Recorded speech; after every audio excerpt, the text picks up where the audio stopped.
right now. KZ has pulled off not quite the impossible, but a bit of a work of God there. Can't get the next, and G2 will take round one. He's adapted to the roles really well, and he helps out Alamal with IGL and the shot calling a lot. Everyone that goes to Invitational, right, of course you want to win it, right, but not one team in the world can go there and be like, oh, I'm gonna win it. And if people say that, then they're lying. Everyone can now do everything if needed. Like, all my teammates I love to bits, like they're my brothers pretty much. 3, 2, 1.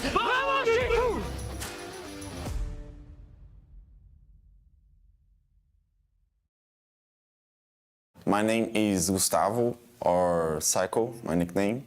I'm from Ninjas and Pajamas, and my role is IGL. I already have this type of experience in the past on Pro League São Paulo, and this is probably my best tournament I played because of the crown, so I'm feeling good to be here again. I think winning SI on the past was super good for us because we know how to play the competition. I think I'm ready to win the second SI. I know it's gonna be difficult because now we have a lot of good teams, especially the Brazilian teams are on their best moments, but I really can feel we can beat them. Alemão, você sabe que vai ser fácil o jogo, cara. Pra mim, no caso. Se quiser, a gente pode até postar, fazer alguma coisa. Eu sei como é que você pensa, como é que você joga. Vocês vão tomar. Não vai ter como, cara. Hey guys, I'm Iconic. I'm IGL for M80. M80 decide it's go time. Iconic for a double. I'm just kind of the guy that just takes the gaps and just puts people on the same page. Spoit, he's our entry fighter. I mean, he's a wonder boy from Europe. Seeing him inside the server, he just takes your breath away. The shots he hits. There is nothing that they can do. How does he keep fighting these? 5 seconds as he forces it down. Spoit to clutch. He has like that willingness just to like get better. Gomez, another entry frag for us. We call him the boss man. As Gomez finally gets the first kill of the round for M80. But inside the lobby, he's like my secondary IPL too. So he helps me see things that I can't see inside the game because he knows M80 system extremely well too. He's a dog, he doesn't give up, he wants to win, and it's what we need on the team. Last but not least, Diaz. We call him the Punisher. If you're being too aggressive, you know Diaz will because he'll catch you. He's also mechanically gifted, he's nasty at the game. Some stuff he does is just like, wow, to me. As he picks Gomez back up, quick thinking, Hoven looks for it, but Diaz says not twice. Winning the 6th Invitational, I mean, that would be a dream, you know, I've dreamed of lifting that hammer multiple times. All I do is make dreams come true, so we'll see. It's like just a perfect blend of personality and characters, you know, something what other people don't have, other people have, and other people have, some people don't have, so it's a good mix of people to be around.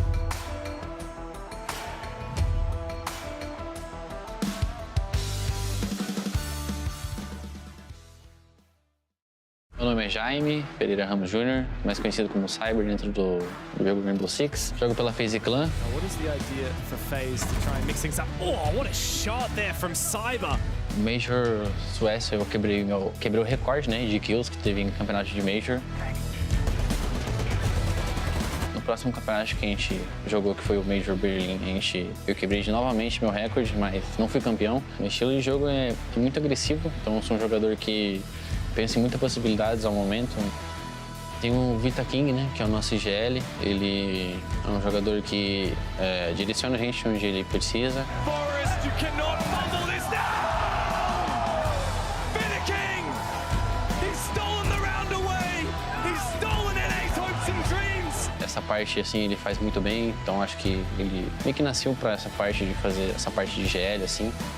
Tem o Souls, né, que está há muito tempo comigo, é um jogador que é muito calmo.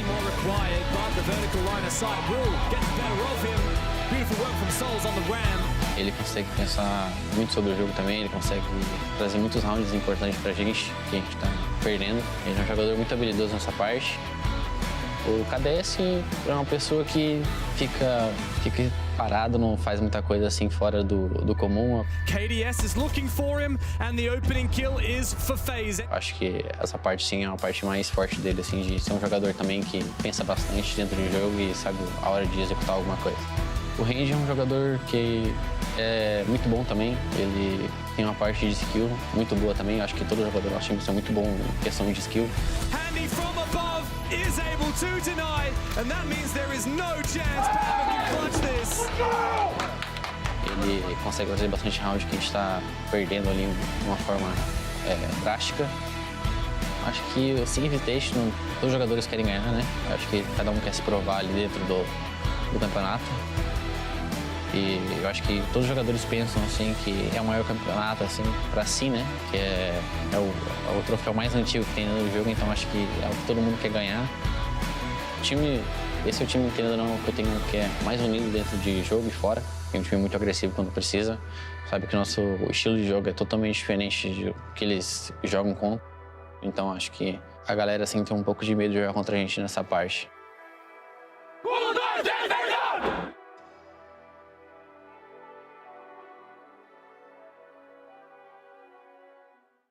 My in-game name is Filipox. I'm from W7M and I'm the IGL for the team. I feel amazing playing São Paulo. I think it's going to be like the biggest tournament in my life. It's a 6 invitation, it's already a big tournament. And playing São Paulo, I've never played in my country before, so I think it's going to be insane.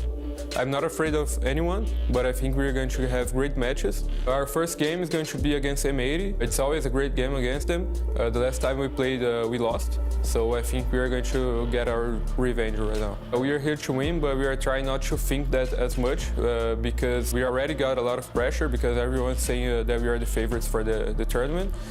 So we are just doing our work as we always do and not thinking as much as in the finals. We are just going game by game. E aí, M80, vocês estão ligados que da última vez vocês deram sorte, né? Vocês ganharam lá na Arábia, dessa vez não vai ser dessa maneira. E o Bodega, pelo amor de Deus, né? Vocês sabem que você vai perder pra mim. I'm Doki, and I'm the entry fragger for G2 Esports. I'm feeling confident about the team. I think we've had a little bit of a bumpy road leading up to the tournament, but I think when the tournament starts and the games start, like that's where we perform the best, and I have faith and confidence in all my teammates and in myself. So yeah, no problems. I think we're going to do good. So this year we open up the tournament against NIP. They're a really experienced team, and I think they're one of the best teams in Brazil. So yeah, it's going to be, it's better kick it off with a good game than some boring game. So yeah, you guys have been here before and you've done well, you've achieved the hammer, but ever since then I haven't really seen you guys, so I think it's time to take a step back and let the real champions show you how to play Siege.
Welcome to day 4 of the group stages here in Sao Paulo for the 6th Invitational. We're almost done and dusted, but not just yet. Still 2 more days to go. I got 2 very handsome gentlemen joining me on the desk. Ollie, Fox, how we doing? I'm doing pretty good. Got 2 manly men on my desk, so gotta up the voice, you know, really match the tempo. Yeah, I know exactly what you're talking about. I know that. Do you know what we're talking about? I know what you're talking about. So I was going to come in and say something really wholesome. Like, I get a little bit of goosebumps when I watch that intro. Like, I'll be honest, I see like the intro coming, the music, I'm like, Sixth Invitational, I'm like, yeah, goosebump time. Nah, just a bunch of goose. Goosebumps, goofballs, it's all the same thing. Let's go ahead and have a look at how things have, how things have to play out for 6 Invitational for you to grab that hammer. Of course, we've got group stages first, then we lead into playoffs where we go to the all-elusive finals. Ollie, how do you feel like group stages have panned out so far? I think groups have been great. We've seen a couple of upsets. We've seen a couple of surprise results in there as well. A couple of teams doing a bit better than we expected. A couple of teams maybe doing a little bit worse than we expected. And don't forget, we've got to send 4 teams home inside of the group stage, and we're really getting down to that time now. It's pretty sad, isn't it?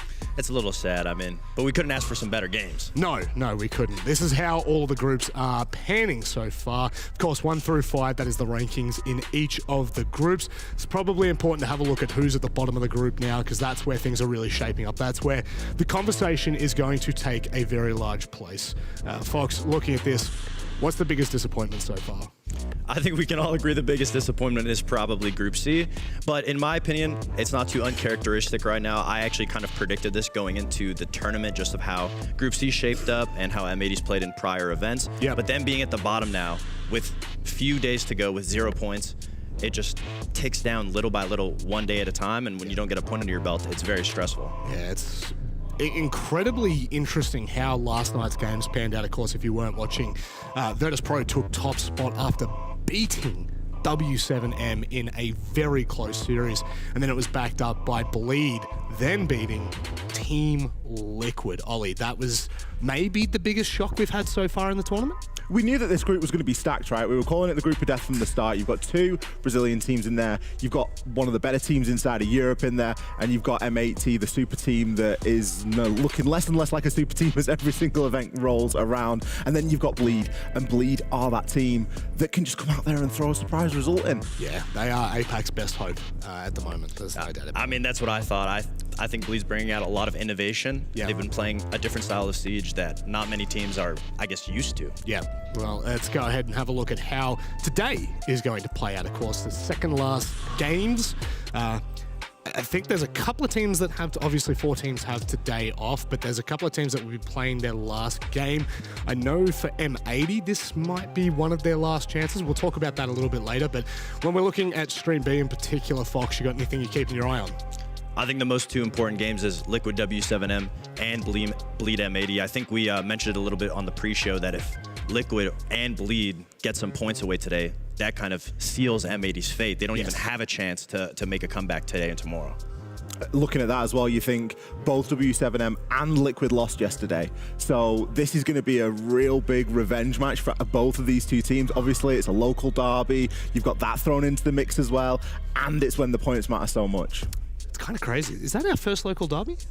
I think well, it must be because there's only that is the only team that has 2. Oh yeah. my word! Oh, that's a spicy one. I just want to add a little just salt into the wound. Yesterday, right before the W7M game, he was asking me why I predicted Bleed to 2-1 Liquid. Yeah. And I thought he was defending Liquid, but he actually said no. I think Bleed's gonna 2-0 them. Oh, so wow. And then for him to go and lose, Liquid still lost, but for him to go and lose, it was just funny to have that little banter back and forth where he was throwing a little shade on a Liquid.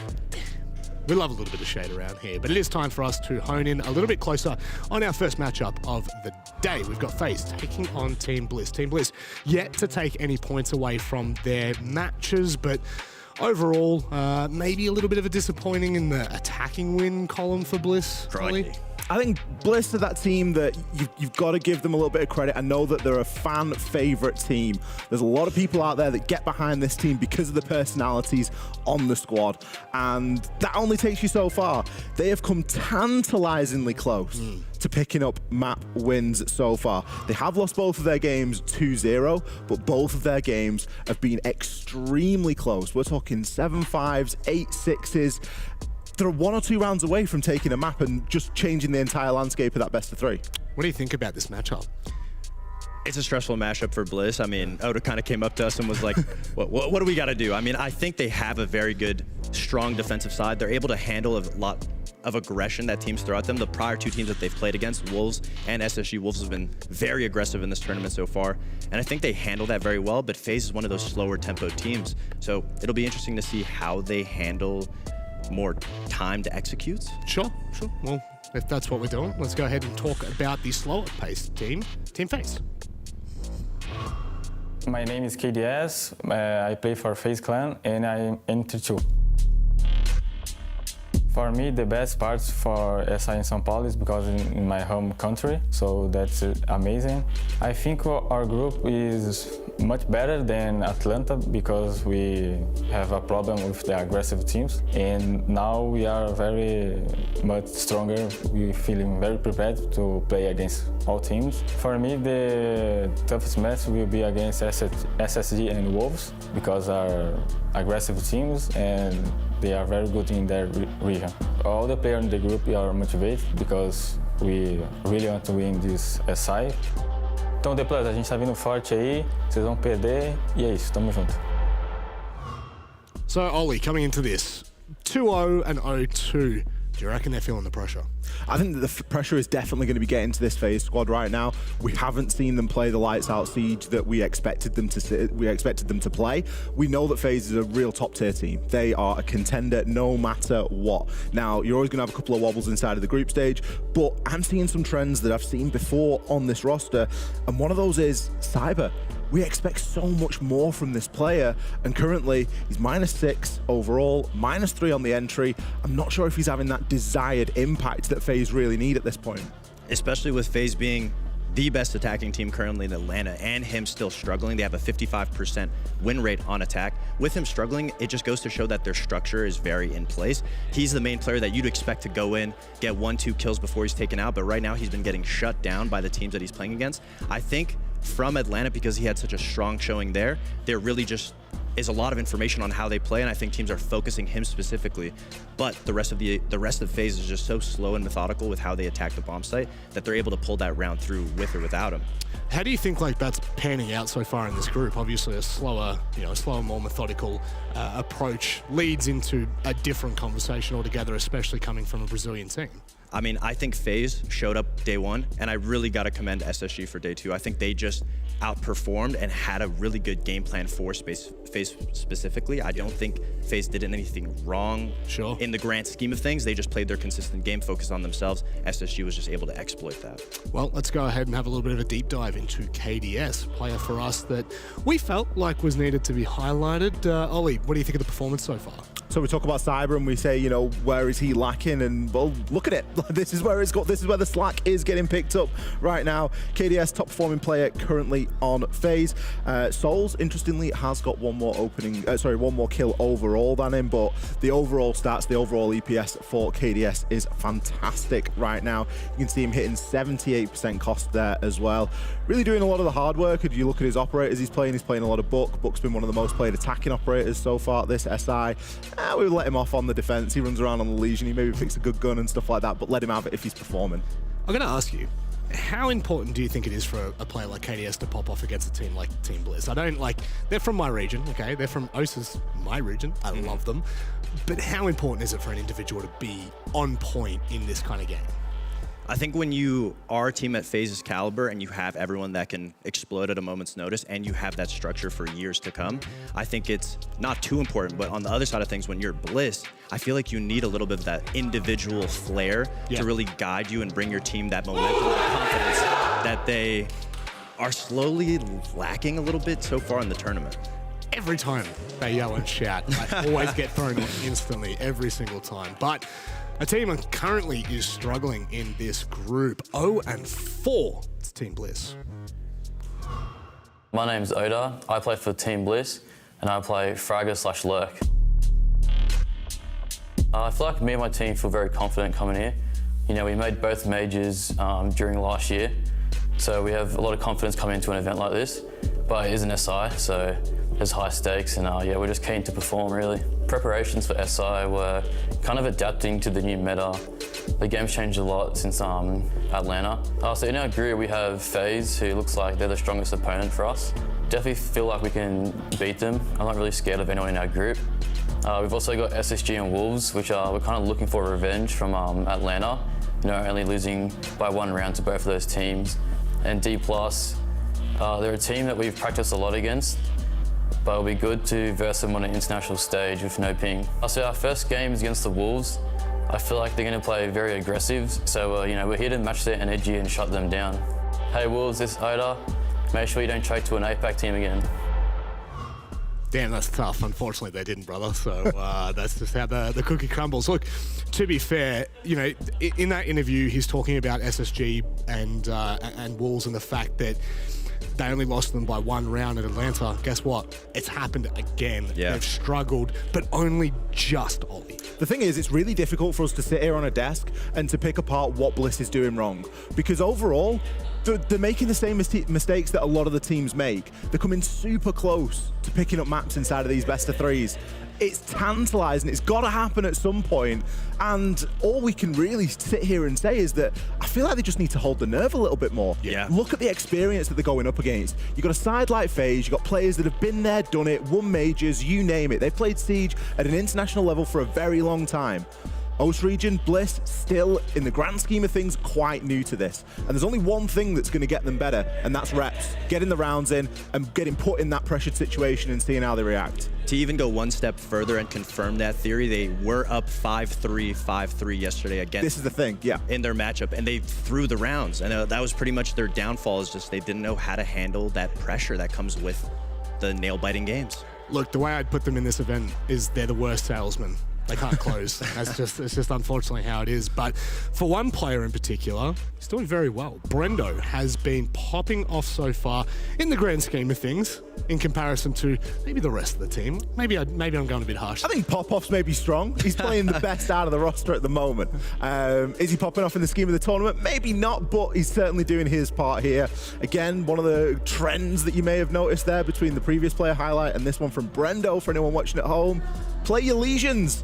Legion's fantastic at the moment, and there is no coincidence that both of the players that are popping off are rocking at that operator.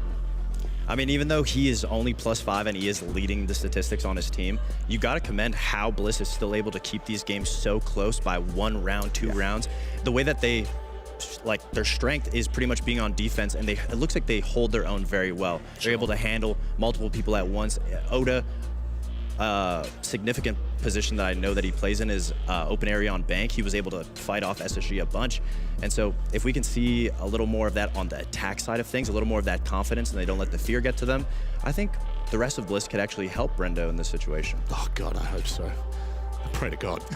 Help him out. Help him out, boys. Let's go ahead and have a look at the map vetoes, figure out where we're going for this one, because that could shape a little bit of the conversation. I don't know how much, but, you know, ultimately this is a David versus Goliath story. You cannot...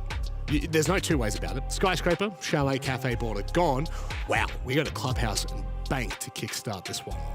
We're going to be hitting into Clubhouse. I mean, I've always said if you can't play a Clubhouse, then you got no business being at an SI or at a major. So we're going to expect something there from Bliss. On the flip side, it isn't a map that we've seen FaZe play all too much recently, although historically they are a good side on it. They played it against D+ a couple of days ago inside of the group, but you can really take from that what you will. D+ a team that is really struggling at the moment. So I think it's probably a great place for Bliss to go to try and get some sort of a confidence build. It's a map they've also left open as a decider in both of their best of 3 so far.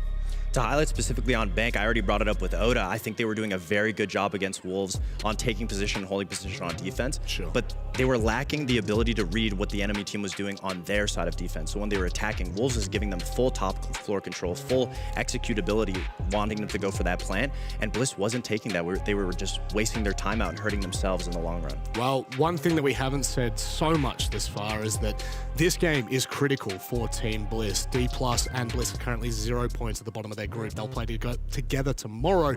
So this has some pretty massive stakes on it for the Aussies. It is FaZe taking on Bliss. We go to Clubhouse, Emmy and Guz to run you through the action. Thank you very much. And yes, we are here. A pleasure to be joined by a representative of Australia. For Australia's, it's not quite the last hope, because if it goes wrong here, they've got a game in hand tomorrow. But how is the hope going? There's a little bit. Little bit. Still a little bit of hope. A little bit of hope, right? Bliss have been very, very close on a couple of occasions on, snatching a map or two. It's like frustratingly close. Yeah. The 17% there, this is sort of in line, I think, with what the general consensus is. But it's not that they haven't been in winning positions, as Manik said. They just can't close. Yeah, the pressure getting to Bliss, especially on attack. And as they get closer towards a game going their way, it seems that, unfortunately, their systems do sometimes crumble under said pressure. This is probably the one game of the group, though, where they're probably not really actually expected to win, so maybe that pressure can actually be alleviated a little bit. So obviously there's these like brilliant little interviews before the games, and we have the one with Oda where he says, this is going to be the toughest game. We will beat SSG and Wolves. They've got news from Spoiler alert. From the future. They didn't. No. They've dropped all 4 maps so far, so now they're coming into what is the toughest map. There's still the mental hope of, okay, maybe, you never really know how games like this will aspect your opponents. We've seen the sort of David and Goliath matches go to the favor of the smaller team because Goliath doesn't really put as much work in. Maybe they're sort of expecting a slightly different experience. If Bliss hit the boards with the pace they said they could hit Wolves with, we might see FaZe get a little bit shaken. That can turn into Club into some pretty tasty momentum. Well, I mean, FaZe head into this event as the number 2 seed, the second overall in terms of SI standing. They obviously had a good start, 2-0 over D+. Unfortunately, though, against SSG, a very different narrative where they struggled, did not capture a single map. They did have a day off, though, so an opportunity to reflect upon that performance and prepare themselves for this game. Whereas for Bliss now, obviously, the ability to keep that energy up is now going to be a bit of a challenge. And as we prepare ourselves to get into this showdown, I say fun first. This is what's happened. This is the type where he's untangling himself. Oh yeah. What if you were a player? A, would you bring a mascot? B, what would the mascot be? Ooh, that's a tough question. These are the hard-hitting questions. Well, I don't think I would ever be good enough to remotely consider being a player. So let me rephrase. If you're a player in a show match. Ooh. I think it's hard to go past the kangaroo. Right. A little plush kangaroo. Yeah. What about you? I would write a small drawing or a picture that was impossible to decipher. So every single time it cut to me, the audience would be like, oh, what is that? And then it would cut away and it would just be nonsense. Well, you did. It's still on the desk. You did draw a very beautiful. I don't know if the stream ever actually saw that. No. Oh, there's a drawing I did. Maybe later. Gus and Xenox on their first day. I think it's us. It's hard to tell. I'm not an artist. My family are very talented at art. That skipped me entirely. The bad news for those that are sort of following this team in the roster, the last time that FaZe played an Australian team on this map was versus Chiefs in the Diablo Major. The score was 7-1 of the FaZe roster at the time. It was a little bit of a dismantling I've got. The one player that was in that game from the Australian side at least was Fisher guy, was on that roster at the time. So he's had a little bit of experience versus a FaZe team on Club. Yeah, I mean, Fisher has a lot of experience overall. I was talking about this briefly with Jake in game number 1 of the tournament. He has been around since pretty much day dot of Pro League in OCE. In fact, he debuted in Season 7 alongside Virtue and is arguably now the most experienced player in the region. He's been on that support role. He's transitioned a little bit around and actually has been fragging out on a couple of maps so far at the tournament. So again, he's the kind of player that we look at to be someone that knows how to close out games. Obviously, the rest of the team around him now has a decent amount of international experience, but translating that across to this sort of stage is very, very challenging. And on a lot of the occasions where Bliss have had that lead, they make very minute mistakes that they would be able to get away with OS. And that's the problem, right? They don't have as much experience against teams of significant quality that punish those mistakes, right? And if you get other games across the line where you get away with those mistakes, you kind of get used to making them. And undoing those mistakes and adjusting your play style is challenging, and I think Bliss have fallen victim to that. Well, I think that's sort of the split of things as well. Obviously, first SI for any of this roster to bring themselves in. This is Cyber's 6th Invitational performance. All the way since 2019, he's made sure that he has kept himself sort of popping up and across. And, you know, there are players on that team. Handy, it's his first. Vidaking is his second. And that level of experience, though, just doing it once before, I mean, it's got to be so tough going against the team that could be, as a fresh team here, one of the most historied players at this event. Yeah, for sure. I mean, experience is so vital in Siege. Now, obviously, the meta and the way in which the game plays dramatically changes, whether it be from stage to stage or year to year. But I think that the mental aspect and having the confidence and having the trust in yourself and your teammates in closing out games is just so important at this level. And unfortunately for Bliss, I just don't think they quite have that in them at the moment. I think they have the dog in them, but they just don't have the experience inside of them to be able to unleash it. Yeah, they have a dog. It's just not the right dog yet. Just a puppy. You gotta train that puppy. You gotta train that. Get them Australian Shepherd. They can run around all day. They are beautiful, insane dogs. They're the ultimate roamer. They never get tired. Doesn't James Devon Stewart have an Australian Shepherd? I believe so. It's the only reason I follow him on social media, is so I can see his posts of his great dog that's getting experience. Maybe one day that dog will play a major alongside it. It looks like the players, headsets back on, they're getting a little bit more into it, so we'll hopefully be back in the game in just a second. I say back into the game itself. The bands, Hibana, Thatcher, Mira, and Solus. Yeah, Solus has been a staple band for Bliss throughout the event, and I believe it's been their go-to for every single map, and it has. And again, Bliss, at least in OS, a team that is very much leaning into pre-placed drone matter and gaining that information in the prep phase. So, of course, dealing with the Solus allows that to be facilitated. And you think of a map like Clubhouse, there are also opportunities on some particular objectives. You think of Gym, you think of CCTV, for the Solus to have an impact from down below as well. Okay, final checks of our very experienced player Cyber there. A little bit of a good energy, a little bit of a boogie. Having a dance party over in the Bliss booth. What time is it right now in Australia? I believe it is 7 past midnight. So okay, so this is gamer hours. Yeah, I know there's a bunch of them watching it, so thank you for staying up. Yeah, thanks. I hope we get a result. I mean, you say we, you're not Australian. No, but you know, I feel kinship. Okay. I've watched Hamish and Andy. Ooh. And thank God you're here. Yeah. I love Auntie Donna. Mm-hmm. That's. What about Lamingtons? Have you had a Lamington? I don't think so. Do you know what that is? No. Oh. Should we cancel the cast? They are like a chocolate cake coated in coconut. That sounds amazing. That's very nice. How can we? Okay, I remember I've tried Vegemite because it often gets brought to the shows. Mm-hmm. I have some. Do you travel everywhere with it, or are the places?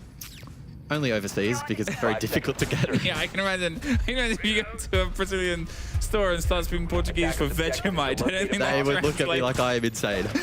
We start down here in the depot basement. Kaid is on the board. Thatcher is off, so these hatches are going to be a little bit problematic. We've got the chance to bring an IQ. We've seen some great IQ pocket EMP plays, but that is not what wants to be done here by Bliss. Instead, the Fuse has made a bit of an appearance alongside maybe the sneakiness of the Nook on the back end. But Brendo, for me, is the one to watch in terms of how they're going to try and deliver those charges towards this hole.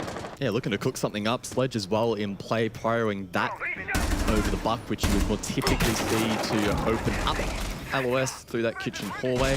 Sage and Jim, line of sight main stairs, and that's to push those defenders back, trying to contest the push across from Oda. That frees up a bit of space for him now to push forward. And Oda's the kind of player where if he's on, he's on. So if he can sort of fill the work role nicely here on attack and give his team a couple more win conditions, that's really going to bolster their chances on this attacking half. Huge bit of pace there in terms of a clear across the map. There was a a sort of light exploration and an extension. They didn't go all the way towards the top, but they had some of the holds inside the bar, and those have since been pushed back to this. There is the Claw that'll try to hold off against Wettables, but it's Sage who gets the first. Souls is gone, removed. Now the Claws will obviously stay as long as they are in position. A bit of a scrape against Brendo on the back end of blue as Wettables and Vidaking find some tastes of each other, but look at the way FaZe are being sort of pushed back further and further. They think Dirt is solid. Bliss, they're trying to get little bites out of very different angles here on the defense. Yeah, they've applied a good amount of pressure on the attack so far, and you can see FaZe trying to settle in playmaking positions. That's a challenge at the moment. It's a little over 70 seconds to go, and Handy will produce a response. So Oda on that lurk, on that Nook, unfortunately will hit the grave.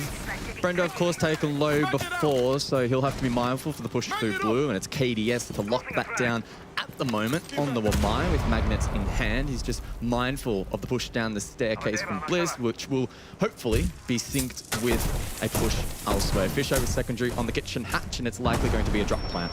Yeah, tin opened and 45 seconds on the board. They're starting to try and get their eyes towards that default corner. The little pocket of space they've made might be an opportunity of drawing attention here. Brendo, he's on the back line of this with every single back heading towards the line of his sight. If he can catch one on maybe a rotate or just a clip of the foot, if they go a bit wide here, well, he has that opportunity. The one problem right now is this time. So Wettables, he's pushed alongside Dirt. They're just getting the space cleared. You've got the single player of Sage watching the back of the rotate towards the bottom as Fish tries to get the plant kit stuck.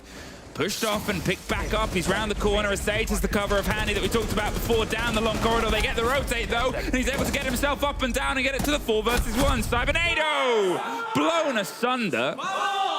And a Vamos to open up the first Bliss round. Yeah, can't complain too much about that if you're a Bliss fan. A decent attack to kick things off. Hatch drop was always going to be the play for them there. The only real blemish was allowing the push through short. Sage was zoned out by the smoke canister, but Fisho gets the call, so Sage communicating that nicely, gets off the plant, makes sure that he hits that one. It was a great start, the Mav Sledge combination, some good teamwork to kick things off here for Bliss. And I can't help but shake the feeling that if they at least have a solid attacking half, it's going to be more challenging, I think, for them to throw the lead on defense. I mean, that take there onto the Kaid was lovely. The Maverick line just down the middle of the sort of hard reinforcements, instead of giving them the space and the time where you expect, oh, they'll go around the corners, they'll get out of here, yeah, I'm Kaid, I'm dead. I've been caught off by this. And those are the little moments that, if anything was to take away from Oda's interview before the game where he sort of said, we're going to hit the Wolves with a bit of pace, that didn't quite work. That is the energy that you need to bring to FaZe here. That is the energy where you need to sort of shake them awake, because although they came in as one of the favorites, although FaZe, they're one of only 3 teams across the whole year to make the live stages alongside W7M and G2 at the previous majors, they have bled this tournament. They have had a knock from SSG, a little bit of surprise, and SSG, again, a team who has that high energy, has that high impact. And we go up towards CC for the next swing. So interestingly, no Azami in play here from FaZe. They have banned out in their previous games, and most notably on Cafe against SSG. So we'll see how they go about holding this Garage Raptors position. Currently 2 stacking it at the moment. And Bliss will need to determine if that's something that they're eager to push into, or perhaps pivot to something like a push through con. The Maverick is once again being brought here by the Aussies, so expecting them to trip the wall. And that will, of course, be first of many steps for this particular attack. Yeah, Mav, he was great in the meta, slipped away from the meta. Always enjoyed a good clubhouse, a cheeky clubhouse, especially with Tubarao potentially on the board at the minute. It's seen some play across it. Endo takes the head of KDS off. The sort of targeted top players of both 2 teams in the preamble on the desk. And there is one getting off to a little bit more success, 2-2-0 to 0-2. And as the rest of the Maverick tries to just make this wall fall apart. It's awkward when you miss that first corner, but now the Breach can come across it. The E1D stops the swing against it.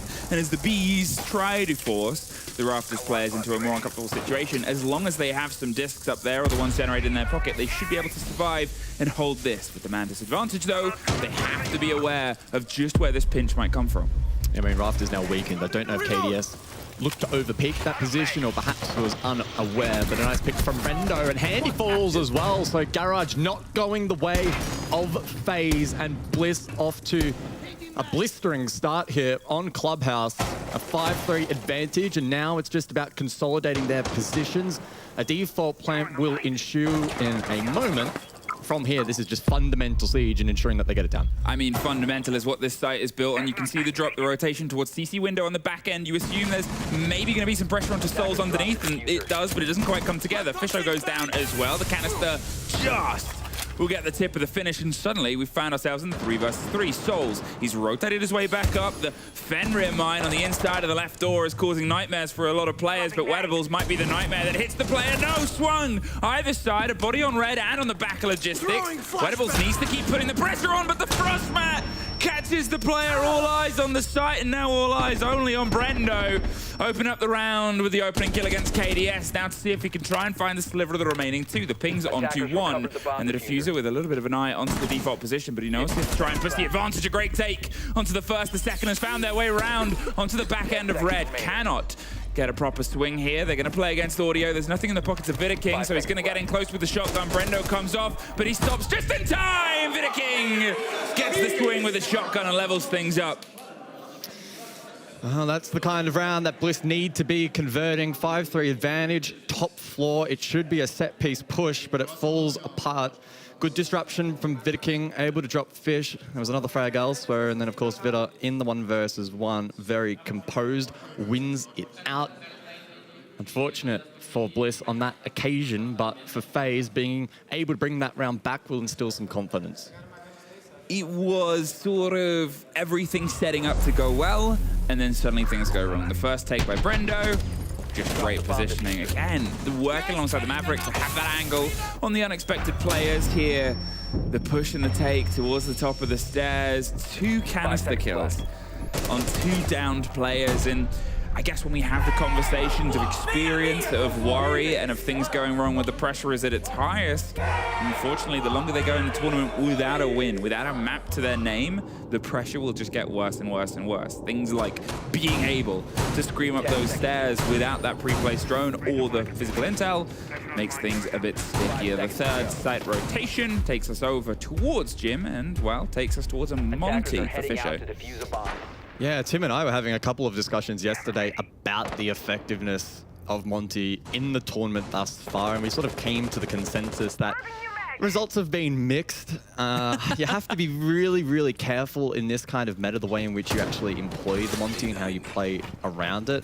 Yeah, of course, you can gain great information, you can directly pressure defenders, but it's critical that you have the systems working around the Monty to actually find picks, because it's obviously one less gun the attacker has on the board. Yeah, it becomes that argument of how much you are dedicating, and it's something that has happened the whole time of Siege. It is so different fundamentally from playing a decent gun, from playing a decent player.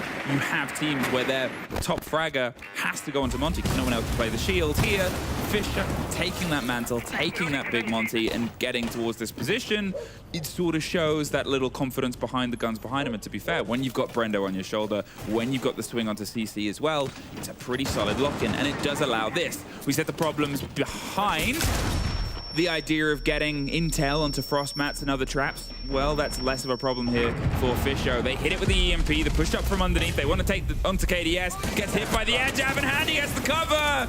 Oh no, they dive too deep. The grenade should get the end of the play. There's a team kill in the mix as well. Wedables is able to find one more out of that chaos. Out of losing the Monty, the prime of the push, they've been able to find the prime of their life. 3-2-2, Cybernado and Vidaking. All that is left, but so much time here for Bliss to rebuild. I couldn't even tell you how Bliss have come out on top of that particular little duel. I thought the air jab top red was great, but the cover onto the Monty on the side of FaZe was great. We'll see, though, if Bliss are able to convert this advantage. Perhaps not as strong as the previous round, but still great positions held. Information should be available. Wedables has reads and shots to come through. But those key barriers from the Izami just complicating things here for Bliss. They have to ensure they take these engagements with at least 2-1 here. They have the man advantage, but that has slipped away from them before 50 seconds. And it seems like they're going to go for a pretty cheeky break onto the location of the players. They definitely had the ping onto 1, but Cyber seems to have the full game. There's Wedables with his third for the round. There's the crossover. And back-to-back rounds leave us with Bliss 2-1 up. Better work there from Bliss in the late round, but I would love to see a couple of replays from the beginning of the round. What happened? Yeah. There was a team kill from the side phase. I mean, the cross shot onto the Monty, that was a big mistake. And to be honest, for a lot of teams, that's, we have messed this one up. And then suddenly, Wedables, I think, gets a 2 onto the back of it. There's a team kill, and it's like, all right. We'll see here. There it is. Wedables onto 1. Either died. Okay. The sandwich of destruction. And he's the filler. There's the team kill. Trying to get Wedables. I know. Isn't it insane how that little passage of play from Wet, that aggression to push through and find both, arguably, I guess, the third in quotation marks because of the team kill as well. That just completely changed the course of the round. But more importantly, with the advantage, Bliss were able to convert it, which was really, really good. Obviously, that final push was stalled out. Keeper barriers providing additional places for those defenders to play. But with enough information, the odd shoulder peek here or there, Bliss knew exactly where they both were. Disciplined in the way in which they approached the site. Rewarded in the end. And I tell you what, they're really putting up a good fight. Right, this is the #2 team in the world on SI points in phase. Irrespective of the maps and the veto, they should be expected, especially on defense, to get off to a good start here. So for Bliss, they'll take any round they can get. To be fair, Australians have a habit of ruining phases dreams. At the last SI that we had an Australian team, the people that sent FaZe home from that tournament in SI 2020 was an Australian team, was Fnatic. The third map, Clubhouse. Uh-oh, Brendo's gone. I blame you. I'm so sorry. They almost get the refrag, to be fair, and the breakdown of this is, well, we remember what it was like last time. We complimented how quick Bliss's cover and clear of the building was. In fact, at this point, all the FaZe players had been sent back. This time, FaZe stuck around a little bit longer. Took them a bit by surprise there. Cyber holding against the door, and they just said, a great read. Bliss likes to take this fast. Let's just be ready to meet them internally. With a bit of a peek back in. They're still going to keep the momentum going, though, even with the body down. They've lost Brendo, they've lost the fuse. I'm going to be honest, not the most integral piece of most takes, especially when you sort of still have the Grim, you still have the catch of the grenades, and the possibility of this, the man burning his way steadily through the hard hatches. Yeah, I'm still not 100% convinced that the fuse pick is necessarily working well. Obviously, you do need a player posted up through blue for the late round push. Bliss can still fulfill that role. I'm sure probably Oda, maybe Wet Late will, fulfill that. It just means that another point of interest for the attack is now obviously going to be weakened with that disadvantage. So it's going to be tough from here for Bliss. For FaZe, they've done a good job in remaining disciplined through this portion of the round, though. They haven't exposed themselves to revert unnecessarily. They haven't bled any picks. Bliss in kitchen now with a minute on the clock, just dealing with a bit of utility. That's the Nitro dealt with by Fish. He has one more tin opener in the pocket, and he'll be very eager to open up this kitchen hatch, expecting a very similar pattern here from Bliss with the hatch drop. But again, keeping in mind, more challenging 4v5. That I really like. The grenade just on top of the bomb chassis to remove the claw from underneath. They didn't quite have the angle on it. Usually you'll break on the side, but Wet finds KDS in the meantime. 4 versus 4, but with 30 seconds left, they've got to get a little bit of a shift on here. We can see the spread once again of the Bliss players. They're angling and eyeing towards that default plant just in the tuck onto kitchen. With Oda getting himself down and a little bit hurt, they still need to push behind the back of stage. He's tucked down onto short on the swing. The kit is dancing either side of it, but with 15 seconds, they need to draw some attention. The push down onto blue happens with the snap of Sage, and he gets one. Fisho gets some damage done with Sage getting the swing right into the back of Church. The last player's stuck, does win out on Stage, but Fish will get the plant down. A 2 versus 1 with the long corridor watch. Now, all the players are stuck here. What can Handy do? Handley with the keepers, gets one down onto range, does cut off that door, but they can still swing through. It works a little bit against his favor. The single player sat on the chassis, waiting for the swing to come in close. Handy has a very little amount of health here. He's got to make sure his engagements are clean and in his favor. Dancing either side, but again, this limitation makes things very awkward. And we find 3-1 Bliss with a plant to their name. Yeah, some solid siege there from Bliss. I will say I was a little bit concerned that the util sync wasn't amazing. We saw some flashes down the blue hatch, and Fish didn't follow that up initially. There was a lack of util in the rest of the hands of the other attackers for Team Bliss, but still they were able to brute force their way into the objective. This was probably a key point in the round as well, where Wedables essentially gets a free pick from the hatch. That equalized things 4-4. Sage again posts himself down bot main, and the trade is delayed. That allowed the plant to go down. And despite there still being at least one keeper to help protect the angle from Armory, wasn't enough to break that cross, and Bliss do a really good job in closing out the round. They've been able to get a bit of a distance here. Now, it is their map. It's where they sort of wanted to bring the fight itself. It's something where they set it on the desk. This recent play from FaZe versus D+ on the opening day, which FaZe did win, but it gives them VOD review. It gives them things to work on, which, to be honest, if they find themselves going into bank without this to their name, things might get a little bit dangerous, because that was a map where things went away from them yesterday. So FaZe, regardless of the game and the prep that Bliss have brought against FaZe, you assume, based on the map pick, FaZe are more than likely to say, aha, we're doing the same thing on the second map itself. So the more distance, the more momentum, and the more pace we get here from the Australians on this attack half to carry them through to a quick second. Is that a Caveira? Is that the first Caveira? It could well be. Fresh! Will it be the first interrogation, though? Yeah, I'm hitting the alarm, so he takes off his headphones, stops playing Ranky to play and watch this. We might get an interrogation. I don't want that to happen to you. On it wouldn't happen to me. No, I know, but, you know, I'm used to, you know. There will be the cries of 25 million Australians, though. It does happen. Do you know whose fault it would be if it happens? If a Brazilian team interrogates the Australian teams? Xenox, because of his tweet last night. Oh. Don't get me started. Underneath, Cyber, the eyes are on you, and to be honest, if there's a player that can pull off impossible, sometimes you make it look very probable. Fish stacking up as the Monty in the similar position to where Tragedy struck last time. They're going to make sure that they don't get swung either side and not go as deep as they did, but remember where that Caveira was. If they come up the back of blue, where there was a strike, there is a dangerous position. The pings are onto Sage. But the calls are also there as well, so the Caveira won't be able to move just as intently as they might have wanted to. The detection outside, and what a take! Very clean. Fish pushes all the way up towards it. Cyber's got to act now, and he's able to get the down with the pistol. There's the end and the execute. But this is an alarm bells ringing. What do you do? Do you go for the Caveira? Do you continue with the push? Well, I think they've elected to just push forward and ignore the Cav, at least for now, which could work if Bliss are able to overwhelm the site. Oda's playing flank watch down below bot main, perhaps waiting for the Cav to push towards that position. It does, of course, weaken the push up through red, but Bliss, if the comms are clear, should know that's exactly the case. 60 seconds on the clock, and on the topic of the case, Fisho has it tucked under his arm at the moment on the Monty, and we'll see how Bliss can unlock this objective. This is the worry, obviously. As you said, that single player leaves it as a bit of a 3 versus 3 on the side of the site. The quick pocket play to stop them getting caught by the Fenrir. Genius. And there's Oda, though, unfortunately getting caught on the back. They lose their flank watch. And now the Caveira's free to roam and rotate their way back up, but Brendo has to watch towards the fight in the side.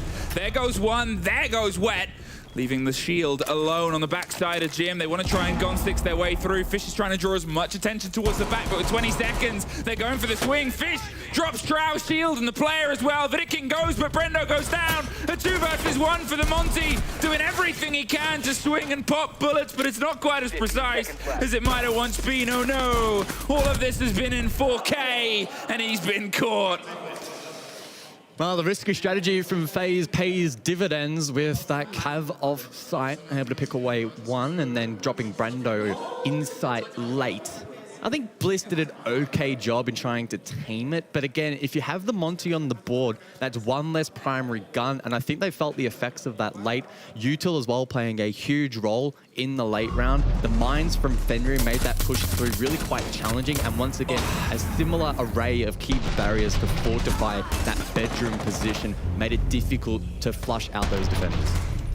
I'm not sure if that was the read through, but we saw on the death of Oda that they just shot an air jab above and then swung to the Nomad below. Whether that was Oda sort of trying to bait a play or take the player, I think it might have unfortunately had the opposite effect and given the game away, that they're about to try and swing their way up as the Nomad from the back end. Again, a single Caveira. It's that read I talked about a phase that they're very good at. They see where a push is coming from and they think of a creative solution to try and make things a little bit more problematic. It didn't quite work before, but well, we'll see where it goes elsewhere. Now, there was a message from Fresh about that Cav that I'm not going to read. I'll leave someone else to put him in it, but it wasn't complimentary. I think he was just a little bit upset that there was no interrogation. He wanted the interrogation. I mean, the bingo card is quite close to being complete already. Yeah, it's like 3 days. Give it some time. And we're pretty far along. Sage is hoping that someone goes for a peek on one of these windows with the long watch. Oda on the longer watch, all the way back end to keep an eye on the CC window. There's quick pressure towards CC wall itself as it gets blown open. And blown open, wet! Another pick onto a player on the top of rafters just from the same rappel. It's the same angle, and they keep double stacking this position as opposed to playing the solo Azami, yet they're not having the awareness that Bliss are just going to hold the line and punish them if they misstep. That is the back-to-back misplays from FaZe on this particular objective in this particular position. But unfortunately for Bliss, last time they didn't convert and didn't really punish FaZe for it. Okay, now you have a man advantage. Now you have a bit of emotion here, Bliss, but can you see if you can try and get it edged along the line? This was a site that you lost before, but it's something where, to be honest, you had a 5 versus 3. You had that eponymous 2 bodies that you could have tried to make have a little bit more of a synonymous nature with success. There's pressure coming in underneath rafters. It seems like they want to go for the same approach, the same take, and as the grenades bounce over, Fisho gets KDS, gets the cutoff here. Minute 30, 5 versus 3. We have been here before. Let's not go where you went to last time.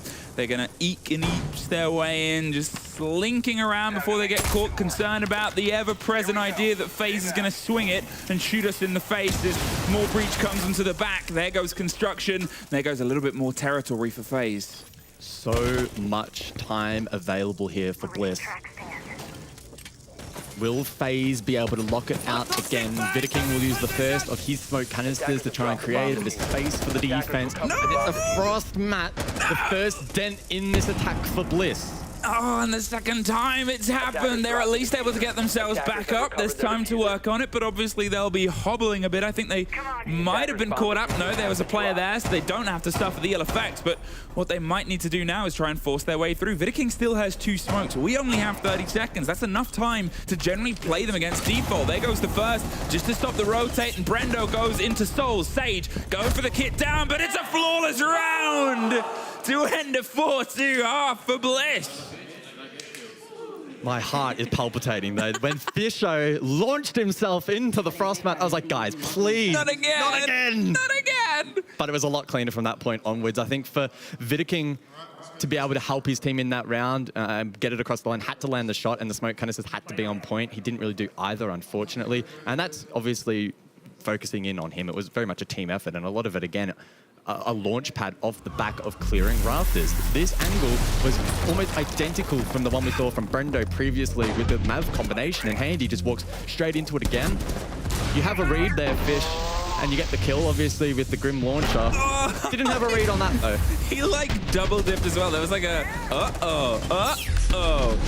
just swinging in. I've seen a lot of teams have horrible times with Fenrir Mines. Horrible times. They cannot get their push. Things scatter and fall apart. Blitz seem very confident breaking and smashing their way through this gadget. Yeah, I mean, we saw Wet open up that con wall, obviously, before the final push, just allowing that additional avenue of pressure. He leaded into it very nicely and timed it well. Unfortunately for FaZe, all of their attention and focus on that rafters and that default push meant that they couldn't really keep an eye behind, and Wettable was able to exploit that. A flawless round though, and it very much feels like Bliss are in with a good shot here at the moment. I'm very much enjoying this performance. Now the worry is, unfortunately, when they get to the 5th round, because that's where things fell apart twice yesterday. I'm touching wood. Well, is there a world in which Bliss can get 5-2 and then escape the 5-3 curse? I guess we might find out. If they can open up with a defensive hold, it's very likely. It's their first pick defense, wherever they end up. We're just in a very quick tech pause, as I think we're just getting things rehosted and put back together, and the dancing goes up. If you're unaware of when you're in a tech, at this point, people cannot communicate verbally. But as we read in the rulebook, there's no rules against singing and dancing. Really? Yeah. Hap has the rulebook saved to his phone, which That's a very Hap thing to do. He got it so quick as well. I think that's part of his prep, is to reroll the rulebook. And then he started talking about how when he would play Go Fours and open tournaments, he would ask for Moss files and he would protest if they didn't deliver Moss. Oh, Hap is that guy? Hap's that guy. Oh. And his response when I said, oh, you know, so you were that sort of guy, he's like, well, yeah, hopefully they learn a lesson from it. I was just asking for the Moss files. So, boy. Hap is that guy. Now, a break in momentum at this point, I mean, let's be honest, it's kind of the perfect time because it's the halfway point, but also because they can't talk. FaZe will be stewing a little bit in the frustration of we should probably be a little bit more in control of this game. Yeah, I mean, I think it really comes down to a mentality thing. If you can manifest some positivity for the second half, that stew effect can actually not be all that bad. But if you're in the FaZe camp and you're sort of stressing a little bit and looking at the scoreboard, oh, guys, we only got 2 defensive rounds on club against the Aussies. It's probably not great. That can, you know, double down in the negativity that they're feeling at the moment. So, I mean, they look pretty focused at the moment, and I'm eager to see what they can bring out in this second half. But there is a bit of a contrast to Bliss. They look, you know, far more positive, to be fair. I mean, it's great. It's very relaxed. And to be honest, they've always been a very positive team. I think when teams from a region that doesn't unfortunately have as much ability to play against further agents, he just high-fived himself because I think it was Sage didn't high-five him. How appalling, Sage. Sorry, you find yourself having to go to these as both an understanding, we're probably not going to win it, but we'll learn as much as we can and we'll make sure we keep ourselves positive. That positive mental attitude can carry you a lot further and is probably one of the reasons why they've been able to bring the performances from online back to the locals area, absolutely demolish that, and then come back online and keep going to SIs and sort of getting that presence on. Yeah, it's interesting, right? And I was speaking to the Bliss boys a little bit at breakfast the last couple of days and sort of just asking for their initial reactions to their first 2 performances. And I suppose the unfortunate thing for them is against Wolves, it was the Mowgli show. If that went to 3 maps, he was probably going to break the record. If Mowgli wasn't there, it would have been a very different story. Would have been a very different scoreline. And SSG, J90 as well. Huge standout player in that match. FaZe do not have that standout player at the moment, and Bliss looked far more comfortable. I think you can always sort of prepare for a team. What you can never prepare for is someone having a game of their life. If you're having a live game, it's very difficult to shut that down. He was in 2 maps, he was like 8 kills, 9 kills away from the 3-map kill record. He was unbelievably Mowgli yesterday, and you just can't fight that. You can't argue against it. All the players here at the tournament are the best in the world at this game. That's just how the nature of the competition works. Occasionally one of them will just go above and beyond. And whether the stars are aligning, whether the pancakes were just perfect that morning, they woke up on the best side of the bed. The pancakes are quite good. The pancakes are very good. They've been my go-to. I've been eating a lot of pancakes. Yeah. And I am going to regret it when I get home and need to go back to the gym. The gym here is also very good though, so maybe I'm just making up excuses. What excuses will we find at the end of this? None so far. I just complimented the use of aggressively pushing against Fenrir and how they sort of, you know, you get a little pocket of time before you can't see anything. The play with the pocket EMPs, the swing into it and still getting kills is great. Can FaZe have the same confidence against it? Because as I said, I have seen a lot of teams struggle this tournament at getting into that smoke and suddenly going, uh-oh, and things start to shake and fall apart. The first fight is almost into the favor of Sire, but Brendo, he's blinded and surrounded and, well, yeah, what a close down that was onto the top floor. But there's Wet getting one back and he's surrounded as well. Every player from FaZe descended and decided the top floor was their territory, and the 2 players on the roam have been removed. Yeah, unfortunate there for Wet. Had he have actually ran over towards Cash, he probably would have been a little bit safer. Instead, though, surrounded in that bedroom position. A good pinch from FaZe, who play into this roam setup from Bliss. Also very time efficient, and that can sometimes be the case on club where it's very difficult to clear these positions. You might eventually do it, but often it's very deep into the round. Not the case here. So minute 30 on the clock. Double hard breach is still up. Obviously the ability to create vert now may be a little bit compromised with Cyber in the grave, but I think FaZe can more than make up for that. Now, how can the remaining 3 players on the core of the back line keep things in line with this? We can drive towards that potential 5-2. There is still, as you said, the hard breach. There's still all the problems to be solved here. They might lose some of that destruction on towards kitchen floor, which, when you've got C4s on the board, it's a very dangerous bit of territory to take slowly. We start to hear the hatches fall and fumble, and instead of going for those soft breaches onto the floor, they're going for the routes and the rotations through, get themselves a quicker idea. This is built, these routes are on the idea of, well, let's see what the hold is. If we need to suddenly go, we can't make kitchen work, let's get over to blue. Well, now you've cut off that time of rotating by about 10 to 15 seconds. Bottom of main becomes a heavy-hitting barricade against anything that's held in, but how long can Fisher keep this territory? Yeah, Bliss have elected to bunker down as opposed to aggress and try to disrupt this push. So I think a lot of it's going to come down to who they can pick apart and whether or not FaZe can make this push work. KDS will lurk through blue, and nobody holding this position for Bliss. The drop comes round onto Moto. KDS, as he said, has been able to move in, but 15 seconds and one mistake could be the end of this round. They're staged with 1, not 2. Gets shut down in the crossfire, and Handy putting it into the 1 versus 3. Oda gets a great snap onto 1, almost finds the second. There it is! Suddenly a 1 versus 1, and Souls, he's going for the plant itself. He's only got a second, so he's got to stick it. Oda's getting the shift on of his life. He's able to just see the side of the fight. There's the second read, and no, cannot get a connection, but could not have been closer.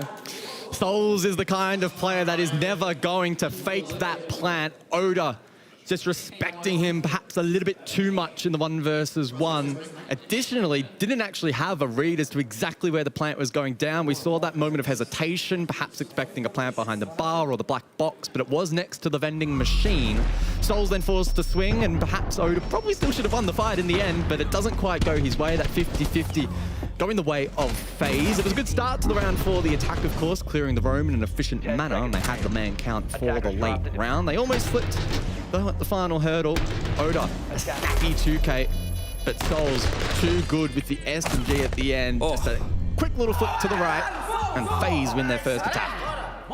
They kind of needed it. Let's be honest, although you're talking about, as you said, second favorite, second seed, they were in second place throughout this showdown as of this moment. It's still in Bliss's favor, but losing your first sight, your first round to something so close is going to be a little bit of a fight. However, it was almost a 1 versus 3 clutch. The 2 early bodies lost by Bliss means I'm assuming we're going to see a hold a little bit closer to their chest. I'm a little bit surprised that we're going to see the reattempt here from Bliss, but they'll look to double down on basement this time around. And as you said, it does look like they'll play their cards a little bit closer to their chest. It doesn't look like they're going for the expansive roam that we saw last time around. I can't help but feel that might actually end up favoring FaZe just a wee bit because they're so efficient taking the map. I mean, 30 seconds in and Cyber's already marching forward. Like, hey, this is my floor. I have control of this now. Thank you for keeping it warm. This is where I live. They have, as you said, they've got themselves a lot more stuck. I think they're hoping that there's a bit of a late play from the side of FaZe, that what we'll have from FaZe is, oh, another 15 seconds is their attempt to go for the plant. You shake the tree in that moment, what's going to fall out is 1 extra plant attempt, if that. They got lucky in some books last time round. It was almost as close as it was because of how late it was, even with the pace of the control they got over the top floor.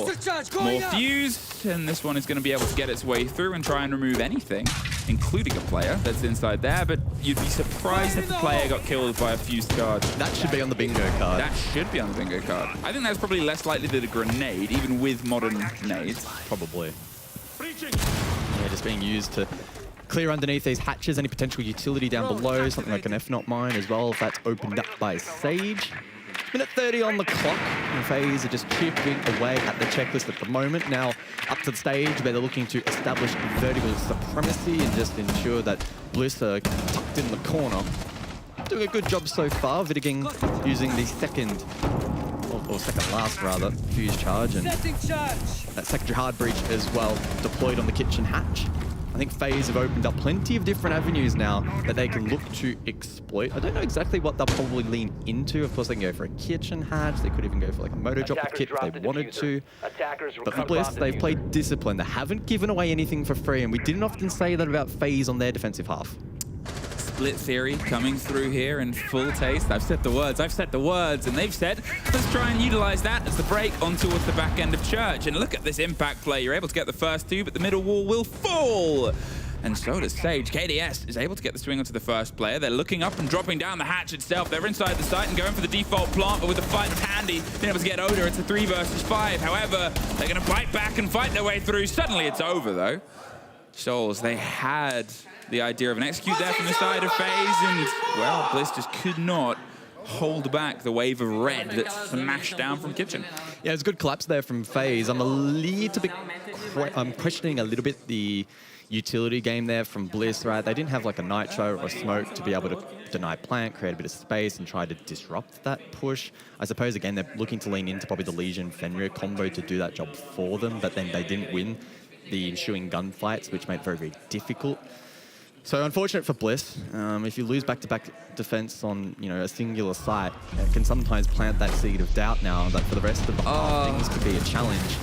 And that was probably 10 seconds after I mentioned that Bliss didn't give away a pick for free, and that was, you know, the trigger point, the catalyst for the round. And you could see Bliss throwing bodies in towards Arsenal, trying their best to get a line of sight onto the planter, but the coverage from FaZe was just really, really solid. I understand players shout things back and forth. I don't think anyone on Bliss can speak Portuguese. Not that I know of. Okay, so that the effect of shouting at each other there. It's always the worst thing about English being your only language is they can shout things in different languages you don't understand, and that becomes more threatening. A little bit. Because you're like, damn, that's like a flex. They're able to insult me in multiple different languages. It's a back and forth, it's banner, but it's heat because now we are even Stevens 4 apiece. Both teams still have a timeout as well. Worth mentioning on this map. There was a tech and, oh, there's Sage. Unfortunately, just another victim here of this approach. KDS, I think 2 rounds in a row, has got that opening kill against the player. This time just, would you say, caught out of position there, top blue? Yeah, I don't know if Sage in that instance is trying to get a claw down below. That may have been the case and he got trapped on an island. Either way, though, he should know the timing of that push. In fact, I'm almost certain he would know it. So a little mistake there from him, as the mistakes now starting to compound a little bit for Team Bliss. They're not even on their 5th round yet, so I don't know what's going on, because this has typically been the point where they've actually still been doing okay. This is why they said FaZe were the toughest team. They only had to get to the 4th round. Yeah. Tiburao hasn't really been able to have the impact here against Maverick. As we said, Maverick has had a bit of an uptick since the most recent major, not entirely because of the changes towards the introduction of Tiburao, but also I think just the way the play and the approach onto sites, onto ideas and angles has changed a bit, with grenades getting the big nerf as well. You have to sort of approach things a little bit differently. No more like depth charging to remove holds and tech on the walls itself. Bit of return to classics, a minute 20. And the classic thing is FaZe peppering the site. Again, getting their openings, getting their angles, the spread. You have the single player now watching on towards the breach they've made. 2 players heading towards Garage. I'm not sure if there's pressure onto the back end as well. There it is, Souls. And I think that's Cyber too, the pair of them getting some work done here underneath, just holding the bottom of the red stair set and hoping someone makes a mistake. Yeah, I don't mind the idea of establishing Tiburao on Garage rafters. He can use that utility from the Zodo canisters to slow the push here, and it is about to come through. Souls with the flashbangs over the top. The Nitro doesn't land, though. KDS, that's his trigger now to push forward, as Wet will be seeing White once more. KDS should be in for a free kill. He pushes through. Brendo, though, to trade, or at least attempt it. Smoke canister to come through, and that should confirm the kill. Not quite. KDS just pinging out that mat at the moment. 30 seconds for FaZe in what is effectively a 3 versus 3. Didn't feel confident enough to swing, and fair enough because someone was watching it, but now those players on the split side have to come for the rotate. No! The position given away by the impact to try and get himself less known. Souls finding his way up the site itself. Not going to be able to get the player revived here. It's the 3 versus 2 into the drive on the site. The first fight is 1 out by FaZe, leaving Oda once again in the 1 versus technical 3. The first is his to strike, the second go for the plant. The cover is towards his left. He's not quite sure though. Top red gets the triple. It's just the planter. He needs to find the back. No! Almost again, almost again. The heart is going to explode. Another 1 versus 1 going against Oda, despite a really good attempt, had a great read on the two players that he was able to drop. Unfortunate once again for Bliss, and that will be their trigger for a tactical timeout. Now trailing 4-5, FaZe looking really good here on attack. It's so, I mean, it's heartbreaking, I think, for the one side of looking at Bliss there twice. The same player almost being able to pull out these huge, huge clutches against all odds. But also the only reason they're in the against all odds position is because FaZe are playing very sharp. These approaches, as you said, they're very intricate, very well put together as the timeout and the conversation come through from the two teams, both sort of similar things, because at that point you're thinking on the side of FaZe, look, we keep getting towards these late executes and they keep almost breaking it. How do we get ourselves that extra 20 seconds? You look at the second round in Church, decimating. Compared to the first round, we're almost clutched out. Will we see a second round here or a second round on the top floor? I don't know. But at this point from FaZe, they'll also be sort of saying, look, we can lock this out now before we get into bank, which might be a bit of a quick show.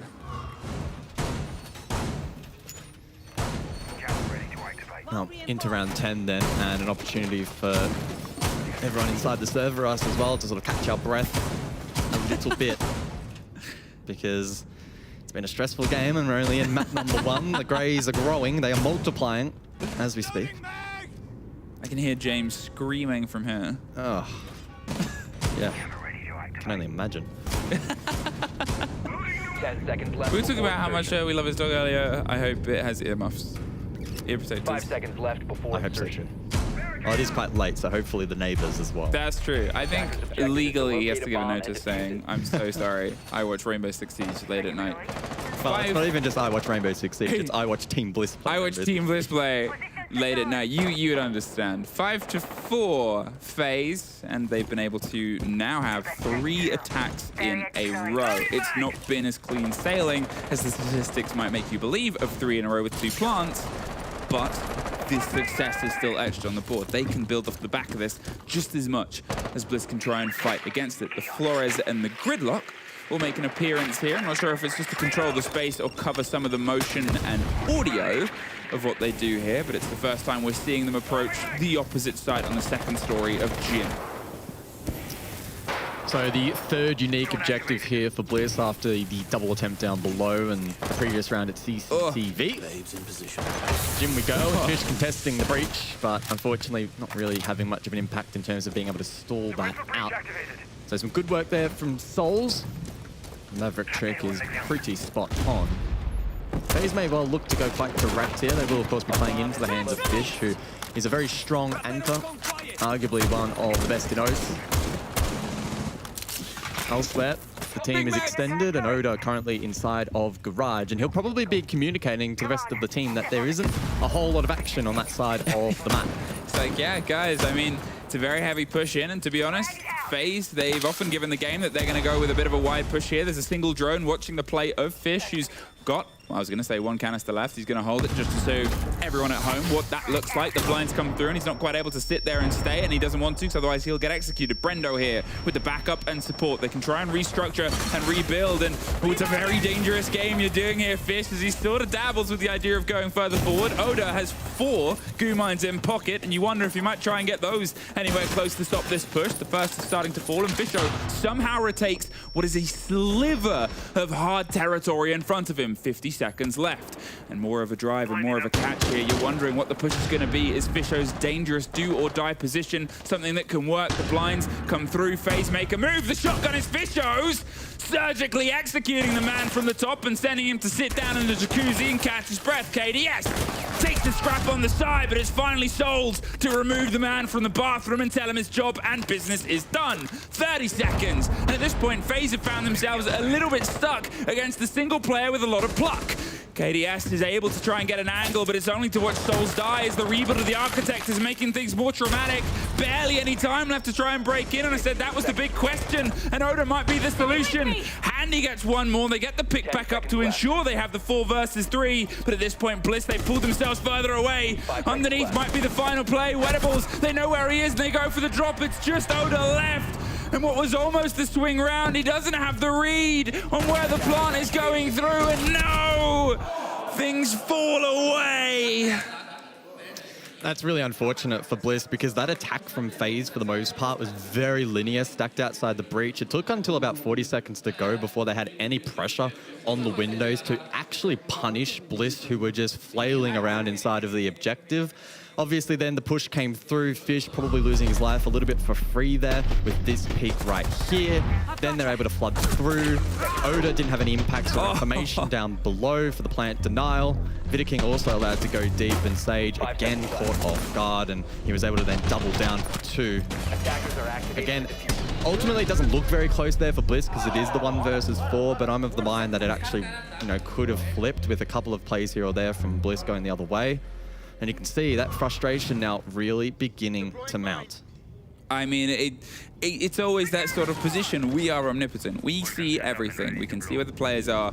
That late with what they had, Fish getting caught on the swing there, I mean, it's horrible. But at that point, when you're a smoke with the shotgun and you're able to get the first swing in that position, and you've got no canisters left because of what happened at the breach earlier, they at least did some work, but you sort of want the other Bliss members to maybe push back up main where they hadn't had any control. We had the 3 remaining players in that situation where one of them was in Logi, one of them was construction, and one of them was underneath. But without the impact, you can't really entirely stop that breach unless those fights are won elsewhere. And FaZe were just able to use that experience in that chaotic situation and sort of piece together the puzzle. 6-2-4. 4 rounds on the trot now for FaZe. And they've got themselves 2 swings at map point.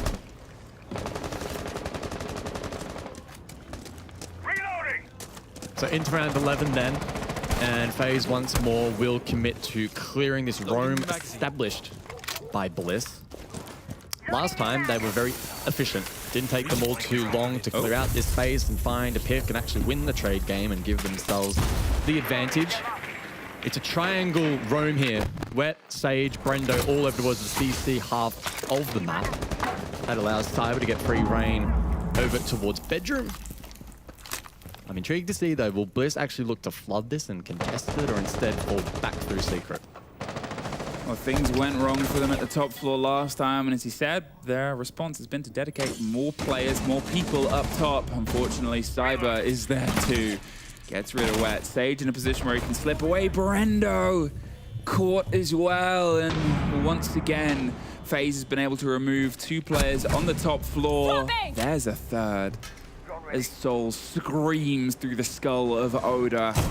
With Fisho and Sage, all that's left now to try and hold on hope on this, their map pick on Club. The 5 versus 2. FaZe, a lot of time and a lot of utility to bring this into their play. Perfect from FaZe, from what may end up well being a perfect attacking half to close out their opposition's map pick.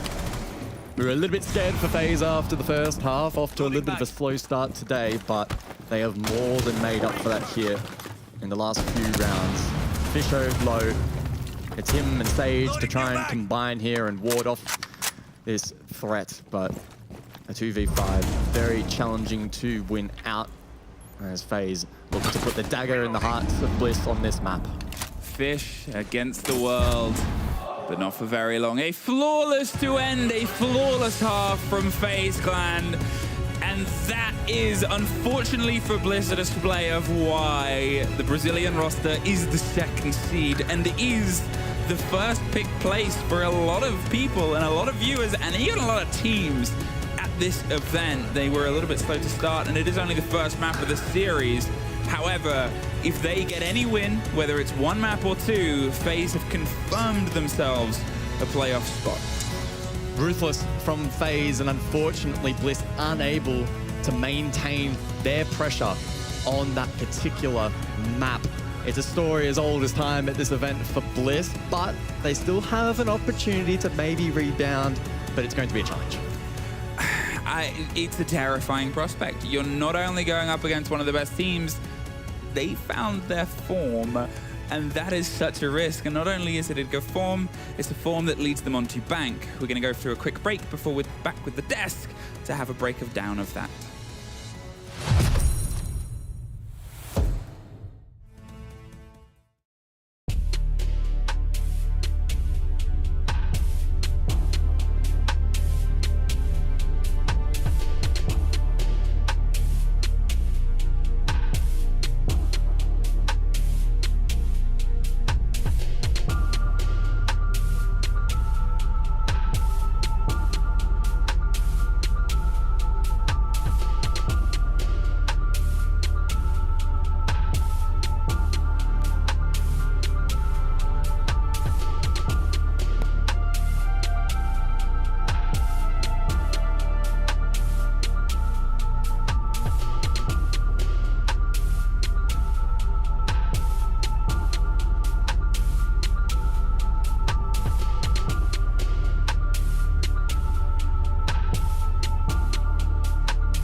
If we could invent a time machine, I would go back 1 hour to watch that first half again and then walk away from the screen, because that was where things looked so damn good, Ollie. But unfortunately, after the first half, it went downhill. Womp womp. Yeah, we can see there from FaZe's celebrations after map number 1. It did go the way of FaZe, but not through lack of trying.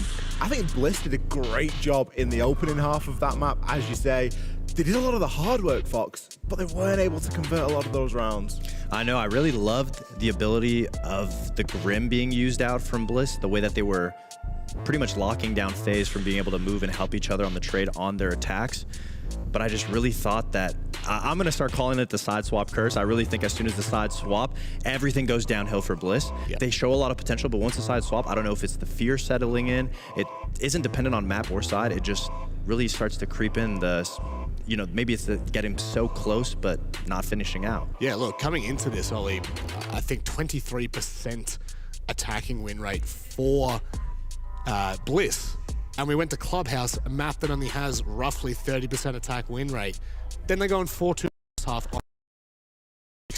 Hello? I mean, it wasn't just a case of Bliss doing fantastically well on the attack on Clubhouse. We've got to give props to FaZe as well, because FaZe did an equally good job. It just so happens that Bliss did a better job. They did a better job. It just so happened that Bliss did it first, and we weren't really expecting it out of Bliss as much. Yeah. But they did a fantastic job. I love the way that they were focusing on exploiting some of those players on the side of FaZe that weren't only over-peaking, but were getting a bit too overzealous. They did a fantastic job of just holding the line on that attack, utilizing things to really give themselves the advantage in the push. There were a couple of good occasions of Garage getting taken really nicely there from Bliss. I've actually got a question for you, Fox. Yes. Could you tell me what the difference was between the attacks of Bliss and FaZe? Because it felt like FaZe were far more dominant. Even though we saw some incredible rounds from Bliss, FaZe were in more rounds, more often than not, had 3 or more left alive. Absolutely. I mean, once the sides were swapped, Bliss actually only was able to get 1 opening kill. FaZe was doing a really good job at just staying alive, and I love to see that because we highlighted a player like Cyber, who was playing very aggressive in the past games, and he wasn't able to find too much success. But in this game, he actually was tidying up and just playing with his teammates and not allowing him to lose and give an advantage to Bliss, and just strengthening the whole dynamic of FaZe's attacks. You can see it there. I think Cyber ended up with 3-1 on entry, so you know that kind of maybe paints a picture as to how things have changed a little bit from the pre-show, from the discussion that we had. Look, a close match overall, and I don't know how much we need to dwell on it. It's done, it's dusted. FaZe have now pretty much gone 1-0 up in the series. They're looking very, very confident. FaZe looking great, you know, it's the classic FaZe, right? They are never out of the fight. They can go down a good number of rounds at the start, come out at a 2-4 split, and still come out there and perform. We've got some great highlights here from Bliss and just some of the ways that they were looking to get around on those attacks. And, you know, maybe a few times where it maybe just didn't quite work out, but their success in taking Garage was fantastic. One thing I would love them to do is start looking down on the floor. You were saying that Aussies don't like looking at the feet, but we saw so many frost mats getting brought in there. Yeah. How many did ended up getting hit? I think it was 2 or 3, but yeah, there was a couple, too many, right? They're definitely, I mean, you hear it, right? Like, you're going to hear it. You're going to hear it no matter where you go. There's always a pop and the, you know, like, there's pain. There's pain. Look, Wettables is in good standings. He's got a smile on his face. I guess you kind of have to. You are up against, technically, the second-seeded team coming into this. Speaking of the second-seeded, let's go to the second-seeded map. We go to Bank now, Fox. Does this make it even worse? I don't think so. I mean, Bliss has been very strong at the start of their games. It's just about converting it onto the half. They've been very good on their attacks and their defenses on Bank in their prior games, but against FaZe, it's just, you just can't let the ability to them execute just struggle against Bliss's defenses. We've got to look at the Wolves game that Bliss played on Bank. Yeah. It was, again, surprise, surprise, a 7-5 to Wolves, but it was another occasion where we see Bliss come just so close to getting the job done and not managing to get it over the line. Yeah. This was actually, the Clubhouse that we've just seen was the least closed map that we've seen Bliss play so far. So hopefully now going into that Bank, hopefully they're going to have something to show us. Hope. That's what OS is built on. That's what I'm built on. And I'm hoping that Bliss can do something here, because otherwise they are looking down the barrel of a very scary final day here for groups. It's time to get underway with Bank. Emmy and Gus to run you through it. They say happiness comes from many different avenues and bliss is sure to follow. I think the only bliss that can come right now for Manic and maybe a couple of others is bliss getting a map. They were close and then everything fell apart. Yes, and Bliss have struggled on the attacking side of Siege so far at the tournament, much like many others, but on the previous map in the series of Club, they actually got off to a phenomenal start. Unfortunately, their defense fell apart and they head into Bank. FaZe's pick, now trailing. As you mentioned, Em, this is a map synonymous with Brazil, so if Bliss want a chance of pushing it to a third, they're going to have to play the best we've seen so far. It's a slightly tall ask.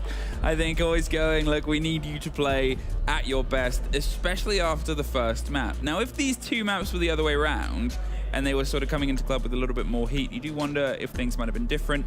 Club itself was, I believe, statistically the most defender-sided map of the pool that we'd seen over the tournament until that last game, which shows how impressive Bliss were on their attacks. As you said in the break, it could have and maybe should have been a 5-to-1 half with that 5-to-3 attack going away from them. It wasn't, and even then, to face a flawless and then go into Bank where attacks can be very terrifying and FaZe start on attack. Uh-oh. Yeah, that's the thing for Bliss, right? They're now having to defend once more, and they're already obviously struggling a little bit in that department, finding it very, very difficult over on Club. And yeah, I totally agree. Bank is a map where if you steamroll a bit of momentum and you have really good structure, which a lot of the Brazilian teams do, plugging all the holes on such a large map as a defensive unit is it's basically impossible. You have to try and optimize it as best you can. So I'm keen to see what Bliss bring into the server and perhaps how aggressive they're going to be, right? We think back to Club on Basement, for instance. There are a couple of rounds where they went for extensive roams. They were a little bit mixed in their result, especially the last round. It fell apart. But Bank's another map where you could go for something similar, right? You think about like an open area extension, post up Oda in that position. I think he was farming SSG there the other day. Fox was mentioning it on the desk. So if he can fire up and the others can play around it, we'll see if they're able to push FaZe back. Well, you sort of pointed this out as well between the break, is Oda was playing those roam positions on Clubhouse, but FaZe were just ignoring him. Yep. They were like, there's a guy over there, and they're like, okay. They just ghosted him. We'll just leave him over there. And here you can cause a lot more trouble, as you said. You can get more directly above it. I love the sort of pattern of rotation downwards. You can have, you're looking at some hatches and some hops with some really great synergy, whether you're going down the core of the map itself right in the middle, or you've got square down into blue hatch, or you've got lobby hatch if it's already been falling. There's just problem plays that mean you have to pay attention towards those loose players before they land on your head within 5 seconds. FaZe, how many seconds until they get some control of the map itself? They were very quick at getting their first feet into the foray of the top floor of Club, but Bank is a different space. They got the dogs out. Them dogs, they were out.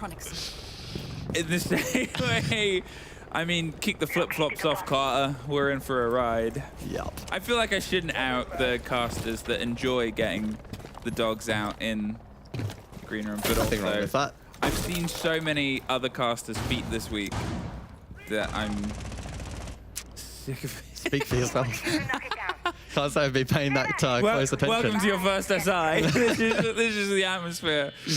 A minute is gone and all Bliss players are still standing. A bit of a rarity from how FaZe has done their approaches before. Cyber, with his own foot a little bit under a bit of pressure there, does get the first fight. Wet is opting to take the drop. Cyber finds Fish as well, and I mean, they tried to keep themselves a little bit close to this engagement. Now it's just hatch control and FaZe in control of it.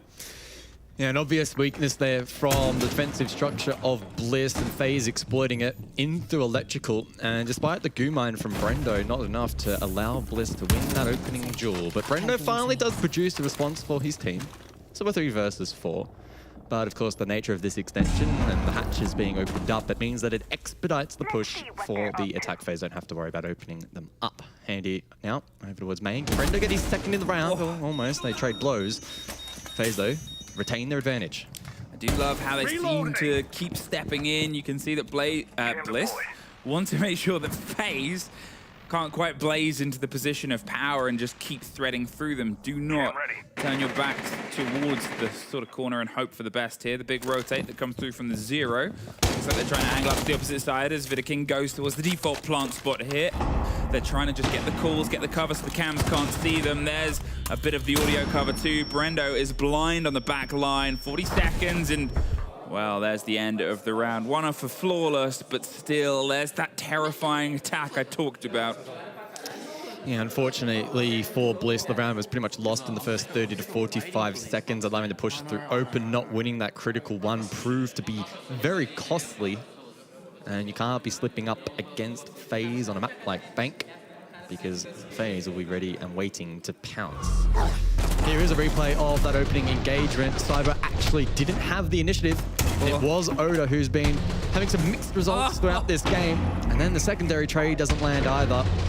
So again, blow after blow against Bliss, who aren't converting what I would describe as favorable positions, favorable moments. And most of those moments have been big. So unfortunate for them, but for FaZe, a great kickstart to Bank. I mean, Cyber taking that first fight with the goo mine in his foot, if it had been 10 more damage to his health in that situation, the goo would have finished him off before he was able to pick it up. Getting it out and then swinging into the second fight with the premonition that he had there just sort of shows that 6th SI experience we were talking about before. The fact that he's been competing at this level for that long, I mean, terrifying. The step forward here as we go to a slightly different site, find our way. And actually the core, once upon a time, this was heralded as the second strongest site for a lot of teams, or the third. Now it's fallen out of favor a bit, Tellers. Bliss must be cooking up something. It looks like perhaps they're considering a jump out here onto that rappel. Oda's close by an airlock, and I don't think Cyber's consciously anticipating it. FaZe do not have a read. No zero in play, so the ability to gain information may be a little bit more challenging. Oda goes for it, but Vidaking rounds the corner. A good little bait there from FaZe, and Bliss, unfortunately, now trailing 3-5. It is one of the few jump outs you can actually do on this map, and the positions you can go for some pressure here. It makes it a little bit known. You probably get 1, maybe 2 swings at it. But obviously FaZe have the prediction saved. Great transfer. Either side of the pillar to add a little bit less structure towards FaZe's approach here. They've once again been able to turn a 5 versus 3 to a 4 versus 3, but he doubles down. Gets a second for the trouble as Wet hangs around in stock to have a look at the paper hand. He might be about to find his end, and he is. Fish gets a little bit of a taste there on the top floor, and now, what a turn of fortune here. 3-2-2. They have a lot of time here, the remaining 2 players of FaZe, but what can they do with it, with the utility that they have? Yeah, Bliss love playing these sort of top floor extensions on Bank, and oddly enough, in the OS League, it can sometimes actually be to their demise because they're overcomplicating it, and attacking teams don't try to break it down. This time, though, FaZe have targeted it. Sage steps up with 2, and then, of course, Fisher taking up top square, able to find the 3rd. So some good work there. But Vidaking's still up, and we know that he can be impactful. Souls as well. 2 unanswered kills to kick off this game. So we'll see how they go. They have 60 seconds to work with here. I do wonder how much information though Bliss have. You can see Brendo flicking those Valkyrie cameras. Perhaps there's one inside of lobby, and Bliss have a read on this push. Salma gives them an angle and a route through onto it. Still a decent amount of time at this point, but they're not being handed anything by the players of Bliss. We're just sort of keeping themselves sitting pretty on the back line. We hear the Nitro ripped and torn. It stops the approach, but Wet does almost get caught out in the crossfire, and there it is. Swung on the door. Now it's a technical 2 versus 2 at this point, but for 30 seconds, the onus is still on the idea of getting the kit down and planted, which is going to leave you, well, just hoping and watching for a cover that has now been covered in bullets. They have to crawl away. They're swinging ready on the last door, and there it is. 1 apiece, and we have our first Bliss defensive round for the day. Yeah, and it's 3 kills from the Sage, who can be a big, impactful player for Bliss. Didn't have a fantastic clubhouse. A lot of it came down to some really unfortunate timing, and, you know, Siege can be like that sometimes, but he's tidied it up here on Bank. Good aggression on the top floor from Bliss, and it finally feels like their extension off-site, whether it be on club or now on Bank, has finally worked. Yeah, once again, losing the opening to players. It seemed like they were fully aware of that jump out. Again, there's not too many that you can do on Bang. You sort of have those windows. You could go for a run out of top garage or bottom garage if you're feeling very excited, as they seem to be on the other stream. I'm not sure if that is it GK, NIP? NIP, yeah. All right. And GK took map 1. They did. So, FaZe, they're making sure that they keep Brazilians' pride right now in this showdown. For now. For now. I mean, we still got 1, maybe 2 maps to play for. If we get through this, we find ourselves heading to Labs. And is that a good Bliss map, do you think? Well, I mean, they've been attacking really well, right? And I think the fundamentals on Labs are pretty cool. You know, breaking crossfires and clearing positions. It's quite a linear map in that fashion, so I think they have every chance to push FaZe on Labs. Unfortunately, though, it's going to be tough here on Bank. It's going to be really, really challenging. But they at least found something. Round number 2, and now transitioning into the 3rd. We'll see if FaZe want to continue to play into the roam game from Bliss. Sage is top floor. Wedables as well, alongside Brendo. So that same roam triangle that we saw on Clubhouse being employed here on Bank.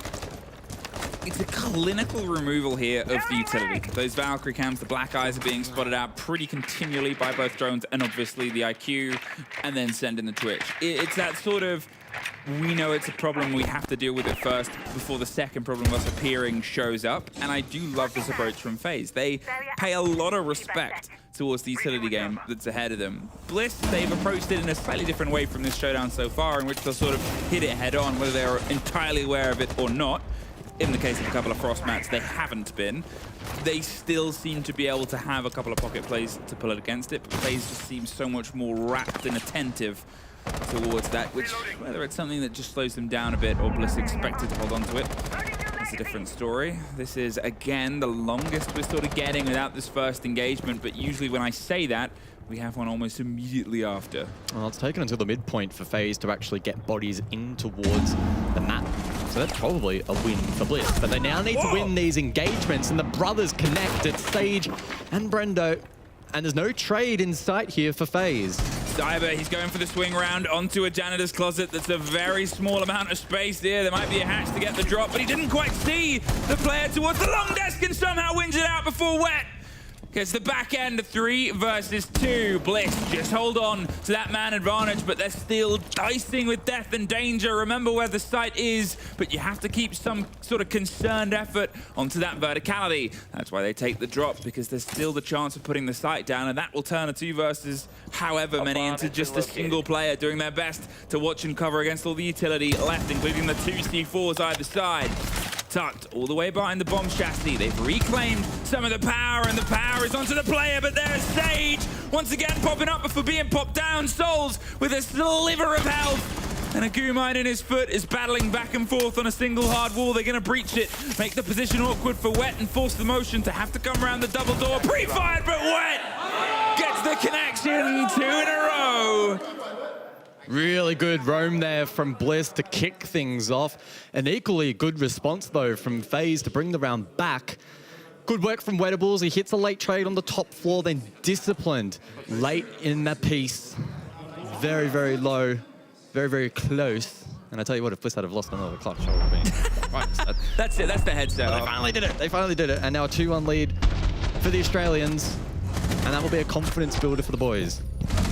I mean, the fact that they've sort of gone in from club into this, into sort of going against the own problems that they had. They almost pulled off the 1 versus 3 clutches. They were almost on the wrong side of that this time round, but now they are the successes. The energy is rebuilding for a team where we talked about how at the halfway time last time, they were great energy when they were winning. And then it's sort of, you could see the frustrations coming into face and coming into pass, because although you're up against the toughest enemies, you still want to beat them. And you still have to keep that mental game, because as soon as you think you're going to lose against them, you're probably going to lose against them. I think that can be said for, any game, any matchup in Siege, right? If you think you're going to lose the match, you probably will. Not worth playing. And that even breaks down to a round or an engagement. If you think that you're probably going to lose a fight, that can be a big difference maker if you don't have the confidence to, execute a play, or the confidence in a teammate maybe to support you, or whatever the case may be. So good work from Bliss. The triangular roam on the top floor, it works out. Good work. We go to top floor, though. Very challenging site for the defense if FaZe are ruthless, which we are anticipating. Traditional lineup, though, from the attack, so there shouldn't be too many curveballs for Bliss to deal with.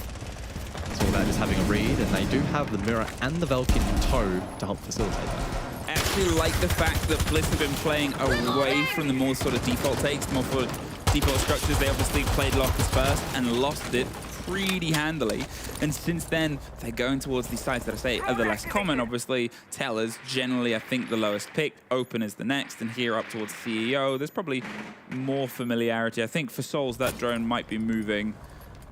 And we'll see if there's a little bit of a read through. The players themselves are still, it's just a little bit of a broken drone as Cyber pulls there further and further away from a stock wall that slowly gets a little bit of a hole. Angled through, nothing more than just the pressure of saying you cannot play the vending swing anymore. The Valkyrie camera dealt with by Cyber, so he's now confident that he can push forth. There's a ping down below! Oh no, Oda caught off guard, 1 and 4. Cyber not traded, but it is still a 4v4. Yeah. Midway point of the round, it could be worse for Bliss.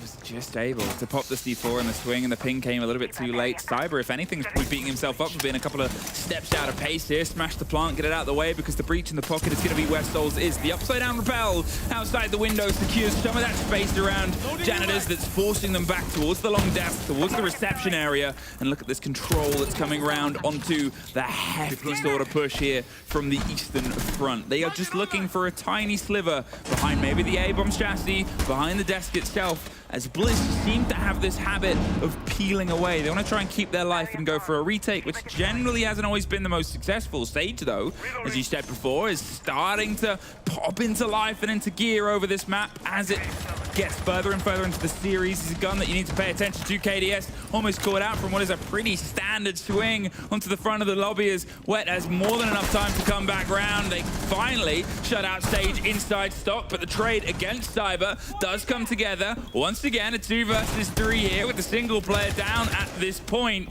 You're going to see if the remaining Blitz players can hold on. The crossfire and the swing from Brendo goes wide. Behind the desk, Souls is the CEO. He's able to get one on the pop, but it's put right back down by Wet. And we now have a 3-1 situation for Bliss. Yeah, good work from Bliss, and I totally agree on the point that they can sometimes perhaps peel back a little bit too much and not keep the front line in play to contest FaZe, but Sage re-aggressed over towards that stock hallway shield, which never got cleared, and that made it quite challenging for FaZe to get that positional advantage top square. Wedables as well was allowed to flank through lobby. I suppose there mustn't have been a drone there from FaZe, or if there was, it wasn't called effectively, and that was to try and break the cross on the main rappel, which can often make it challenging, of course, to re-aggress and get forward. Brendo, Sage's brother, takes a book out of his page out of his book, a book out of his page. Pushes forward. Obviously. Things are upside down in Australia. You guys wouldn't understand. Obviously confirms that pick, and yeah, good work from Bliss. I mean, what a return to form for the defense here, and I love the swings back in. As you said, I love the rebites of aggression, the retaking the territory inside stock itself. There's some good sort of confidence coming through. It is an intricate map to attack, and it's a map that can work well with sharp attacking teams. So there is still the second half of this map for Bliss to play, but 3 here after what happened with FaZe having the momentum leading into the first round of this, which was almost a flawless. I think only a single kill went against them. You have to give credit here to the Aussie boys for getting their heads wrapped back around this bank. Cyber, he's heading towards the top floor. He's been able to, again, if we're going to talk about Sage sparking back into life, he's been showing up more. He came into this day as statistically the lowest rated player for the FaZe team since he's started to find those sparks of, we're up against Cyber that everyone's had at multiple tournaments. And I'm interested to pick your brain a little bit, right? Because you were mentioning heading into this that for FaZe, this should be almost a guaranteed win. Yes. Is this a case of Bliss actually playing quite well, or a FaZe just maybe finding a little bit difficult to find their feet? I think FaZe have got themselves in a little bit, not overconfident, but I think they've sort of, you look at how they played club, a lot of it was, we're winning our ones. We're winning these aggressive gunfights. The swing there onto stock is a great example. They were said, look, we'll leave you here and you'll win if they go against you. They're not quite expecting these motions that things like this. Wet going in. They're taking these extra steps. Instead of playing the sort of let's pull back and peel back that Bliss were doing or sit and hold, suddenly FaZe is having to sit up in their chairs and get into it, and they're finding these little pieces and puzzles pulled away on a map where, if that happens, as you said, it's so intricate to go for the attack. They've now lost their Zero and their Sam Cam, so KDS is going to have to step in and swing, but they still can't get that player out of the position. They have a body advantage at this point, and Wet is going to sit around and stick as his escape route is opened for him, and he's able to get out of there. But I think FaZe, they're just having to make mistakes like that, because as Bliss suffered on Club, their eyes are a little bit too locked on to what the other players are doing right now. Yeah. A decent take from FaZe, perhaps not as proficient as last time. A lot of it was on the back of Cyber getting some quick control and Bliss scrambling to try and formulate a response. The cap can from Oda does just make things a little bit more interesting though. Flashed out, drop to come through, and the 417 will clean him up. No support from Bliss, understanding we're so deeper in towards the objective itself. Wedables is actually repositioned though, up above, but he falls. Oh yeah, he got spotted and he spots them back!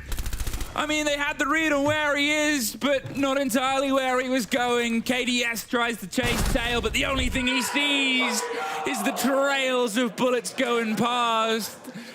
And this is the answer to your question, my friend. Bliss are playing much better, but FaZe did not expect the stack up and the knock back down of a team that's sort of pressed against the wall, and a confidence of Bliss is, let's send it. Yeah, I suppose in the chaos of FaZe electing to pivot to more of a default server push, flushing out Oda. In the meantime, Wedables has been allowed to push back up main. FaZe have a Zero. FaZe have a Twitch. Default drones. Where are those? Where is that information? You should always have a read on the defense pushing back up main stairs.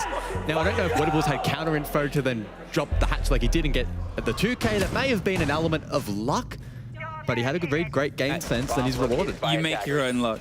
100%. You make your own luck here, and I think, again, the sort of moment, you don't want to just sort of point towards the specific of a cap can trap. At the very beginning of this game, when FaZe were playing at the strongest, the thing I complimented them on was how well they were clearing utility, because they were. They were comboing the sort of IQ alongside the Twitch. They had every single read on what Bliss had put and placed around the map itself, from Valkyrie cameras to traps to whatever. They weren't falling for any of those games. And now suddenly they're sort of having to adapt and change things on the fly, something that they can be very good at, as demonstrated inside Clubhouse to have responses before. But they're missing those little tricks, those little moments of a team that, as we said at the very beginning of this, how do you play against a team or a player that is playing some of the best that they've played on their day? This is that moment right now. Is this bank, the stars have aligned a little bit for Sage especially, but Wet, who's now sitting 6-2 and has a huge bout of confidence that they just did not have in any of their motions really on Club. So the Monty then for round 6, and typically this would signpost a push through electrical in towards that B objective. We've seen teams like G2 from EU stack impacts to counter that. Not the case for Bliss, but it's not even the case of FaZe pushing through electrical. Vidaking playing contact up in this janitor hall position. Elsewhere, Oda lit up. That's over towards Archives, but all action, all eyes on this little Monty interaction as FaZe look to unlock the setup above. Nitro Cell, it's Sage up close. A lick of damage. This is an awkward little standoff. I mean, he's doing his best to hold on, and fair play here against the man that is pretty much infallible when he's right in front of you. There's been scratches of damages either side. Oda has suffered the most of it, but Cyber's taken a bit of a blow as well. Sage is still sitting on, but with the stop rotate and almost a very clever bit of explosives underneath, they were baiting him into it. Sage somehow takes and tears the head off the player on the swing of stock. They are doing everything they can to step back. The trade comes back in from KDS on towards Wet itself. The scan comes out. As I said, the fear, the caution that needs to be played towards whatever is proposed and put in front of them. Oda, he's still pretty heavily damaged, but then you look across the opposite end onto FaZe, and 3 of them have suffered big scrapes and big blows. Vidaking still being scratched and bit at from below. They cannot find a breath here because Bliss are refusing to give them space to breathe.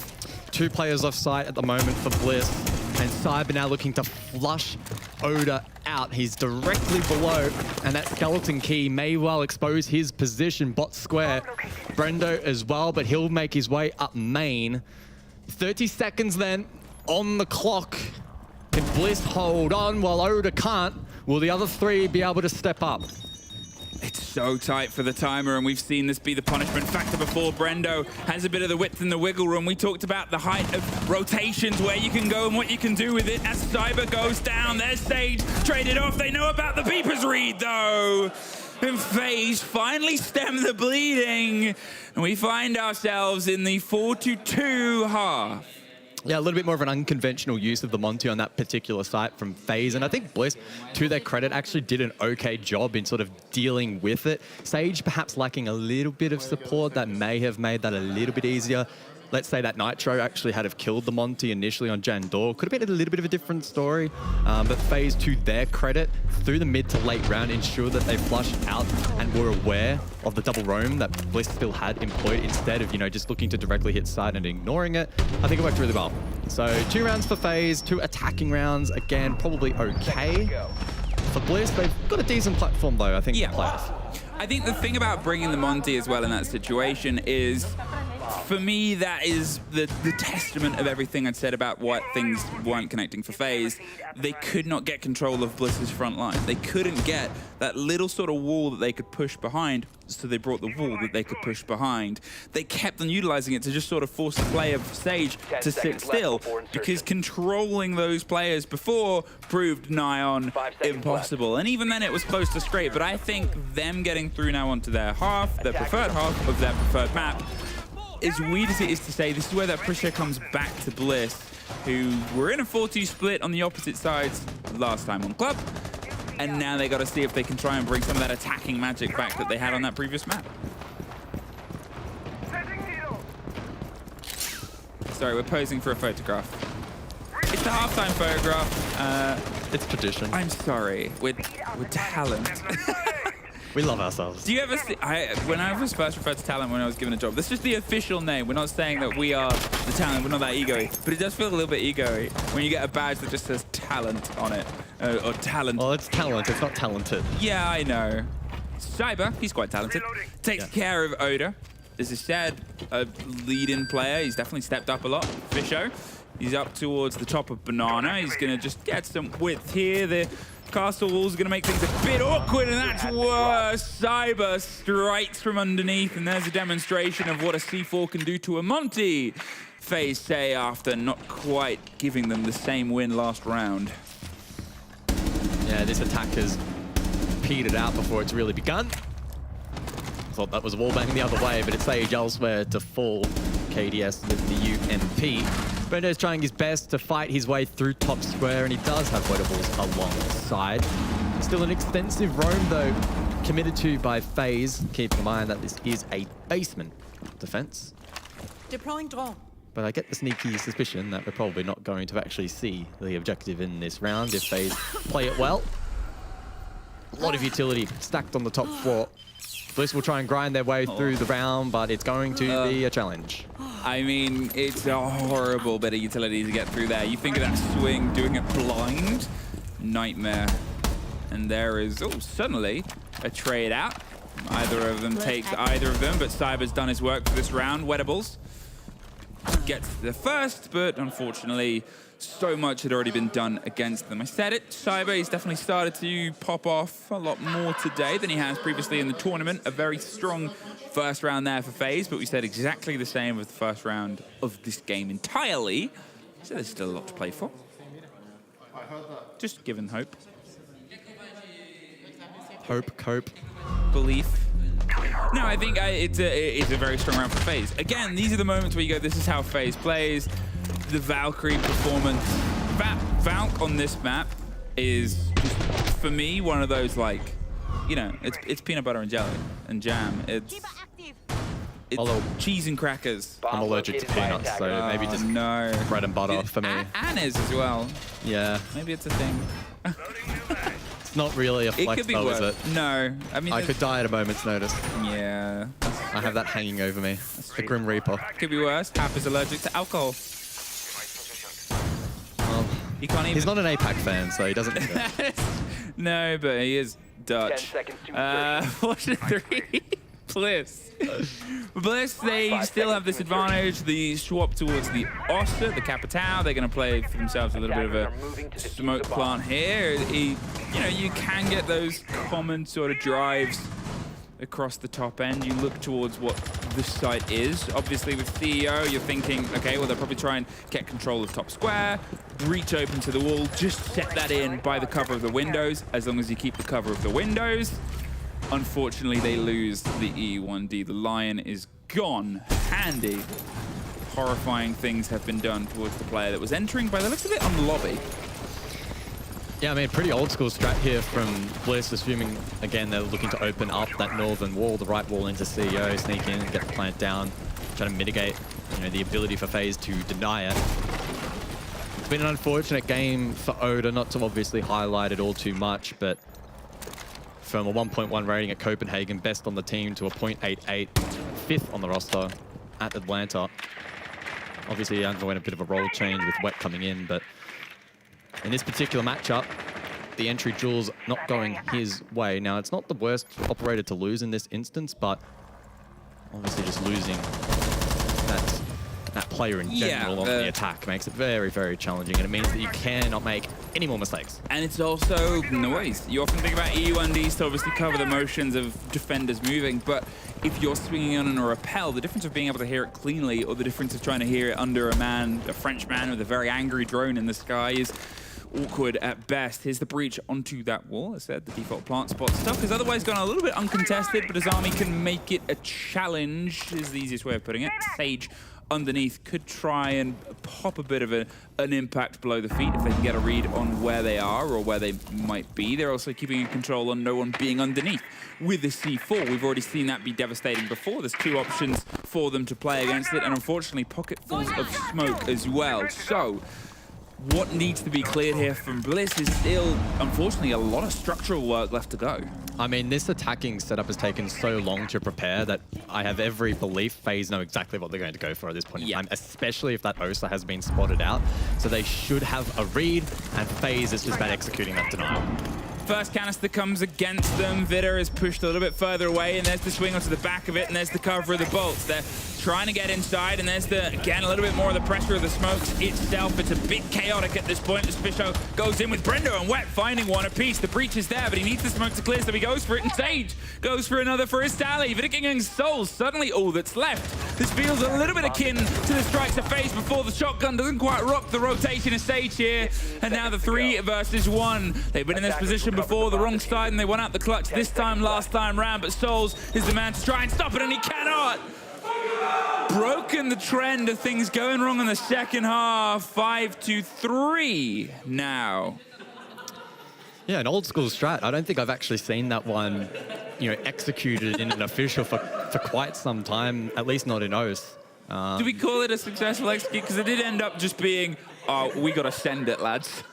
Well, I guess the entire push revolving around the Osa, which ended up ultimately dying, I guess, is maybe a small little asterisk, but that round highlights just how difficult top floor is to defend with only one person on the rappel. Like, Wedables is holding that cross and he gets the kill. Sage obviously popped off as well, but it's so challenging to get in a position to deny that plant. Sure, you can get the long angle from Banana, but once that diffuser rotates, you know, behind the chassis, you have to push forward or you have to have some kind of projectile.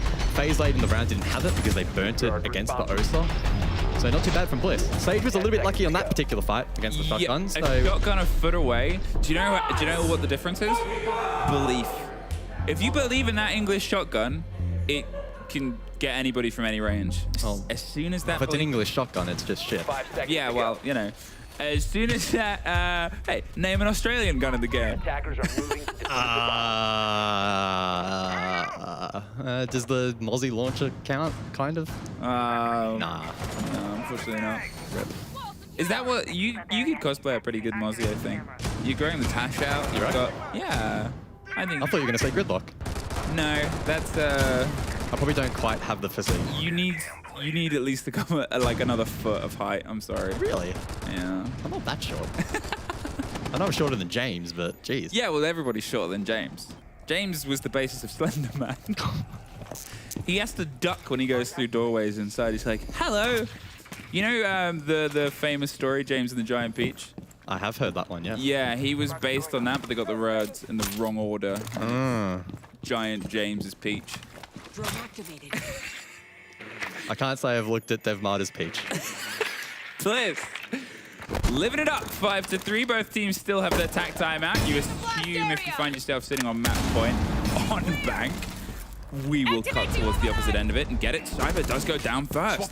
They cannot quite execute the destruction as of yet, and they are right in the core of it. They're crawling to safety. Fish is trying to get the end of it, but there's the bait. Handy has it, unfortunately led into a bit of a trap there. They saw the down player. There's the trade out as Brendo does find one elsewhere though. So Cyber is still in no man's land, just bleeding all over the shop and the floor. Handy, he's saying come closer, come closer. I've got you covered, and Vidaking's here as well, but now there's no one really on the site. The stage executes one more and Wet gets one more. They're going for the plant guys.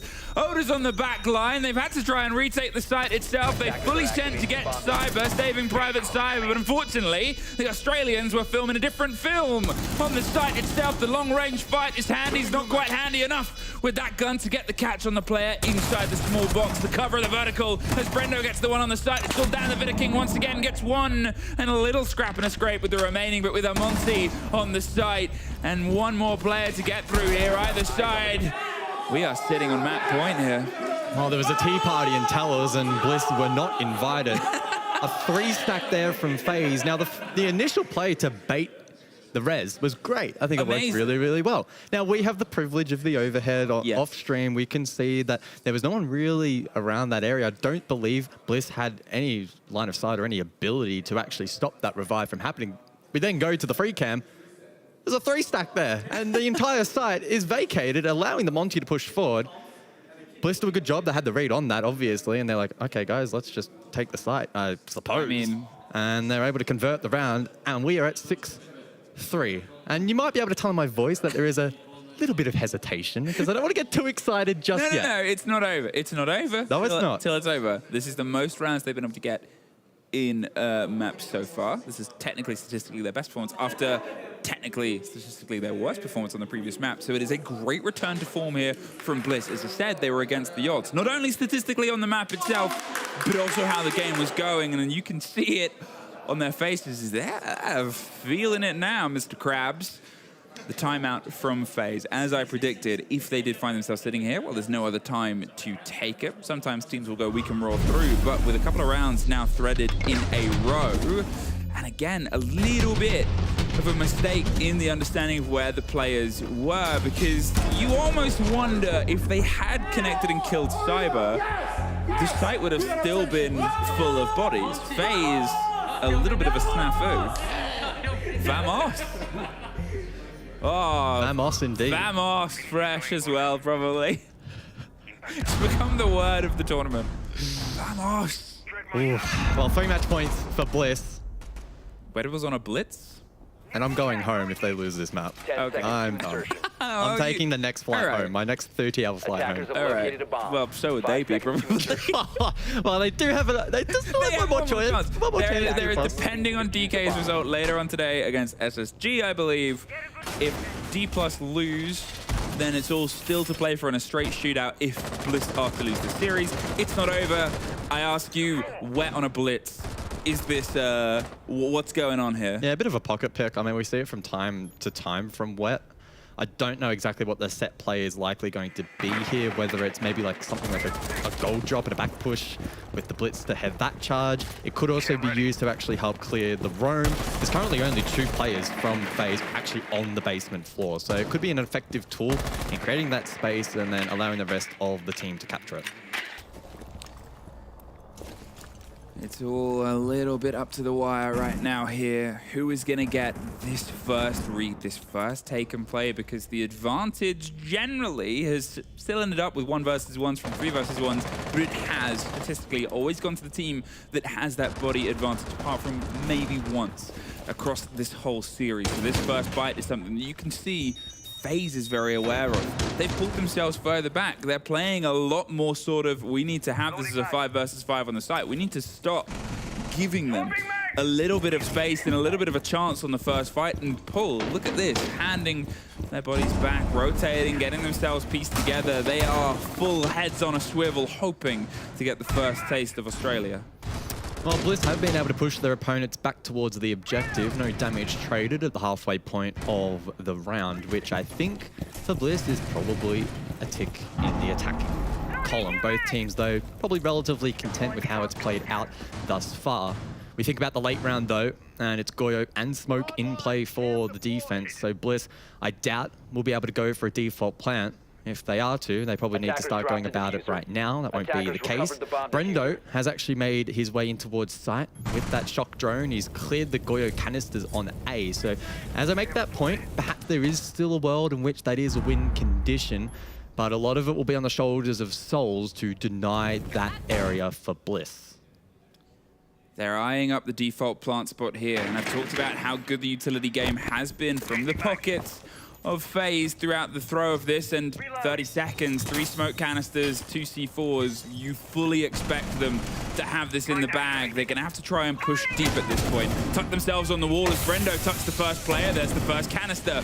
But with only 20 seconds left, they take the drop on the hatch. Visho finds one. KDS trades them out on the swing, gets his second as well with the Vector. Sage is still watching the vertical at this point, concerned about the rotate as the player is about to come into the plant itself. Wet, gonna stick it and go for the cover, cannot. They have to try and push in at this point. There's the fight over the top. We only have a pocket full of second. Sage with a double inside the side. They gotta see if they can stick it. Wet, he's going for the plant. The cover is there. They're pushing in. Wet, can he get it in time? He cannot. The shotgun is a difference of seconds there, and we are bitterly close, but not quite.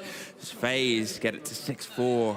What a play from Souls, a nail-biting round right down to the wire. The final smoke canister just threw the attack into disarray. Wedables had to fall off, the coverage had to then be deeper. Shots not quite landing, which has been the story of this match so far in the clutch for Bliss. They'll take a timeout in response. I think they can find confidence in the fact that the vast majority of that round was very, very positive. Just right at the very end, Souls proving that he was too good in the moment. Breaking up the momentum of FaZe here as well. Obviously, when FaZe have taken a timeout, they've won a round. Only just. It came down to the difference of a couple of seconds. If the Blitz was able to get that plant down and get his shield up, suddenly you're in a 1 versus 1 against Blitz in the dying round of a post-plant situation. It's not easy, especially when you are charging into close quarters. The difference of that round could have been 2 seconds, could have been 1 smoke canister, could have been a lot of different things that siege. So instead of letting them sort of go, all right, we've got that momentum off the back of this, let's keep driving, break it up, Bliss. They were in decent bits and bouts of that entire round itself. The trade sort of coming back and forth. Again, this engagement, I mean, Souls, hell of a player and a take there, and how close was that kit to being secured as well? Not that it would have guaranteed a round, but in a 1 versus 1 where both of them are able to fight, it's a very different story. I mean, if Brendo wins that one there to close out the map and the match, that would have been probably for me the best individual performance in any round of the match so far, because not only was he so proficient in covering the initial plant, but he got a lot of value from the Twitch, right? He was able to clear the Goyo canisters early and the mirror windows to weaken the plant denial potential for the defense. So unfortunate that he wasn't able to close it. Oh. And Wedables has busted his desk. Gamer rage. I don't think he slammed it. No, he didn't. Luckily, I mean, maybe spilled something. That's always common. I don't know if we've had... I thought it dropped down, but they it was do the go angle up and that down. I think, well, okay. I don't think all of them go up and down. I think there's like 3 per setup that have the ability to be... I might have misunderstood what they said. That might just be in the practice rooms.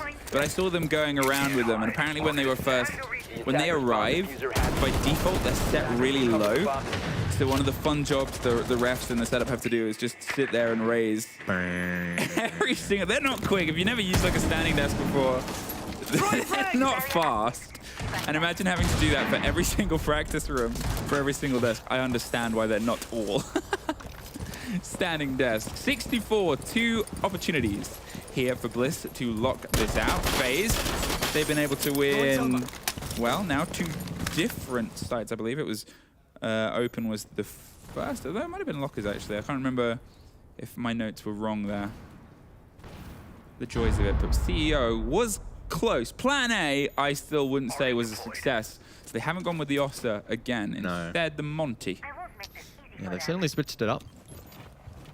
FaZe preemptively bringing the impacts on KDS, probably in an attempt to counter the Oster if it was brought forth, but instead a pivot to another shield operator, this time the Monty. And again, a pretty simple basic strategy. Push the Monty forward, zero with the information. But on the topic of info, a Valkyrie camera from Cyber will have full reign and full display of this particular setup from Bliss. Well, they at least get the one on the top of Square itself. That gets pinged out, but you can see Cyber wants to activate. They're sat, just watching and waiting. They have Souls sort of bouncing between this cam to say Monty's here, and then the cam on Beepers to say no one's there. You're free to make a motion. Now they know Monty's up. Cyber has actually started to move. Souls, he was on cam a little bit longer at that point, but the Monty doesn't want to take that fight. The castle is going to make things a bit awkward. Cyber rotates out, goes for the first hit and smash against the barricade itself. He's sort of baiting the motion, and Souls almost takes it. Gets removed a bit of damage. The swing round, the Monty, he's spraying against Handy here, who has to swap to the secondary. Souls wants to offer some support. The pistol is doing its best. Oh, Handy gets the clip and everything lines up for him. Brendo gets a body, and it's very necessary on the back end. They are still one body short though. Souls, he's close to the end. Handy, he's taken a fair bit of damage, and a timed rotate there as they no longer have the watch and the pressure. The drop, the rotate makes a bit of noise. They'll know someone's in that position, finds the first fight, but there's not much time to go, and unfortunately the execute comes against them. Brendo with the wide swing gets locked out, and FaZe find another 6-5, only one round between OT. Yeah, FaZe showing there that they're able to react to the information, or lack thereof, knowing where players aren't, where they are, and react accordingly. I will say Oda is probably feeling really unlucky there on the Monty, spraying away, hip firing away, the RNG, the hip fire not going his way. Ultimately then ADS's snap headshot, 5v3, diffuser down, always going to be a FaZe round. Great work from Handy. Caught reloading. Shots don't land from the shieldy boy. And then Oda sent packing. Unfortunately, Brendo looking sharp, but that was always going to be a challenge to bring back. Round 11 the way of FaZe. Round 12 now looms, the final of regulation. I don't want to accidentally put anything into the universe. You know that fear right now of saying something and a statistic? Hap would be like, blah, blah, blah. I'm Hap, I'm Dutch. Here's a statistic that makes things a little bit dicey. So I'm not gonna mention times that Bliss have been in this position and gone to OT and things gone wrong. I'm not gonna mention it. I'm not gonna mention it. I'm not gonna mention the times that FaZe have been down rounds and been able to pull it back to win. I'm not gonna mention that either. That isn't gonna be mentioned by me. Hypothetical. Hypothetical. However, there might be some stats. There might be some stats that belie those sort of confidences. In the calls, we find ourselves back towards a site where we will remember was kind of empty. They weren't hungry enough to sit inside the kitchen. Instead, decided to try and take the fight elsewhere. And Bliss saw opportunity, smashed it, grabbed it, took it, got a great round out of it. They almost have secured this map before. And here is a great opportunity for them to sit up and take it and send us into our third map here. Take their first and their first points for it. Kanto gets cracked open, gives you the long sight line all the way down. FaZe, they're sometimes happy to swing against those angles, so you got to be cautious. But the guns of Bliss have been pretty pitch perfect throughout this game.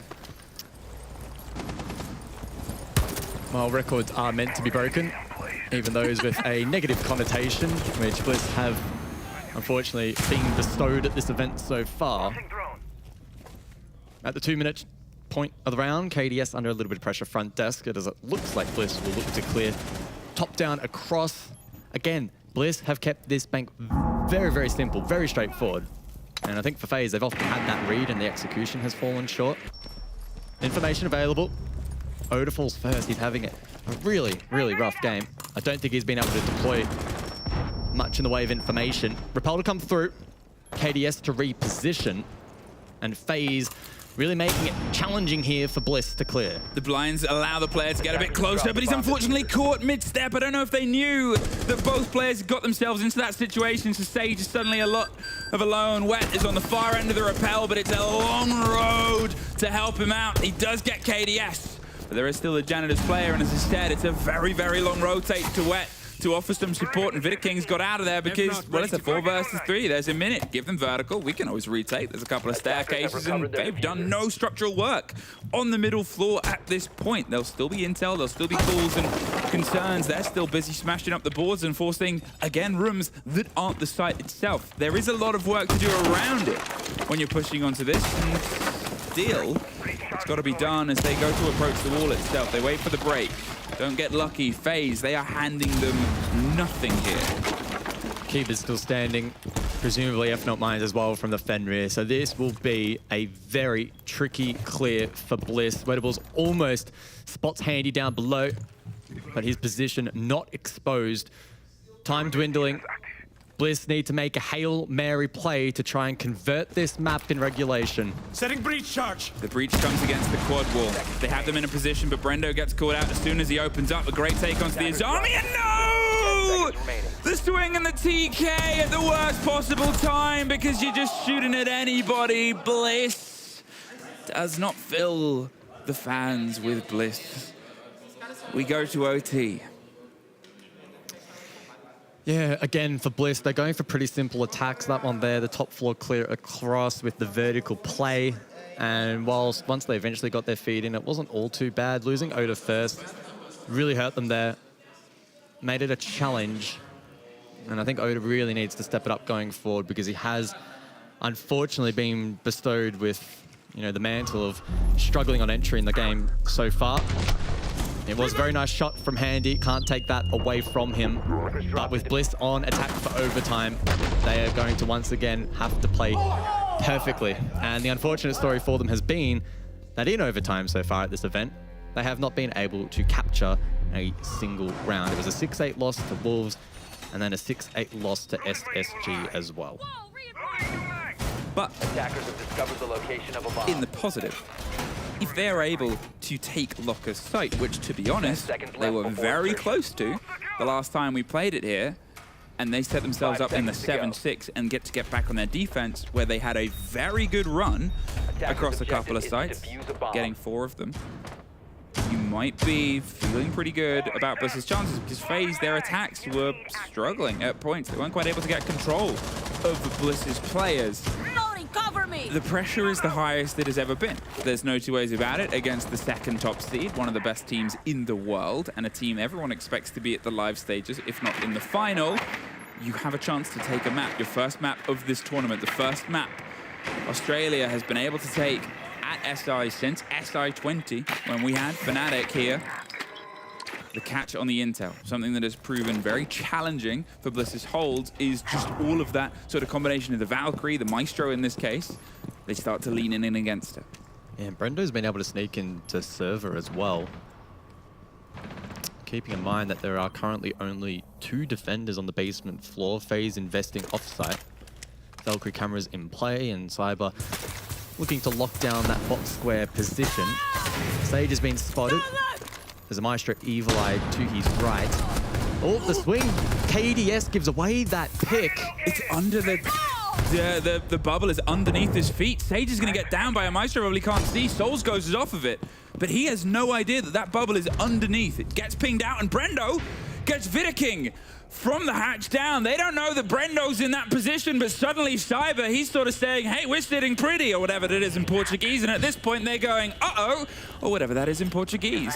5-3 now, and it's still not over. They've been in this position and things have gone wrong before, but this is some of the best sort of conceded attack that we've seen, the concerned effort towards the players in the place. You just got to keep your eyes on the kit, the fight, either side. Do they know about Cyber? Because the Cyber NATO is about to swing around the corner. They have the pings on the player, but the drone has rolled through. The C4 does get the catch!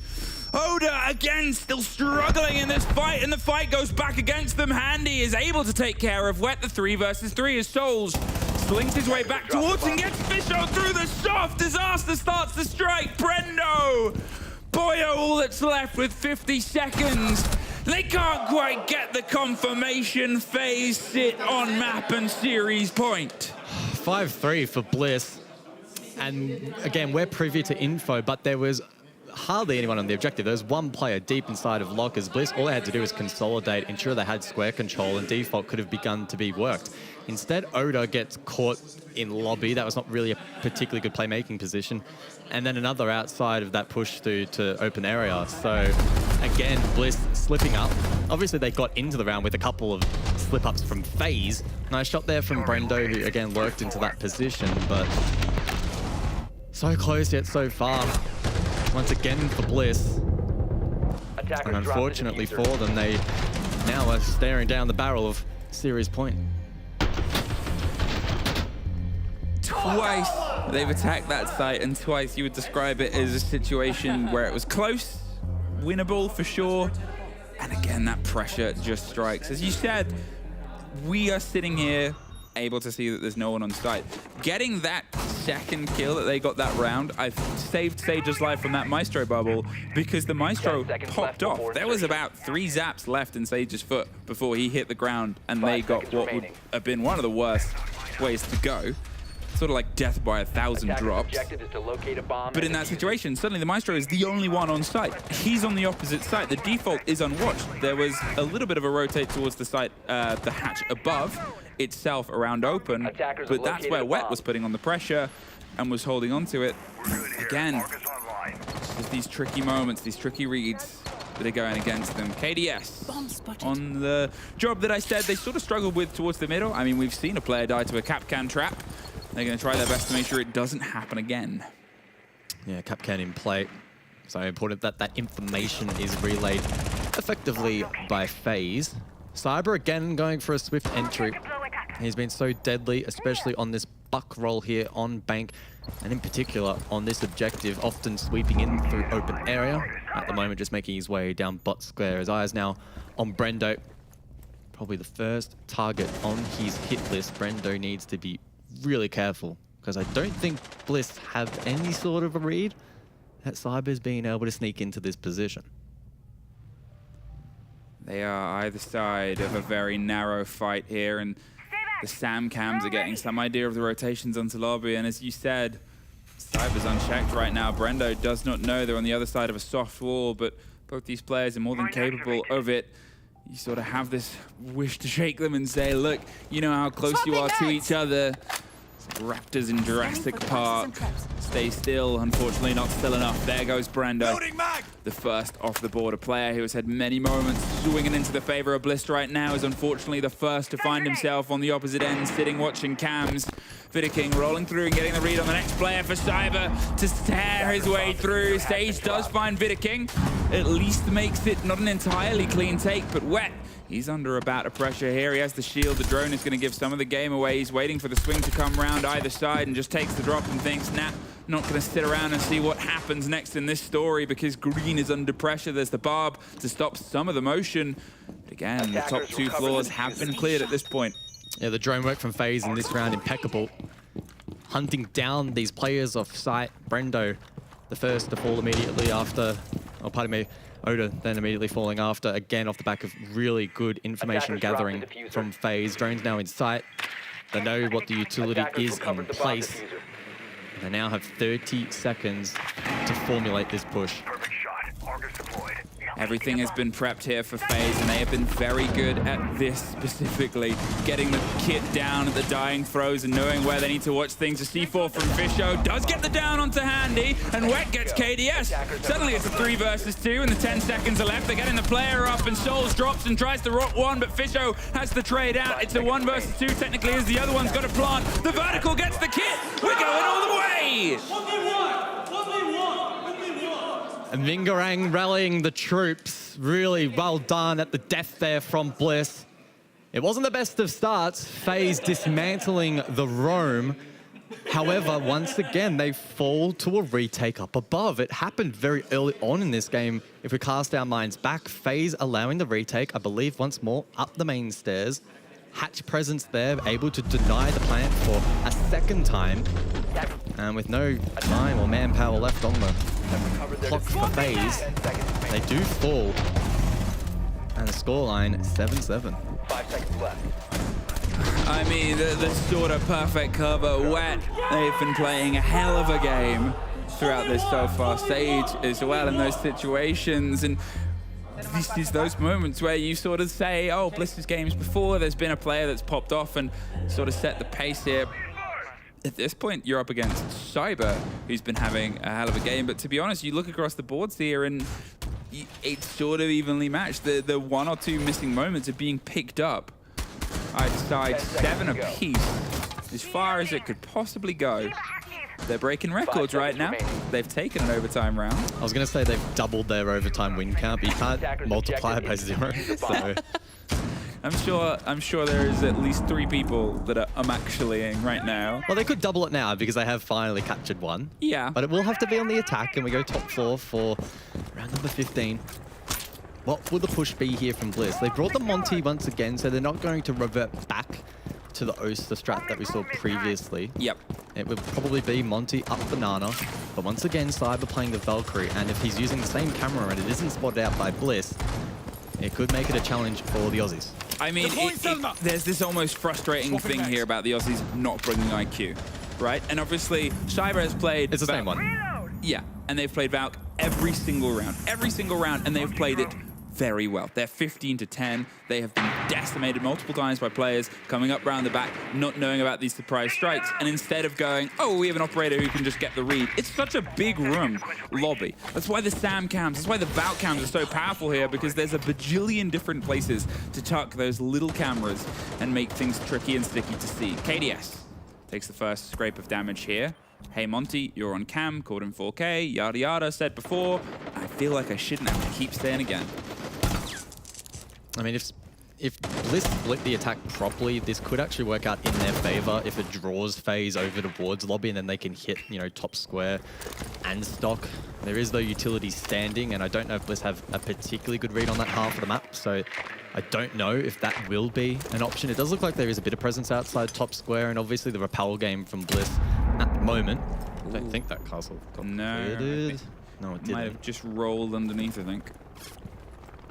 So I'm looking at Brendo here. I'm looking at Brendo to probably be the one to really help unlock the round. If he can sneak a pick or two, whilst everyone on phase is, you know, honing in on the Monty, it could slip up here for phase. Handy the first 2-4 actually from that front desk position, and the Monty advances forward. Now Cyber needs to try and make some work happen underneath, but look how deep Fisho's gone. He's all the way towards the side of CEO. He's fancying a new title and job, and that might be to try and get the kit down. The coverage of the plant could come together, but they want to keep pushing for the kills. There's the smoke. And Cyber, the big rotate round the back is Oda. He's able to strike into action when he's needed the most. KDS still taking these scrapes, but it's Brendo to get the end of Bitter King, and Handy goes down. They're going for the plant. Cyber, he's had an exceptional series so far, and this is his moment to shine for FaZe. As he's trying to rebuild and restructure with KDS, who's just sitting, waiting inside the smoke. The cover and the swing comes out, but there's Cyber over the top. They're going to see if they can stick it as the final blow comes together. 3 versus 1. Many of these have gone away from them. A post-plant Monty. This is one of those situations you say is impossible, but Cyber's one of those players who can make that happen. He cannot this time round. Bliss, baby! You take your first map at this SI. You take your first map at SI Australia in about 3 years. Can you take your first series is now a question being honestly posed. Oh, they did it. They actually did it. I cannot believe it. Yes, finally, Bliss. They convert a map, and I could almost hear the sigh of relief from the boys downstairs all the way up here in the studio. What a way to close it out. I mean, what a play. I mean, the fact that Fish pushes all the way to the other side to try and get the plant down. They got stalled out for like a good 30 seconds, and I'm like, guys, please, please, please, please, please, not like this, not like this. But they got the job done against the number 2 seed, one of the favorites to make it to the final of the event. So a monumental result for Bliss, and I cannot wait for this third map. It's also the last time an Australian team has beaten a Brazilian team. Was against FaZe at that SI I talked about before, but the series is still yet to play for, and FaZe can very much still take this on Labs after a very quick break.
That is the first map win we have had from an OS team.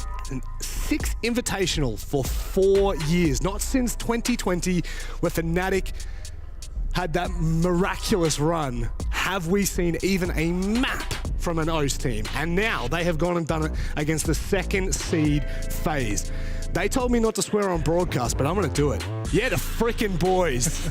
I'm not gonna do it, I can't do it. I can't do it. I was close, but no cigar. There is a whole region here that is breathing a sigh of relief, right? These guys have done it, they've picked up a map. It's been looking like it's so close to happening throughout this group so far.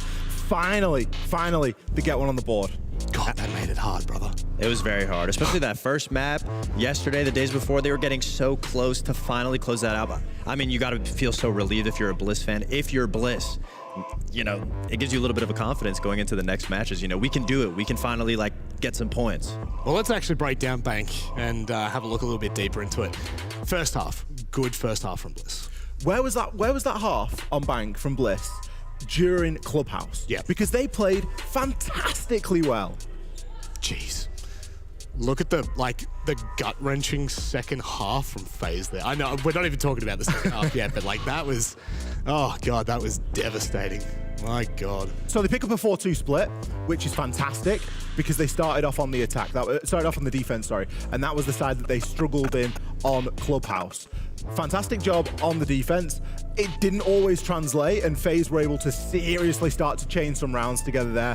But it was a top-to-bottom team performance. We saw great results out of players like Wettables. He had some really big moments in the game. Rendo doing his job as well. Down the wire, 7-7 Fox. I mean, it really can't get any closer than that. It can't. The way that FaZe was able to respond to Bliss is they were really trying to force them to the plant. They knew that Bliss had very early aggression, so FaZe would send somebody out to try and contest them a little bit and then fall back down to the site. On the basement, that you saw a lot of Goyo, a lot of smoke. On the top floor, we saw a lot of information, Cyber playing downstairs. Bliss, what they did differently in this game compared to the Wolves game was they realized that, they recognized that, and they took charge of the time that was given. They weren't letting FaZe get in their way and slow them down on the way to get to site. They understood, we've been here before against Wolves. We know if we let the time tick down, we're not going to have enough utility to get that plant down in those final seconds. I mean, just like watching back through these rounds, it really does go to show how close some of them were. You know, a lot of late round executes, a lot of things going right, a lot of things going wrong as well, which is something that, you know, we try not to highlight as much, but sometimes you can't help it. We've got to do it, right? We've got to talk about things that go wrong because it's important to note, and there were some things that FaZe didn't do very well. You know, there were a couple of those rounds that they really could have looked to try and close out, and equally there were some things that Bliss could have done to make it a lot easier for themselves, given they were 6-2 up. Maybe not at one TKing point. someone.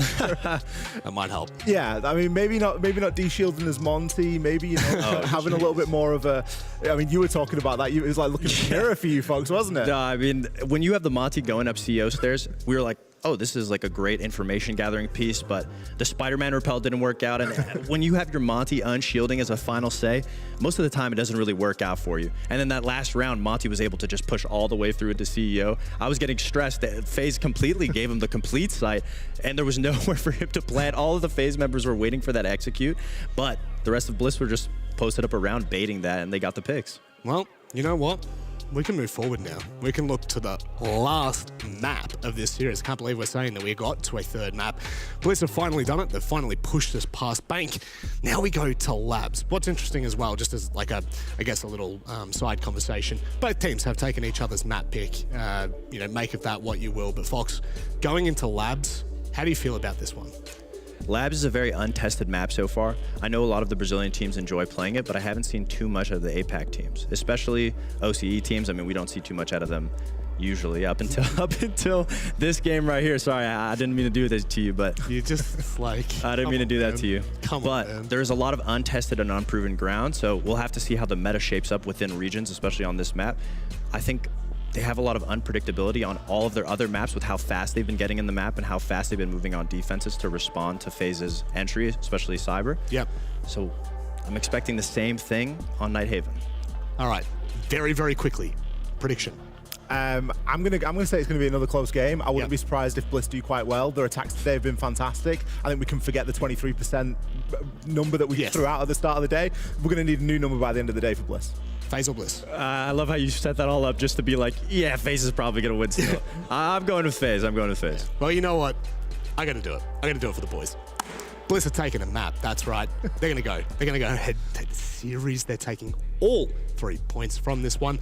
But it is time to get underway with Labs, Emmy, and Guz. Are you ready? I don't know if I'm ready. I don't know if you're ready.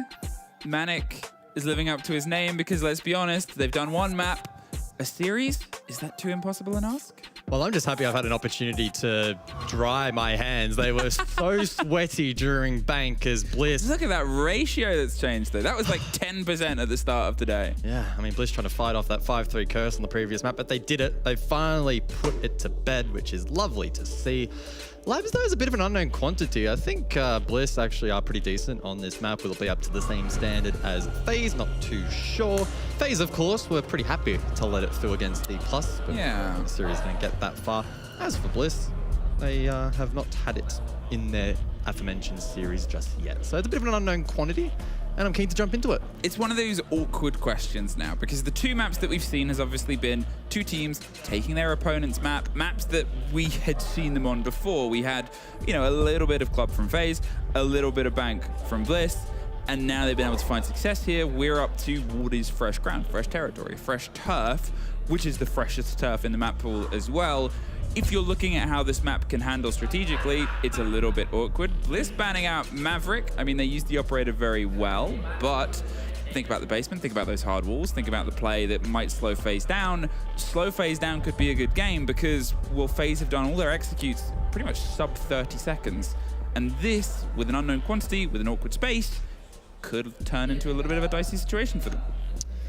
Could well be the case. Defensively, Bliss not taking any chances. It's Solace again, so maintaining that 100% ban rate at the event.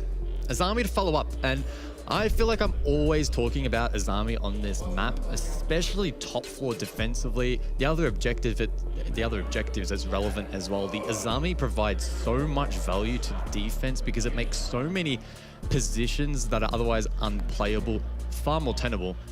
And if you're an attacking team, Labs is all about breaking those crossfires, and the more that are established off the back of the Azami, the more difficult it gets. So I like that from Bliss. It should aid them significantly on the attacking half. And they, you know, are hot off the back of a really good attack to close out Bank. So we'll see how they go here on Labs. Will Australia have an even bigger celebration? I had a quick look at Twitter just to see what was going on. And I mean, there was national anthems I saw being played. All 5 people that are still awake. All 5 people still awake. Most of them together. James, Sky, saw you there. Yeah, another was there. The boys chilling out. The boys chilling out. We see you, we're watching you. I'm actually glad you've gone somewhere public for this because I don't think your neighbors at 2 a.m.? 2 a.m. now?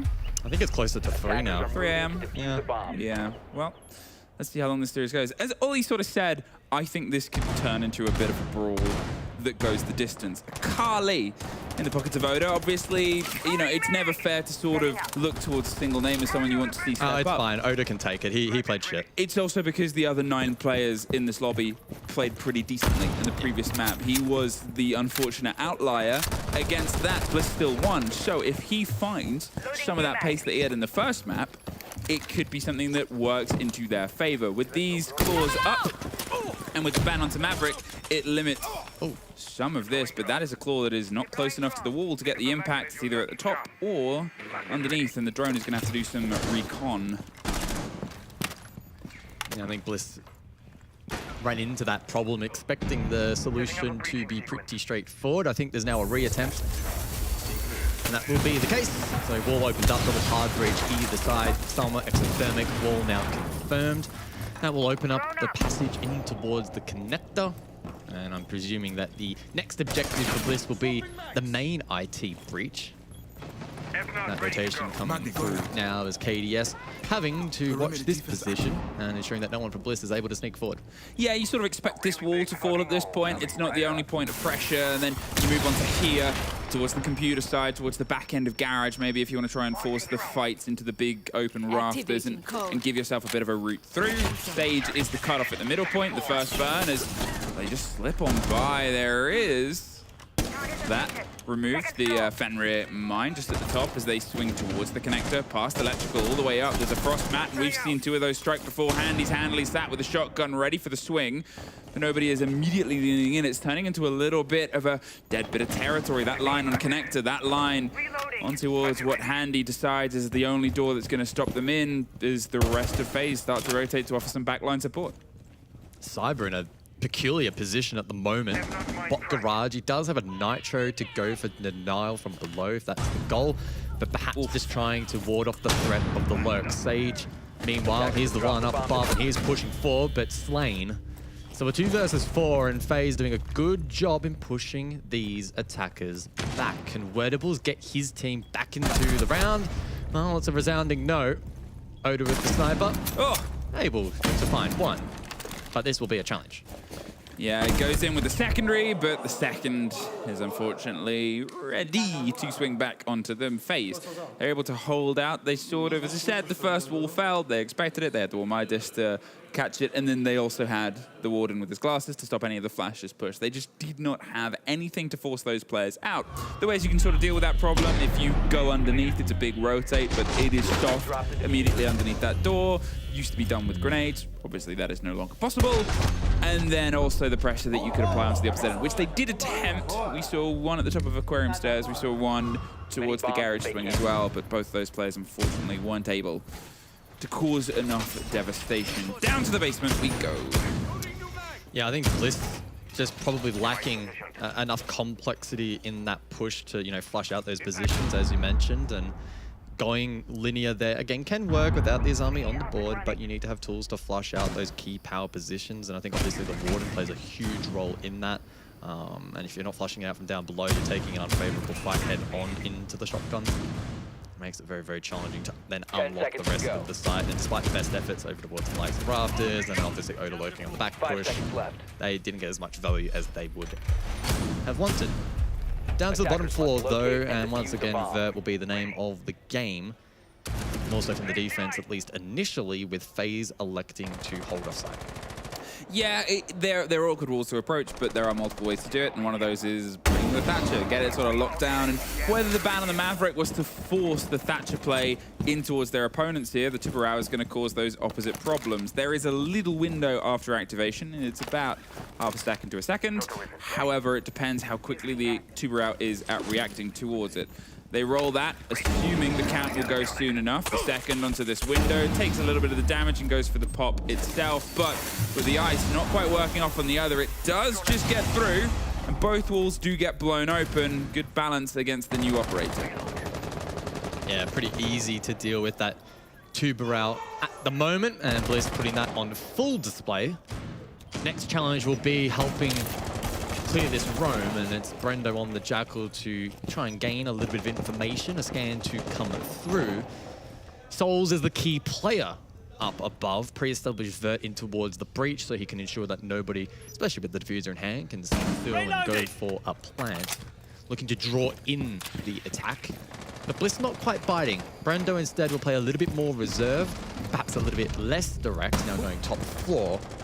Unfortunately, Oda will be the first to fall again. I mean, Cyber, as I said, on a Valk, in their element, they just love that operator and they love being able to do this. Cause problems, sit by themselves on the opposite end and come in for the flank on the far side. They know how to play this game, and they know how to play this game. They drop, they rotate, they get themselves a little bit more tucked in and closer towards the site itself. Remember where we're going and where we've started here. There's a minute 10, and they'll get the feet on the fleeing player inside Kitchen, but he's almost sort of saying, all right, come on, if you think you're hard enough, I've got an MPX and my name is Cyber. Wet is more than happy to step up to the challenge, however, it's more time wasted. Soul still has the position down onto the breach as well, so they can't quite get the clean entrance that they want. That DMR is terrifying in the right hands, and his are very much those. The drone rolls a little bit forward to trade out. Souls and Sage find one apiece, with Fish trying to get the entrance, and Wedables on the swing as well. Holds on for a second, because, again, they need to keep this momentum moving on the press. We'll see if Brendo can pluck a kill. It is Vidaking, the off angle.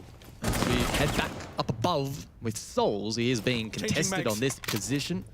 I believe it's Wedables. 25 seconds now, and Brendo pushes forward. Has Vidaking heard it? Brendo knows there's one close, but he second guesses himself at the final moment. The plant's going down, but Fisher to fall off. He fell off. He just got a bit of pressure that came towards him. Clips the wing of Handy here, but he needs a bit of support here from Wet. The other two players were stacked up. Stoles gets Wet. There's the first swing, but no. Boots inside the ground of the site, but they just could not get that final landing in FaZe. They hold on. They played it very smart, though. Just tucked themselves in the corners, played the time, played how awkward the map could be, because this is what we said about it. It's going to be an awkward one to attack based on lack of knowledge of their opponents on this map, but also maybe just lack of this map's knowledge in general. Yeah, there were a couple of moments of hesitation there from Bliss, where I think if they just had the confidence and backed themselves in and trusted either, any information that they may have had or just their general game sense, then it would have been perhaps a different outcome. A little bit perplexed as well by the decision from Bliss to fall off directly pushing Souls and overloading that position. I think it just added that extra layer of complexity, taking it to the other end of the spectrum compared to round one, where it was very difficult to connect the dots in time. And to the credit of Souls, he did a good job from his spot in denying pressure on the breach, and then those on site were, given playmaking positions required to win out the round, as we do enter, unfortunately, a technical timeout. Yeah, a bit of a tech pause. Again, for those new, the players cannot speak to each other. The coach cannot speak to the players. It's just showing them how to wear a headset. It's lessons learned. I mean, one on the left there and one on the right. yeah. Make sure it's the right way around. No. You assume they know this. We'll hopefully be back in the game soon. A bit of break momentum. Do you want to know a fun fact now, that since that they've won a round, or a map even, there are only 3 teams left in this tournament that have not got a single map or a single point. Can you guess who they are? D+, Fearx, and no, not Falcons, because they've got one against Fury. Tough question. Is it someone that I would, once you tell me, and once you tell you, I'm like, yeah. I'm sure everyone is spamming it in chat right now. I don't know. M80. They are yet to get a point. Yikes. Those are the 3 remaining teams. Obviously, we'll be playing some of that today. I think M80's last game is maybe today. I know they've got 2 more in hand. They've got 2 more games in hand. Yeah, I think Sprabuni on Twitter has been doing the percentage chance of where teams are going to end up in the group. And yeah. I believe, if I remember correctly, M80 was actually the most likely of any team in any group to finish 5th, which is a pretty damning statistic. I believe it was like 60% or more. It's a significant number. Yeah, it's the weird thing about the M80 group. Obviously, it's sort of been a little bit different to how we were. They've played the 2 teams at the top of the group, VP and W7M, and they still have Bleed to go and they have Liquid to go. Those are the 2 teams that, I'm not going to say they've been struggling, but they've had hot moments and less hot moments, and that's why they sort of end up. So it's still to play for. It's just a fun fact, guys. Well, not for M80. Not for M80. No, not for NA. Not for NA. EU, the 3 teams that are here, they currently top each of their respective groups. Somehow, I don't even think EU people expected that. I think get through, sure, but this, no. That's all of our teams. We had 3 teams reach the live stages last time, and this time we've only sent 3. So I think we just forgot. We're just like, dang, we maybe should have sent some more dudes in. Perhaps. Well, we're back into the game, round number 3, ready to go. Storage for this particular round, and an objective that can be a little bit strange sometimes in the way it plays out. There's a lot of different avenues, especially I think defensively, that we've seen throughout the tournament, whether it be like these extensions down below with like a Pulse or a Solus if available. Top floor as well gets some attention, and that's a lot of that comes down again to the vertical presence that you can get either from above or from down below. So we'll see how Bliss look to unlock it. It's that awkward sort of toss-up between this and Kitchen. As the side of Kitchen is almost a smaller version of this. There's a bit of verticality you can get. There's the instant hop into one of the sites you can get. There's the Pressure and Danger, but here you just have a little bit more wiggle, a little bit more width laterally against the site itself, so they're not quite able to entirely buffer you away. It's a little less direct. I think of Kitchen almost in a similar light to like a dining Oregon almost, because like on Oregon, right, small tower, you can get it for free, you can't get flanked. Yeah. Here, lobby, it's much harder to get flanked. I know there's a staircase, but it's very, very difficult. Double break, if you're wondering, hey, why'd they do that? Well, mainly so it doesn't get tricked. Stop. They already suffered on the wrong end of a 2-hour before, and it just means that you are guaranteed to get the breach open. 2 walls, they can only trick one of them at a time. Kaid is too slow with the claw, so you're guaranteed to get it open with the dedicated utility.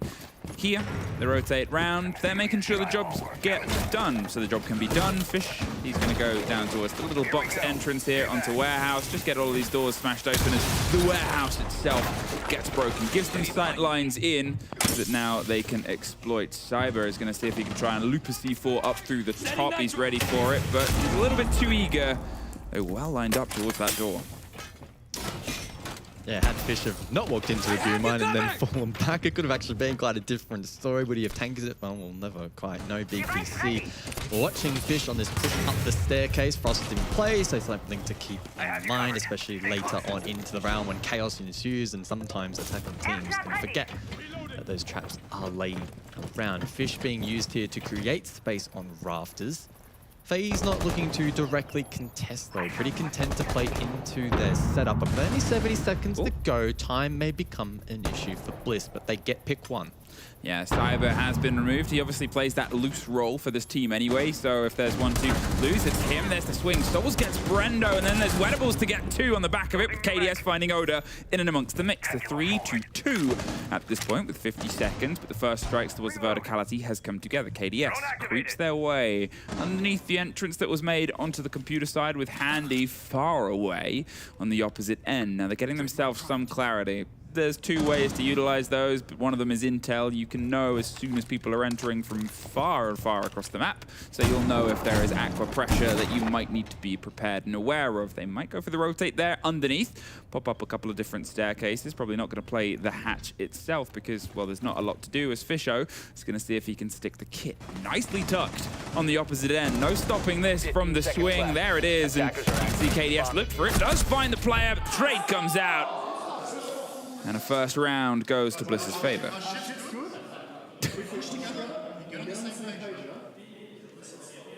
Some fighting words there from Fisho. Of course, the, I believe, primary IGL of the team at the moment. Wettables is doing a bit of co-IGLing and also fragging out as well. And he's a player that, in the right position at the right time, has a knack for finding multi-kills. Does it in O's. He did it against the Wolves as well, from memory on Shelley in particular. Doing a good job here to fight his way through rafters. King was in a very aggressive position there, punished well. And there's final sharp shot from Wet. Well, I say final, that was the second final. That last pick, a good trade. And good signs from Bliss, finally able to produce some spots. 1 round, obviously it's always the start of it. As we said, it's going to be slower for attackers. They've had good attacks throughout this series so far. It's been where statistically they've been able to break against not only their mold, but the mold of the whole tournament. Let's be honest, when you start to see teams lead with attacks, as both these two have done, these are one of the ones that start to normalize and bring towards the middle the ideas of how this game is currently played towards that top end level. I sort of said it at the start, I wanted to see Oda step up a little bit more, as they have so far, but unfortunately Brendo, Sage, and Fisho, who were 3 of the superstars of the previous map, haven't quite been able to match it. Wet, though, still tearing on through. On the opposite end, Cyber, I still fully predict to fully start to stretch his legs. He has just been getting better and better throughout this series. And yeah, he's on the Bandit, he's playing against it, and Souls might be the one wearing the fancy crown so far, as he's holding on to great backline positions, which is the role that Souls does, especially with this 9mm. But I think that as soon as they get a little bit more confidence on what approach Bliss are making, FaZe will come up with their very clever rebuttals they usually do. Well, looking quite similar to the previous attack from Bliss, exchanging though the Kali for a Thatcher this time around, and the trick obviously doesn't land. It was a double down from the attack. Salma on the right, Exothermic on the left. And despite Cyber being fully aware, there's only so much he could do from that position. Yeah. So Con will open up, Bliss will transition, I presume, next over to IT. So identical groundwork from Bliss. Last time, their execution wasn't all that amazing. Key part of the defense was FaZe playing a Warden, especially up close. So will Bliss have the tools to be able to deal with that? Cyber aggressing again, double hard breach once more from Bliss, but Cyber's now tucked in the corner. This is not a position you want to be in, but able to escape unpunished. Bliss not being able to catch him there. We'll see if that's a problem that bites them later on, because he truly was standing 1 foot on a little bit of board that was left to him, and somehow hop, skipped, and jumped his way out of there. Brendo, he's stacked up. They'll have the air jabs to offer some protection, but the rotations behind them weren't the problem last time. It was this sort of dead man's land between the two areas of being in the site and not quite there yet. The close swing of a Warden with a shotgun was one huge problem. The next was just getting their foot in on the back end of the breach that they made themselves. KDS shows why, finds the first. Fisho is gone. As Vidaking starts to juggle, those can only be popped when they're open, and it's open now. The blinds come out against the player. They got to try and get that kit back, but it's risky to go for the swing. There's one more kill into their favor. It's Cyber finds Sage on the split round. Brendo going for blinds. It's Cyber. As I said, it might be a problem that comes back to haunt them, and as I said, he might start to pop off more and more as he gets confident with what Bliss like to do in front of him. Wet does get one. Brendo cannot get the connection on the connector swing onto electrical, but instead Cyber does 3. Doesn't quite get the 4th there, but almost gets the full bite of Wet, who's just popping bullets either side. It's Vidaking to lock it out, but FaZe 2 for 2, and a sturdier hold on that top floor. Yeah, it's a positive sign for FaZe that despite the Azami, they're still being able to find playmaking positions in towards the objective, and Bliss finding it tricky to break down. It's quite unfortunate for the attack that they weren't able to get that freebie at the start with Cyber on an island. He obviously tried to go for the bandit juggle, didn't land it successfully, and then had to try and scurry away from IT. If Bliss had somebody posted out on the breach, they would have had the advantage and then probably could have leaned into it in combination with the utility to trade out some positions, but unfortunately they didn't have that. They call it tactical timeout though, so sensing that these attacking rounds are going to come at a premium, and they really want to get at least one more under the wing. They want to try and get the distance. As you said, on their attack, they know that FaZe are a very capable attacking team. They're very, very capable on their sort of gun game and the pressures that they can put in as well. And the confidence that Bliss had on bank of making those sort of motions and putting themselves in these tricky positions, it worked wonders. Again, it's a learning game. It's a learning game when you're up against a team on a new anything, map, operator, whatever. We'll have back down to the basement, tank and assembly. They're keeping their rotation as it was before, and this was outside of the round that they won. Of the rounds that they lost, the closest they got. So I'm curious to see if we get what we just got, which was FaZe stepping up their hold, or if Bliss can try and make something happen. FaZe dropping the Tubarão this time around, Castle in play, so that's probably going to be in an attempt to further fortify the roam, which was already a challenge for Bliss to break down in order to contest vertical line of sight in towards the breach and the objective itself. So I do wonder how Bliss are going to deal with that. Again, that's assuming it's for the roam. I can see Soul's top 4 at the moment, so probably will be the case. The Zero will be brought out from Bliss, and that's one operator that Fish can be particularly proficient of, and especially given his role inside of the team to, call shots and plays. Perfect operator for him to be in that sentry position. As the approach comes together, Ram in the pockets of Sage. The first time we've seen this operator today in the showdown as well. They've been able to find some pretty nice places to play against it. Most notably, you're looking at, your clubhouse takes on towards the basement. And here, well, you're taking a basement that's got some similarities towards club. You have a lot of soft floor and a lot of breaking and shaking and moving the players away from the breach itself, which was a bit of a problematic area. They got a bit of a drive in, but they still could not stop the utility being hucked and thrown towards them. The player, the Sam cams, to maybe get some control of, well, this man, Cyber, who's very happy again to just keep sort of dancing around, taking and trading out drones. There's a fight about to happen on Aqua that he just seems prepared for at all points, but Fisho doesn't. Oh, well, he gets a little bit lucky there. I don't think Fisho had a read on that at all. Cyber now to drop down into gains. Will he fall into a pinch, though? Bliss are approaching from kitchen and lobby. Brendo in lobby and Oda outside the kitchen window. There's the Ram in play. Top down. I don't mind this from Bliss. But again, they have to be conscious of time and ensure that that doesn't creep up on them all too much in the round, as Brendo will scout forward. And we'll see if he can have an impact in clearing out this game's extension. Can he force FaZe back towards the objective? And well, the answer to that is a yes. All 5 members of FaZe now back on the bottom floor. Doesn't mean the job is close to done, unfortunately, though. They've still got to try and get the hatches cracked open, do some of the more structural work around the soft boards and force the players into even trickier situations to hold. There's the run and the roam. This, as you'll see, is right above that double wall that gets a big focus to the breach. The default plant spot tucked in and on the left. Sage does find KDS. The first time they've really got a comfortable entry without it being an instant battle. Back and forth, but with 44 seconds, the pressure time is still onto them after all that was wasted on the top floor. They're watching some of the motions happening on the corner of the drone. They just see the side of a player, but I don't know if... There it is. They thankfully pop back on 3 FaZe players. They've just got angled up towards that fight as Fisho and Cyber trades bullets. It's actually Handy that goes down next, but 20 seconds, Cyber doing his best to keep the lockdown with Vidaking popping smokes either side and all around. It's Souls to get the first though. Oda goes, the Nook off the board. They're trying to find just a pocket of a place to plant here. It's always been the thing about Bliss. They're never truly confident. 2 kills go away from them. They're just going to hold and stick until they can no longer hold. Swings the first fight, but it's locked out. It just leaves Sage on the distance. He gets 1. The other player's holding pretty. And unfortunately, just not enough time. Too much wasted on the top floor, 4-1. Yeah, just a disconnect there from Bliss through the late round. We saw the drone from Brendo, that the 3-stack over towards Exo. They trade out Handy, pretty decent job there. Fisho tries to get in for the plant, but Sage is all the way on the opposite side. He can't play coverage. Fisho forced off, doesn't win the fight. Even if he did, FaZe probably still do trade it out. So it's once again some faults in the late round from Bliss. Up until that sort of last 30 seconds, it was actually, quite strong from them. They cleared the roam, they forced FaZe back. They were able to deploy the auto breaches on the ramp, get line of sight, rewarded with a kill. But then Vidaking, absolute beast, pops off. We didn't see that live, but those were 2 really gnarly shots to turn it around.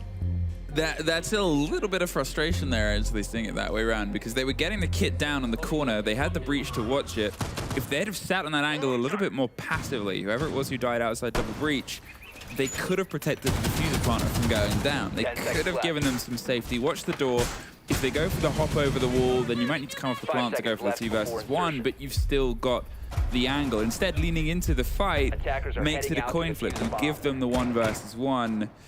And again, very easy for me to sort of say that from this position. It shows the sort of level of stress and intensity here that is on in this situation of just 2 feet to the left. You have a safer angle to take that engagement. They have to try and lean into you rather than you lean into them. Fisho doing a little bit of crime here, stealing 1 camera, steals 2.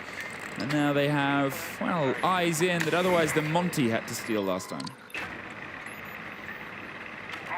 That will give some good vision to Bliss and, of course, FaZe to rotate and clear those cameras, provided they know they've actually been hacked. Double hard breach once more, but the 2 were out in response. Claw ready to go back on. Now, the claw takes a while to activate, so even if it does go on... Oh, no, it'll activate because it's not frozen. The wall will go. I think the Selma might still pop off, actually, depending on the time. No, just a little bit too short. Yeah, well played there from FaZe, juggling that util really well. Obviously important that both defenders are in sync and communicating that properly. Sage will follow up with a second exothermic as Cyber burns his C4 early. Brendo, though, doesn't take a single hit point of damage. He has lost both his drones, though. 4 in total have been lost by Blue at this point of the round. As we go back to Brendo. Thought maybe he'd fall, but he does survive. Cyber is rotating up behind him, though. That's the risk, that the longer Brendo's in this position, the more in danger he is. Oda wins out against Souls, and Cyber gets a bit of a shifty on as KDS does find Oda, and there's Sage pushing into the site itself. Brendo gets the swing onto the vertical. It's Fisho getting 1 of his own, though. And here's Cyber that I talked about. He's just a step too late to stop Handy being dropped, who gets executed in and leaves him alone. There's 1. He has the ping on the second, removes the player. The 2 versus 1. Fish is trying to make his way inside the site with the kit, hops up, and he'll just trust the cover comes through. Over on the opposite end, they're not quite entirely sure where it is, but now they can do the 1 versus 1, and he's not able to get the full connection. Cyber does almost get the end of Wet there. 40 seconds, a little bit more health in the pocket of Wet, but at this point, with both these guns and players, it is the connection that matters. And Wet holds on against one of the best players in the world to get a second round. And how many times have we seen a round, almost a carbon copy of that, right? Where it's a 1v1, Bliss trying to clutch up and it doesn't go their way. Finally, something does. Now, arguably, it shouldn't have really come down to that. The smoke complicated things in the 2v1, made it a little bit messy, but again, the groundwork, especially early on from Bliss, not all that bad. The clear was nice. Obviously, Cyber posed a threat and Brendo got caught, but Wettables had a clutch, gives some information, able to hit that piece. Wettables! What tables? Is Wettables a reference to, like, is it a thing? I couldn't tell you the origin of his name, unfortunately. I have like, no idea. If I was to put something to a Wettables, I would think like a face wipe, you know, like a... Well, apparently Wettable is a genuine English word, the ability to get wet. I mean, yeah. Where the S comes in, I don't know. All right. 10 seconds to go. All right. I mean, starting to try and work out where players' names 5 seconds left. come from. Sometimes it's easy. Guz. Attackers must Surname locate Guru. and defuse a bomb. Very Australian. It's very Australian. Yeah. I mean, yeah, easy. Hap, that's his name. He's Dutch, so he's kind of boring. Yeah. Well, he used to have like his full name was his cool name. It was like all in one word, and we did one cast with it, and they went change your name. Change this. And then others, Wettables, Fisho guy, loves fish, and is a guy. There you go. Yeah. 2 minutes 20 remaining, and Tubarão is slowing things down a little. It's been very problematic in good and bad ways. The trick is going to get not the exothermic. You know that it's one apiece, it's a stand away. At that point, what you're gambling on is getting the exothermic. It's sort of value for money in terms of removed utility. At that point, the wall will still fall and it'll become a little bit less playable, but you can impact trick against the single Selma breach. You might even be able to get a peek back into it that you wouldn't otherwise get. Here, the roll on the Thatcher on the opposite end, and this is sort of what the Maverick ban has led into. You look at these lineups of how much utility has to be dedicated to hard breaches and the Thatcher. They usually bring the Twitch anyway. It's really turned into almost old school Siege fighting over reinforced walls. Well, once again, we're going to see the Tubarão in play for IT Wall. It's Kaid and the Tube to combine, and we'll see if FaZe are still able to open up the wall. Unfortunately, no EMPs remain, so that may make things a little bit trickier, but the timing was good from the attack. The exothermic does pop, exposing Oda, who's pretty much now playing for his life in IT. Oh, Cyber, continual danger man, is sat ready and waiting to pounce as soon as the swing comes out. Handy goes down first though. Oda, he might not know that Cyber's so close, but there's the big reveal. The danger smoke gets rid of him, and Souls gets rid of Oda. The swing onto the player trapped in IT from the back end. They double dip and almost catch him mid-reload. He swaps to the pistols. It's faster than reloading. Wet gets onto Vidaking and goes for the freeze against the back end of it, buying themselves a second, and with 40, it's all precious. There's the swing right onto the back of Bandit, who did not know Cyber had been able to get in towards that IT control. Brando, though, makes sure that they keep this body into their favor. The open door becomes shut into the face of Souls as Sage is able to get another connection. 20 seconds, none of it seen, as the first defensive Bliss round goes into their favor. I mean, this side is posing pretty big issues for both teams on the attack. We saw the hard breach actually quite efficient from FaZe. That was not really where it went wrong from them. Oda playing an off-meta position side of IT, the off angle, good for one. Was always going to die and eventually did, but in the 4 versus 4, Bliss did a good job in just maintaining those crossfires again, despite there being no army on the board. They had the confidence to find those kills. Wettables did give away his life a little bit, but it didn't matter in the end. The other 3 hold on. So good work from Bliss. Trying that defensively on that side, they are quite sound.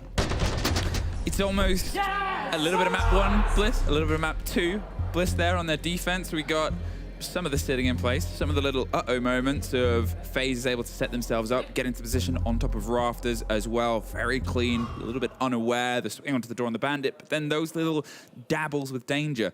Oda holding onto IT, waiting for that Selma to breach to get the kill through it. The leaning back in, the things that took FaZe by surprise on Bank that led to Bliss keeping the fight going. Here, we go down to the basement, and as I said, it's going to be a battle on those hard walls. They might not bring the Thatcher. I mean, it's nice to have, but they're very good with an IQ, and there's a lot of soft above these walls. You need to get the vertical control anyway. You wouldn't be able to get the single very easily.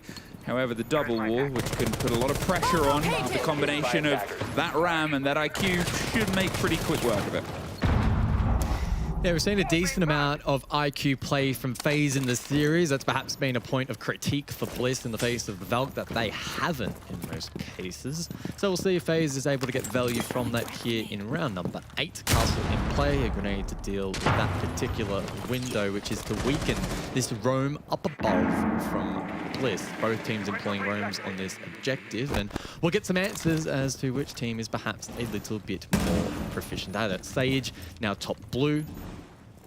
Of course, he can now swing down the staircase alongside Oda, but Cyber seemingly aware. FaZe perhaps having a read on this position from Bliss.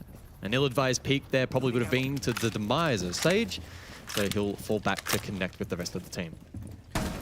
They haven't been caught, and this was one of the problems on Club. Remember how sort of handily FaZe removed those roam players, whether it was 2, it was the triangle of 3. They're supposed to be the strongest shapes, unless you're FaZe, and they're very easily smashed to pieces. The building blocks of success might be survival here as they get themselves, again, to this room I talked about, above the breach. They're going to look for potentially any stop on any sort of bandit tricking, anything that locks the wall, but they're not entirely sure they're safe yet, so the drones are still roaming out. Precious time wasted. We saw the difference was about 15 seconds last time for Bliss, and Cyber wants to try and get this show a-rolling. Well, silence across the map. Doesn't really feel like a whole lot has really happened so far, at least in terms of engagements. As I say that though, this show's very low. Cyber with the read, bottom staircase, and now this defender on an island, a flash to flush it out, and a clean pick. I mean, there it is, FaZe, 3 bodies, 3 different places, all around the rooms, and that's that sudden strike I said they were so excellent at doing. A player does go down to the cap can in the middle of the room, and Cyber's able to pick up the revenge. They don't quite get anything more than the confirmation on the already downed player. FaZe, this is where they excel. Their ability to sort of weigh up what's in front of them, weigh up what seems like a hold with not a lot of time, and sort of go, we got the plan here, we got the approach, 3 to 5. They're not quite in the proper danger zone yet, but Bliss, they're thinking about doubling down on the same site. Yeah, I think upon reflection, they'll probably fall off the roam a little bit faster instead of doubling down on it, especially going in blind. And it's quite challenging for them. Good read though from FaZe, again, stacking that single breach late. Man advantage, not missing any shots anywhere, so Bliss not really given any freebies in that round. So a challenge for them, but a round of consolidation for FaZe. Now, it's still a bit of a back and forth. They've got, obviously, the Kaid claws. The Tubarão is in pocket this time round to try and maybe slow down some of the approach, the breach onto the walls, or on the stair sets, get yourself a little bit of a deep freeze. It was 3 engagements that happened almost simultaneously that came through from the side of FaZe there. That is that excelling in split theory that is often cited in podcast form, in newsletter form. In Twitter, do you believe it's real? I mean, I'm sitting next to Fresh in the green room, so I'm going to keep my opinion to myself. I had Fresh invented split theory. Which, am I saying this out loud to irritate Fabian? Maybe. 5 to 3. FaZe, and, well, they're starting to find this map one pace again. Bliss They seem a little bit more tired, a little bit more concerned. Obviously, as I said, the pressure is always mounting, always going their phase. If they win this map, this series, even though it's a little bit of a scratched win, losing the middle map, they still confirm themselves in the playoffs spot. They will not be able to be caught by either of the two teams, depending on the D+ result later on today. But definitely not Bliss, who only outside of this have one game tomorrow and could get another 4 points. So they need to see if they can try and thread some of these rounds. As you said, they're holding on a bit longer this time here. Whether that comes to success or not, I guess we'll see. Brendo ready for the swing round. Cyber's having to do some of the buck work on the top floor down, and as the calls come out, Sage has taken a bit of damage, but otherwise you're just always worried that FaZe is sort of readying themselves for another 3-2-1. Yeah, minute 30. And a big commitment over towards Cafeteria, but it's Cyber to find the first. The Tuba Rao will fall. Does KDS enter the crosshair? Well, that's a question we're about to get an answer to. He does, kind of. Well, the cross was never really established as Brendo was forced forward. Oda not in a position to trade, and now he's being hunted by FaZe. Yeah, this is it. The spray down. I think KDS actually passed by a Fenrir mine as it got activated and deactivated. Cyber does get picked up by team kill. Fisho, and a team kill. Okay. Something's suddenly gone into their favor here. Fisho did dabble with getting one. Has been rewarded with two. A bit of a crossed moment with 50 seconds. They've lost Cyber, who is having an excellent series, as I said. Handy's gone as well. They've lost the Dockerby calls. They still have three very powerful players, and the hard breach necessary to try and get this broken through. Sage and Fisho.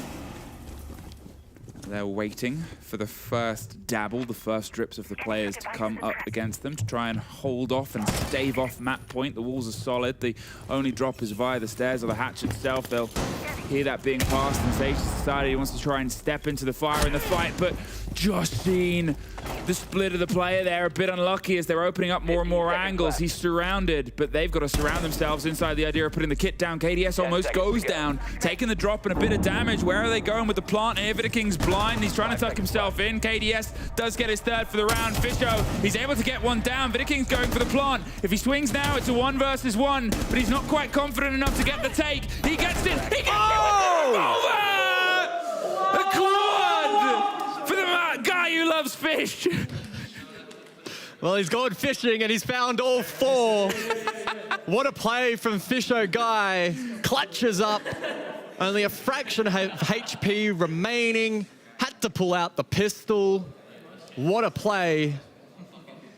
They stalled out a little bit of time towards the end. I thought it was probably going to be Sage, the one to step up in the moment, but he was slain. Fisho Guy, definitely not a player that we look at typically in OS to be one to frag out big, but he can play that ankle roll really well. And that's a big result for Bliss.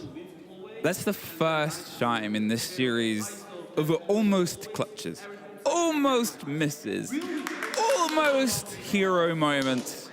One has actually come together. The haunting 1 versus 3s that were so close on the first map by Oda twice in a row that sort of led to the downfall on Club. That has been broken a bit here when it needs to be broken more than ever. Fisho Guy goes from 1 kill to 5, suddenly finds himself up and amongst his teammates in performance and can get a bout of confidence. A confidence that FaZe wanted to break there. Oh! Timeout was called. Yeehaw!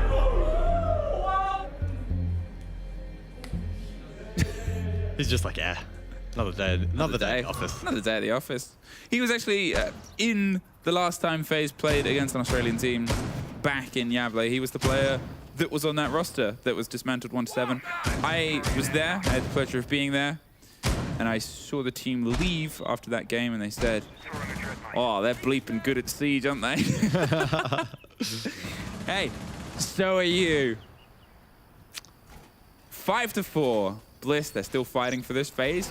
As I said, they've had that conversation. They're only 2 rounds away. Ying on the board. Well, something we've massively seen today. And Kitchen, a fight we also definitely haven't seen today. Ying definitely an intriguing point, but actually picked off so at this time around, maybe in response to the Warden. And the clash. holding onto the back end. They've been able to get themselves a little bit more solid, whether that's, as we sort of talked about with this site before, there's not a lot of meat to it for a kitchen. Meat is probably not the word that I would use. It's an interesting descriptor. It's a thin cut. It's salami, baby. And you want the rump steak.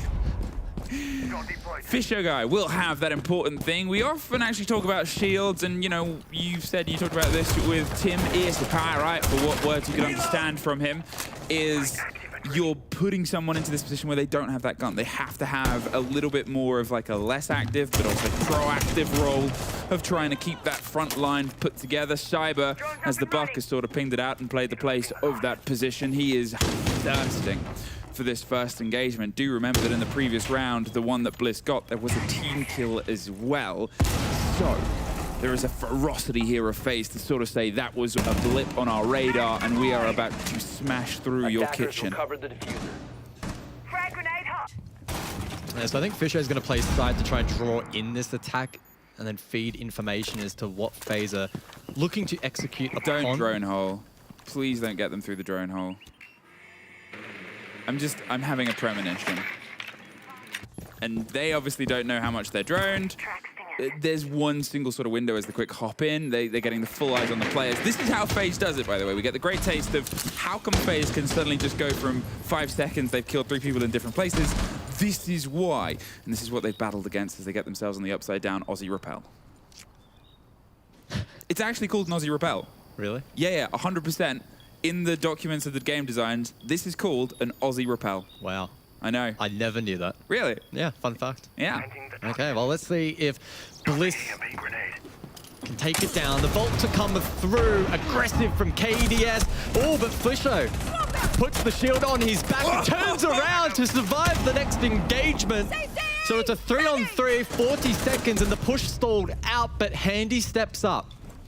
The Clash is getting aggro. He's trying to just do some damage onto Handy here. Sage gets souls on the hop in now. You've still got Handy and Vidaking in the 2 versus 2. And again, with the shield, this is that sort of monkey's paw wish. We have a little bit of safety. We have one less gun for the important point, but they've already done the turtle swing before. And boy, that turtle can move. Sage is doing his best to get the cover, gets the drop onto Handy. They're beating up on the shield. You got to offer some support to that Clash. And there it is. Suddenly, we're level. Suddenly there's some Vamos. 5 apiece. Both teams have used their timeout. All we have ahead of us is Siege. Well, the Clash, they're definitely providing value for Fish and the team. Not only did the shield flipped onto the back actually allow him to survive what was all but a certain death, but then also stalling out that push. And Sage, with that information, the yellow pings, the calls coming from the team, did his job in supporting the rest of the roster, shut down that Vault.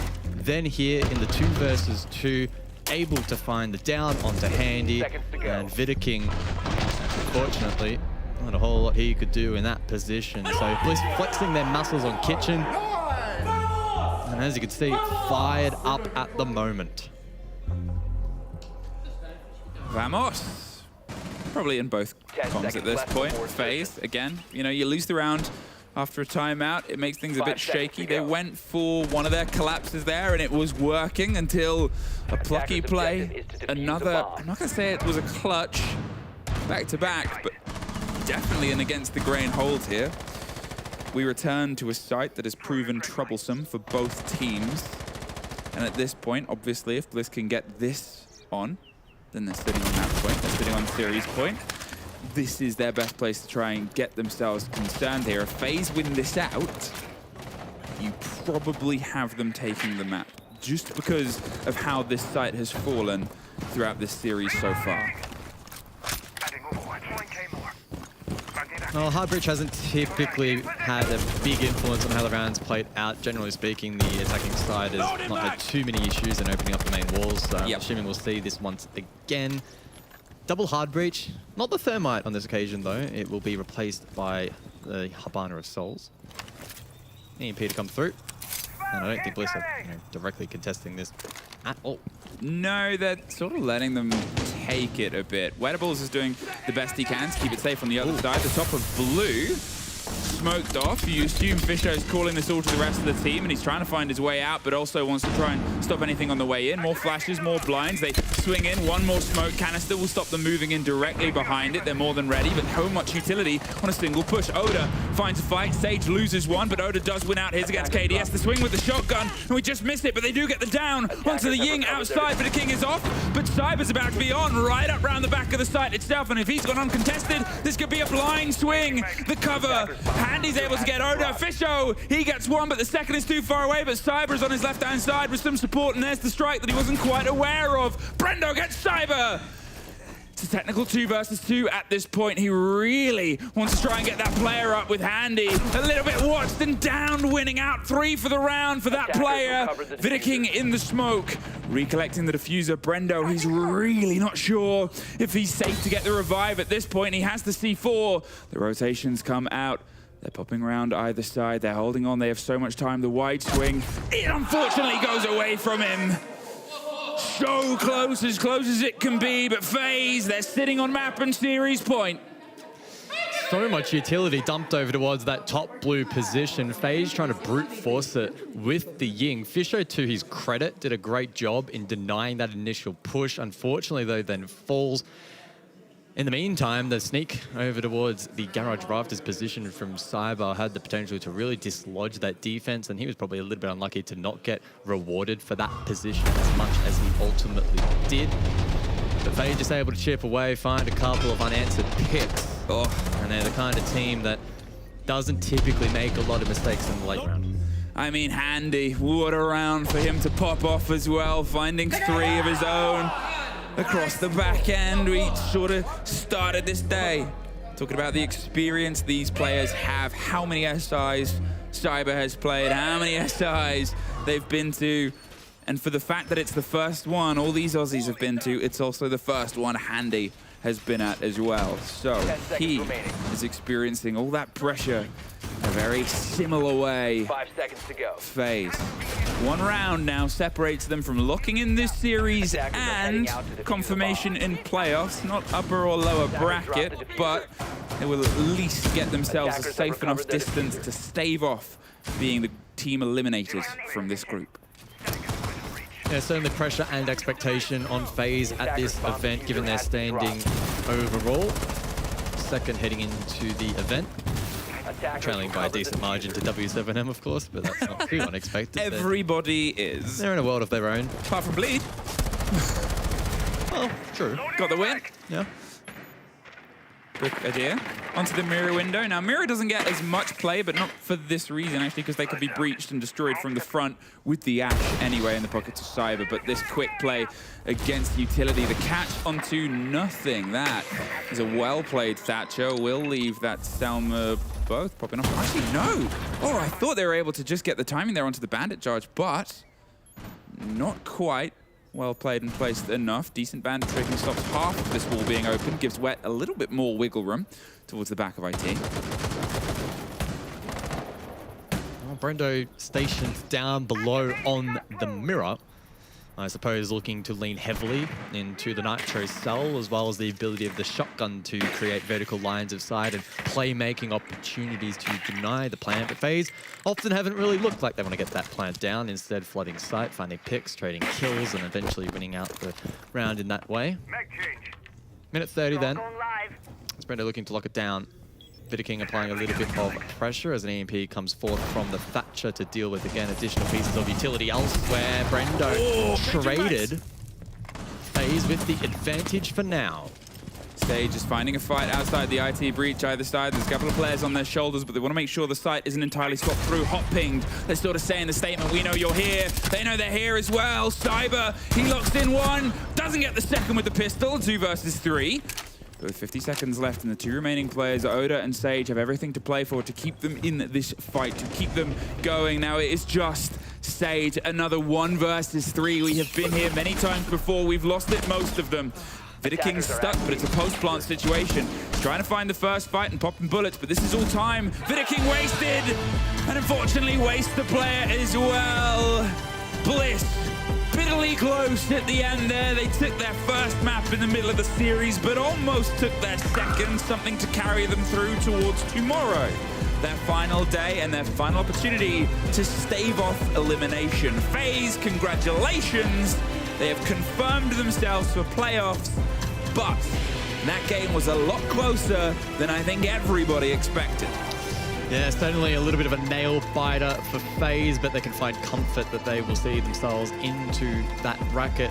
Again, for Bliss, though, a little bit unfortunate. That is their third 7-5, I believe, at the tournament thus far. So, a bit rough for them, but I think they can take a lot from this game heading in towards the clash against D+. I think it's pretty fair to say, again, the D+ game from today still pending, that they should be going into that as pretty decent favorites. Obviously, they win that, and that should get them through as well to the playoff bracket.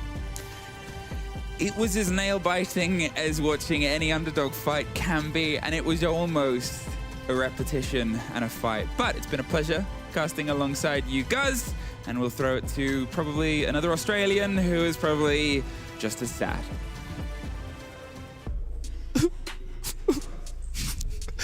We were so close. But no cigar. Oh, get baited. No cigar on this one, unfortunately. But look, to be fair, that's what happens when you come up against a Titan. It's the rounds that matter. That's when you show your true form. I think you still have to be proud of your Bliss. I mean, that last map was the only map that they've played in this tournament so far that was as big as a gap. Every other map they've put up such a good fight. Today, they still walked away with some points, so can't be upset. Yeah, finally a point on the board. I mean, that could be massive. I'm sure we're going to really dig into this because we've got back-to-back really important games for what's going on inside of this group. But the point that they were able to achieve today, it's going to mean a lot when it comes down to it. I think, like, to be honest, just having a look at the way that Bliss were able to continue to perform and have done for a while, I think it sets them up for a good final day. You know, there's a little bit of pressure coming into it, and, you know, all in all, I think it's been an okay 3 games from them. Somebody that really stood out to me, just to turn the table a little bit into focus on FaZe, Cyber had a fantastic time today. Oh, we don't have Cyber today. Nope. We do have KDS. How are you, my friends? Hello, everything's fine. Yeah? Yeah. I got to ask you, how does it feel coming up against... I'm Australian, so I'm just going to be biased. How does it feel coming up against a powerhouse like Bliss? To be honest, I think the match will be more easy, and they surprise us a lot. And for us, I think the main problem was the communicating things, because some rounds we are in advantage and we gave it to them. And yeah, now it's work for not this anymore. Yeah. What do you think is one of the harder things about playing a team like Bliss? Is it that you've not got a lot of information on them? Or is it that they've not been around for a long time? Like, what is it that you find difficult about playing this team? I think it was one of the reasons we don't have so many things about them, because they only play, I think, the first stage on the major, and the other things is the play style, because we are not we don't play so much against this region, so this is very difficult sometimes. Yeah, no, that's completely fair. How do you feel like it's gone so far for groups for you guys? Do you feel comfortable? Are you happy? Yeah, we are happy, obviously, because we win today, but we want to be more wins against Wolves. Yep. And yeah, against SSG, they play just better than us. Congrats to them, and yeah, that's it. We saw today, and I touched on it just as we were coming on to camera earlier, Cyber had a huge day today. What's it like when he pops off in the server? Because we know that he can be such a fantastic player, such an impactful player. Yeah, when Cyber entered the game, it's more easier for us. Yeah. Like Souls in the clutches, they have two or three clutches, I think, today. And it's more easy. With takes the pressure off you, right? You can relax. You can sit back and just go, you can do the work. And Handy 2 today, amazing. Yeah, for sure. Look, we always like to give everyone the floor. Would you like to say anything to the fans or viewers at home? Oh, yeah. Can you speak in Portuguese? Of course. Obrigado aí pra quem tá torcendo pra FaZe aí. Tamo no foco aí pra melhorar aí tudo certinho. E é isso. Obrigado a todos aí. And anything in English? No. No, nothing for the English fans, unfortunately. But thank you very much, KDS. Thank you, guys. Congratulations on the victory. And they obviously have one more game to go in their campaign in Group 1. They go up against Wolves, who I believe are top of the group at the moment, which has been a little bit of a shock for everyone at home. Don't think anyone expected Wolves to be performing consistently at that point. But regardless, I think that there's a lot of good takeaways. For me, the best takeaway is him saying, I didn't expect him to be so competitive. And you guys came away with the point. I mean, I'm saying you guys. It's a, no, it is a bias. You watch me. I'm running up It's a like bias fist bumping. I'm happy. I'm happy. It's all right. 1 point is probably... Look, the problem is 1 point doesn't do anything for Bliss because tomorrow's game, it doesn't really make a difference as whoever wins that game goes through, right? So between Bliss and D+, it's now just about the win, which is a bit more pressure. I think it's more about the confidence factor, just knowing that they were able to close one map out. I mean, that's one more than D+ currently have. So if you're Bliss going into tomorrow, you have a little more confidence under your belt. And I think, it's fair to say, Bliss definitely made FaZe sweat here. I mean, you can see all of these rounds, even like a 7-5 on Labs. I think there was only one map today that didn't go the distance for Bliss.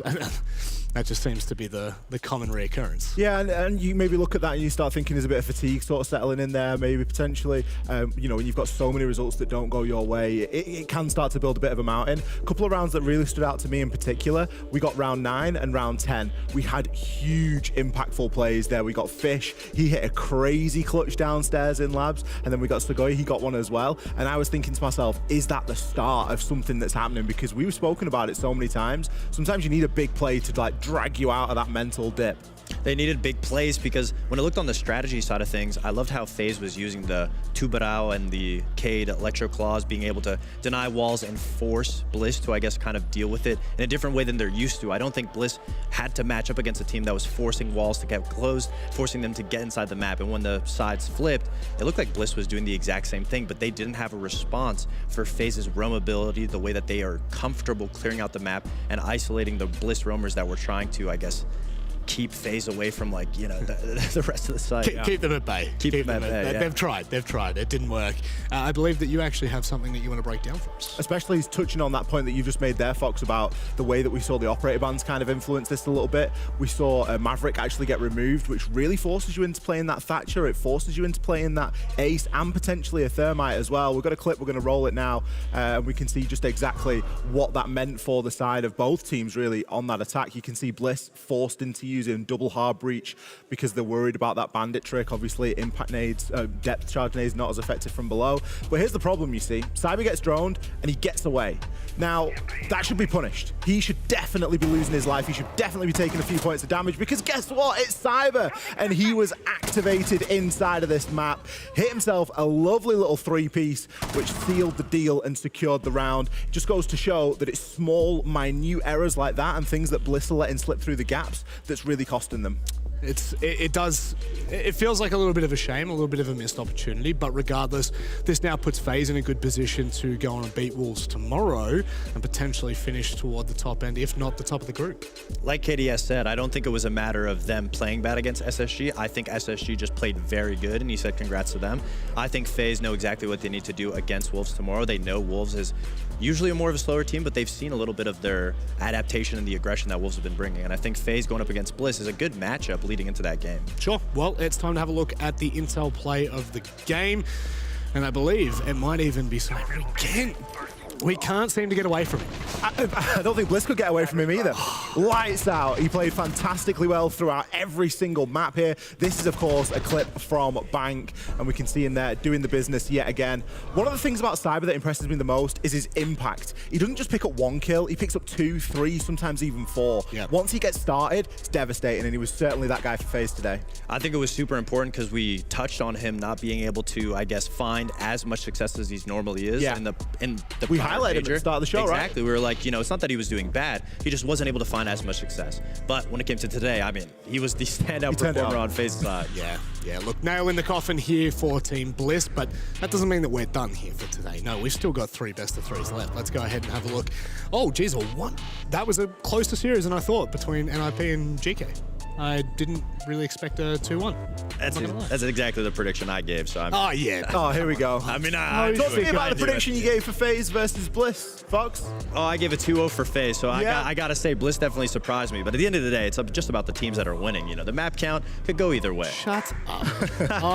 No. Dark Zero take on FearX next over on the B stream. Can one of you sell me a good FearX storyline? You got anything? Yeah, I think FearX is criminally underrated. I think if Rin can power up today like Cyber powered up today, being the star player, well, the quote-unquote star player Rin is supposed to be, I think they can put up some numbers. DZ's looking really strong. That's all I'll say. I don't want to show no NA bias. I'm just a big DZ fan right now. They got Nathan on the roster, Bolo's back. Like, there's not a reason you wouldn't support DZ right now for me. I know. I kind of threw you out of the box there. It's out of the box. I don't know. Box? FearX? I don't know. I was trying to make something happen there. It's not going to happen. But what is going to happen is, coming back from a short break, we're going to be seeing D+ take on SSG. Don't go anywhere.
Absolutely, yeah.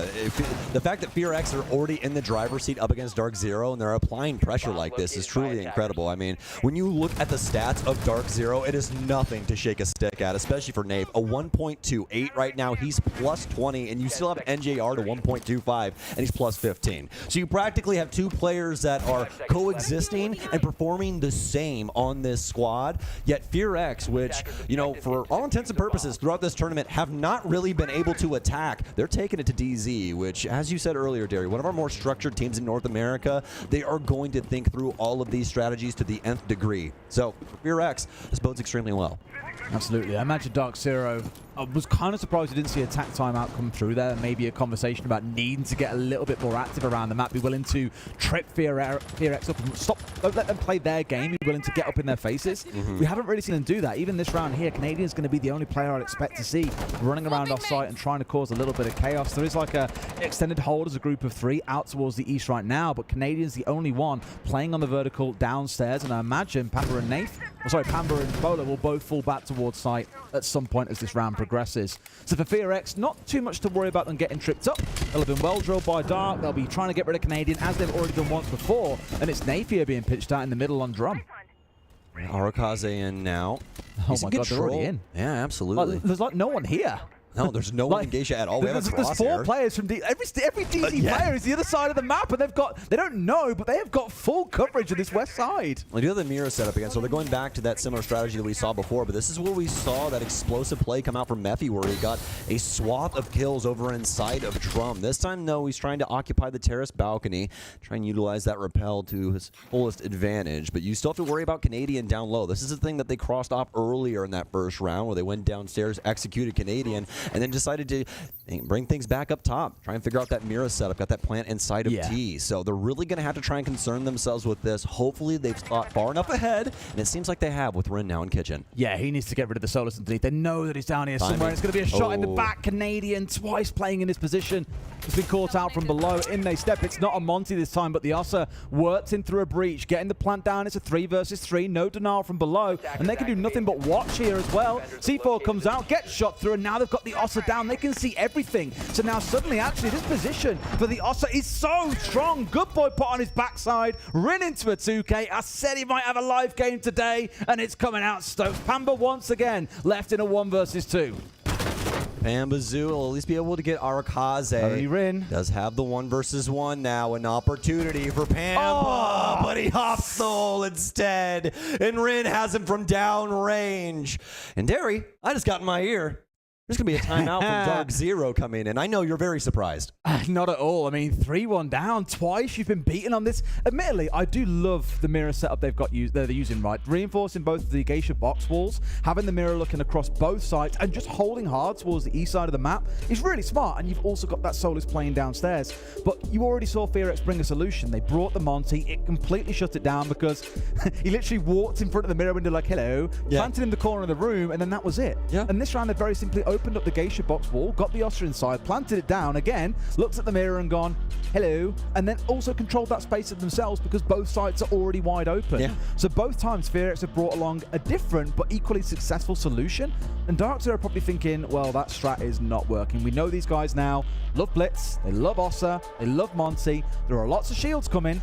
We need to get disruptive. We can't keep on letting them either take this 1v1 or 2v1 onto Canadian out on the roam on the Solus, or we can't just sit still. We need to get active around the map. Absolutely. You know, I love what you touched on inside of that last round earlier on when you were talking about the fact that Dark Zero really hasn't applied pressure to Fox. And the main thing with that is that the only real, aggressive play that we've seen is in the very first round when Pambazoo hopped out of Temple window and got that kill on the balcony. That's been it. We haven't seen Dark Zero try and get in the face of Fox, or really past that, the strategy really not being able to allow that to happen because Fox has been addressing it in such a positive way. I mean, that round alone, Derry, extremely impressive, especially with the Ossa walking in there. A high level of resiliency once you get that shield down, and they didn't have any utility that they could throw far enough to deal with that threat at all. You don't have smoke in play. All you have to your hands is nitro cells, really, and you're not chucking a nitro cell 25 meters. I'm sorry. No, they tried their very best and it got shot outright, and that was the only thing they had to respond to the Ossa plant coming in. So, again, there needs to be a little bit more coming out here. And immediately, I actually quite like the response.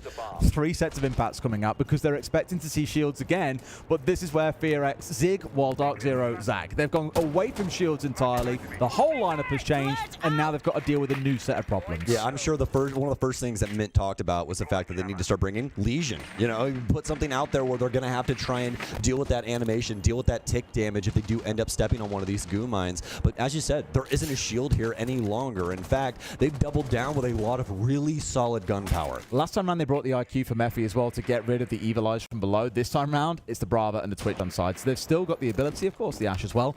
Lots of things still to deal with, what's been brought along, so it's just really good adaptation coming out of FearX so far. Dark Zero has said, I want to see them get a little bit more jiggy with it around the map. For now, 3 of them hovering around site, 2 playing off, looking towards Canadian and Pamba really being the ones that are playing away and looking to slow FearX down. If nothing else, that is the one thing that's probably working in Dark Zero's favor, is we haven't seen FearX be particularly quick. Nafe has found himself a lovely little angle out here, right through in towards Geisha, and has put Mephi down. Not out, though, and maybe savable by his team as long as they're careful and respectful of that long angle. Worries in form right now. Tell you what, Rin is the Canadian hunter. Yes, he is. Time and time again. And Canadian might finally have the shell for him, though, so we'll see if Rin wants to step up to the plate. Ash charge underneath is going to try and force Canadian to move. They got a yellow ping on him as well. Rin's going to try and sneak in behind, but this M590 dastardly in close range. Rin, he's on a timer, though. He has to solve this puzzle very quickly. Canadian! Oh, Canadian! Oh, my! That more than likely means that Mephi is dead as well. Bleeding out inside of Geisha. I've said it time and time again, Dez. The M590 runs on hopes and dreams, and who has more than Canadian? Dark Zero's hopes and dreams in this round. Apparently, massive play coming out. I mean, Nathan the long angle to Mephi, finally getting the finish off as well. This is bled all the way down to 0. But those 2 shotgun kills, beautiful. It's not quite like hyperactive play out in the map and really trying to trip VRX up. They had a yellow ping on him. They had the Ash downstairs. They essentially had 2, if not 3 players isolating one man by himself. I tell you what, who needs rifles anymore? Let's just run shotguns. It feels like it's a new way to play. Most definitely. Would you believe that thing is actually pellet-based and not a slug? Because, oh my. You would have thought that was a shotgun too, but it's the SMG-11. Yes, but it's 4 kills in the round for Canadian as well. It's 1v1 after 1v1 after 1v1, I imagine, is the problem. But I've joked about it a few times this tournament. You know the whole like dominoes meme where it's like someone flicks a tiny domino and ends up knocking over a building or something at the very end? Yes. It feels like that with the very first kill because Mephi really was coming in from the south side pressure. So it would have been him and Rin together pressuring into Canadian. Instead, he's given multiple 1 versus 1s as you're seeing here and all these wonderful replays coming out.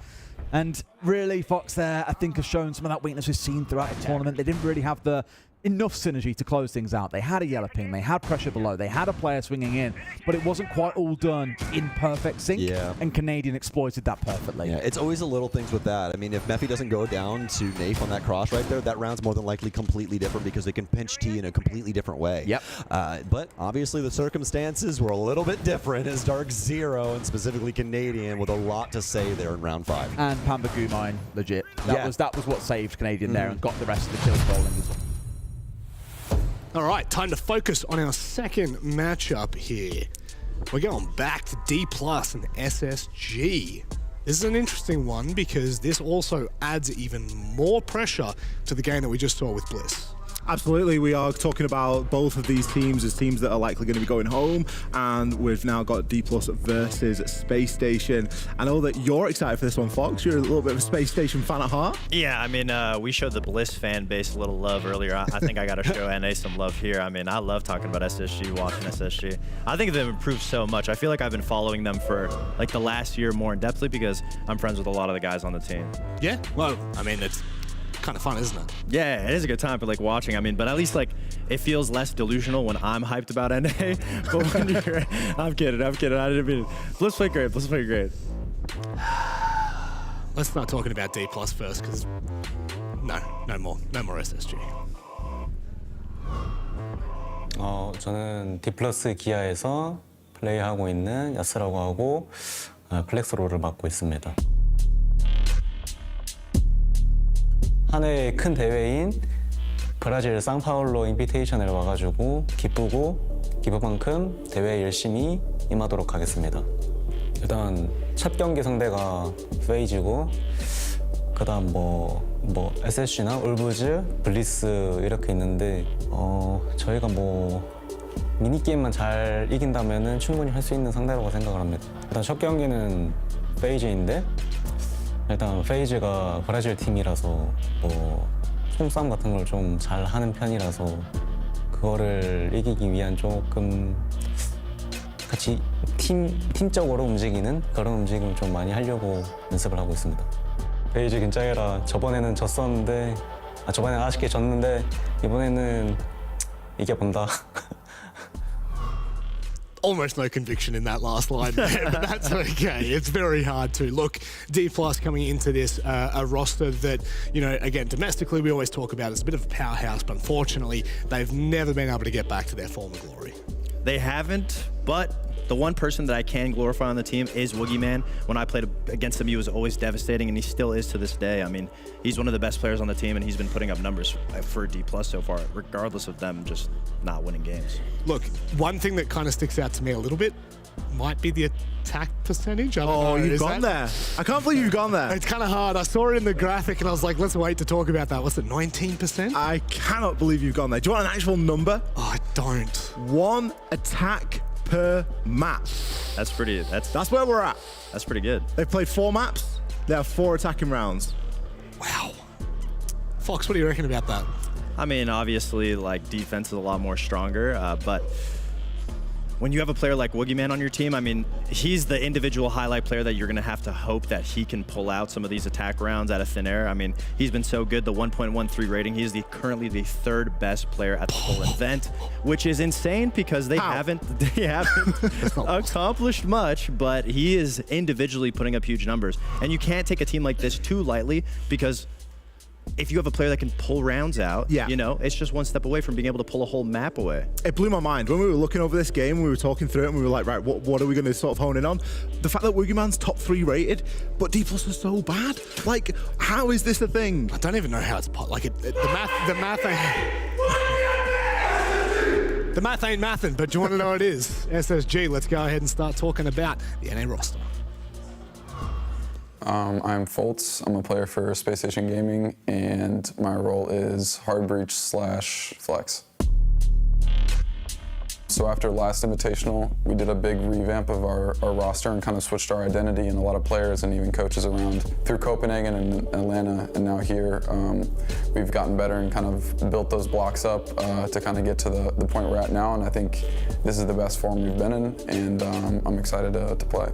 I don't think there's any specific team I really want to play. One thing I will say is the last time we played Wolves, we didn't play the best, but we've made, like I said, a lot of adjustments and we've changed a lot since then and learned a lot. And I think this time is going to be much, much different. Now we're here at SI and we are no longer friends, we are enemies. Coming into this matchup in particular, SSG have been quite quiet on their seats. I'm not going to lie, in comparison to that FaZe game, there's not a lot of yapper, but does that mean they're more honed in? I don't know if it's a level of underestimation. I don't think they would ever underestimate an opponent, but obviously I think against FaZe they had that little bit of a rivalry. Yep. I know D+, they're all nice guys. Yes. So I don't think it's a level of trying to get it from them. I think it's going to be business today. How do you think they've done so far in the bracket? I think SSG have done fantastically well. You know, you look at the performances that we've had. It was just in there listening to Foltz talking about that rematch with Wolves. Obviously, we know how that went. It didn't really go to plan. One thing that stood out to me for SSG is they've played the 3rd most rounds out of any team at SI so far. They're up at like 87 round count right now. So that tells you that a lot of these games have been going very long. They've been going the distance. Is it a case of that they've been struggling to close out these games and put an end to it? Or have they just been coming up against good opposition? I would argue it's maybe a little bit of both. You look at who they've played some good people. They've played FaZe, they've played Wolves. They're tough games, we know that. Now it's a really good opportunity for them to sort of drag that average down a little bit and to take this, you know, pretty seriously and get the job done.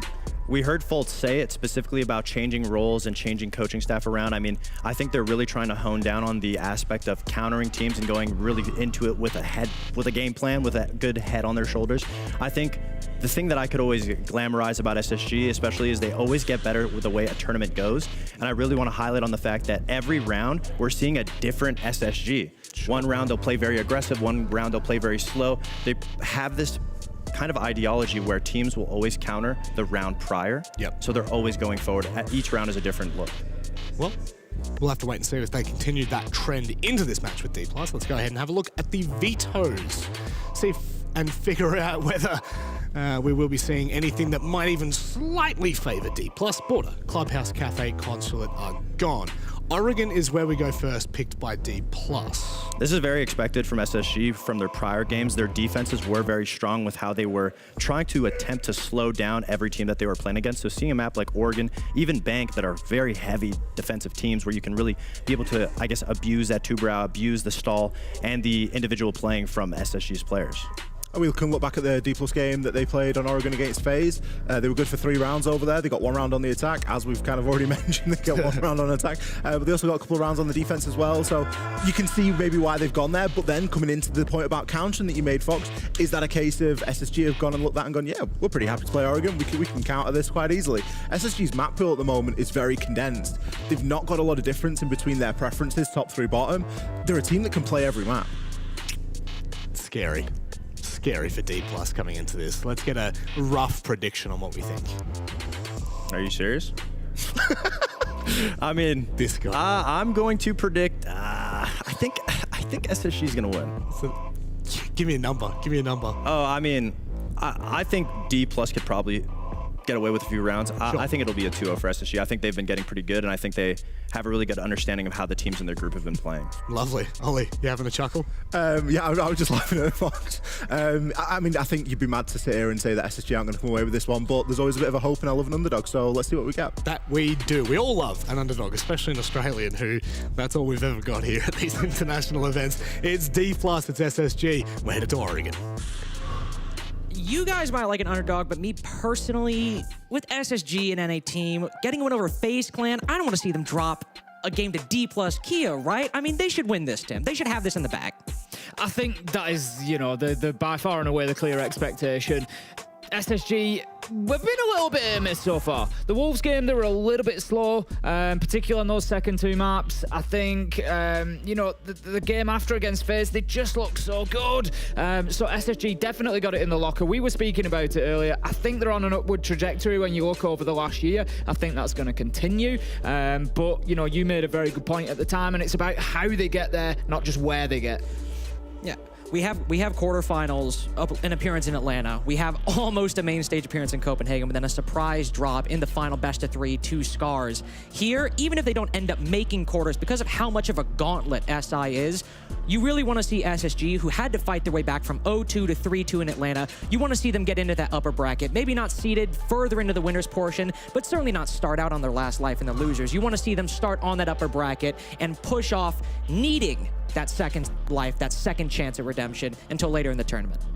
Yeah, and I feel like, you know, I look at SSG, I think they're a bit of a confidence team as well. They're a dangerous team when they start getting those wins. It starts snowballing. That's going to help them later in the tournament. You know, the other point that I made to you earlier as well was this is now the time to start showing improvement. If you wanted bad games, you've had your couple of days to get them out of the way, get it out of your system, then slow performances. Now it's about hitting form and getting ready for those playoffs. And when the word form comes into play, you have to mention Jane I Know in the same breath. Yes. Because obviously he's been one of the, if not the standout performer on this roster since he arrived on SSG at the beginning of this year, right? He has been one of the best players on this team, even when Merc was here, who's a very, very, very storied player in North America. But with Jane I Know, he's got 4 different MVPs out of 5 map wins for SSG so far this tournament. Jane I Know the whole way through, and of course, one of the highest rated North American players at the tournament. If anybody's coming into form, it's him. And thankfully, he's got a team that's pretty consistent behind him to fall back on. But when you have someone who is just, he feels like they can do it all with some of the best players in the tournament, it's hard to underwrite them going into this series. Yeah, and I think that's the important point you've touched on there. Yes, you've got Jane I Know who's going to come out, he's going to put big numbers up. That's the expectation, and let's be honest, he delivers. It's not just an expectation. But then on the back line, you've got Fultz who's been having a great tournament. You know, you've got Ashen there who's going to come in big. We all, you know, he's the, we can see him on the edge of your screen there. He's the big character, he's the hype man. He's the one that's going to bring, you know, I said SSG are a confidence team. They feed off that energy, and the more reason that he has to shout like that, the better this team does. And I think that's another worry we've had for D+ Kia is you look there and when they win rounds, they get excited. You know, Woogieman especially screaming, fist bumping the team. They do have that passion when they are winning those rounds. But there has been a perception throughout these tournaments that they seem a little quiet or a little resigned. That struggle to really reclaim their former glory from 3 years ago is starting to slip by. They haven't had that success. Always seeded into phase 2, barely getting a map by the end of it. There is still this positivity. You know, you see Yas smiling, you see Woogieman in good spirits, but they don't have that guy like Ashen who is yelling. And unfortunately, they don't have the record going into the series. And even with Woogieman putting up an impressive performance, sure, top 3 rated, but number 1 rated player in cost this tournament so far, despite their 0-2 record in every series, that's impressive, but there isn't that seemingly hype or that mentality to fall back on like SSG has. No, I mean, that's always been the case for D+ Kia, really. As long as I can remember, I think back, you know, even to the height of their sort of abilities and performances back in 2021 when they were getting to the semi-final of the Yevla Major back in November 2021. They still weren't that, you know, big hype team. They'd just come out, do the job. They were quite reserved about it, quite, you know, sort of middle of the park on energy levels, just, you know, nice and calm. And that has definitely continued. But it was a point that I made when I watched them yesterday as well. We saw D+ play, and I look at the roster and I just think, you know, I know it's been picked out. They've only had 4 attacking rounds so far, and I'll just look at this roster and I think they've got so much more to give. Yas, Courted, Woogieman, such great players. Damali has come in. He's not had the biggest impact yet, but shows signs of being able to be another one of those big names. Soldier, as we know, very, very accomplished. So I look at the 5 of them and I just think, really, they sort of less than the sum of their parts at the minute. There's some contradiction inherent in that structure because Yas can pop off Coded, Woogieman, Soldier as well, even Harper when he was on the roster. They could all have big games, but it could never happen at the same time. The stars never aligned. It was always a piece here, but not a piece there that was missing. But we'll have to see if the pieces align and fall into place for D plus Kia. Today, first map is Oregon, their pick. As we start with the ban phase, I'm sure the question on everybody's mind is not who's going to be banned on the attack, but what 2 defenders will be taken out of play. However, we'll have to say, Flores to start out from SSG, that is a big burn to the utility that you often see used on Oregon, but specifically that basement bomb site. Yeah, particularly keeping hold of elbow. You want those Rotero drones going in, clearing out the shields, you know, pressuring, maybe opening up the soft wall into electrical, giving that line of sight through all the way to pillar.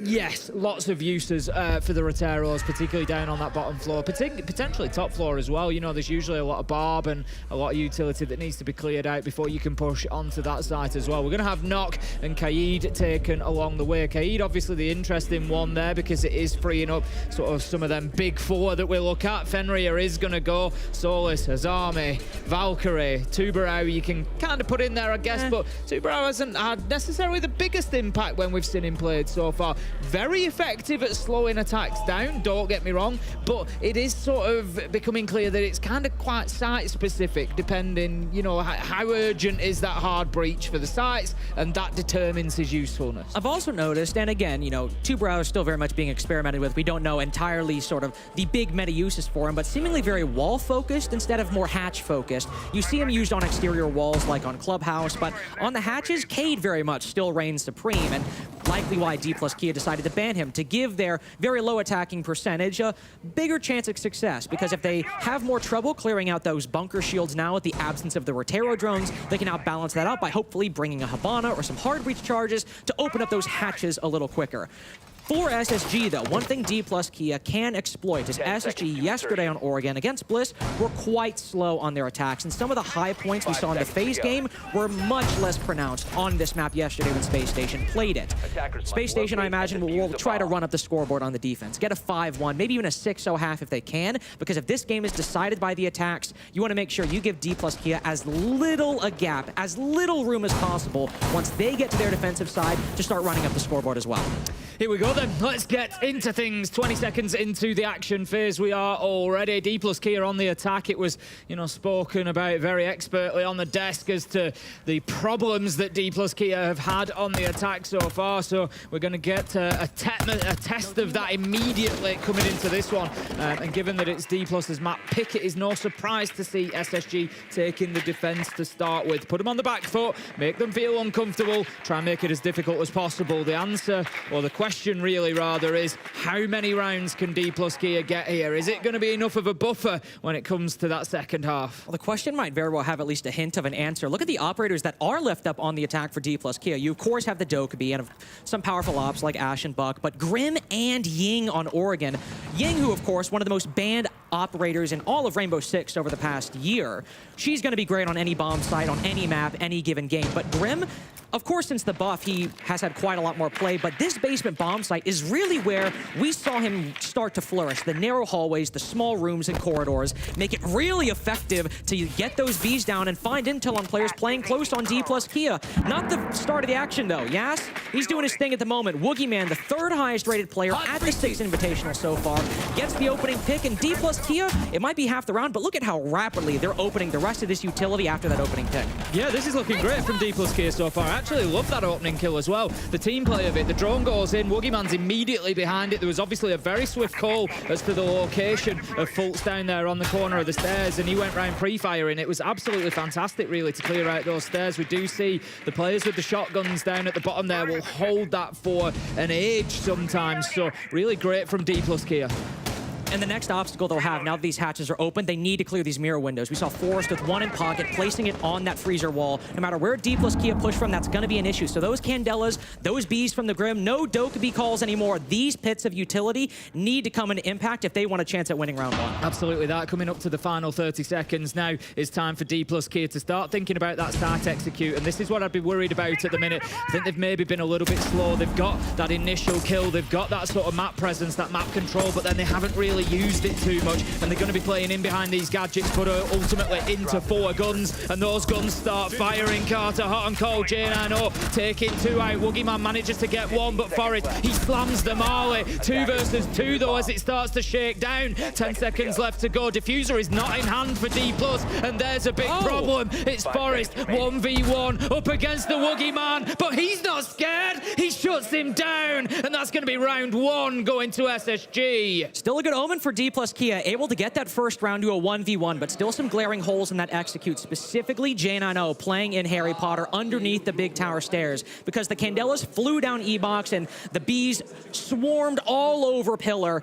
And they almost got everything. They almost got intel and cleared out every position, but neither the Candelas nor the Bees covered Harry Potter. So once the attackers dropped down E-Box and started pushing forward, J9O is sitting there waiting and able to get the second kill, because the other one actually came from E-Box itself. Despite Woogieman's best efforts, a 3K for him in round 1, SSG were able to work themselves around the utility expended by D plus Kia, avoid the brunt of it, and then basically spring a trap that D plus Kia, to their credit, almost dismantled.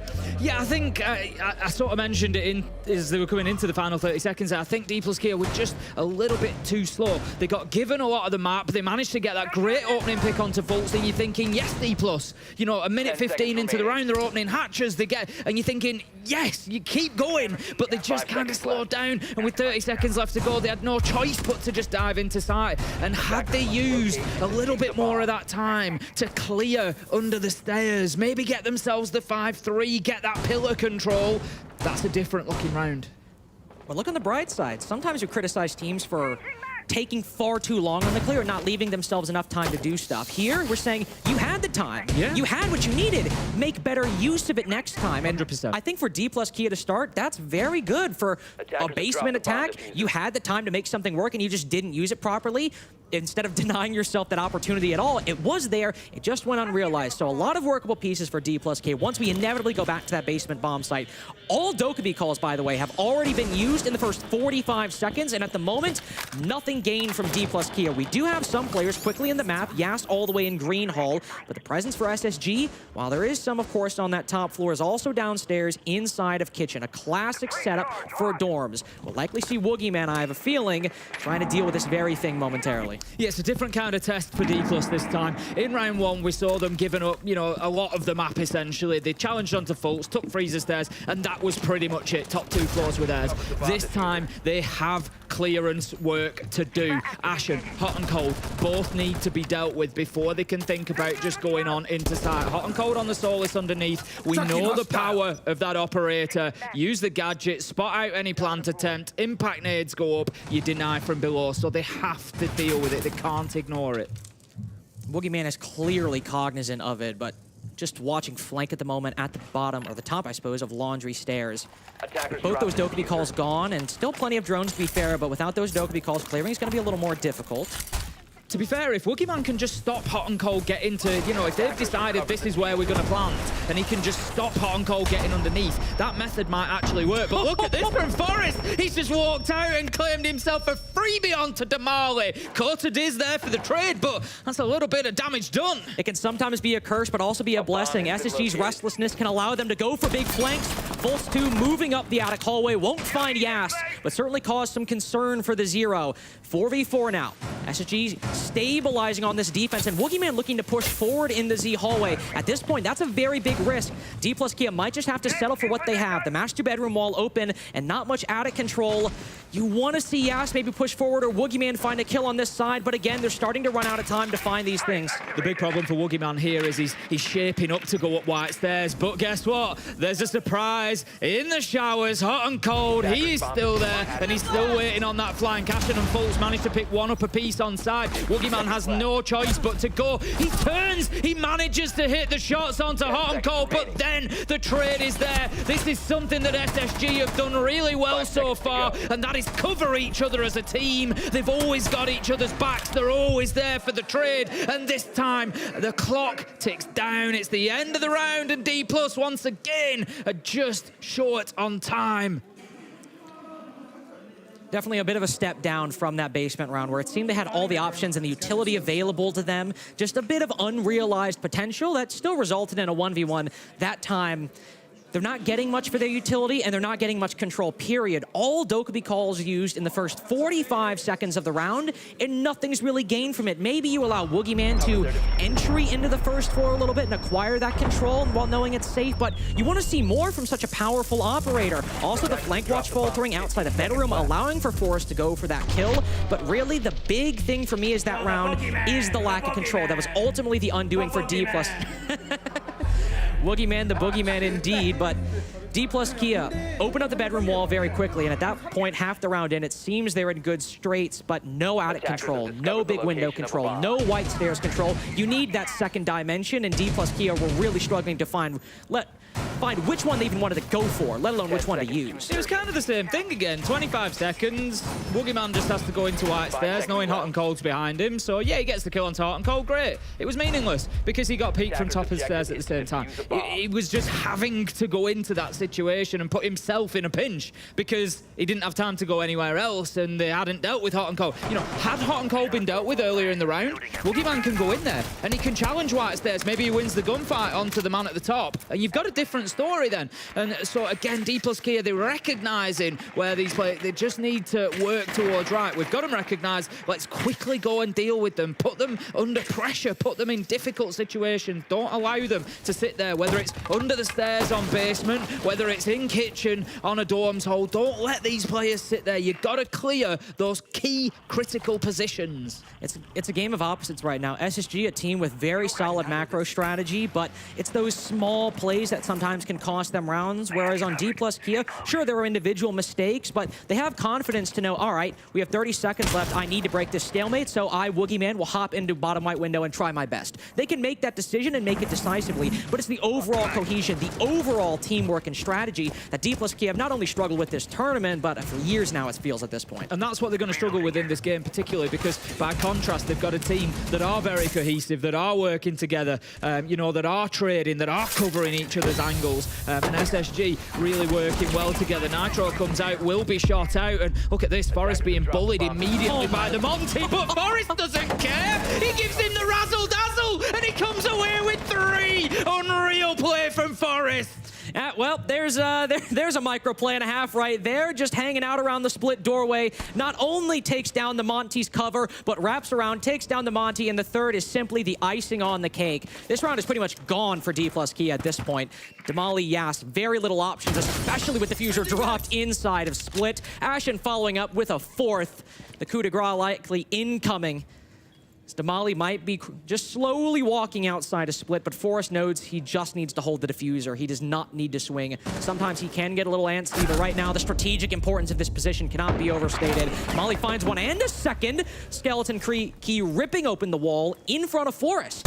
Suddenly we have a 1v3, but as it's cost most of his health, this round still seems like an inevitable SSG victory. Yeah, SSG are playing it smart. Ashen's back in rear stage. He's got the Yorkar drawn there. You're going to see the stun. So they know exactly where Damali's coming from. Low health, hot and cold's in kitchen, and that's going to be the final peak coming through. It is indeed hot and cold in that kitchen position who picks him up. That was all he needed, was a little pixel to take a shot at, and he's going to remove any hopes that D+ Kia had in that round. I'm sorry, D+ Kia. I'm going to say it. The start of that round was unforgivable. You've got a Monty in Forrest's face. He cannot come away with a 3K, including the Monty in that situation. It just can't happen. And D+ Kia, they got ahead of themselves. That ended up causing that because you saw they wanted to go for a split take. Obviously, we have a Monty going Mach 5 through the split doorway, but they tried to Selma open the right wall because they said, all right, not only do we need to go in there to go for a plant, we need to make sure nobody close can peek the Monty. But the Selma got destroyed by electricity. So what did they do? They didn't stop and wait and say, all right, you know, we've acquired front lobby control. We might telegraph it a bit, but let's play it safer so that way, I don't know, let's say maybe there's a bandit on the split doorway that might end up killing one of us if we let him sit there and play for free. No, they didn't slow down. They kept going, and when Forrest found the opportunity to get aggressive, that wall's not open to provide a second angle to protect the Monty in the first place. So I think it was a fine plan from D+Kia. It could have worked, but when you're presented with an obstacle, you can't just pretend it's not there. You need to try your best, even if you end up telegraphing the push a bit, to make sure it actually works. Yeah, I agree. I think we've seen it a couple of times so far in the tournament as a whole, where the Monty has just got a little bit ahead of themselves and gone in just that little bit too quickly, or that little bit too far, and left themselves in a difficult situation. Like you say, you've got to back up a little bit there. Yes, you know, maybe send the Monty onto split door, but not that deep. Just do it so that Forrest feels the pressure and isn't just going to sit there bandit tricking. Get that wall open and then move on in, then move forward. And yeah, D+Kia maybe conscious of the first two rounds where they've been, you know, not made the best use of time when they've had it, thinking, right, let's buy ourselves some time, let's just throw it right in their faces here, but it didn't work out for them. So heading into round 4 then, SSG 3-0 so far, and I think it's, you know, probably aligning with expectations up to this point. D+Kia have struggled on the attack so far in this tournament, and that is a problem that continues to hound them at the minute by the looks of things. It's also the only round where they were able to start out with an advantage and, at least in the mid-round, convert it pretty effectively. Woogieman finds the opening pick on Freezer Stairs, and then the mid-round is going at breakneck speed. We're opening up all the hatches. We're getting the Ying into position, deciding we're going for a backside takedown, E-box, bunker, and back tower stairs. But still somehow to actually get to that final moment, that final push into the site, not only did it come a little late, but the utility didn't cover all the positions they actually needed to be cleared. This time, there is still some presence on the top floor. It's not by Freezer, it's instead Fultz all the way up in attic. No attic rotate either. And Jay and I know on back tower stairs too, maybe to allow him to retreat a little. And you've got to say that it doesn't look like D+ have actually found Fultz up there with the drone in. Soldiers having a quick look, but the information obviously isn't on hand, because if it was, he'd be going to challenge him right now. He's going to be an absolute freebie when Fultz decides to move. He just needs to be careful and pick his moment here. My one concern for Fultz is that he doesn't leave it too long, and Soldier's sort of been in, done his work, and gone before he goes and picks it up. That's SSG's gamble, but it pays off. They've given Fultz a winning hand. They've allowed him to put mute jammers on that top floor to force D+Kia to clear it. And then, once they take that time and don't drone him out, he's hopefully good for at least one. In that case, the opportunity for 2 presented itself, but Woogieman does land the late, but still solid trade. But that's a mute on the top floor. It's a mute on the top floor. It's 1 minute 10 left on the clock, and you're coming down to the same problem that you had previously, and that is that, yes, you've now got that map control, but what are you going to do with it? You don't have elbow, you don't have pillar, you haven't cleared anybody from bottom stairs. You know, there is so much work ahead of them, and SSG showed us last time how capable they were of holding this site with 4 left. Ashen, look at him, he's just sat in behind there on the Azami, behind the pillar, just waiting for any push down rear stage, waiting for any drop to come into electrical. I like this from D+, that at least they're trying to change things up. They're trying to get the freezer angle. They recognize that maybe they need a few more options than they had last time. The Candelas and those beasts still remain some of the most powerful tools in D+Kia's arsenal. Yas has used all of his utilities, so what are you going to gain off of it? The Dokkaebi calls, the bees, they haven't been able to find much.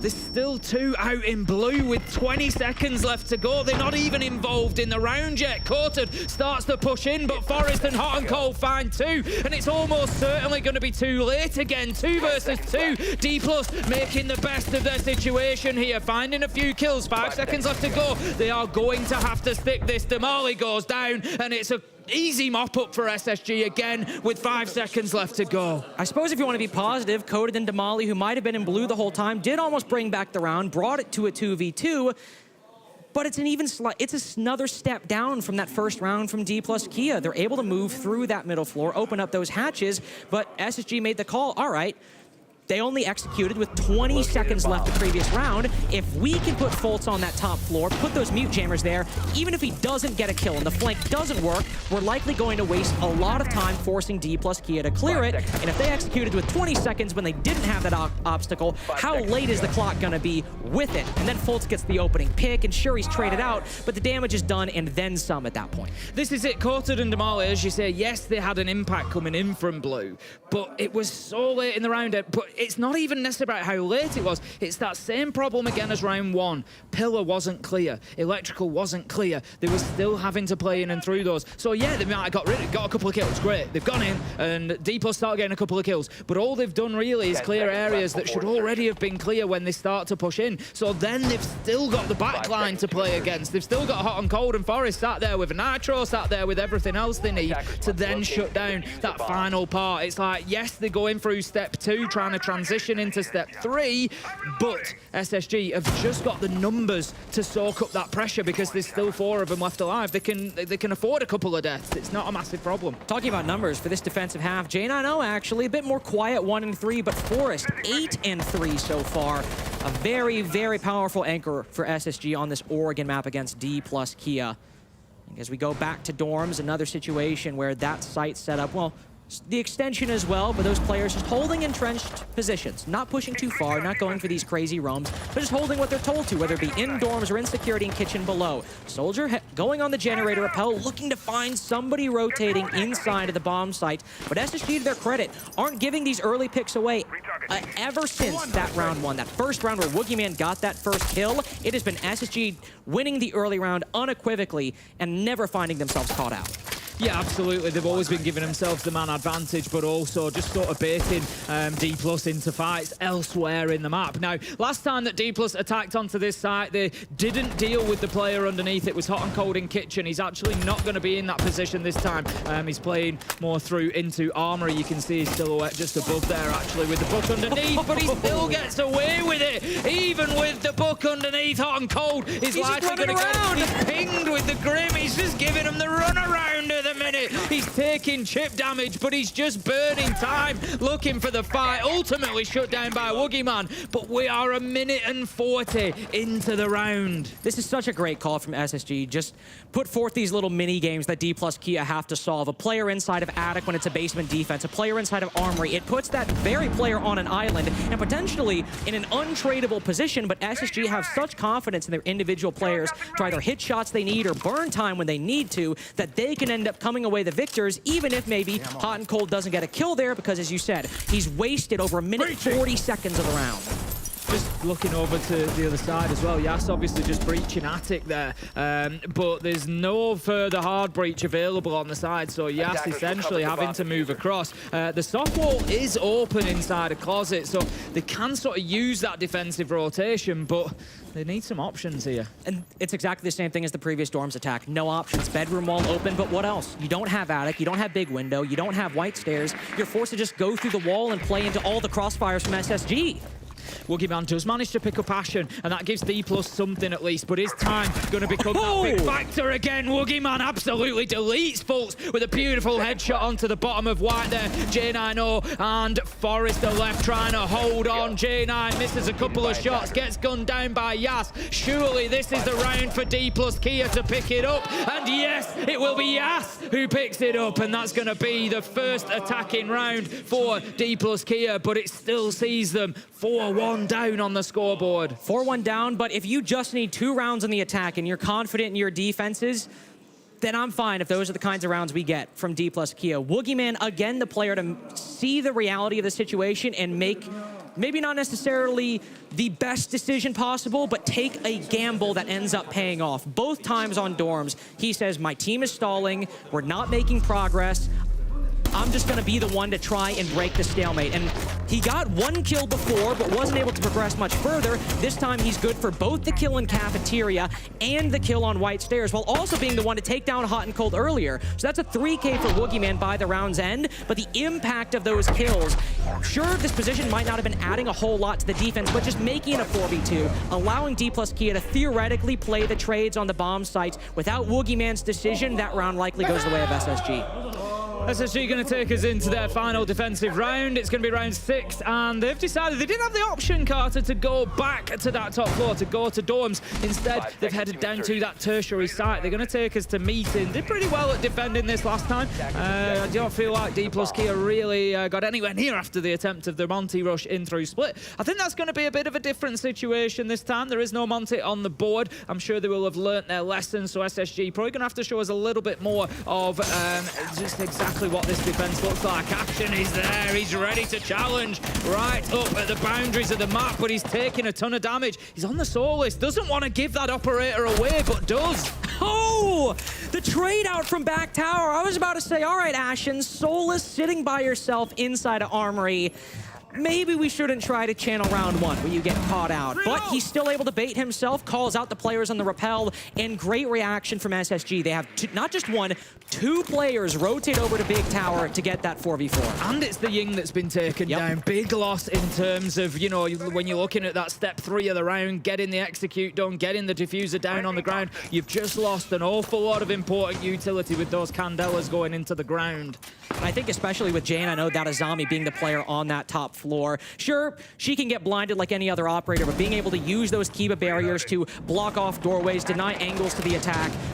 Is quite a bit of presence starting to form around here with the Molly opening up the wall directly to the right of her. But again, just like Addictim, does he know? No, he doesn't. Nobody's found the intel. A brutal misplay from D plus Kia and another advantage for Space Station. D plus Kia's droning just hasn't been good enough, is the top and bottom of it. You've 6-2. You've got 6 drones left. It's too late now, Courted.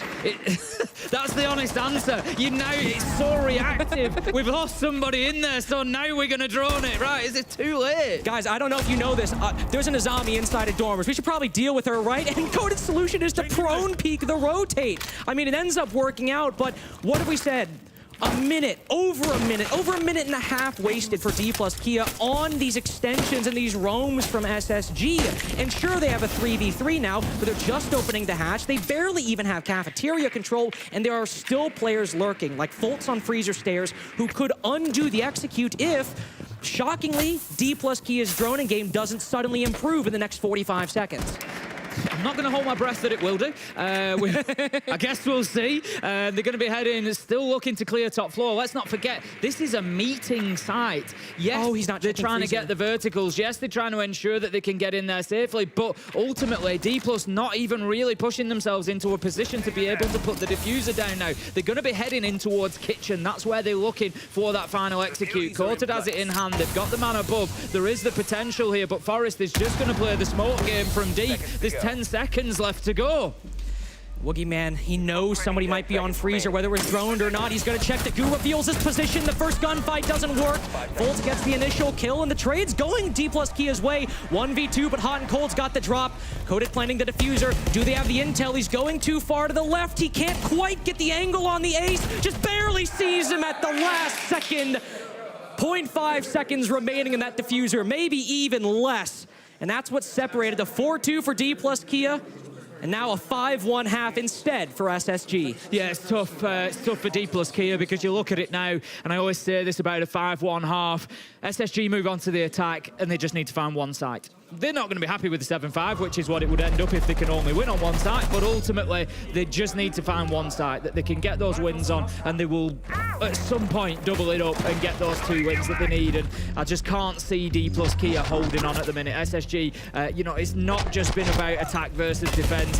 It's not just been about intel and droning. SSG are just a step ahead of the game at the minute. They're just playing more as a team, more cohesive, working with each other, baiting opportunities out for each other. Hot and Cold, great patience at the end there to ultimately find that diffuser, get it shut down. Great one there. I think we've just got a slight technical delay where we're just going to have to get the players back out and into the lobby, but it shan't be long and we'll be back going. Does mean officially, though, with that half, the trend stays true. Only 1 attacking round for D plus Kia in all of their maps. Very, very rough stat line, but with their defenses being better, and Woogie Man's still maintaining a very solid performance on that attacking side. I believe somewhere between 8 to 9 kills by the end of that half. Really the only one from D plus Kia, though, who has, of course, been showing up on the scoreboard, but making the big plays they needed to get them closer to those end round moments. The front and back line, aside from him, it's just not been there. You could at least sometimes say, all right, you know, maybe the droning is okay or the supporting game is there, but it's those entries that aren't picking up the numbers. I mean, SSG 4-2 on the opening picks, maybe the front line is the only problem, but with those moments, with Foltz not getting drone, nobody able to clear attic, nobody clearing J9O inside of dorms, costing even more time and a body by the end of the clear. Really, everything aside from Woogieman so far this series, it's either been mediocre at best, hit or miss, or just outright not good at worst. Well, we'll see whether we have any improvement in the second half. It's going to be an interesting contrast now to see SSG on the attack. I'm expecting to see much better drawn economy, much better efficient use of that intel utility and showing just how important it is. I'd be very surprised to see SSG, for example, getting caught out twice on the flank from somebody on the top floor. I just don't think we'll be seeing that sort of thing happen. So as we get back into things, of course, D plus Kia, it's just that opportunity for them to have a reset. The technical timeout might not actually have come at the worst time, really, just to let them take the foot off the gas a little bit and just slow things down. Definitely not a bad time just to center yourself. Obviously, players can't talk during a tech pause. I translated that for you, by the way. What? The foot off the gas. I translated it for you so you'd understand. What's the British version? I didn't know what it was. We'd probably say accelerator. Accelerator? Yeah, we have an accelerator pedal. You have a gas pedal. Well, one is significantly shorter to say. So in terms of like communicating it, my way's a lot better. I mean, it worked well. It did its job, I guess. It did. And you know what's funny? It doesn't have the same finesse. You say, I suppose it's not, you know, it's too erudite for us Americans. Accelerator, polysyllabic, gas, mono. But also, I didn't even realize that you were translating it. You said foot off the gas, and you're like, I translated it for you. And I was like, I have no idea what you could be referring to. Literally not a hint of a clue at what you could I see that you are drinking some tea, though, Carter. I am. I see that you decided you were getting involved with the Brits today. Let me take the tea back out, because now they're starting to get low. You've been drinking the entire brew, as we would call a cup of tea, with the tea bag in. Is that okay? Is that not allowed? It's generally frowned upon. Is it? Yeah, you'd normally take the tea bag out. You know what else is frowned upon? I believe not participating in the afternoon tea. I told you that in confidence. If there were, I told you that in confidence. Well, no, I'm not talking about you. I'm just saying I don't like tea, Carter. Just get off my back. I'm not on anybody's back, Tim. I'm just saying if you had a theoretical British, I don't know, we'll say somewhere between 30 to 40-year-old gentleman, and this is sounding awfully convenient. And if this man, what sort of head of hair does he have? You know, there have been better days. Okay. There have been better days, and if this man did not, hairline has seen better times. Yes, it has. Listen, it's you know, it's not 2005 anymore. It's been a long time. If this man did not enjoy the traditional afternoon tea that his countrymen might, I don't know, frowned on such a dereliction of his duty. See, afternoon, you're referring there specifically to afternoon tea. Now, I might be educating you a little bit here. In Britain, that's a different thing. Oh. So it's not just a cup of tea that you would drink in the afternoon. An afternoon tea is like a specific thing. So you would sit down with it. It's like a sit-down thing. Yes, you may have tea, but you'd have like little sandwiches, little cakes, things like that, little sort of finger nibbles. So afternoon tea is like an actual set event. Really, it's like you'd sit down with friends and you'd have like a little, so it's not just a cup of tea that you would have in the afternoon. Well, Tim, that's a very astute observation. I dislike tea of any variety. Well, I was about to say, it's a very astute observation for one who finds a cornerstone of British culture so repugnant. Yeah. Just not a fan of the old. But we are back into it. Shall we talk about some Siege? I suppose we might not be for much longer, depending on what happens on this attacking half. But you could be right. But actually, to your point about SSG's attacking half, again, all they need is 2 bomb sites. That'd be a 7-5.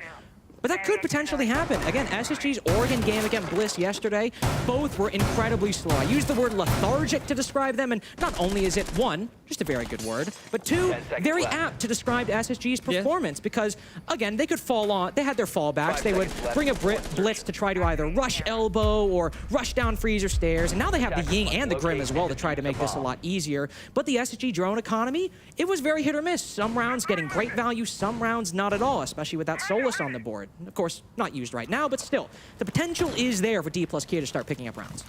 Courted, interestingly, at the minute is just reinforcing Attic, but he's in Big Tower at the minute. He's just sort of playing in and around this rotate, and I'm not sure if that's something that SSG are aware of. Going to take a sneaky little move up to T3 here, and it's already likely been droned and checked. When also SSG, if they've done their prep, he's done it. He's done this already. This is a position that, you know, Coded or Wardens in general will play, because what do you think of in Big Tower? Flash is being chucked in the windows and just trying to hide yourself. Hot and Cold is over that side, but the rest of SSG is stacking up over here. And this might not be a bad call because you're just taking Coated out of the equation. Forrest goes in, completely full flash, but doesn't matter. Slings the shield on his back, and he's going to start getting that diffuser down. Almost certainly going to stick it. There's nobody in a position to prevent or deny it. And there it goes, activated. Woogieman too late with the Nitro. Does manage to find Fultz though. J9O, Hot and Cold, one apiece. 4 versus 2 as Ashen takes down Damali. And all of a sudden, D plus Kia, they are on the back foot. They are trying to fight their way back into sight. They have become the attackers, trying to retake that ground soldier. He hears the rappel. He knows that there's one there. Manages to take down J9O, 2 versus 3, but only about 12 seconds. He runs headlong into the barrel of Ashen, and this is SSG absolutely snatching and grabbing this round away from D+. The time is gone. Woogieman, it doesn't matter what you do. The round is over, and SSG, they head to map point. Love that call from SSG, because what were we talking about? One benefit of this potential tech pause. D plus Kia, you just went down 5-1. Take some time to center yourself. Calm down the emotions. Take a breath. How do you think they feel after that, right? And I was about to say, SSG were like, all right, let's turn it back up to 11. Let's just immediately launch back into it. And the practical and strategic benefit of that call as well, if it works out, you've just gone up to match point 6-1 scoreline in a matter of maybe a single minute, maybe 60 seconds from the beginning to the end of that rush. And now T plus Kia, if they centered themselves during that tech break, I guess you got to do it again. And these games only normally go up to 10, Carter, so... Yeah, I heard. I saw Rob turning it up to 11. Rob Tattlefail. He specifically added the knob. Goes up to 11 right before the day started. And SSG are using it. They are. They've cranked it all the way. We'll see. You know, it could well be that they do the same thing. They've got the Monty on board. It's not going to be the Blitz this time, but they are again looking to get aggressive behind that shield. I don't think it's going to be rushed in the same way. You don't get away with that necessarily round after round. But what you're going to see is that use of aggression to create space, to bully players out of positions. And honestly, D plus Kia, this is going to be one of the hardest defenses they will have at this tournament. 6-1 down on basement, and SSG showing absolutely no mercy. Bring the Grim, the Ying, and the Monty. And just to highlight one more thing that happened on that Dorm's defense, or Dorm's attack, that could easily be applicable to this basement one. Compare that first SSG attack to D plus Kia's, where they had all this, utility expenditure, had all this control, but then left gaps on the defense on the site that SSG took advantage of. In that previous round, there was no such gap that SSG had to worry about. They cleared out everything they needed, and Force is able to get the plant down no problem with Fultz covering from big window. Now on basement, if we saw that ability to get all the control you needed, not only above or around the bomb site, but actually in it to facilitate a plant and then leverage yourself for a successful post plant, basement is where D plus Kia struggle to make that happen, and SSG, like them, have all the tools to make this work with, as you said, the Ying, the Grim, the Monty, to apply so much pressure in that execute. And instead of last round, it's a much slower affair. It's a full clear from Space Station, and with Woogieman tagged just a little bit, SSG still moving fervently throughout the map. That's really interesting there from Fultz, though, because we were talking about drone efficiency and, utilizing that informational gadget to its maximum. And SSG have just shown, I talked about it coming in and I said, look, how can they go about, improving on what D+ did? They don't have many drones left on the board, but they're still coming in and hitting shots through the floor and being aware of where players are. As I say that, they let me down a little bit. Yas manages to hide in a corner, but given that he's on the Solis, he's taking those drones out, and it makes it much more difficult to chase him down. 4 versus 5 for SSG, but they do still have the Monty on side. They do still have the Monty, who can always apply a decent bit of pressure to the defense. But that means, especially since you lost Ashen, you lose that huge birth of intel that Grim can bring, but you also only have 3 guns on the board. You have J9O, who should be generally full shielded unless he finds an opening that he can exploit, but you only have Fultz, Forrest, and Hot and Cold actually with shooting abilities going into this execute. So utility might be all right. You might have the proper control, but the players around the Monty really need to step up to not only trade things out, but get the advantage back.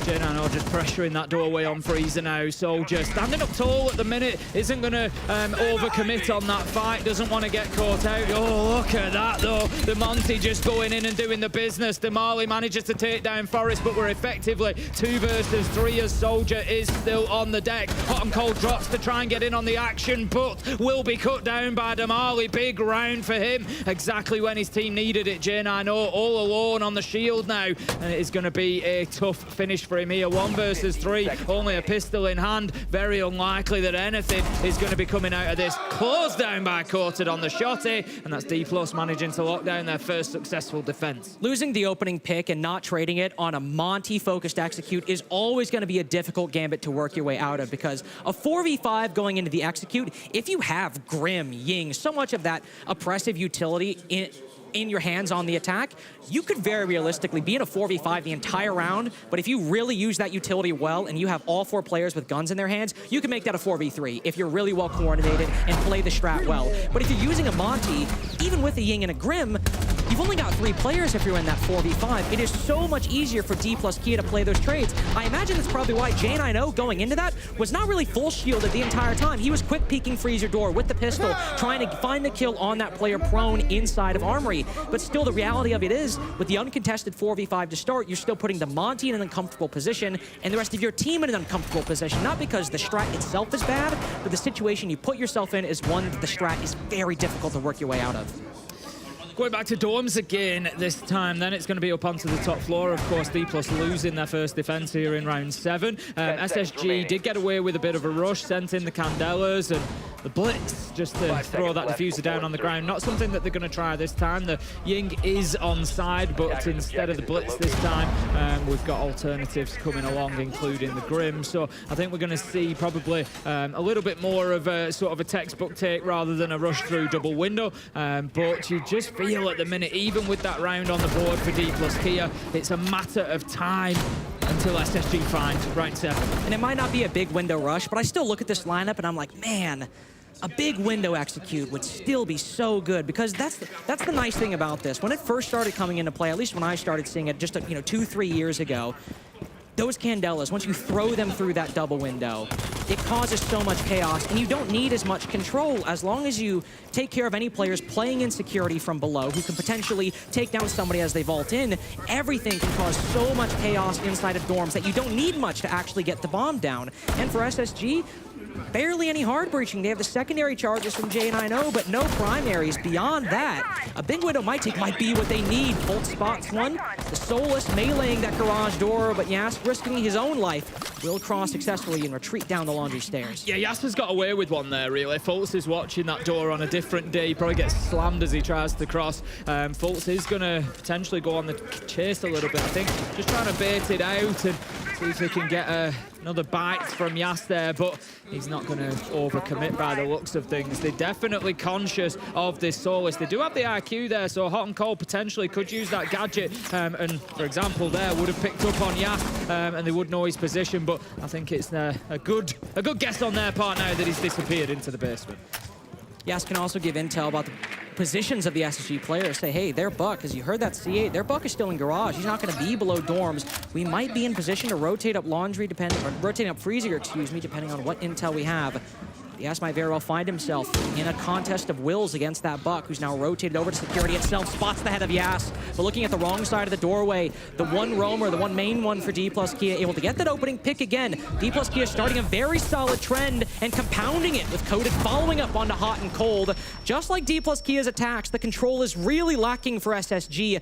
And the man advantage, well, it's somehow even worse. Yeah, Yas is just doing a great job on the Soulless. He's turning into an absolute nightmare for him. He's taking drones down, he's taking players down, entry kills. He's sort of doing it all right now for D+. Fultz does manage to take down Courted 3 versus 3 as he doubles up and finds Yas. But this is the problem with the attack onto top floor. It's like one of those onion defenses. You're going through layer after layer, and yeah, you've got the 2 external, but you got to get through to the core. Ashen, he is inside of sight, knows that there's a man there. Beautiful pre-fire, but Woogie Man is there for the trade. Hits him from behind, and that's going to be D+ getting another round. 3-6, but here comes the difficult part. They've got to get that third choice site locked down.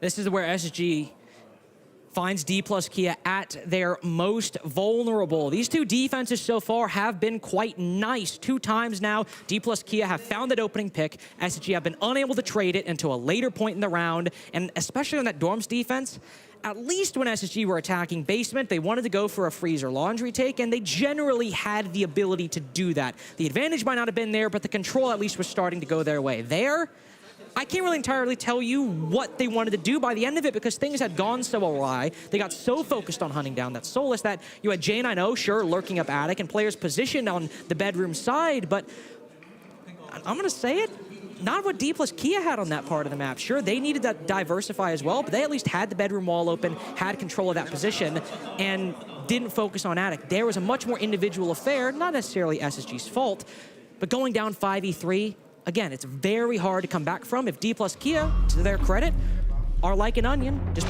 putting up layer after layer after layer, and to support all of those elements is a very solid trading structure and very good control.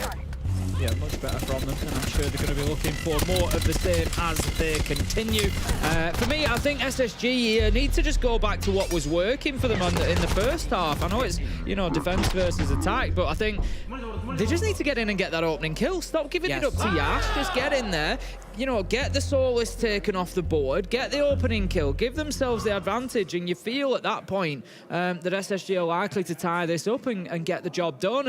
And what they don't want to find is that, you know, with the difficulty getting it over the line, they allow D plus Kia to reel them back in 1 round at a time, because if that goes to overtime, then you start looking at it and thinking, D plus have had a lot of rounds in a row, it starts getting very difficult for SSG. Unnecessarily so. Yeah, and I think if you want to aspire to heights, you should say, we need to get a 5v4, not go down on the 4v5. But for this meeting bomb site, if you just want to be a little more conservative, depending on the control you have, a 5v5 execute might be palatable because J9O is running that OSA. When you see that, you're thinking, oh, we're going for a stage plan. We're going to have that talent shield. We're going to try to push in. You could do actually a split one. I'm sure we've seen OSAs or other shield operators or who have a kind of shield go for that position before. But if you're in a 5v5 and you're going for a stage plan and you have attic control, you've pushed players back, that can very well work. But of course, even if you don't kill Woogieman, you need to make sure he can't contest the attack once they go for that execute. That's the point. You've found Woogieman. Now do something about it. Either hold him off, put him in a position where he can't get onto your flank, or go and kill him. Don't allow him to continue being a problem. Once again, the entry goes against them. Soldier, great opener picking up Forest, and it's the Hibana. That is going to be a good chunk of that hard breach utility. Oh, man. It may mean that folks will need to play in a different way, in a different area than expected. J9O does manage to level things up with one onto Woogieman though, so dealt with the Azami well, but lost Forest elsewhere. Lost Forest to an avoidable mistake. Soldier just killed him by sitting below big window as Forest hopped in. Either it wasn't droned and Forest wasn't aware, or Forest decided to try to deal with him by vaulting and hip firing as if it was a human frost mat. Still a very avoidable situation for SSG to, in another world, have a 5v4, have your Hibana, because they were able to follow up with a trade on Woogieman. But now Soldier's pulled back, and SSG, to their credit, it's not a man disadvantage. They have that 4v4. So what I said earlier can still very well hold with second floor control. If they can stop D plus Kia from retaking that second floor, but specifically attic, and make sure coded down below doesn't cause problems, this is still a winnable round. Well aware of the man trying to push into blue there, Coated. Here's the barricade going out. Hot and Cold is able to work in, and it's again that team cohesion from SSG. They've got each other's backs, they've got the cover, and they use it to their advantage this time. J9O getting an essential kill. Yes, actually, going for the retake down below. This is very risky. SSG are setting up for the execute, and if he can find that Amaru, that is very nice, but J9O right now doesn't really have a whole lot of players contesting him. Soldier has a C4. He's all the way at split. This C4 needs to land, and it's not even being thrown because Bolt is so lethal on the coverage. Every D plus Kia player remaining at low HP, and we're in a post plant. Yeah, this is going to be a very difficult retake for them because J9O now can just sit in behind that Talon shield and wait for the push to come. Ashen manages to find Amalu, and as you can see, the low health even frees them up to hit them with pistols, and it's still going to do the job. The impact nade, smart move from D plus Kia, just takes that shield out of play and gives them a bit better access to that diffuser that is down on the ground, but time is ticking away. 7 seconds left for them to do something about this. Yas is going to have to find a miracle. Time ticks away. That's the job done. SSG are going to take the first map. They're going to lock down Oregon, and that was, of course, D plus Kia's choice as well. Not ideal for them, but the NA side will be more than happy with their performance. And because of Yas's choice to go down below and bring a set of impact grenades, it ended up leaving Soldier as the only explosive, not only to take down the planter, but to maybe destroy one of those Talon shields as well. There was a really limited amount of utility on the site that could deal with that take, and D plus Kia, they might have known about it, and that's perfectly fine. You don't have drones of the attack on the defense, unfortunately, but that choice to retake down below after Coded fell ended up depriving D plus Kia of useful resources to fend off that take. And guess what? All SSG needed to do was just win 2 attacks, one with a rush and one on the tertiary bomb site. Job done. Yeah, that's it. I mean, SSG, I think they're going to look at that, and there's a couple of areas. They're small things, but there's a couple of things that happen, particularly the way that Yas was able to get the run of them. You know, they weren't always drawn in the best they could. I think, you know, those areas, little tweaks that could improve, but overall, they'll be generally very happy with that. Likely small improvements for SSG, but I imagine bigger stuff for D plus Kia. We'll find out all that and more right after this. Well.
Well, we never really saw D+ get going on Oregon. Unfortunately for them, SSG are now running away with this and could potentially make things worse. From bad to worse for D+ going into probably their most important match tomorrow.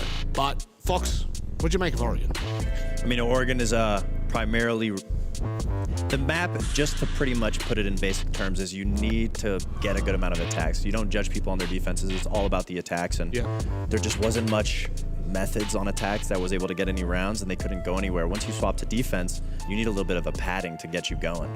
Yeah, consistent, if anything, for D+. That is now 5 attacking rounds for 5 maps. Ollie, not great. I mean, if there's anything that we set up inside of the pre-show for this game is that they were going to get 1 round on the attack. However, as we know, 1 round is not good enough. Woogieman, we highlighted him at the top of the show, still putting in a performance, but look at the rest of the team. Where is everybody? He needs a little bit of help backing him up there. And that full team performance, well, there was only one side that had it, and it was SSG. Wow, I mean, seriously, there was like a little joke saying about consistency, but 1 attacking round on the map, Woogieman drops a 1.3 rating again. It just continues to follow suit, and it's not looking great. This is a really dire situation for the Korean team. I really wish we could take a moment to talk to Woogieman about what he's thinking in these positions. When he's able to collect a little bit of kills and put his team in an advantage, that's got to be so disheartening when you're a player trying your hardest to give your team some type of an advantage, and time after time it just doesn't go in your favor. We could probably ask all of your ex-teammates. Sorry, keep going. It's one of those things where you don't know what's going into helping Woogieman achieve that rating and achieve those kills. If it's taking the full team effort to make sure and enable Woogieman, then obviously it's too much of a strain on the resources, right? But if he's just going off and finding these kills, whatever it is, it doesn't matter that he's getting the kills. It isn't working because they're not playing well as a side. That's actually a beautiful way to put it. When your star player is shooting up, when people see players like Mowgli, pretty much Mowgli. I mean, when they see players that are that successful on their own, it really is a team effort, and you're putting a lot of those resources on the back of that player. The drones, the setups are essentially to get that guy a free kill or a free couple kills. So if you're investing too much and the rest of the team is suffering because of it, it puts you in a pretty bad spot. Now, not to make matters worse, but we also have a little bit of a clip to highlight. Yeah. Is it some brilliance, or is it? It's some amazing brilliance by Force in the 1v in a 5v5, just being able to play around a Monty, just not letting it scare him or get in his way. He pretty much fights the person behind the Monty, which that's usually where in North America, that's where the first person's going to come to get in your way, is behind the Monty. So he deals with him, deals with the Monty, and gets a pretty much a 3K, which just shuts down the whole execute, which,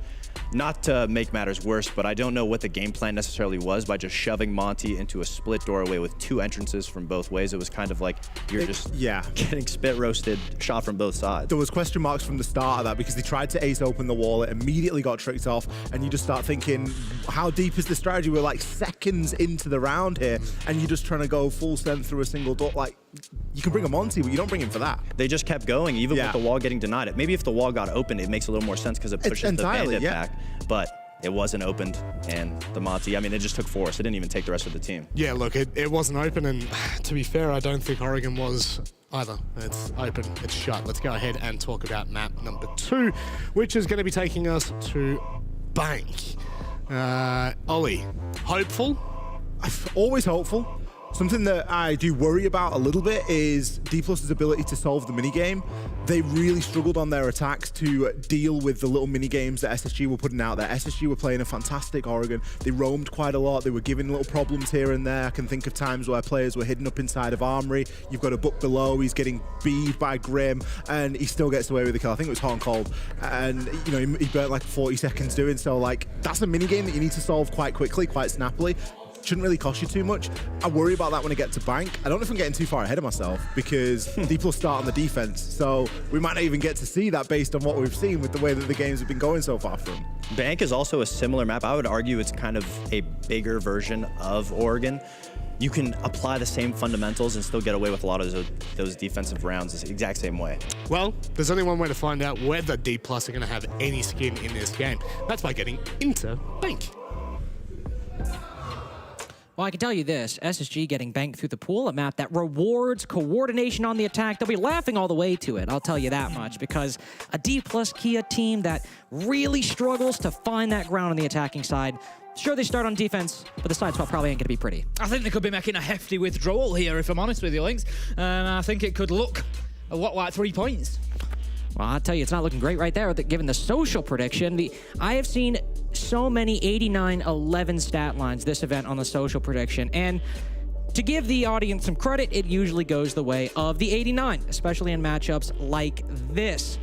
Bank, of course, on the attacking side, can punish any given team if they aren't able to wrangle that vast expanse of space that Bank has and end up falling to be fair, like we saw in Oregon, and as Fox just hinted at, maybe you see someone who seems like they're on an island, but if they're able to get a pick and waste a lot of time, going from that second floor CEO position, then down to the middle, then down to the bottom floor if you're attacking a site like Lockers, you might end up only have 10 seconds left to execute if just one of those small little problems costs you a little bit of time. It can spiral out of control so quickly. Yeah, and I think, you know, given what we saw from D+ on Oregon, SSG are just going to lean into that. If they're smart, they're just going to set up on basement and have 3 or 4 players out in the map. You know, they need to be careful they don't give the opportunity for the rush and the direct pressure into sight. But yeah, 2 or 3 out on the roam. And just like you said on Oregon, you know, the way you phrased it was just creating those little mini games for D+ Kia to go and play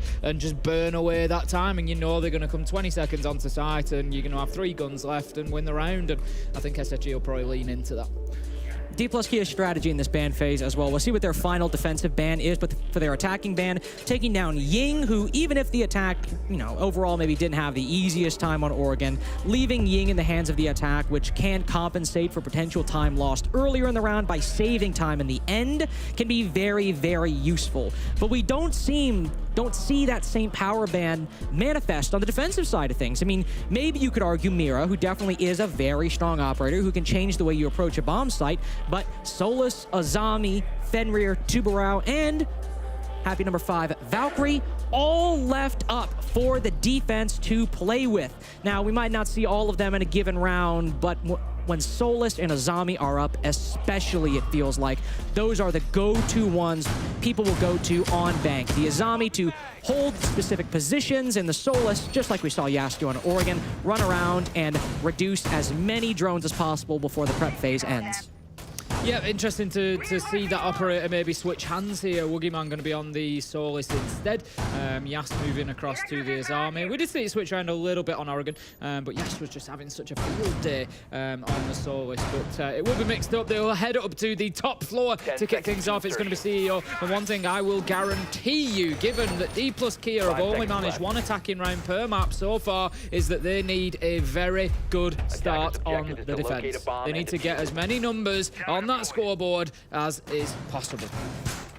And with all those operators up, it becomes a very, maybe not an easy prospect, but one that could be very manageable. Maybe not a 6-0 or a 5-1-1, but a 4-2 D+ Kia would be content about and happy about. Another operator that isn't, say, on the same level as an Azami or a Solus, but Castle on Bank, this is probably one of his best maps, or at least his most played maps. Because of how big it is, you can't just go defending the entire top and middle floor, especially with such open areas like main lobby and square. Trying to defend all of that is going to be a bit of a problem, so you use those castle barricades to limit what you have to defend a little bit. Throw one on, say, the curved circle desk on the front side, or maybe throw one on the middle floor, cut off that beeper's position to allow rotations through and through. And with SSG committing to a full clear, seemingly starting to move towards that CEO rappel, if Soldiers got some cover on some of these windows to hide behind, he will be more than happy to stay in this position a little longer. Forrest is going to be heading in through the main door on the Monty, so it's likely going to be a push up the spiral stairs, try and get up to the top, pressure into office from that side rather than trying to work from square. We've got one on the rappel as well. It is at the minute there's a fear of hot and cold. He's going to be working those windows as Fultz gets himself on in with the Amaru, just looking to back up that Monty push as and when it comes. Not sure if he's going to head up marble stairs or spiral, but for the time being he's just being cautious of any defenders that might be in there. In fact, he's probably going to get really cheeky and head up the elevator hatch, and that could be a bit of a surprise attack here because D+ might not be aware of that actually happening. And this is normally the position that can undo a Monty push from the front end. Ironically, despite the attack crumbling it into pieces, there's nobody actually in that elevator. Fultz thought he was going to get the backstab, fly up the hatch, and then get the control to allow the Monty to push forward. It just so happens that everything around that position, except the Monty, completely collapsed when push came to shove. Now in a pretty much unwinnable position, Forrest vaults over the spiral staircase and bonks Woogieman on the head. Double melee down and then out for Woogie. A 1v2 position, Forrest does have time to recover the diffuser, Tim, but again, with a shield in hand and not a lot of time for intel. Doesn't seem like a very likely prospect. SSG get this one. It's unlikely, but certainly a 1v3 clutch with Monty having collected the diffuser would be one of the all-time great clutches, I think it's fair to say. He's actually going to make a move here, Forrest. Go in and try and put that diffuser down, and I think he's going to get away with it. Yas isn't really challenging quickly enough. He's come off the diffuser now instead of going for the plant. I think he was hoping to bait them out. That 1v3 becomes 1v1, and there's a real opportunity for this to go down. Coated isn't moving yet. He's low health as well. This is so winnable. What, this could happen, Forrest. He gets the shield up. How is Coated gonna deal with this? He's gonna take next to nothing. Forrest, he turns around a 1v3 on the Monty, including a plant. I've said it before, I'll say it after. That's one of the best clutches you're ever gonna see. Yeah, that's a chalker, buddy. That's a tough one to come back from, and to start out the game on your opponent's pick. Fultz just said in chat the Anatun Tech. You are damn right, my friend. You are making one of the greatest shield players in the world proud.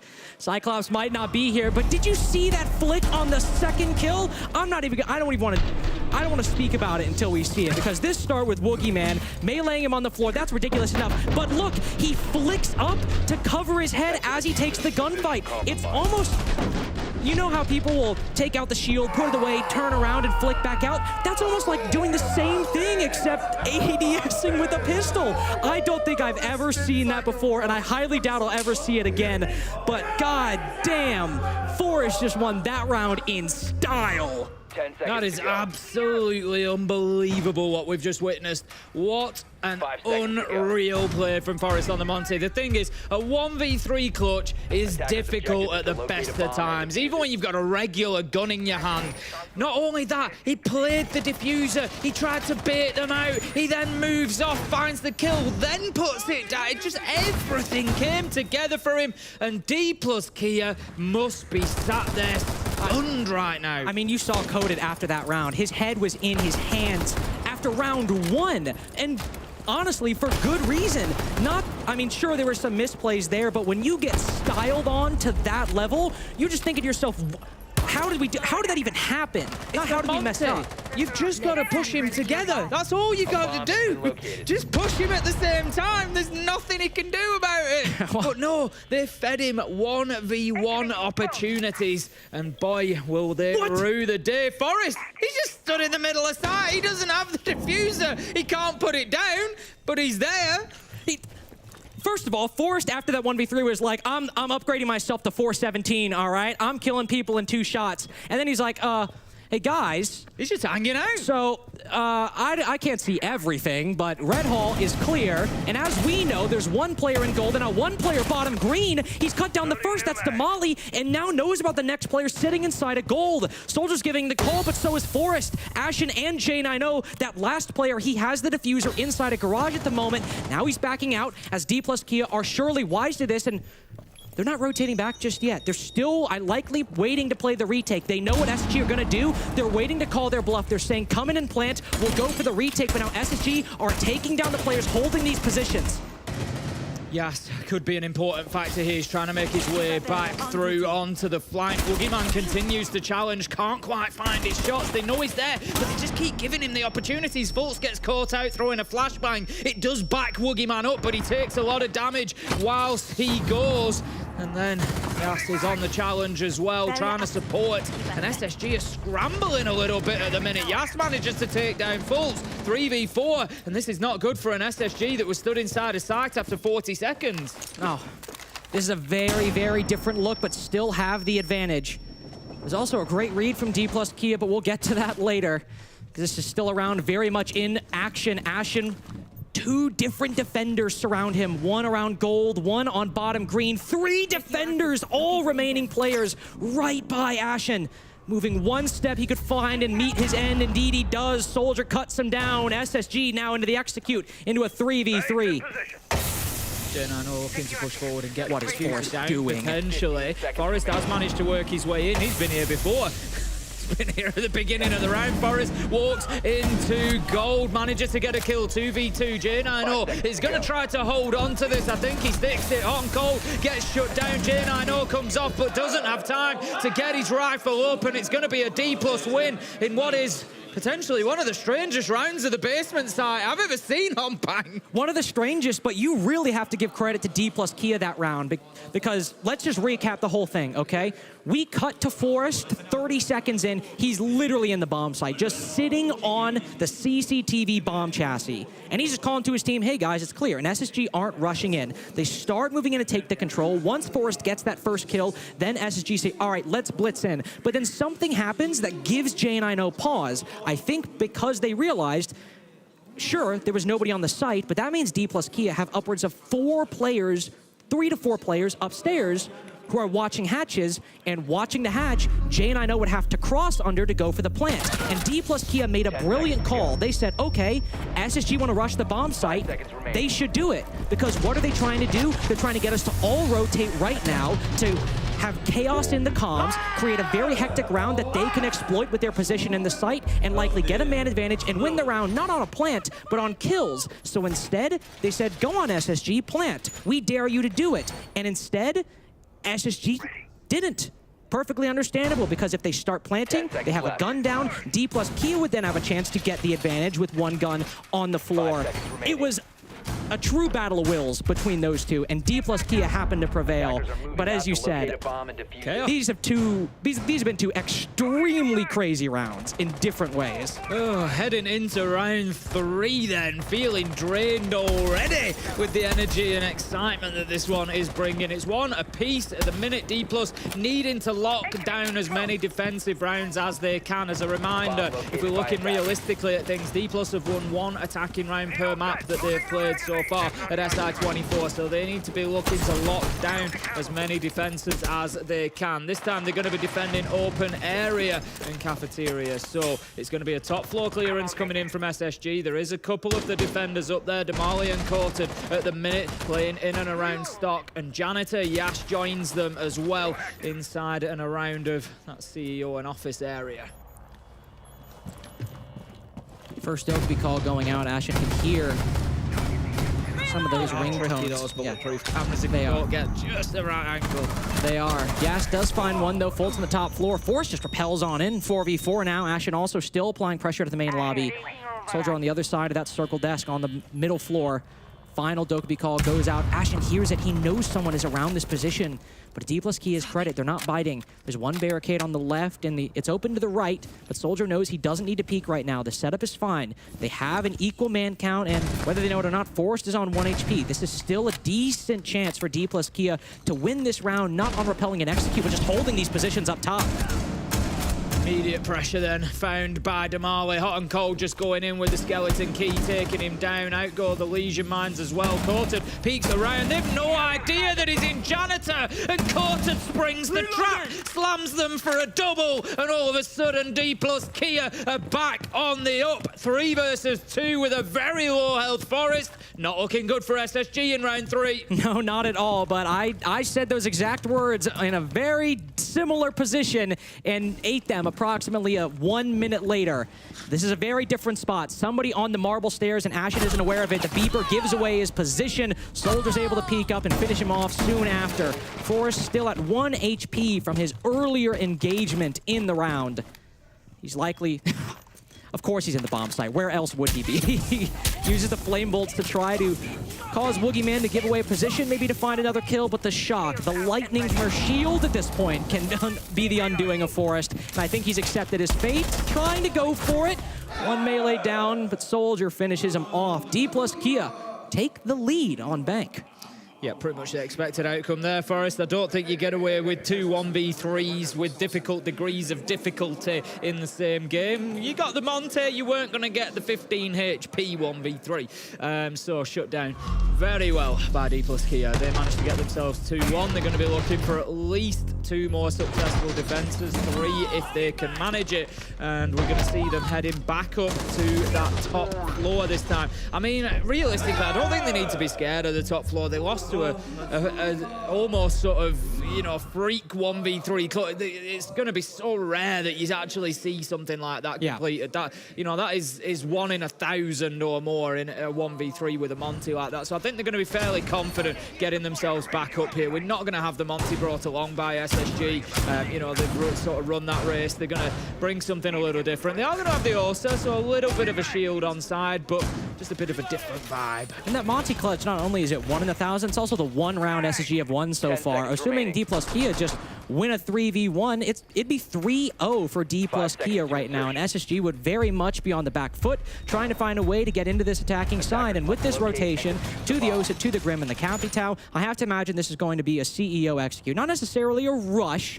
Normally we see an Amaru to kind of telegraph that, but here, you put those talent shields, break open the CEO windows, use those Bs as well, and as you do with Grim, trying to clear out the bomb site and some of the immediate areas around it to reduce the amount of angles you have to worry about once you go for that execute, and then use the Capitao for firebolting, doing the similar job to the Bs and using the smoke bolts to clear and close off angles. Ashen taking very quick control of the spiral stairs. Like to see this from SSG. Know that if they just try to go straight into CEO, there are a lot of crossfires and potentials for C4s from below to hurt them, but Ashen has instead decided to translate this not into first floor control, but second floor pressure with the drone in front of him guiding the way. Definitely needed to pick up the opening kill or 2 here, SSG, and they've, you know, they managed that a couple of times here and not been able to lock out the round. This time they need to go on and get that advantage. J9 are going to be opening up Kanto wall there to give the long angle. If you're wondering why that wall gets opened, it just gives a long angle all the way down to Janitor's door, makes it difficult to play outside of stock, to rotate anywhere past vending, and just really sort of hamstrings the defense a little bit in terms of availability of movement. And it makes the utility you're going to use inside of the site that much better, because if you force them out of the hallway and force them into positions like the meeting room or CEO or the closet, they're going to get detected by those Bs. They're going to be affected by those firebolts instead of having basically a sort of release room to allow them to say, oh, there's a lot of pressure, I can back off here and be safe. No, they're forced to either rotate around the utility with minimal space to move inside and around the site, or they're forced to just stay in it and try and stand their ground and fight. Yas just barely proning underneath those castle barricades, but as the first bit of utility comes on in, SSG are almost in the position to go for that take, but a huge 1v1. Damali sacrificing no utility to take down a window repel player for SSG. Yeah, on the jump out there, you've got to get the man before you hit the ground. You know that the Claymore is coming, but he does exactly that. And it is the ace that goes as well, I think, with some Selma charges in pocket, so that is going to prevent at least some of the hard breaching. J9 does have some pellets left, but was a long way away. And look at this. You can't see it on your screen, but Forrest is rotated all the way from the windows, but with Diffuser is all the way inside of stock at the moment. So all of this utility that's being expended inside of the site, it's not to facilitate a plan at this point. They might be trying to allow Forrest to go for the backstab later on and push his way in while the defense is focused on hot and cold and the repel.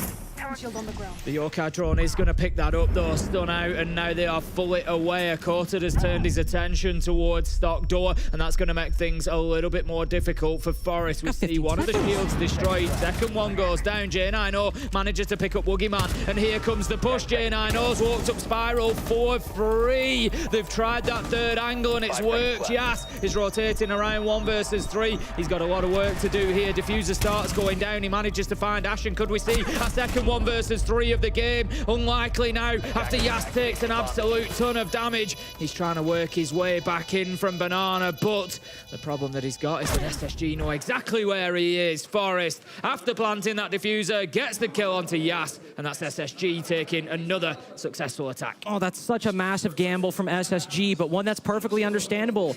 The utility they've tried to use inside of the site hasn't really cleared it out, and they're going in with a 4v4. They weren't able to have that advantage and feel comfortable as they push on into CEO. So that call from Forrest with Diffuser as well. Say, okay, we have 40 seconds about when he started going for that rotate. we've cleared out stock. We know it's clear. We genuinely know the positions of these players. We'll try to push on in. I'll apply pressure to the backside, and then either you guys can push front or you can rotate as well. And J9O just goes in, face checks Woogie Man. And while I do like the rotate in terms of the confidence with which SSG engaged it, I still can't overstate how much that came down to a couple key players getting lucky pre-fires or intelligent and well-informed pre-fires, but still with a bit of luck nonetheless, and winning heads-up gunfights that very well could have gone the other way.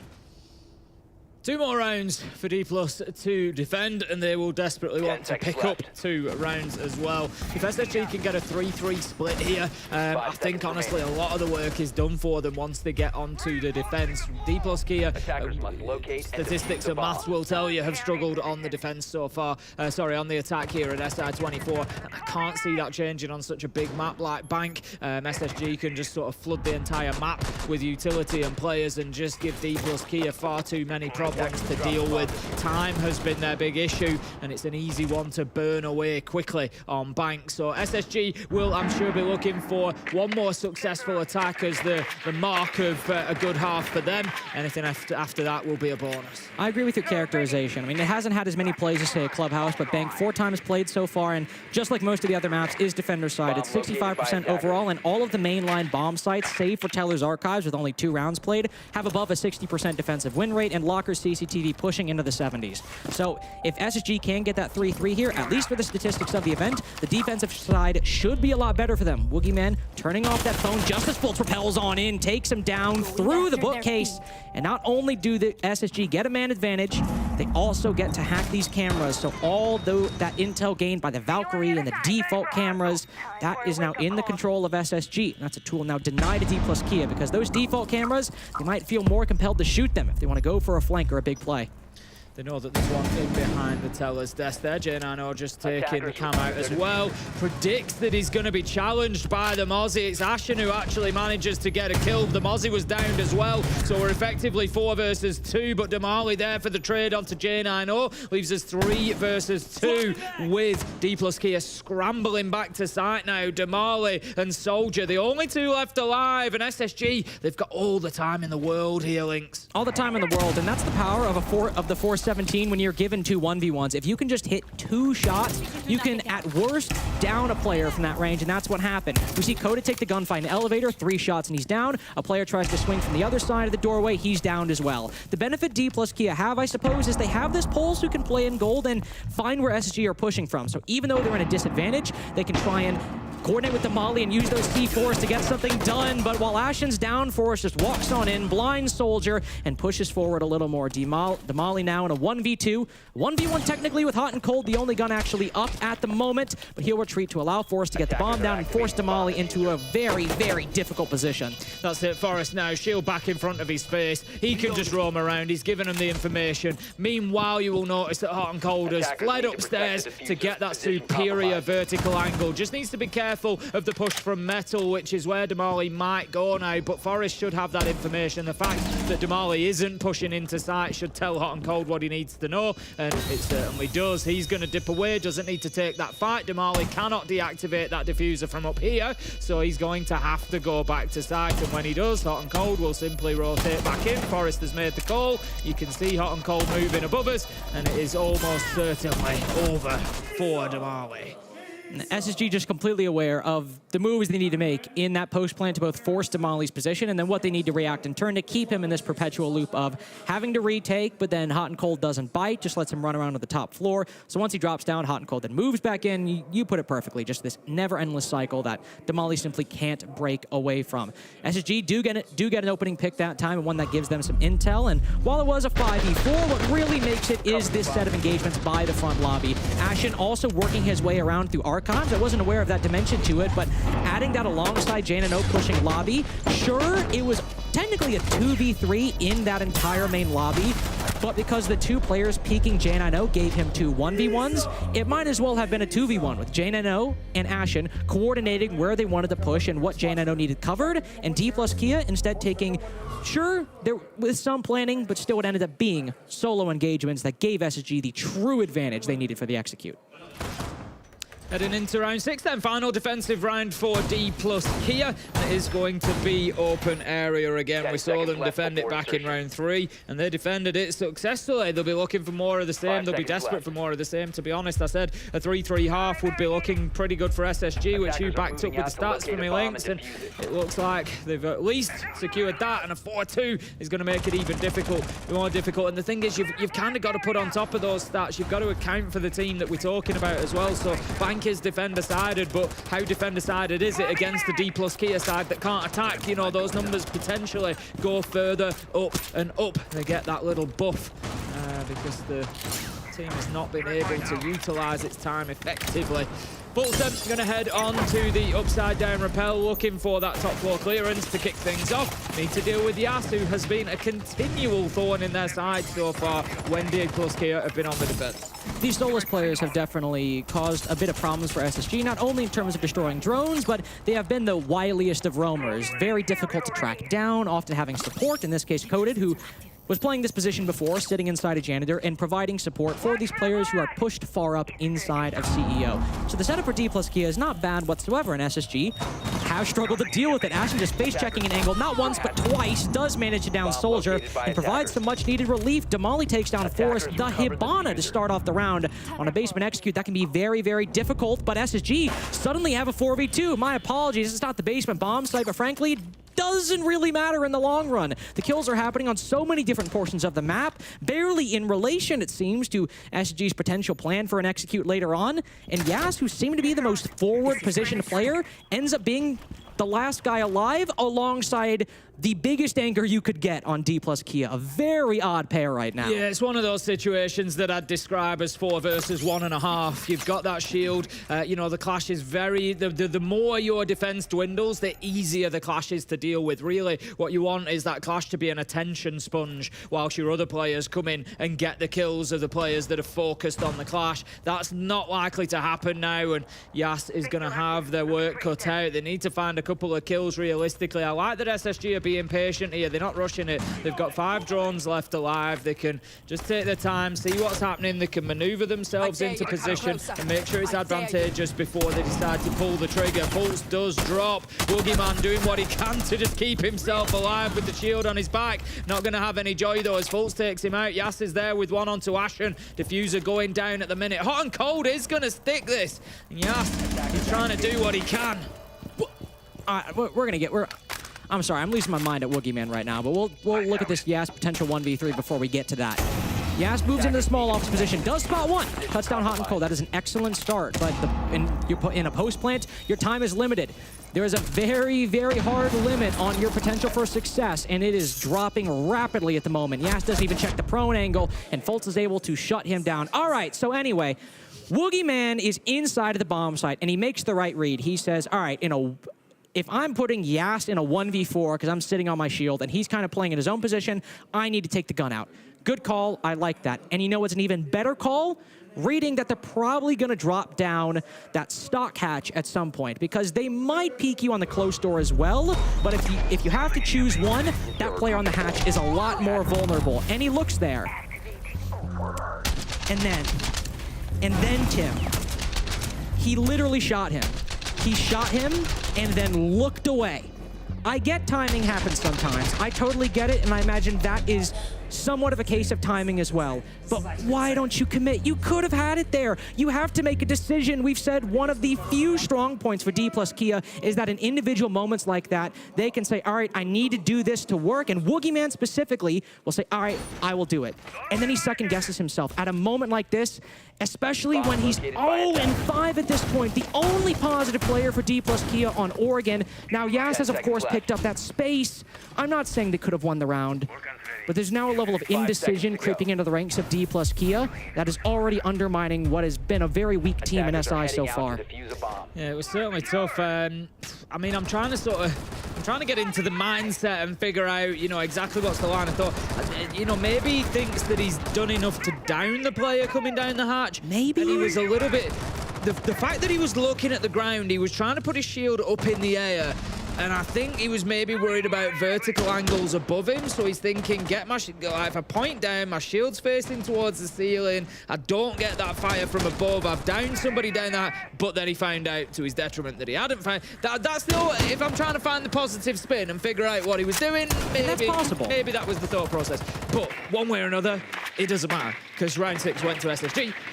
It's 4-2 on the scoreboard. SSG are now on defense, and they're going to take us straight down to the basement. Doesn't surprise me in the slightest. If you remember, I suggested get into the basement, get players out, get little mini games all over the map for D plus Kia to play. Just burn as much time as you can before they get anywhere near sight, and you're likely to win. And they've already faltered in the first one. We had 8 drones on the board when Damali died, and there's not a single lick of damage done to Ashen, and nobody was in a position to trade him out. So the opening start, just the simplest of puzzles. There's a solo roamer, find him and either push him back or take him down. At best, a 1-for-1 has failed for D plus Kia to start. Their main entry has fallen. Now they need to still go about what they were going to do anyway, just down a player. There was no impact gain. There was no control really gained. Maybe you push Ashen back, but at this cost, it's not a very good deal. So they'll move on into the mid-round, opening up the hatches that they need to, clearing out some of these barricades to ease rotations.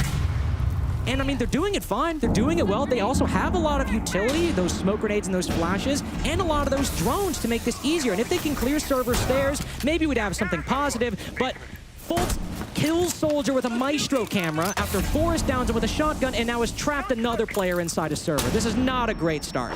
Forrest has done a great job there, realistically. Loses his life at the top of stairs, but he's burnt 2 minutes and taken another life along with him. So it leaves them now 4 versus 3, and it starts coming down to this position that I said, final sort of 30 seconds, 20 seconds, and D plus Kia are trying to push onto site. They're now pushing into Vulcan canisters as well, limiting their ability to get in and support even if there is a hatch drop. So again, a nice setup from SSG to just absorb this pressure at different stages of the round.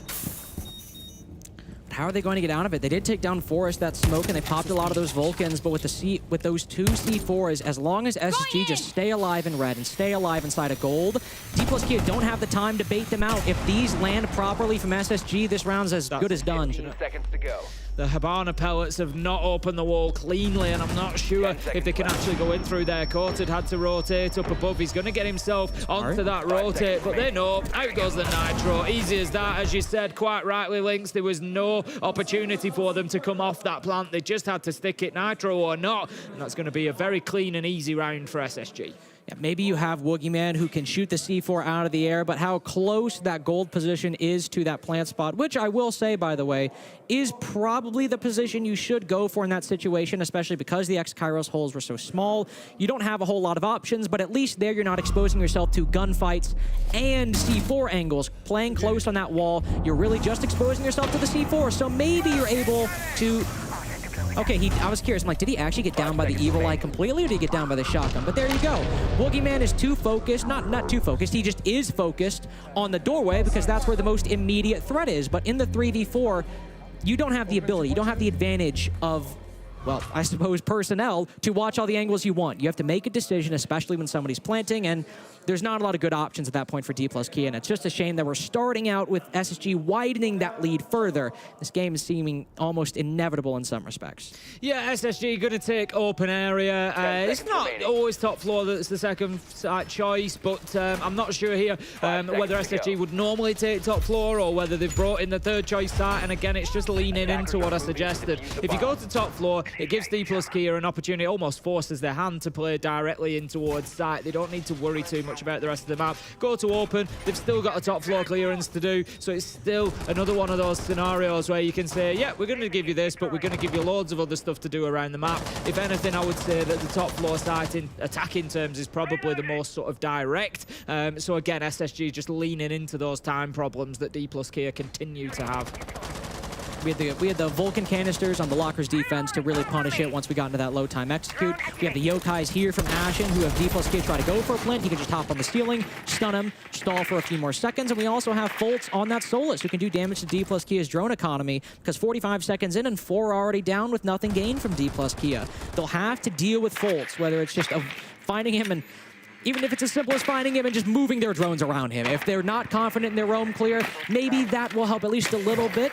I like this from Woogieman. The Brava can be extremely impactful, and look at this. With nobody in sight watching, he's taken out an F-Naught, hacked in a Rooney Gate, and set up the attack actually quite well for an execute from Square into Cafeteria if that's where D plus Kia want to end. Yeah, absolutely, and they don't necessarily need to take too much of the map for that, so long as they're in control of upper square and they can stop anybody coming out of Janitor, which is exactly what they're doing now. Damali moving in through CEO. Once they've got that area locked down, they can just go directly in from Electrical. They need to be a little bit conscious of tellers, make sure there's nobody in there, but it just sort of cuts out about 50% of the map that they don't really need to worry about too much by doing this. So D plus Kia, even though I might have said at the beginning of this that the game is starting to seem inevitable, this is a very, very good position to find themselves in. They just need to watch for now players who are unaccounted for who could completely disrupt their play, and those two players are Foltz and Ashen, who are right on top of each other inside of blue. Ashen can use those yokais to supply intel to Foltz to make a very informed flank up those blue stairs as D plus Kia are focused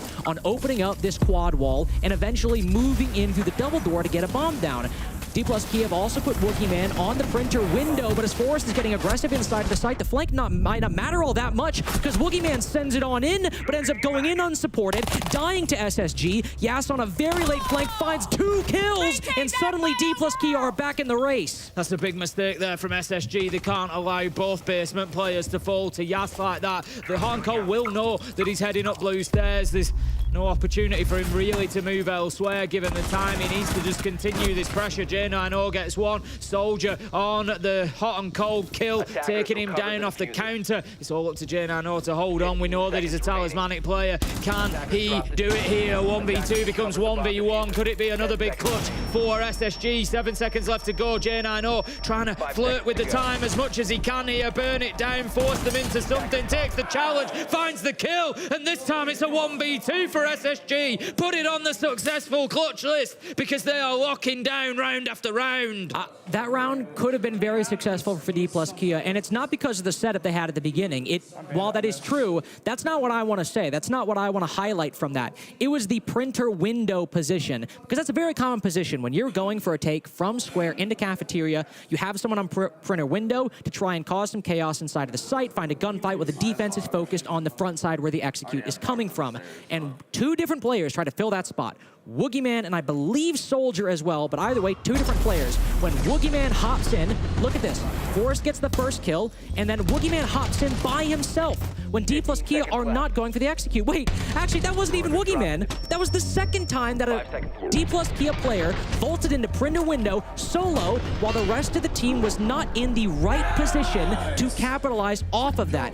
Even if that player dies and he distracts SSG and forces their crosshairs away, in a perfect world, he distracts it from the players pushing front side, and then those players can create a point inside of the site. But both players, Woogieman and the second one, pushed solo when the team wasn't ready, and it cost them. SSG take us up to the top floor for round 9, then 6-2. They are now on series point. D plus Kia need to win 4 attacks in a row. Just a reminder, they've only won 5 in the entire tournament so far. That is the scale of the mountain that is facing them now that they have to climb. It's going to have to be 4 back-to-back here on Bank just to get them through to overtime. SSG are up on CEO, and you get a feeling that this one is probably going to be short-lived. Swapping mates! Absolutely, and the position at this point that D plus Kia and their compatriots Bliss are both finding themselves in is that their match tomorrow might become of the utmost importance. There are a lot of implications to that, but this is what D plus Kia are playing for. They're not just playing for a win on map number 2, but a chance to dig themselves out of this hole they found themselves in and try and get at least tied with Bliss in this group and maybe just a little bit above them. That is what they need to do, and it needs to start here on a CEO attack. Woogieman, to say something positive about last round, Woogieman was very, very good using these clutch drones to hack the intel inside of the site. He's doing it again, trying to hide himself from the Warden, but it's a little less successful this time. There's also a lot less electronics to hack on SSG's side. Sabotage is going to take down that keeper barricade, which is just going to provide a line of sight through to Janitor. Immediate pot shots taken. Not going to pick up any damage for the time being, though. Ashen just holding a tight angle there for anybody who chooses to rappel in, or if he maybe gets a little view of any pixel on the windows there that he can take a pot shot at. Fultz is going to take a lot of damage, but SSG holding on nicely at the halfway mark. Holding on nice indeed. Fultz might take a little bit of damage, but he's still alive in his position. Can still play and use that final Kiba barricade to provide an obstacle for D plus Kia. Shielding their vision from useful information inside of the bomb site. It is a very close setup for SSG. 3 players inside of the site or in areas around it, and then the 2 furthest players away are Stock and Circle Desk. They are not far away whatsoever. SSG can play these trades so well. Once D plus Kia go in for this repel, that makes the Grim way more important, the Capital more important, and this advantage that D plus Kia have now of the utmost importance. Boogeyman does manage to take down the half-health Fultz, and that gives them a slight advantage. Boogeyman doubles up on that. 5 versus 3 now. Ashen cut down. This is looking like a much better attack from D plus Kia as J9O tries to challenge the long angle there from Janitor into square, but can't quite find his man. Forest is working underneath. Tosses a Nitro, just sort of a throw it and hope, but there will be no hope in this round as the 2v5 continues. 20 seconds left to go. Beautiful find from Forest, but unlikely to be enough as Courted is starting to get that diffuser down. Will successfully stick it. J9O now starts trying to push back in on the retake. Such a difficult post plant now. D plus Kia getting the kills they need in the very tight few seconds between rappelling in and putting that diffuser down. But once you've reached this position, this is the home stretch. That is not a particularly hard jog. Just go back out on those rappels, have a couple players inside of the building to draw the attention of any remaining defenders, while also making sure that their rotations are inhibited a little bit, and D plus Kia at least get 1 round on the attack. A very slow affair to be sure, but when you are on a CEO attack, as long as that utility lands inside of the site, you have a fighting chance. Maybe they didn't deal with the stock position. Maybe they didn't have main stairs control. Maybe even square control was a little bit difficult. But as long as that utility, that Capital, that Grim do their jobs, and if you can get an opening pick, you have at least a 50-50 shot. Well, I don't know about the exact numbers on that, but you have at least a fighting chance to win that round. And even if it is close to the minimum, D plus Kia got it and worked well with it. Yeah, I think it's absolutely no surprise to me that the one attacking round that D plus Kia win on bank is the top floor, where they don't have to worry about the rest of the map. They can just go straight to site. They've all the time in the world, and it's not a big issue.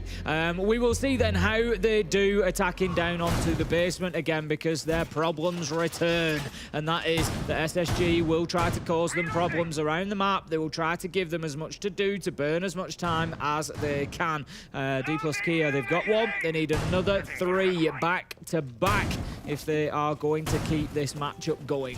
Goyo canisters are being placed by Hot and Cold once again. We saw how impactful they were last time. Detonated about that 30-40 second mark, and just again burning so much time off the clock for D plus Kia. I'm intrigued to see if SSG make any changes to their setup, because we don't see that Mozzie like we saw before on this site, so I don't know if we'll have any truly solo roamers on the top floor. We do have some. Damali's found someone reinforcing the hatch. Come on, you gotta get this one. Excellent read by D plus Kia. Late reinforcement by J9O, and you've taken down not only the Warden, of course, but now acquired that 5v4. A very strong start for D plus Kia, and if those smoke canisters and Vulcan packs, and the Yokais as well, are looming over them as potential bits of utility that can punish them for a slow execute, they've minimized the possibility of a slow execute entirely with that pick. Bit of a mistake from SSG there, you've got to say. Quite often the preparation phase will be extended, and little bits of utility, even reinforcements, will be done after the action phase begins, but you got to be careful which ones they are. You can't have it a hatch in open area with an external barricade so close to it is always going to be high risk in that sort of a situation. J9O paying the penalty for that one. Courted manages to get into the top floor. D plus Kia, 1 minute 10, starting to get boots on the ground and starting to move through and try to take some map control. Last time around, they really struggled to deal with the smoke on blue stairs. How will they go about clearing Forest this time? They did struggle to deal with him, but a lot of the real problems came from the fact that, again, they didn't have an advantage going into it. They were trying to deal with a very difficult position to clear in a 4v5, and the trades ended up just staying SSG's way because of that early advantage. But now they can afford maybe to lose someone to Forest shotgun because of that kill on J9O earlier. And we know D plus Kia know how to clear it. They're opening up the hole on top of freezer stairs. Nades might not be as strong as they were before, and teams aren't even bringing them anymore. But you know that the warden is dead, so you can throw those flashbangs in and send someone down in the server once it's droned to pinch him down on the bottom. So D plus Kia have the perfect situation they need to make this work. But the other issue that's starting to creep up is time, as we always talk about. And if you get too low and you haven't dealt with all those Vulcan canisters or smokes inside of the site, they could cost you, even if that server stairs clear works perfectly. Yeah, that's it. They've got the server stairs cleared by opening the hatch. Forrest has actually retreated back into site. He wasn't going to play his life there. He knows how important those Toxic Babe canisters could be. Not only that, they've got Vulcan canisters still, which have been detonated. They've got Yokai drones. SSG have got all the tools they need to delay. And that is exactly what they continue to do. That Vulcan canister is going to burn until about 10 seconds remaining. This is going to be last ditch coming in from D plus Kia. That is a big pickup, managing to get that Yokai drone, but do they know that there's a second being held in reserve? Here they go, looking for the drop, pushing on in. Forrest, he gets courted, puts the diffuser down cold on the ground. It looks like it's going SSG's way with 2 seconds left to go. There's no chance to plant, and they're going to run out of time again. D plus Kia can't get it done, and SSG lockout bank 2-0. Just such a strong performance from SSG in both maps, 7-3 to 7-3. And while they weren't flawless, we did see them make some mistakes, just as it has been before. It was small mistakes, individual mistakes. The overall strategy from SSG is still quite sound, and this team, as we reach now, that's the last match they played. They played 4 days. They've got the day off tomorrow. This is the end of their group stage run, and the only game they dropped was to Wolves. Everything else, even against FaZe Clan, they got 2-0 victories by the end of it. A performance in the group stage that they can absolutely be proud of. Whereas with D plus Kia now, Tim, it's do or die tomorrow against Bliss. It is a lot weighing on their shoulders now if they want to keep the run in SI going. As far as SSG are concerned, I've said it before, I'll say it again, this is a team that is on an upward trajectory. That much is for sure, and they're starting to show it. I know that came against a team that might struggle at the tournament overall, but you can only play the team in front of you. They did a great job of that. I look at the way when they got onto defense, they recognised what D Plus were struggling with, took server, took open area, anything they could have an extension on to burn more time. SSG went for it because they knew where the weakness was and they played around it. Great from SSG. A clinical game and another day at the office for Space Station. Great job to end their group stage, and we have the desk to break it all down. That we do. Thank you very much for that, Lynx and Ace. Another win on the board for SSG, and a little, I would say, a little less surprising. Yeah, it was a little less surprising, but I mean, nonetheless, getting a good amount of points and that being your last game of just phase one is comfortable. I mean, you ended it off on a win. Yeah, and that's pretty much all you can ask for, I think. And you don't want to get tripped up on the games that you should be coming away with a result in. You know, it'd be very easy for SSG to come into here underprepared and not really, you know, take this opponent seriously. But they took D Plus seriously, and that was what was great to see. It's a team that has as much right as anyone else to be here, and I think SSG played the game that was in front of them fantastically here tonight. Do you have any takeaways for D Plus here? Positive takeaways to look at? I mean, I think the positive takeaways is, I don't know, there's not really much. I mean, I'd say there was a lot of good individual performances. We saw Woogieman in the first map. We saw, I believe it was Yas in the second map, doing very well on their lonesome, but they just lacked core fundamentals, and inevitably, individual performance doesn't go that far without the team behind you. No, that's completely fair. Well, it's time to turn our attention to the interview. It's not a player interview this time, it's a coach interview. Call out. Congratulations on another win. I mean, this is 3 out of 4 games. This has got to feel good. Yeah, definitely does. You know, I think that first game obviously could have gone our way, but you know, finished out strong, got the last 3, so you know, see what happens between FaZe and Wolf. Hopefully, it goes our way. Absolutely. I mean, you guys. Some people say that vibes and hard work aren't really coexistent, but I think you guys are one of the most hardworking teams, and obviously you guys do everything together. You guys have the vibes up. Is there anything you guys do specifically to keep that energy and the hard work? Like, how do you stay so consistent in it? You know, I think it just comes down to like the culture of the team, right? So we like to have fun. We also like to, you know, work hard. It kind of goes, you know, we take pride in doing both, I guess, if that makes sense. Oh, absolutely. That's fair enough. I'm going to ask you about the noise, the culture that you're talking about. How have you cultivated that? How has that come to be? Do you think that is, a primary face of the team? Is that something that you have tried to cultivate, or is that something that's just grown? Obviously it starts with, us kind of talking about what we want it to be, but then it grows into its own thing over time, which it kind of has, obviously. We got like the garfish and like all those ridiculous pictures and kind of just like goofy stuff going on. That wasn't like something we planned out. It kind of just, evolved on its own. But we had an idea where we wanted it to be, and, it's kind of grown past it at this point, I think. I think something that everyone would like to know is when you play against a team that arguably people would say that you should win against, how do you go about not maybe messing it up? Do you change anything in your prep? Do you prep harder? We always talk about like the gray face mentality, where it's like we treat every team like a gray face, like we respect everybody the same, so D+, FaZe, they're all the same to us. We still prep the same, we still go out and try to play the same. Perfect. All right. Well, we'll keep it short. We'll keep it sweet because we're going to see more of you throughout this tournament. Of course, pushing through to Phase 2. Have you got anything you'd like to tell the viewers at home? No, just hopefully we can get it done for y'all in the playoffs. That's it. Nothing else. Keep it classy. Yeah, short, sweet. That's all it is. Mate, thank you very much for joining us on the desk. Thank you. Okay, so the overall picture now, 0-2, 3 times here for SSG. The only game that they have lost was against Wolves, a Wolves that, by the way, is looking very strong. So when we're looking at this in particular, standout player, it's pretty easy. It's pretty easy to find a standout player on this. Could you potentially find me one, Fox? Yeah, Forrest clearly did phenomenal today. Obviously, he is usually more on the back line as a support player.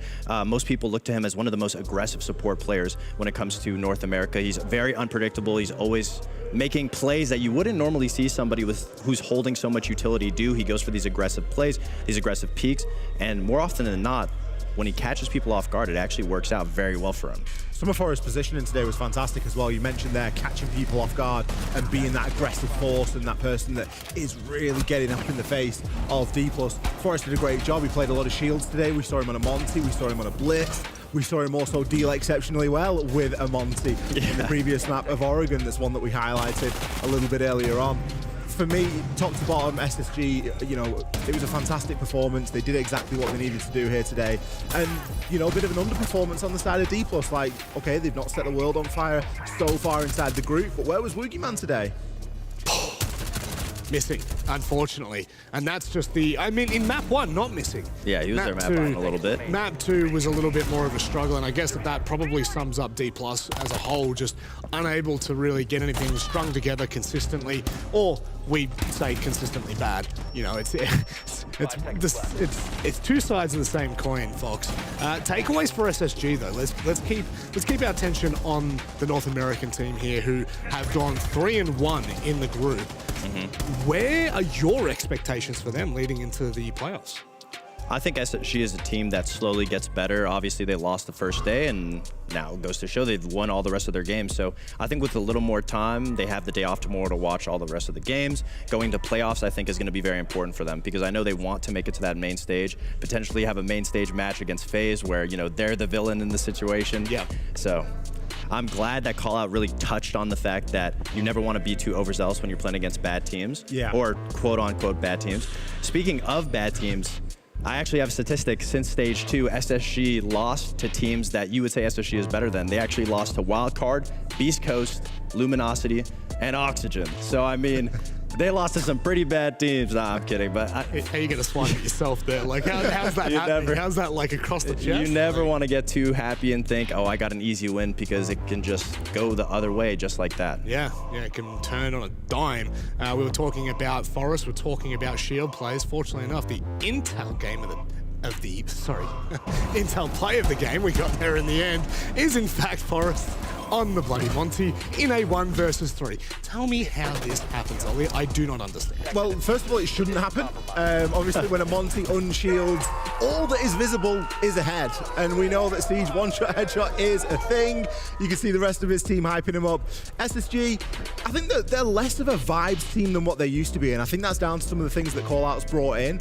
They're not that big energy team anymore. You often see them quite reserved. But I will say, when someone makes a huge play like that in round number 1, you've got to get behind it. And it's exactly what they needed there getting into Bank. They didn't have a tough time on Oregon at all, but it set Bank off with a bang. I think the biggest thing to highlight of Force is he's so dynamic on the shields. He's not afraid to go for those ones. And that's the biggest thing when you play against a shield. You can't give the shield ones. And that's exactly what D+ did. They gave him 3. They gave him 3 individual ones. And when you got a player that can shoot heads, I mean, at the end of the day, it goes anyway. And fortunately, that round went for Force's way. Yeah, and now I think just very quickly before we wrap up this little portion of it, what are we thinking about Bliss and D+? We've seen both of these teams. If we were talking just on pure performance, Ollie, do D+ have skin in that game? Oh, I mean, if I was an O's fan, if I was a Bliss fan, I'd be feeling pretty good right now. I think D+, at what point do they just look down and out? You know, the heads are starting to dip. We've seen the tweet, like, it ain't looking good. Oh, yeah. That's a beautiful way to put it. If you're an OCE fan, you'd definitely be happy going into tomorrow. Yeah. Well, I'm happy. So that's all that matters, right? We're going to go to a short break, and on the other side, it is the most important segment of today. It's the halftime show. We'll be back after this.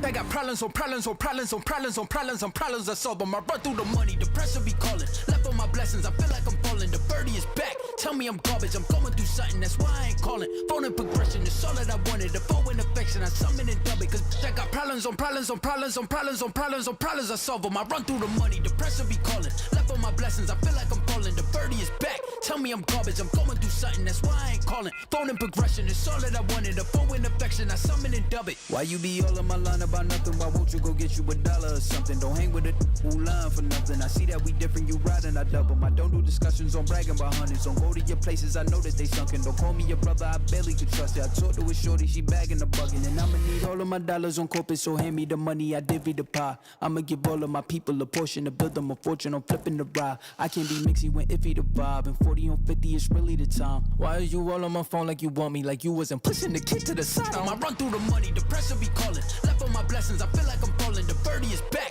tell me I'm garbage. I'm going through something, that's why I ain't calling.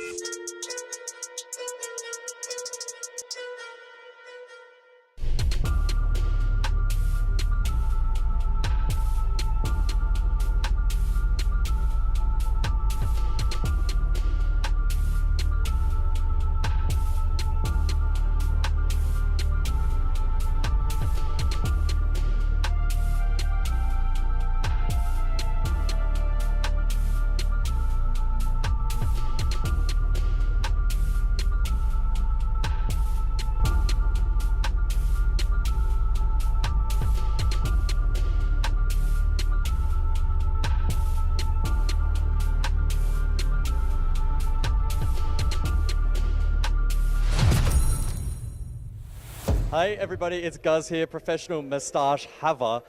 Bit of a sad day for the mode among us because we are going to have a moustache stripped right in front of us. I'm joined by Wedables of Team Bliss, Forrest from SSG. Now, these two decided to have a little bit of a bet during their game. The loser will be losing the mo. So Forrest, when you're ready, man, get into it. No shaving cream either, so this is really going to hurt. You're gonna miss it?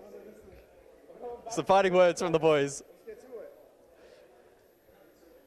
Now I can tell you this is going to be extremely painful for Wedables, not only now, but when he looks in the mirror as well. It is an electric shaver, but it's still a little bit messy. We'll see how low he can get it down.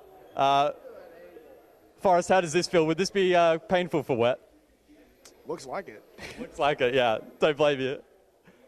I feel sorry for Wet. You can see the pain in his eyes. Yeah, I think it was pretty good. Wet, how does it feel, man? Bit lighter? Nah, shut up. Well, I think with those words, we're probably getting close to the end. I mean, it actually doesn't look that too bad on Wet. A little bit cleaner. I think he's going to have to tidy it up, though, later. It looks pretty good. I got something to say for Bibu. Something for Bibu? All right, look, to the camera. I apologize for not buzzing my head. I lost a bet against Bibu, but I couldn't do it, you know. Couldn't do it. I've been balling all year, bro. I've been balling all year. Every event, y'all see me fucking bald. I can't do it. But we shook again, though. But I won't lose next time. That might be the strangest piece of content I have ever seen in the world of Rainbow Six. Rob, we'll throw it back to you.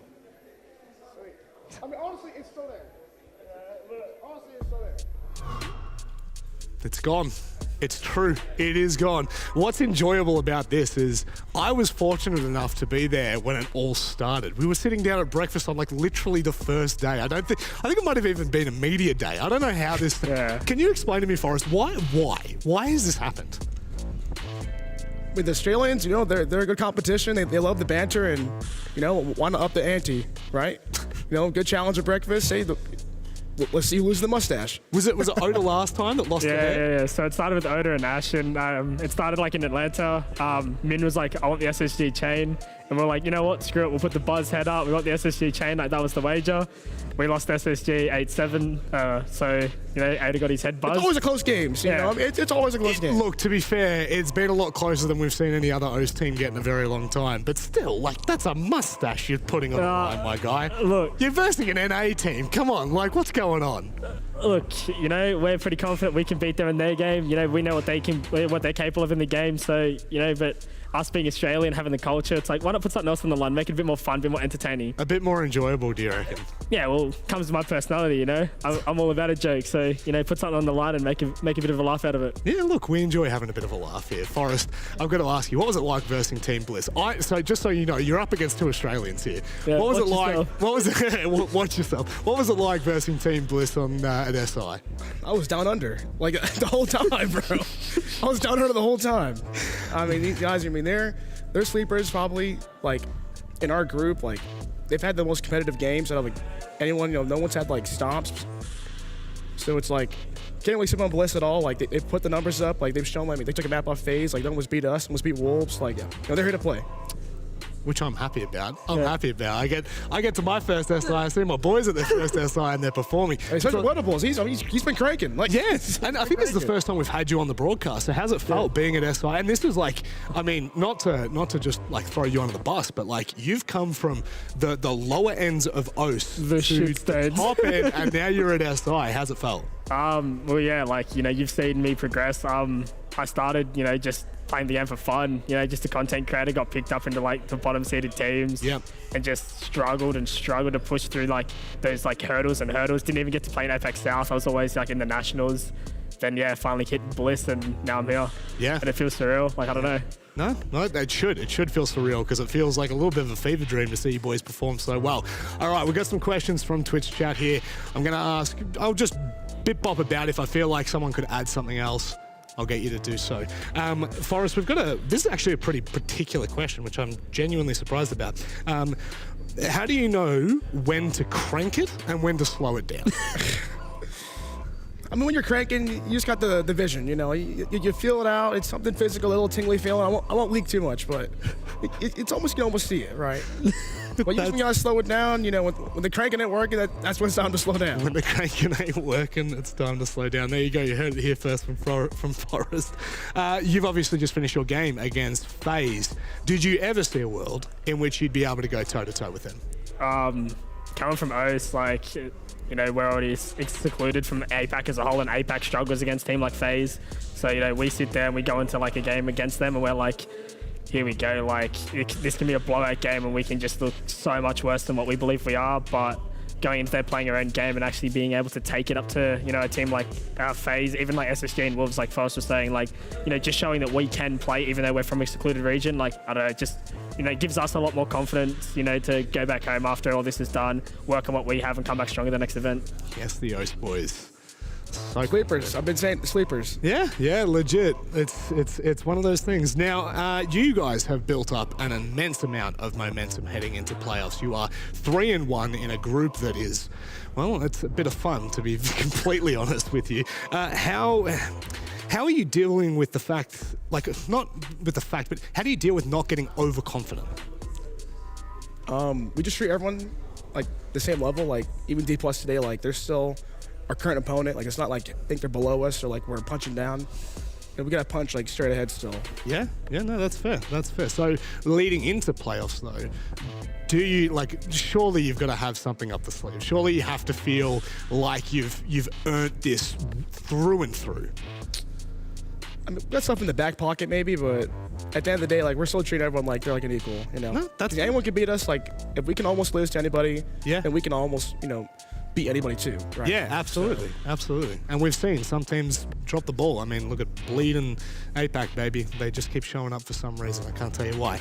How did you get your start in R6? How did you start playing competitively? Geez, that's a long time ago. Basically, I just came to PC. I just wanted to be a streamer. Didn't have any, inspiration to go into comp at all. Just played ranked, and then basically went from ranked straight into a nationals team because they were like, you know what, you're coming with us because I know I might have just been farming them in ranked a bit too much. I don't know. And now you're here. Now I'm here. Like, what was the first team you ever played on? LFO. LFO. My God, how long ago was that? 2020 maybe. I think. I don't know. It doesn't feel that long ago though. Yeah, well, like you probably have more of a memory than I do. I have no idea. We got to think about it. Like, look, almost. I think so. Think about the players that are on it. Who plays the game out of all them? No one. Yeah, that's true. That's true. That's fair. That's fair. I'll put my hand up and say that's fair. Except Jigsaw. Except Jigsaw, apparently. Yeah. Forrest, when you suffer a difficult loss, how do you come back between map 1 and map 2? How do you reset that mental? How does the team deal with it? Bouncing for a loss, you just gotta suppress the ego and really take in like, how did you actually lose? Did you lose because you messed up or you just get outplayed? More often than not, you just usually messed up. Yeah. But it's just kind of like one map at a time thing, like going at a time. Like, just don't think about like the result. Just think about like, how am I gonna win this map right now? Not first map, next map, this map right now. No, that's fair. That's fair. Now, a question I'm sure everyone has on their minds here. I haven't seen it in the Twitch chat, but I'm just gonna ask it anyway. The name. Oh my days. Please. Is it wettables or wet tables? Wettables. All right, listen. All right. So when I was on console, my name was worse than this. It was I wet my bed too. Oh my God. Right? It got worse. So then I came to PC and I was like, I'm not having that shit. That ain't gonna be me. I want to be wet. And then sort of just got it from there. I don't even understand. There's stories and then there's that, you know what I mean? Now, another question for you, Forrest. I see something here about potentially getting matching tattoos with Call Out and Hot and Cold. Is that true? No, but I'm getting a tattoo tomorrow, but... You are getting a tattoo tomorrow. So my intel's true, but... The intel's a little off because I'm not getting the, like the Jaguar on the side. I'm getting... I'll let the public find out when it's time. If it's not an SSG across your chest, I'm gonna be real mad. You should get a matching tattoo with me. It should match what a tattoo I've got. What do you have? I can't show it on broadcast, but you can see later. God damn! Hold the phone. So, but you're not gonna get. There's no matching tattoos coming. Yeah, we're not gonna see 3 pieces like as we're preparing for the playoffs. No. I'll tell you, mine's on my leg though. I'm getting it on my leg. I'll say that. Okay. I'm gonna get I hate to say it, right near the crotch. Okay, that's fair. You know what? That's cool. That's cool. That's where it's getting. All right. Yeah, we've already got the backstory about the gamer tag. What style of stash do you plan on growing after this tragedy? What, like, I don't know. Like, are we going handlebars? What are we doing? What's the plan here? What, do you reckon I just like grow it out until the next event? Like just don't trim it, like, and just see how what comes? I mean, for personally me, like my mustache, it can get pretty long. Yeah, mine starts curling around and shit starts too. going around, it gets too long. Yeah. I eat like a burger, I get cheese all over my mustache. Yeah. Like, I personally might keep it trimmed, but I reckon I might just let it go away and just see what happens by the next event. I think you pull the old fashioned and get a nice like. Yeah, a nice old man look. Yeah, no. Well, I start like when I'm really bored. I started twirling it now. So that's how long it was getting. I was twirling it, getting like little. Well, that's times are gone. Unfortunately for you, that's not going to be around anymore. You know what? I reckon you should grow the mullet and handlebars. Like I had a mullet when I was 18. Yeah, it was so long. We can see it. Like it was we can so see long. the look. It was like down the back of my shoulder blades. It was so good. Yeah, okay, that's a bit interesting. Let's jump into one of our final questions. This one I'm not sure whether we're going to get the right answer, but what's your favorite operator lore-wise? So do you follow the law? Are you like Parker and don't care about the law? Like, what's the go here? What does that mean? The lore is like the backstory of the character, like how cool they are, what they did. I don't know any of that. Yeah, right. Honestly, I'm not too sure. But I do think Rook has the coolest like operator video. Yeah, like him getting shot. Like I trust my teammates. Like That's pretty hard. Yeah. That's pretty hard. Yeah, that is pretty hard, actually, to be fair. I'd ask you, Wet, but you didn't even know what we were talking about. Yeah, I don't know any of that. Eh? All I know is like Ella and Zafira are like sisters or something. Is that? Like that? Yeah, that's lore. Yeah, well, that's all I know because like you get points when you kill the other one, like 10 points, sister brother. That's the only reason I know it. I barely know lore too, bro, to be honest. I've been playing for 8 years. Look, to be fair, when you're playing competitively, whole different mindset. But boys, thank you very much for joining us. Wet, sorry about the mustache. Hopefully we'll get one back on him at the next event. Don't worry about it. Don't worry. Hey, I'm going to hold him back. Yeah. And you're going to shave it off. Again. I'll shake it again. Yeah. We'll come up with something. What about on playoffs? Shaves head, goes the mo. What do you reckon? Look, if we see in playoffs, if playoffs happen and we verse each other again, do we get a shake on it? Do we get a shake on it? Something might happen. No, we can discuss it over a nice dinner or something. We can discuss at dinner. Yeah, okay. yeah. I can't do anything public right now. Sure. I might incriminate myself again. Yeah, it can get a bit too hectic and we start discussing things like that. Yeah, no, that's fair. That's fair. All right, well, it is time for us to throw to a break. Thank you very much for joining us, boys, and best of luck for you tomorrow in a game that is very critical. We're going to go to a break. We'll be back after this with the third best of 3 of the day.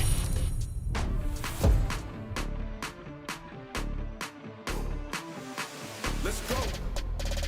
Can't wait, I need right now. Just watch how I move. Hate it or love it, I kill it, I pack up the room. I spend all my time in the lab. Run like I'm getting paid time and a half. We finally made it, I know that they hate it. We caddies right out of the bag. The timing is right now. Just watch how I move. Right now. Just watch how I move. Can't wait, I need right now. Just watch how I move. Hate it or love it, I kill it, I pack up the room. Keep your eyes on the clock.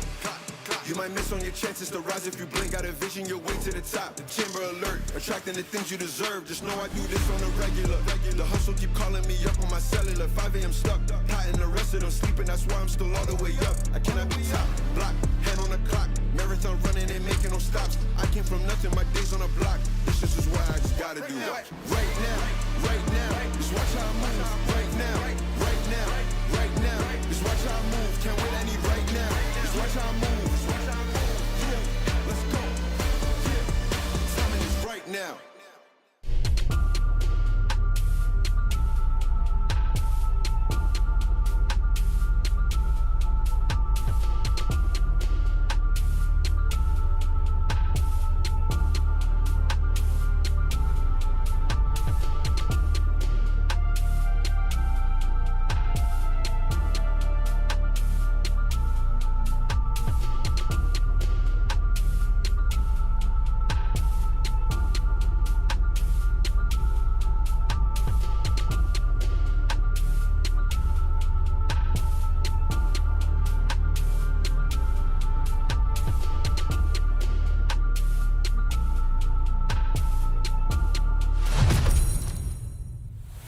Hello and welcome to the second part of today, day 4 at SI, live from Sao Paulo, Brazil. I'm your host, Jenny. This time around, my analysts are Lax and Jesse. First time that we're on the desk together. I know you specifically asked to not be on the desk with me, so thank you for finally joining. Oh, she heard that. I pleaded to make sure that I was not ever with Ginny, but they said you had to do one day, so I guess we're here. Everyone's gonna take one for the team, you know. It do be like that sometimes. But the game that we're gonna be looking at is gonna be Scars up against Los. And this is a really interesting one considering how currently the group looks. Yeah, I mean, Scars, they need this. They need a win here. They need to get more points on the board. Los, I mean, this is a team that I have coming out of groups anyways, whether that's the top spot or the second spot. They did get tested by SQ the other day. Yeah. They lost that. They also had a day off. So, I mean, Los got to be feeling good coming in there. Yeah, absolutely. Let's start off the topic of conversation with Scars particularly, because looking at that head-to-head, Jesse, I still have 52% attack and win rate. You did, Ginny. The Scars attacks have been relatively strong compared to most of the teams that we've seen at this event. In fact, Scars so far are the only team who have a higher attacking win rate than they do defending win rate. Obviously, we've talked a ton about how defensive this tournament has been, but Scars' attacks have been looking pretty solid. You know, we've seen them go through. We've seen them manage to get some solid attacks. You know, I do think that so far they've been pretty good at recovering when things go wrong. If they do lose that opening pick on attack, if they do lose a couple players, they're still able to cobble together a pretty decent 4-man push or 3-man push. So I'm hoping we see a little bit more of that. We might be able to take a look at the numbers too. Here they are. So we can see this exactly. This is the average team versus Scars. So you can see a way higher attacking win rate, 52 versus 39, and then a slightly lower defensive win rate than what we'd expect from the average team here at the 6th Invitational as well. And I really want to highlight that conversion. So when they're getting that opening pick, when they're finding those first frags in the round, they are converting that, both on attack, but less so on defense. And it's interesting because this entire event has been solely revolved around defense. So now you have a one team that is being extremely successful on attack, but falling short where the rest of everyone else is excelling in. So it leaves the question, if they can just find their footing on defense, what is that then going to translate into the rest of the game? Yeah, you're expecting them potentially to even go head-to-head in terms of the other teams, if maybe that attacking is balancing out the defensive lack, but if not, that's what we're going to have a look at today. And they're going to be going up against Los, a team that when we were looking at this group particularly, we were thinking that they had the chance to be the first, but now they're fighting for that second spot in their group. Yeah, I mean, it's still a story in the making. I mean, they did have a wonderful performance in Atlanta that they needed. They literally cussed their way here. They needed to make the playoffs. They needed to make stage. They made grand finals. They couldn't close that out. But, I mean, it's still a story in enough. They did go against Falcons, had a 2-0 recently. Then they got that test against Sonics where they did fall short.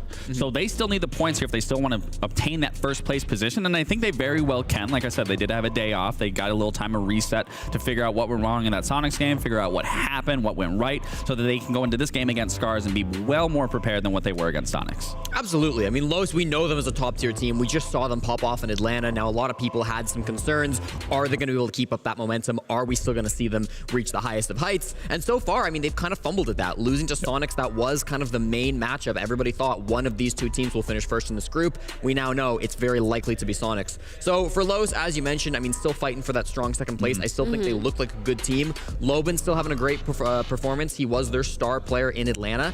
But Maya's been a little bit sleepier. He was kind of the second most biggest fragger that we had in Atlanta. Wasn't really popping off the last couple games. Well, it's to say, you know, I mean, Maya might not be having the best performance. It's the whole point of having a 5-man roster, because Dash, on the other hand, Dash was the 53rd highest rated in Atlanta, and he's performed extremely well. He's actually performing the best on the team right now. Yeah, and when we're looking as well in terms of the map pool, similarities there, but the map veto was the most important one to be looking at, just so we can figure out where we're going to be seeing these teams heading out today. Which LA Club, Bank, and Cafe Band. The first pick coming through is going to be Labs. Another one in the books here. Yeah, a little Nighthaven Labs action. Honestly, nothing surprising. Very safe pick for both these teams. For Scars, this is the only map that they won in Atlanta, and so far it's also the only map they've won at SI. So they've won it at both events so far, and they're wanting to keep up that streak of being undefeated on it.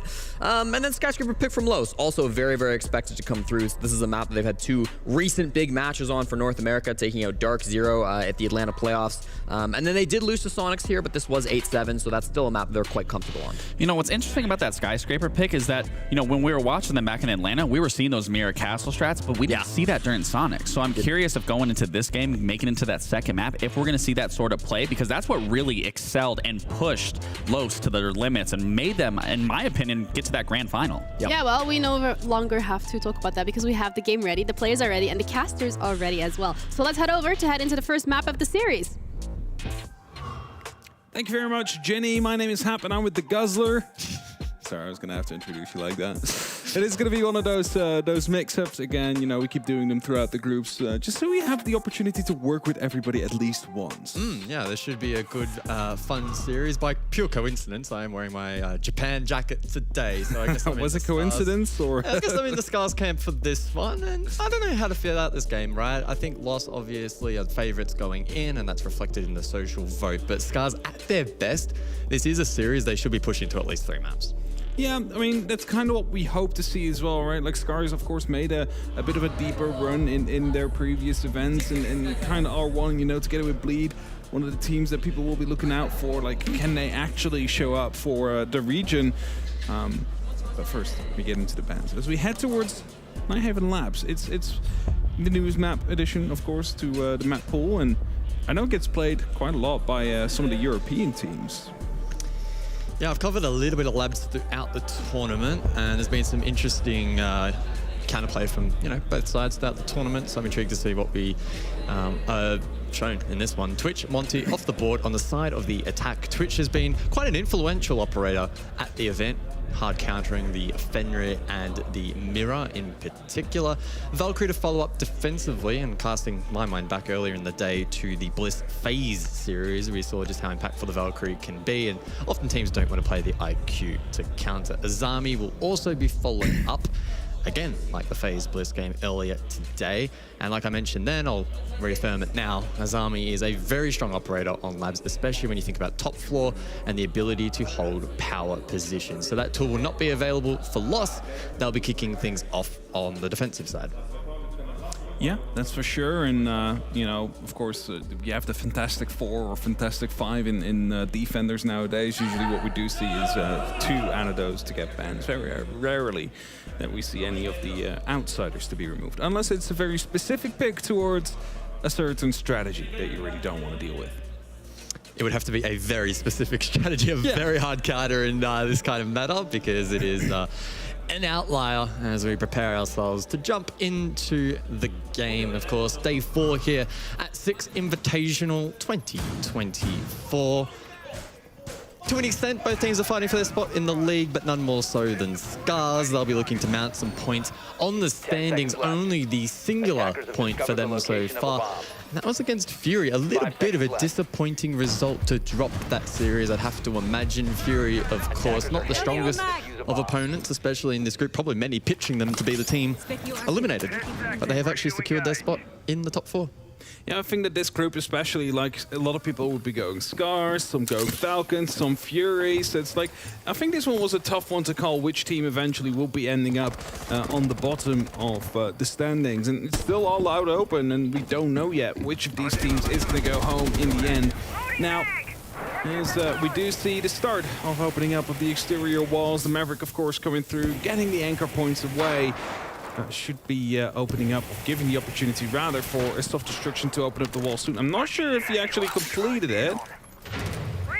Doesn't seem to be the case. Drops off though, deciding to not go completely with opening up that wall. Oh, has been softed. Okay, never mind. Reloading on ammo! And thankfully did get it, so Rek on the Ash can follow through, or if Flores Rotera does the same job in opening up that soft wall. Seems to be the case that a lot of attacking teams here at SI in this objective are taking the double hard breach, whether that be in the form of the Thermite and the Ace, getting both sides to counteract the Bandit Juggle, or just direct going for the Maverick, which can be perhaps a little bit slower, a little bit more tedious, but Taiyu putting on a bit of a masterclass and showing that you can actually get it done quite quickly. Yeah, you can do it quite quickly. It's also very hard to counter. Now, sometimes what we do see some bunch of explosives being tossed at it to hope that you can chip away some of the HP, but none of that going on right now. Rek finding himself in quite deep already as he's pushing himself all the way through. He's taking care of some of the default cams as well, but I believe that the wall on his right-hand side has been reinforced, so he's going to be forced to rotate over now and go into a bit more of a close quarters as Fish actually saw Dash right underneath him, but wasn't able to get any of the shots off. Well, 60 seconds then remaining on the clock. Oh, Maverick looking to get more work done through Con, but it's Cameraman down below to get the opening pick for Lost. Untraded, of course, a long way away from the objective, and no one from Scars lurking in that position currently. Up close cleared for Rek. That Hive launcher, but trading out these picks in the 4 versus 5 is going to prove to be a challenge. Walls have to be opened up. There's 40 seconds left, and that means it needs to be a quick execute to come through. Dash will find Fish like. It is a great start for Lowe's, as it wasn't for Cameraman to be dropped right afterwards. So still pretty much in control here. A 4v3 situation as the A bomb side is slowly being approached. Beyond will go in the DBNO stage as Rek will find Maya's hoping to open up onto that as well. But the diffuser has been dropped on the opposite side of the wall. Will go for a quick pickup on his teammate, but they have been spotted. Lobin, because the diffuser has been dropped, could see it with the Solace, is unaware though of the fact that they have been picked up as a shotgun comes in. It's going to be a 2-on-3 situation now, 2-on-2 counting down. The defuse needs to happen and is going to be stuck. Rek needs to have the cover on point as the rotation start coming in from the defense side of Lowe's. Are they going to be in time? The answer is going to be no. 45, but counting down. Rek in a 1v2 post-plant situation will find the very first, and has cover onto the diffuser as well, but needs to relocate himself as Dash seems to be aware of his position as he digs in deep. Is probably going to go for a bit of a bait with that diffuser, waiting for the sound or the call to come through. Rek cutting close around the corner will find the kill as well. Scars will be able to pick up round 1. A good attempt from Dash there in the 1 versus 1. Gets off the counter defuse at the perfect moment, but Rek too sharp. Key player, of course, for Scars, and heading into the day, by far the highest rated, a 1.25 on Siege GG. His entry, surprisingly, a -2, but in the late round is put on display there. Very tricky to take down. Good work from Scars. I think they did actually a pretty good job, right, reading into, especially that Solus down below. I think there was a Mozzie there at one point in time as well. Instead, flooding sight, not exposing themselves to the soft floor. So pretty well played, you know, by both teams, I think, at different points in the round, and one of those that probably could have gone either way. It could have gone either way, especially, you know, right after the diffuser went down, lost the actual support he had, Rek, and he played it perfectly in the end. They didn't really know where he was, so he had all the cards to play with here and really make sure that they had the opportunity to play that one for the round victory. See how much it means. Like, they also are aware of the fact that they need to pick up some points here today, preferably even a victory against Los if they want to be getting themselves out of the groups. Otherwise, I believe they play the elimination match tomorrow against Falcons, which is also something they are not really looking forward to if that would be the case. Attackers have dropped the bomb diffuser. I'm just looking at R6 Esports on X, formerly known as Twitter. That's a little content piece with Wedables and Forest. The fallen Mo. The mustache. Bottom floor and the walls aren't reinforced. Let's just hold that thought for a moment. This is quite intriguing from Lost. I don't think we've seen this in the tournament so far. I do see a quick blitz push coming in as well, though, so this might be a very quick-paced round that is being put on by Scars. As, of course, you mentioned it, that wall's been left open. Plants already starting to come through. The blitz will go down in the meantime. C4 gets tossed out as well, but won't find anything. But we do have the plant, and it is counting down 45 seconds. And if there's something I know, is that it's very difficult to retake here and try and get the defuser counter-defused. It is planted quite deep, though, so that might be the one saving grace. Oh, 30 seconds then on the fuse as the defense looks to filter through. Washoy able to cut down 2, almost a third. It's Maya up close, pinged with the pistol. He's off the board. No time remaining now for Lost to make any more mistakes. Loban's clean, but now we're at 15 on the clock. Washoy just needs to hold on for a couple more seconds, but unable to achieve that feat. Loban on the counter defuse will confirm the round for Lost, with what was one of the most peculiar defensive setups we may have seen at the event so far. Yeah, I'm not really sure what's going on there. Was that like a mistake that they forgot about the wall to reinforce it? Were maybe a bit late? I mean, they were very quick with the breach, so I mean, I wouldn't guess that that's what happened there. I mean, they had the mirror window set up, so maybe it was more of a bait. Like, sure, open up this wall, and then we can challenge you from the mirror window. Cameraman actually coming back towards the site was able to find Blitz and take him down. And that is eventually what he dropped. But, you know, Lowe's managed to bring it back. And of course, they went for the tank plant. Probably because they were able to just walk through there and not have to worry about the mirror window. But that one is a bit more difficult to hold than if you would have planted it, you know, right in front of that mirror window. So, yeah, I'd be intrigued to look at the replay file on that round to know if Lost are, you know, fully committing to a bait up above. Possibly. I don't think they were, though. Instead, probably just, you know, expecting the wall to be opened either way anyway. So I'd rather invest those reinforcements elsewhere for other playmaking opportunities. Ultimately, it does work.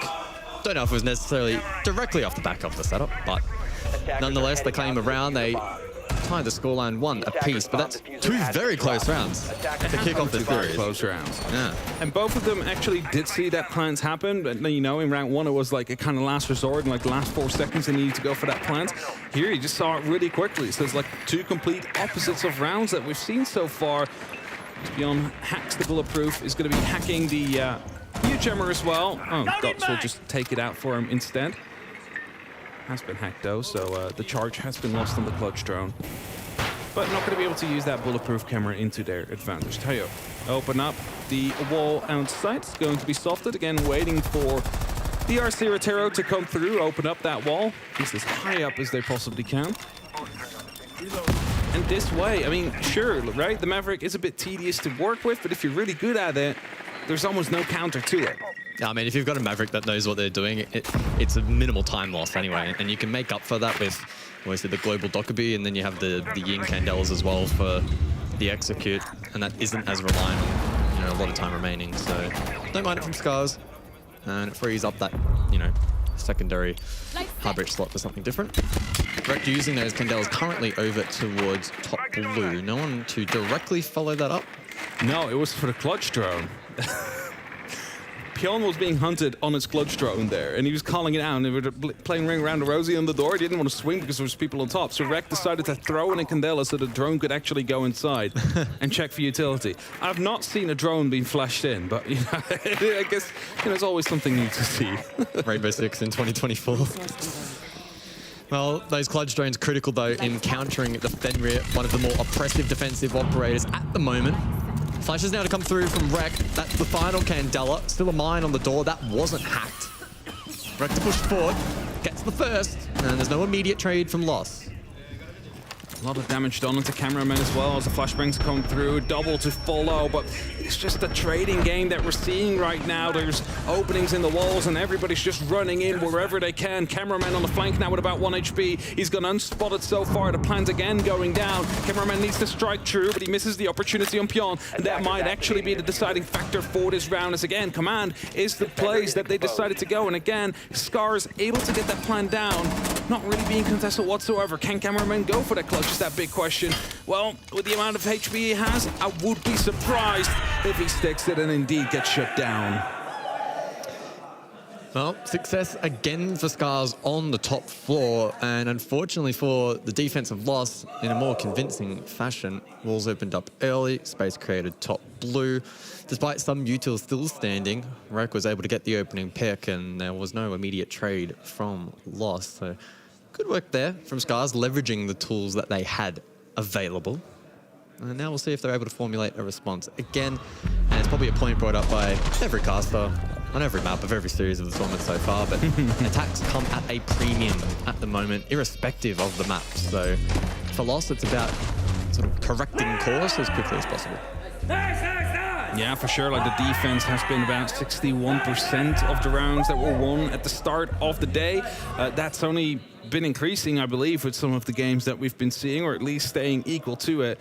So every attack that you manage to put on the board is going to be huge, especially if you're leading when you're on your attack here. If Scars can basically force this into like 3 attack rounds, maybe even 4, finding themselves in really good territory for the remainder of this match. 5 seconds to insertion. So storage would go then for round number 4, and this is perhaps one of the more dynamic objectives I would describe it on this particular map. It offers the defense the ability to lurk down below and vert up into the objective, but also to hold up above and then flood down below. But this is also an objective where equally the defense, if they can strike true and find weaknesses in the setup, are able to exploit that, create a little bit of space, and in doing so pressure the site quite quickly. So we'll see how Scars look to approach. At the moment, just the Ash charge down below to facilitate the IT wall getting opened up.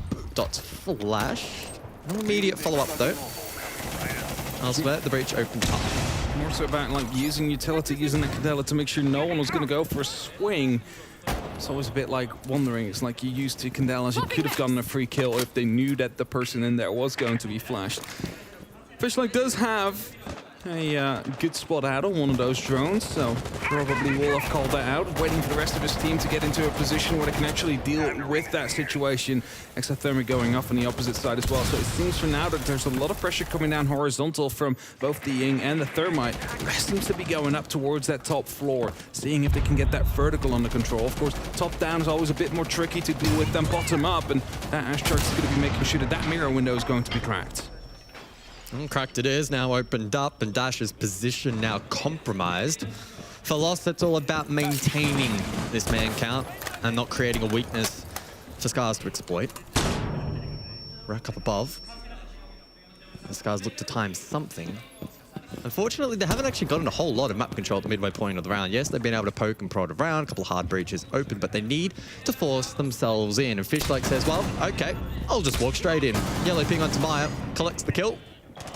And Dots does not respond, nor does Cameraman. He'll fall as well.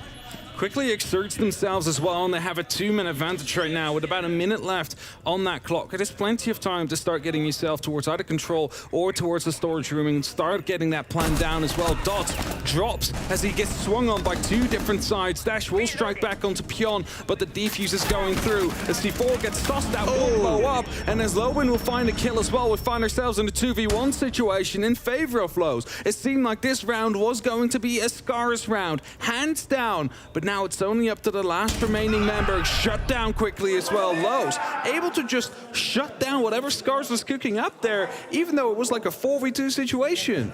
I mean, mechanically, they just did not put a foot wrong at all there. Every single shot was landing. The positioning as well was on point. Great nitro for plant denial. It looked good for Scars. I think they took a long time to sort of find that window of opportunity. Fishlike was then able to capitalize, finally get a kill off the back of that yellow ping. The rest of the team tried to follow up and it was somewhat successful, but unfortunately it then did fall apart. It must have been like a lack of information, because as you mentioned, like everything was just going right. They weren't making any big mistakes. They were struggling in getting the nitro cell taken care of.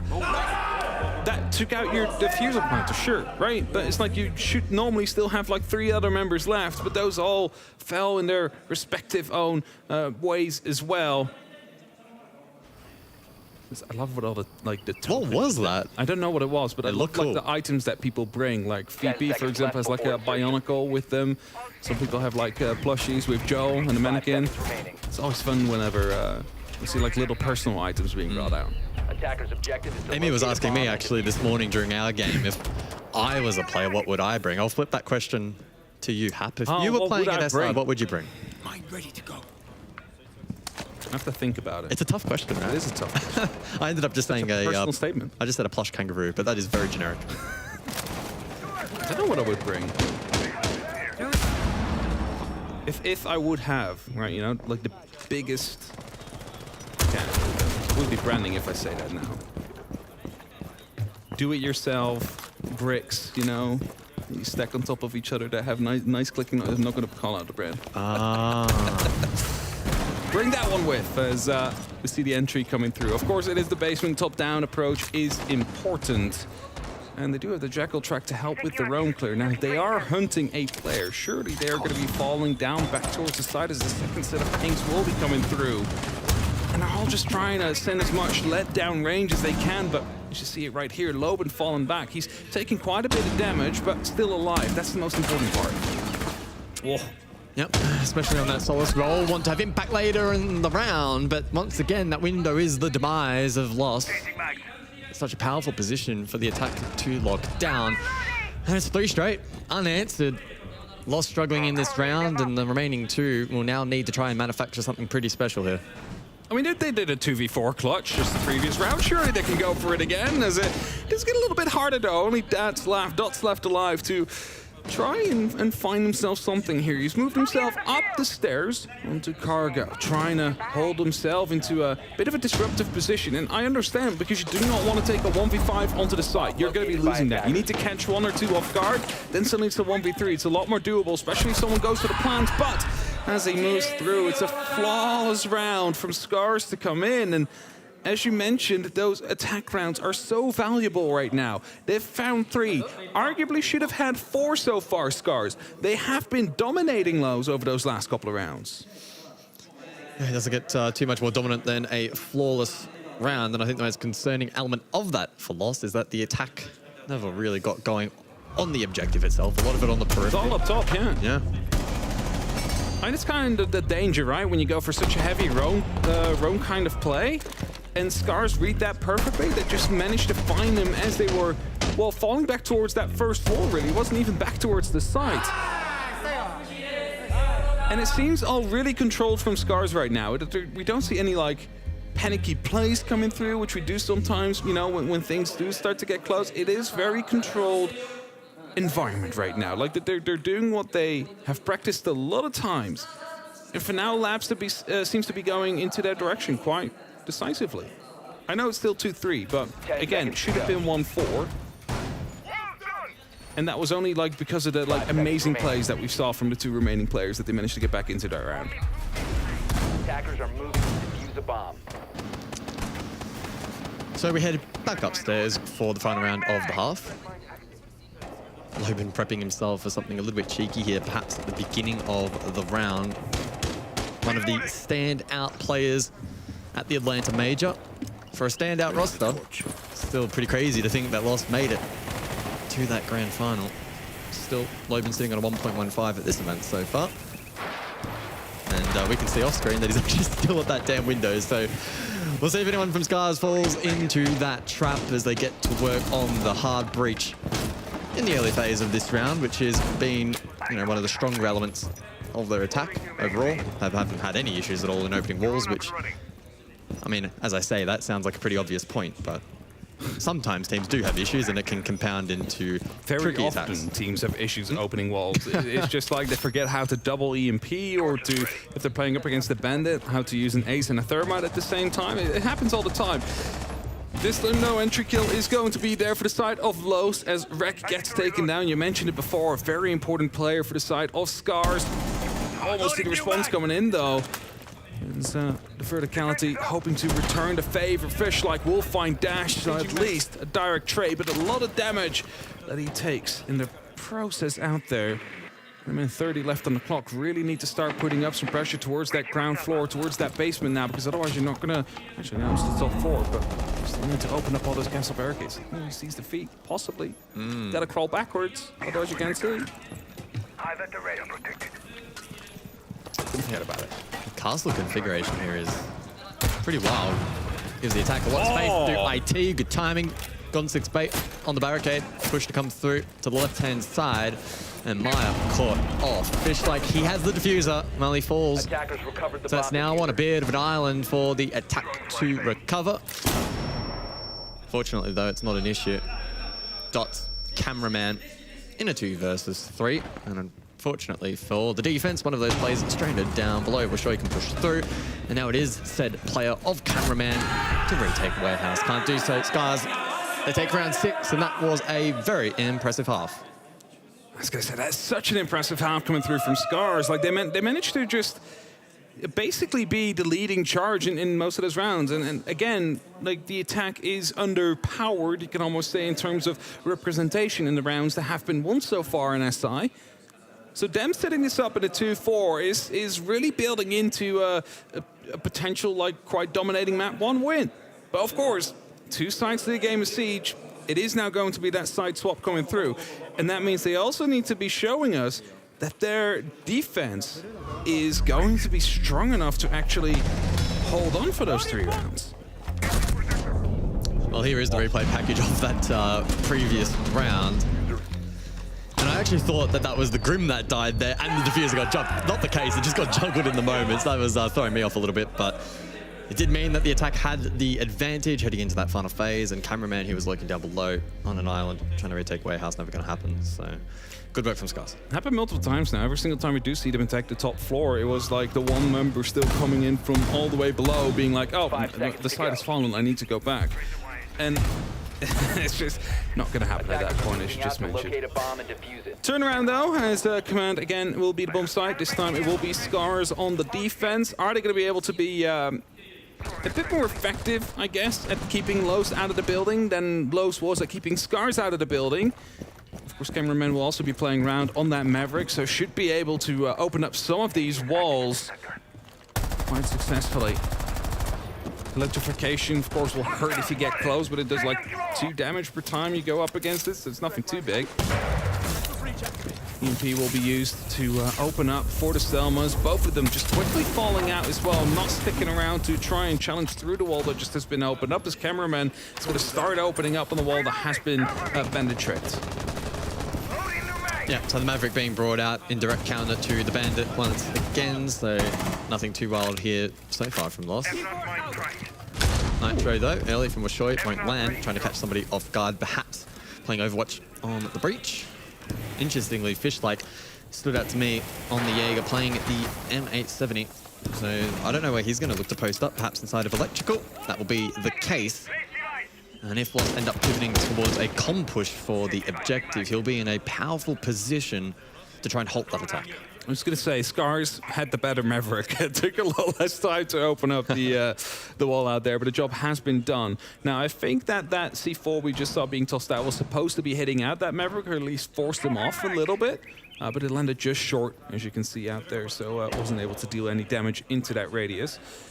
1:20 left on the clock, and whilst there has been some openings made, we do not really have any control yet. Dots is trying to change that, though, as he's entering the warehouse, trying to take control on the mezzanines, putting up some Bs behind the mirror window as well, so there is no direct challenge coming through. Whilst Loban is playing down below, has the skeleton key. He's just waiting for a ping before he starts ripping up the floorboards and can actually start to try and put down some pressure. Hopes to do so onto the mirror window, but it is Maya that drops out first. And Dot's taking quite a lot of damage now as well as the window opens up. I'm not quite sure how that will help him in this process here. Oh! Well, beautiful shot. That's exactly how a clean shot behind the chassis, 4 versus 4.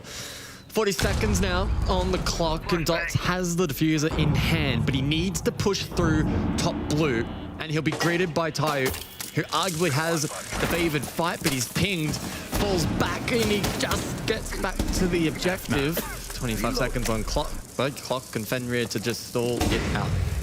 Yeah, not really helping out there, him to escape. More Bs coming through, though, and that should be giving away another bit of information. But Kyon waiting patiently, his dash takes one down. Loban drops himself as Dots takes a little bit more damage. The jump up comes in from Kyon, gets a double kill. That might be the difference maker here. With 5 seconds left on the clock, the pistol will finish it off, and Scars put themselves on 5-2 in the lead. Ooh, a lot of good pressure applied there from Lost, but Pune in particular rises above it. I mean, wow. What a multi. And then whips out the pistol for the final pick. A position just not cleared by Lost. Probably one of the few positions that wasn't properly cleared by them.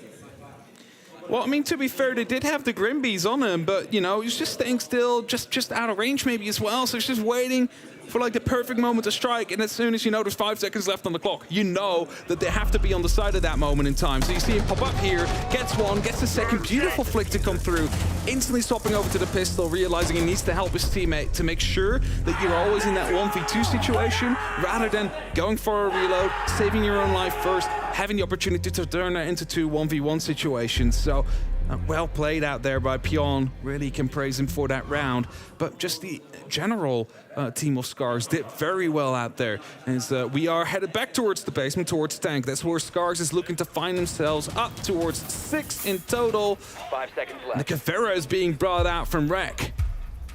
This might just feel like a little bit of BS. Out to locate a bomb and defuse it. I don't think we've had an interrogation at the event. We haven't, yet, have we? No, we haven't. Rec is the kind of guy that will pull it off. He is that guy. Is he that guy? Is he him? Find out soon. It's going to come down to the drone work for Lost. It's not like they have a Jackal, for instance, to maybe find that information, or, you know, probably more efficiently like a Dockerbee, yeah, or a line to lock him down. And of course, it is going to be the basement site, so you don't really need to take all the way up to the top. What we most likely see is the warehouse being controlled, so we do not have like any of the vertical angles that will, you know, potentially be used. And then we have the majority of the team probably trying to go for a vertical take if that is the wall they want to go for. Because if they do want to take top 4 under control, they need to be a little bit quicker with doing so, because a minute has passed and only Dash is opening up now, taking out some default cams into warehouse. He doesn't have any support, mind you. So if Rec is able to get a shot off, there's no one there that can help him to not be interrogated. And Dash just putting his back right next to the wall here. Yeah, he has no idea. And Rec can just sit and wait for his prey to move into position. Rec may have even played it too patiently. He'll push forward. Everybody's outside. Attackers the air jab. Here's the air jab. Oh. Oh, he's on camera. Rick. Oh, he could have pushed forward. No, but so the thing is, he used the impact there, right, to get rid of the air jab, then was being spotted. Doesn't know how many people there are there, of course, because they've taken out the default cam before. wouldn't expect the person to be out there. Talking about out there, they're already in the position to go for a plant here. Dash is just going to try and stick it. Is there anything? Yes, there's smoke canisters. Dash and Loban will both find themselves a kill, and in the meantime, as this plant is looking to go down, Cameraman and Maya will both find one as well. It's only up to Tayo now on that smoke, trying to stall as much as he possibly can in a 1v5, but the blitz is starting to come through. There should be a lock-off, and indeed a flawless round from Lowe's, and we were very occupied with what's happening above, and in the meantime, we just had the entire team go for a horizontal take, like we said before, to try and get themselves right into the side to go for a plant. Yeah, well, I think we were just as distracted as Scars by the little dance up above on the top floor. A pretty simple push in the end, straight through the single breach. The Talon shield from the Osa to just facilitate that plan. And whilst the smoke canisters made it a little bit awkward, the defense ultimately forced forward to try and deny the plant, find a pick or two. And the positions held from Loss, the pressure from the blitz as well, in particular, in that pillar position, made it very, very challenging for the defense. Here's the replay package.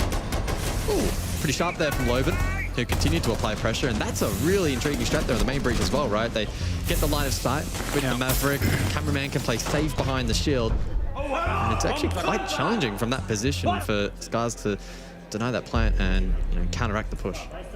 Yeah, I mean, he basically cuts the entire rotation in half, right? Like, just being out there, having that shield, it's also a very tiny gap, so getting your impact through to try and take care of that Talon shield is going to be quite challenging as well.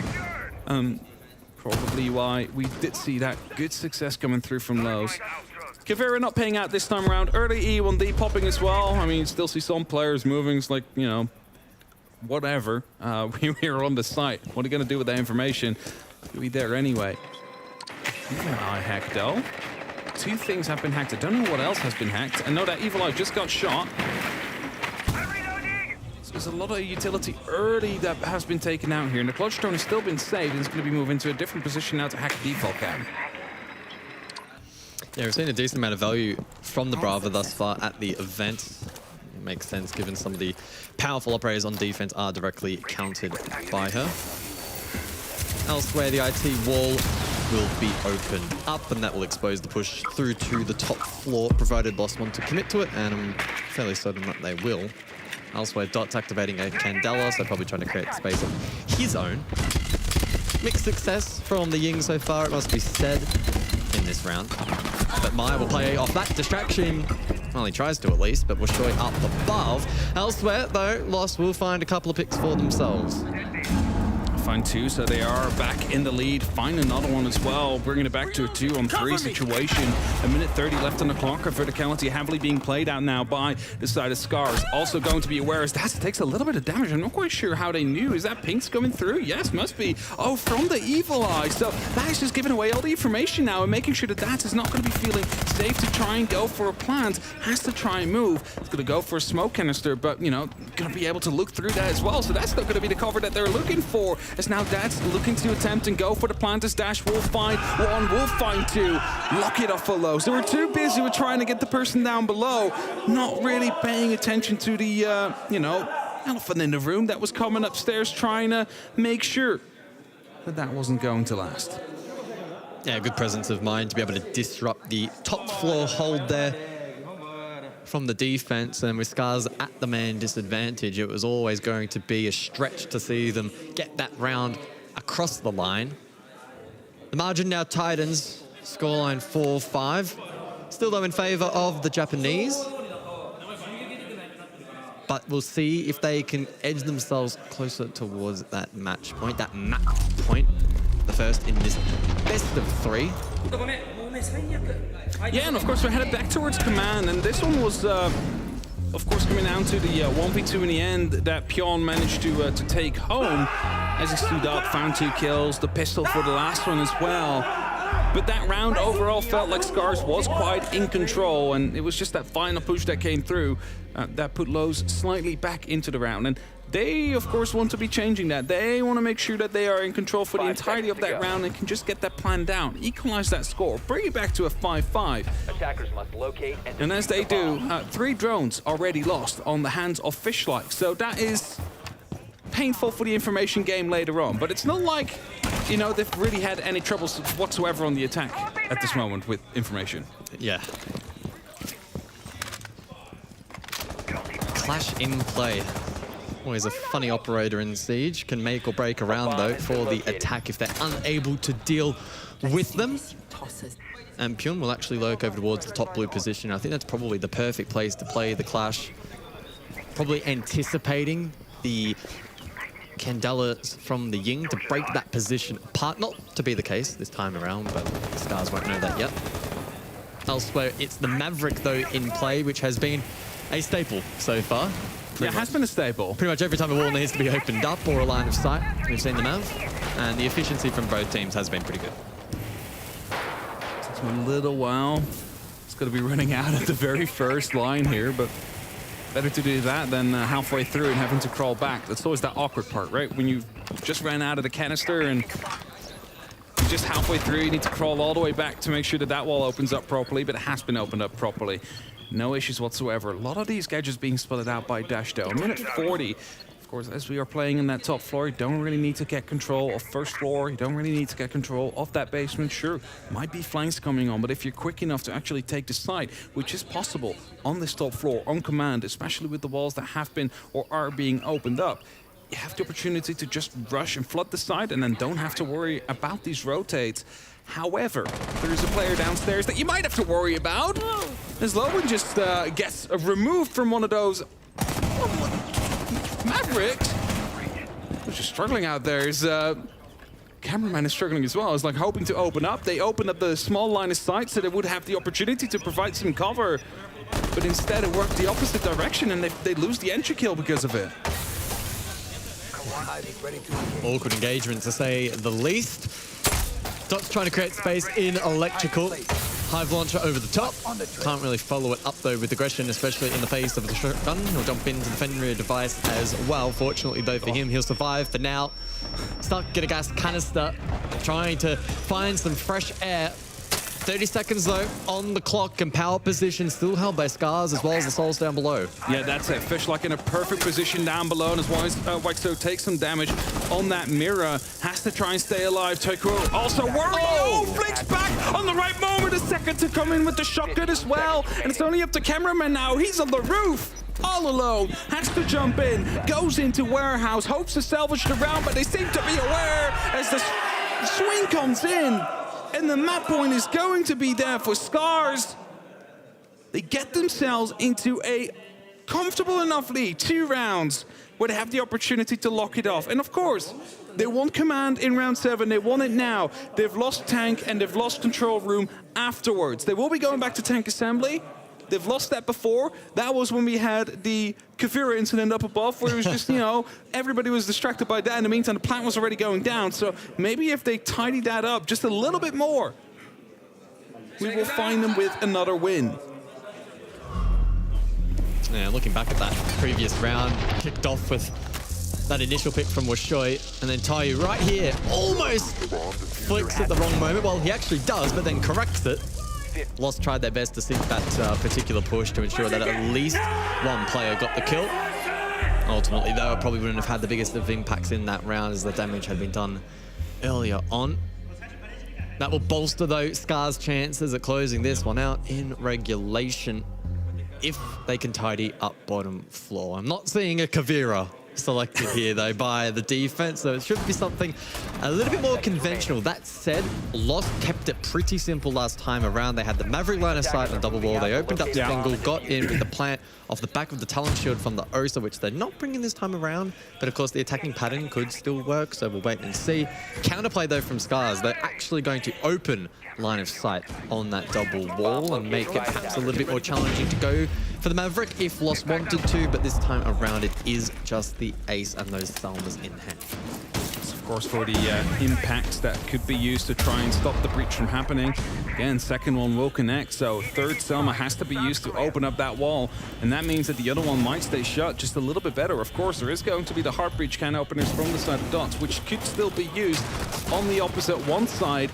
But it is a completely different kind of setup that we're seeing from Los right now. We don't have the Maverick, we don't have the Osta, for example, so this more so seems like a regular top to down clear to come through as Rack was trying to lean in, but Low been able to come out on top of that fight and finds himself with the entry. An important one, again, as he's starting to clear out these roamers, but it's a very heavy roam clear from the side of Scars. There's 3 more players up top that they would have to worry about, and these Logi bombs that go off, they basically tell the tale. Yeah, Fish like on the roam as well. He's been struggling a little bit 2-8, but Washoy perhaps the next to play contact. He's through lobby. If he's able to get a kill here and then sneak back up above, it could be difficult for Lost to trade him, and Washoy just sneaks up behind him. Like a librarian, he'll tap dash on the shoulder, who turns around and falls. A 4 versus 4, silence across the map now with 1:20 on the clock. And still, not full top floor control. They're starting to head down the stairs. Fishlight comes in from the flank as he will find a single one before he gets shut down. 1:10 left now. And Maya will find another kill as well, leaving only up to Waisho and Pion, who are still slightly up on top as well. They do have some verticality to play with here. The diffuser gets dropped outside. Not quite sure what the plan is behind that one. Probably to give it to someone else. So Dot thought he was safe to go for the plan, but instead is going to be taking some damage up from top as Pion is being challenged both horizontally and from down below. Dots goes down with the diffuser on the actual side. That's the most important part as Washoy takes him down. Pion comes in with the super shorty but isn't quite able to connect. 40 seconds left on the clock and it is going to be Maya to go for the lock off. And with that, bring it back to a 5-6, but Scars got really close on that one to lock it off. I mean, messy round. It was messy. A couple of very awkward moments caught by our lovely observer. I believe it's easy on this game.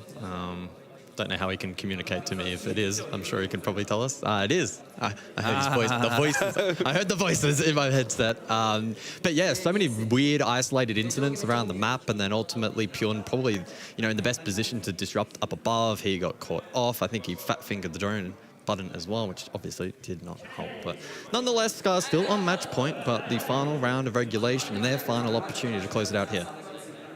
Back towards control, not going back towards that basement floor. And as we get going, it's the last round of regulation. If they do not lock it off, we are headed towards that overtime.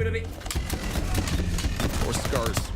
Again, it was such a good moment from Fishlight to strike, but maybe just had to wait like half a second longer before they actually started heading down the stairs and started putting pressure up there, because the player just moved in. At the moment he walked out, managed to catch him off after that first kill. But again, first floor, control. Top floor, quite important. First floor, even more important, that's the site. What we will be seeing in the setup as well, of course, is the top floor is visited by 2 of these players. Reinforcements coming out as well to make life a little bit more difficult. It's up to Los now to try and solve the issues that they see up ahead of them. And as there is an Skyros on the side of Lobin, actually we just saw the bending wires being stuck down, so he's not going to be able to open up that deep. What? What are you just jump in? What are you doing, Dots? Get shut down, and with that, Scar's got a free opening kill. The diffuser as well is dropped inside. What is going on? Well, there's one thing for sure. It's a 4 versus 4, and Wreck up above. This is weird. Plenty of words to describe it, plenty of which are probably not appropriate for stream. 4 versus 3 though, and Maya low could be the next to fall. Skeleton Key up close, finds the kill. 2 minutes on the clock, Hap, and there's only 6 players up. Every single round till now has made some sense. This one has gone south completely. Dash almost at 1 HP. He's just swinging along right now, going through. Pion going in for one. Gets traded out right afterwards by the Skeleton Key. Maya will be blown up right now by the Nitro Cell, leaving it only up to Cameraman. In a 1v2, he needs the clutch if they want to stay in this first map, as he gets some pings out of Ward, and he's predicting he would be running out from the direction he just opened up. But they have another C4, and he blows him into pieces. Scars take map 1. They take labs, and they get another point on the board in a very important part of this stage for them in this tournament. What just happened? Well, you're the colorcaster in this duo, apparently, so you tell me. Well, I might lose my job because I don't think I can describe what just happened in that particular round. But I'll pick up on your point, because every other round in that particular match actually made pretty decent sense. Yeah, it was going quite well. Yeah, we saw some cool stuff from Lost on the attack and, you know, good counterplay from both teams, and then it all just got thrown out the window for that final round. Scars thrive, though, I think, in that environment. They proved it on that particular occasion, and I think it sets us up for a pretty fun best of 3. Yeah, but before we continue with that, we are headed for a very short break. Do not go anywhere. We'll be back with you shortly. It's been a largely disappointing affair for a map that they've picked, a map that attacking into hasn't been all that difficult for teams at this tournament. Clearly for Liquid, though, attack has been a nightmare that they have to continue to relive. Because they've obviously been in this situation before with W7M, have given them the old heave-ho. It's Copenhagen. It's so rough, and it's a tough pill here for Liquid to swallow, because as I said at the time, you know, the more and more these rounds slip away, the harder and harder it gets to pull yourself back in, because you are looking at the grand scheme of things. And W7M, opposite end of it, the confidence is higher than it's ever been. The plays are dropping a deke through a hatch and hitting shots, and they'll adventure a little bit more. They'll risk a little bit more. Guz has just come from the other stream, by the way, and I think he's probably anticipated this to be like a 6-6 overtime score, and he looks at it, and it's 5-0. And he's like, why are they yelling? 5-0, map 2. And the first map was 7-3. And the first map was 7-3. Liquid, if they don't win this, they obviously have one sort of more opportunity to get points on the board. Did not know. JV had no idea that resets had lurked up yellow. Nice start again for Liquid, but at this point, I just don't trust them. I'm sorry, Hemi, but I don't. Too many opening kills that they've had throughout the series, let alone the map, that they just cannot convert into round wins. So despite getting that opening kill, I would still say W7M should feel confident, but Felipox gets greedy. Did not need to swing that window. Suddenly from 1 kill to 2, but Nate does get a kill onto Palu. 4 versus 3, 60 seconds. KZ, has he got another fadeaway in him? Not too bad, not too shabby. Damage onto both Reset and Nesk. The impact is nice. They're all so low, and the do fall trade 1-for-1. Herds on the Thorn gets involved as well. It's only 1 versus 2. Nesk from Liquid getting the first body, the first lead in here. Nose can't get the player up. Nose, they can't get the players down. 6. They're not even celebrating anymore. 6-0. They feel bad. They look like they're losing. I feel bad. Like, it's 6-0. It's rough. Liquid, what is going on? They're not going to get a single map from this game, from this series, I should say, which is going to leave them, I believe, what, 4 points? 4 points. So that's bottom outside of M80. M80 play after this, by the way, immediately after this against Bleed. If M80 beat Bleed, then the match tomorrow between M80 and Liquid, the loser is out of the tournament. Yeah. Yes. But Bleed's going to beat M80. Bleed could be M80, but no, it's not even that. It's if Bleed beat M80 and M80 are on 0. Well, and I then, guess... And then M80 beat Liquid. Well, it depends on tiebreakers. No, yeah, well, I think the first tiebreaker is head-to-head. So M80, if they beat Liquid tomorrow, so basically 2-0. Yeah, the Bleed at M80 game is not like super influential. You want if Bleed win 2-0, they get confirmed. Yeah, obviously. If M80, if people at home want the most intense storyline for the game tomorrow, what needs to happen, I think, is Bleed need to 2-0 M80, so they're on 0 points. And then Liquid are on 4 points because... That would mean, though, M80 would have to 2-0 Liquid. Yeah. So if M80 want to be able to beat Liquid 2-1 and advance, M80 they would have to get something from Bleed today. Yeah. Cool. Glad we got there in the end. We're not covering the game anyway. We can do math. So whoever's going to cover that game can maths is do the all maths. right. 6-0 here, though, unfortunately, for those maybe having only just tuned in very briefly. W7M won convincingly on Clubhouse 7-3 and, well, doing even more convincing on console at 6-0. I think Liquid have checked out. I think W7M are a little bit bored as well. They're not even celebrating. No screams, no passion. They're thinking about what's for dinner at this point. I think they're very happy because it's, well, I mean, dinner's going to be early for them.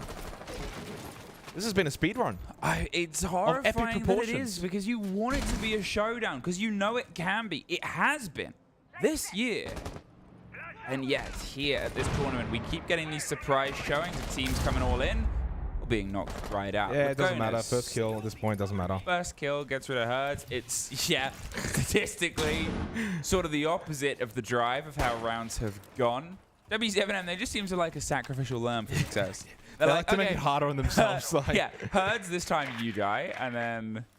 I will say, though, they're on attack, so it's a little different. Like, it is. If you're on defense and it's a 4v5, yeah, whatever. But attack, it's a little bit more annoying. Still got to deal with this Capcan. Open up the breach in towards break. That's done pretty successfully. Minute 20, not a lot of time here on an admin side push.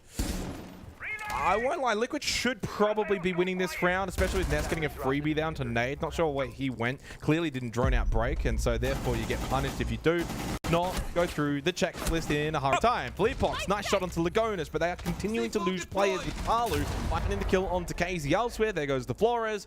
4 versus 2, 60 seconds left. I don't think we're going to get our 7-0. We'll see whether or not that does happen. A Candela thrown out from Fleetbox.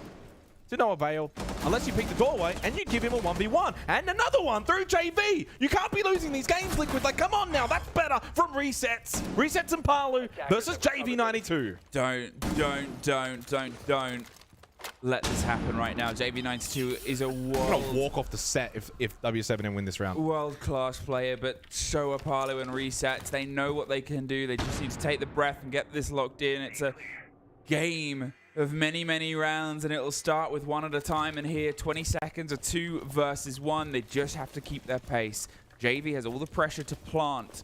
The site has long sight lines, easy rotations. They know exactly where he is. The first dance round, the smoke canister. There's the catch, Palu. Cool hands, cool positioning. That's the first. Still need another 5. Yeah, it's always difficult. Now, I've only ever got to cast one 6-0 comeback. Right. And that happened pretty early in my Siege time. In the 80s? Yeah, back in the maybe early 90s. Okay. So it's very rare. That's all I'm trying to say in terms of referencing that, right? It's not something that happens very often. I think we see a lot more like 5-1s, clearly 4-2s, but 6-0s into 6-6 does not happen all that often. Every now and then, sure. Blue Moon, it can happen. It's possible. It's only possible. It's the beauty of this Is game. Consulate the map, though, on defense where it's...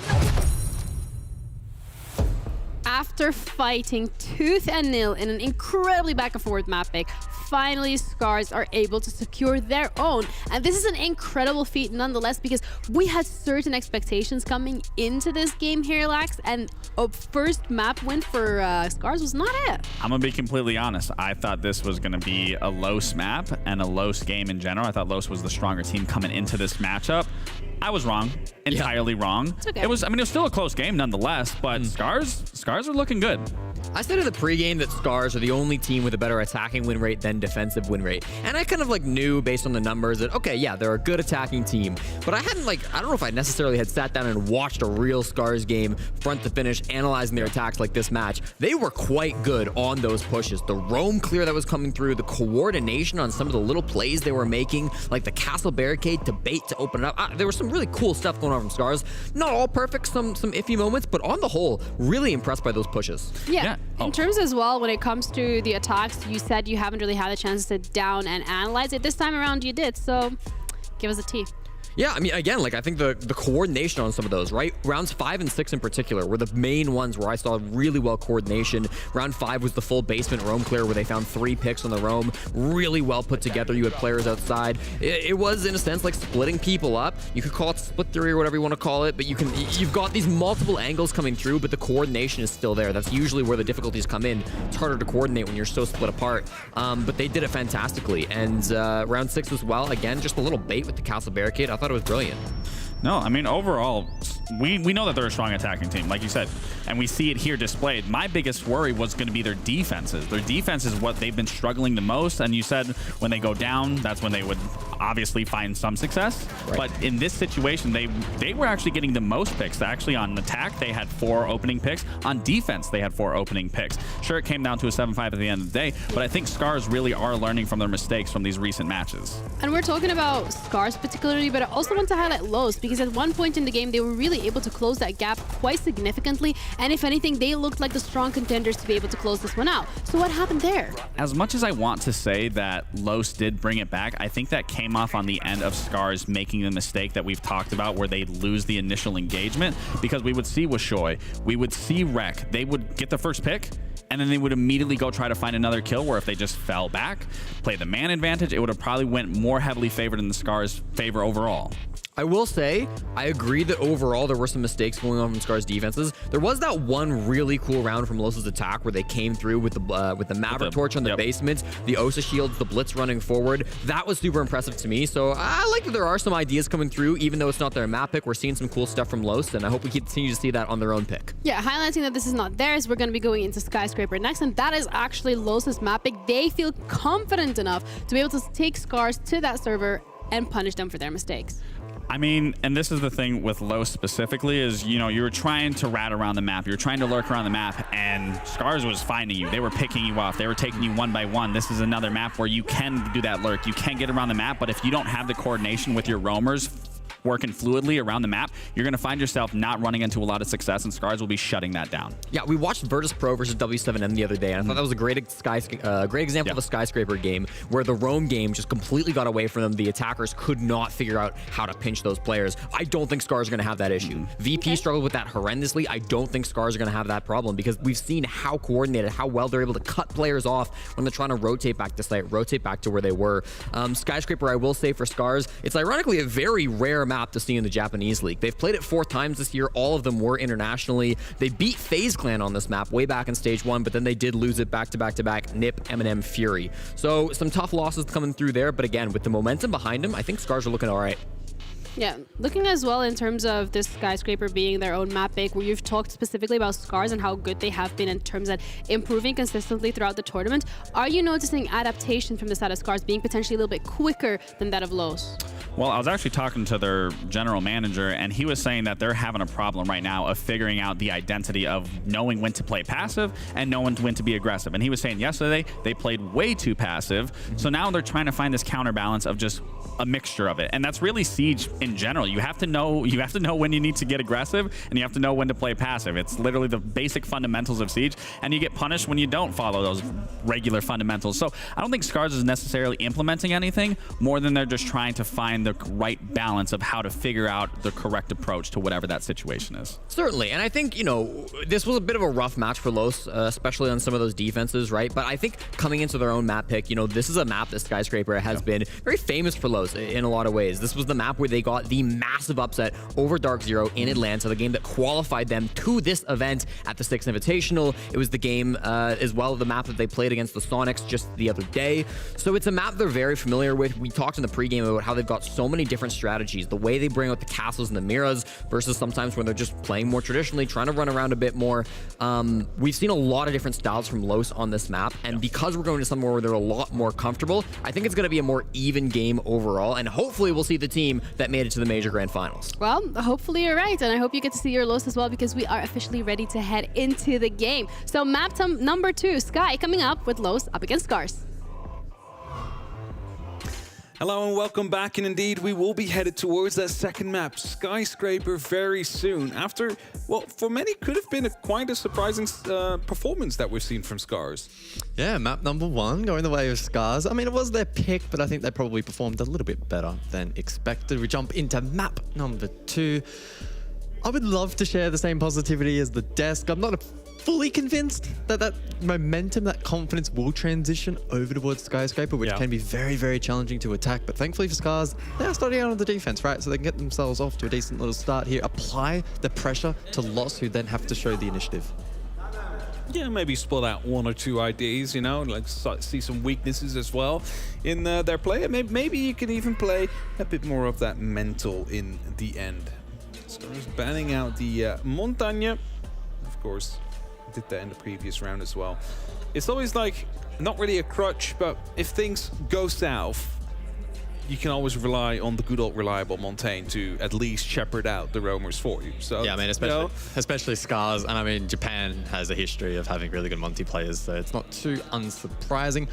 Grim saw a bit of play over on Night Haven Labs, but it won't here over on Skyscraper. Nor will the Fenrir taken off the board. Another operator that did have an appearance on map number 1 locked out.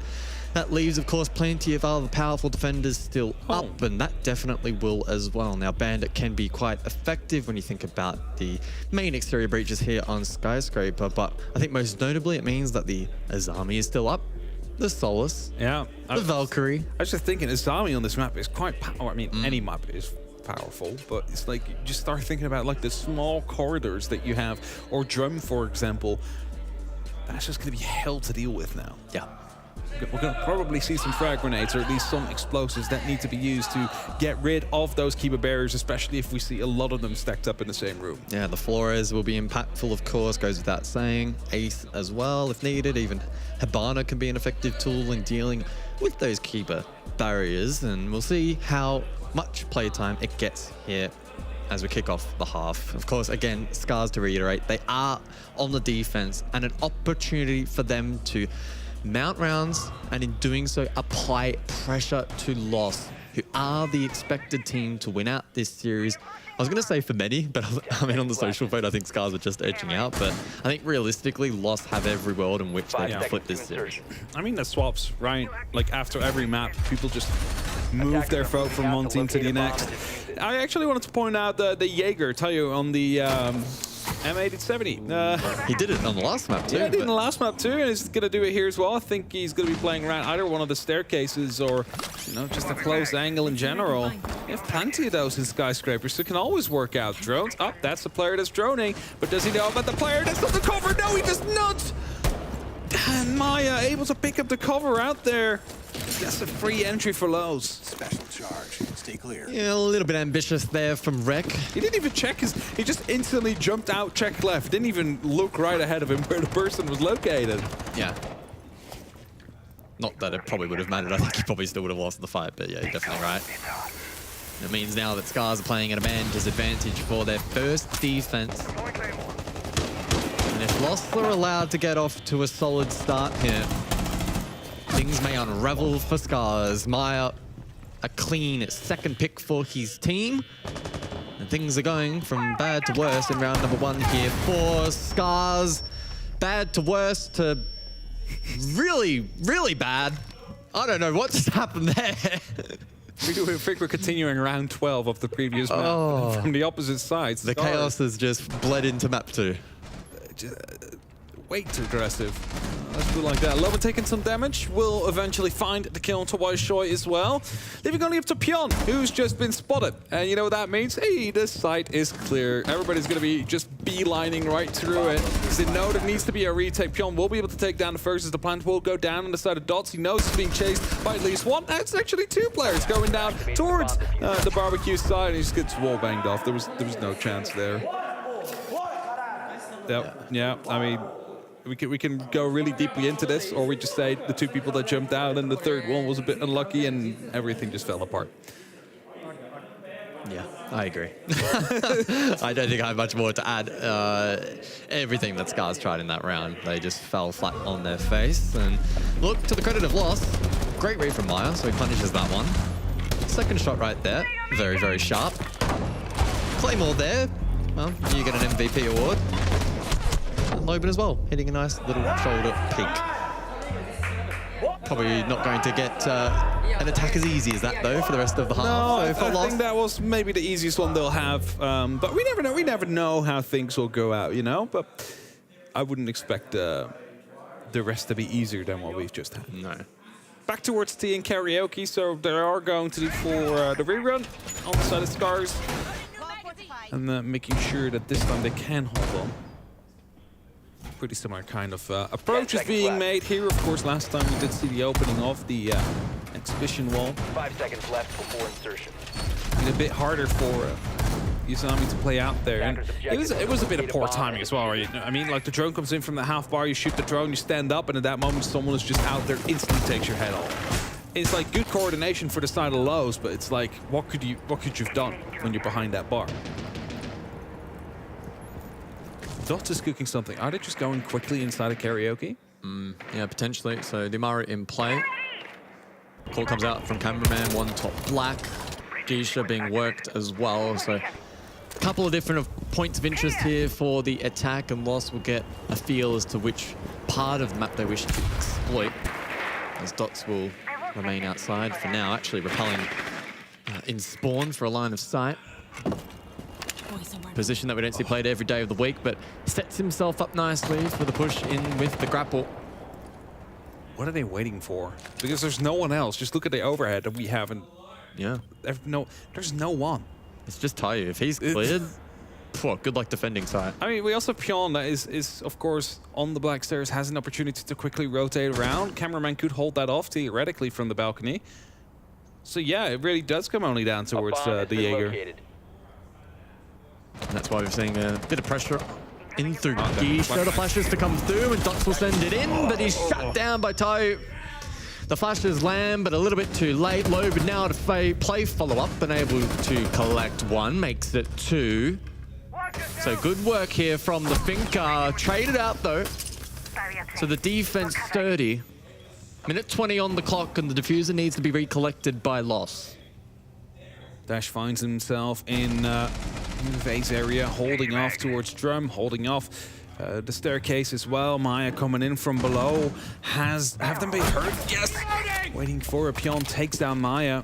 Only 2 men left standing now on the side of Lowe's, and of course they fought it back. Looks like the diffuser dropped in such an unfortunate position. Has been recovered by Dash now. Attempt on the plant will be going down. Cameraman is there for the support. There is some verticality that is being attempted, but it's going to be at the wrong spot. They do not know exactly where it's happening. Dash is trying to dash out of the way and get himself out of the window, but instead finds himself in the middle of 2 of those defending players. That means the last one coming up on the black stairs as well. Smoke canisters used to try and dislocate, and they could just go for defuse now. There's nothing that Cameraman can do from the current position with all the smoke canisters going through, and indeed it's exactly what they do. It's right behind. The super shorty comes in.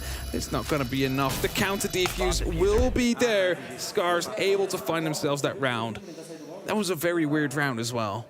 Yeah, I mean, it's good work from Tayu on the Jaeger, right? He has to deny the Amaru when that grapple comes through. I'm presuming that he wasn't flashed when that came through. No, we might get a look at it on the replay. I know he got flashed post the kill. Maybe he got one while he was flashed as well. Hard to tell in the moment. I think the first Candela didn't roll far enough because it was right on the corner. Right. And then the second one actually rolled into the hallway on the face there, and that actually got him. But a small little place. Misplay then perhaps for Loss. Compounds into the round being very awkward to recover. Obviously, diffuser needed to be recollected. Yeah, that was post the push through. Yeah. Logan did a good job, right? He does collect 2 here and keep the round alive, but Fishlike eventually finds the trade, and then Cameraman, who was left with 1 versus 3. Good smoke util dumpage from the smoke. And there wasn't a whole lot Lost could do from that position. Again, right, like you just use those smokes and the last player, what can they do? I mean, either they push you and you know, you have 2 players waiting for them, and the last one's counter defusing behind a reinforced wall. So even if they manage to break through, don't even know if there was enough time to actually find the player that was going for the counter defuse in the end there. The Scars find themselves with a round on the board as well after a very dominating first round coming in from those. We do again see the Amaru though in the hands of Lowen. Surely not going to be trying to get in to the side this way around.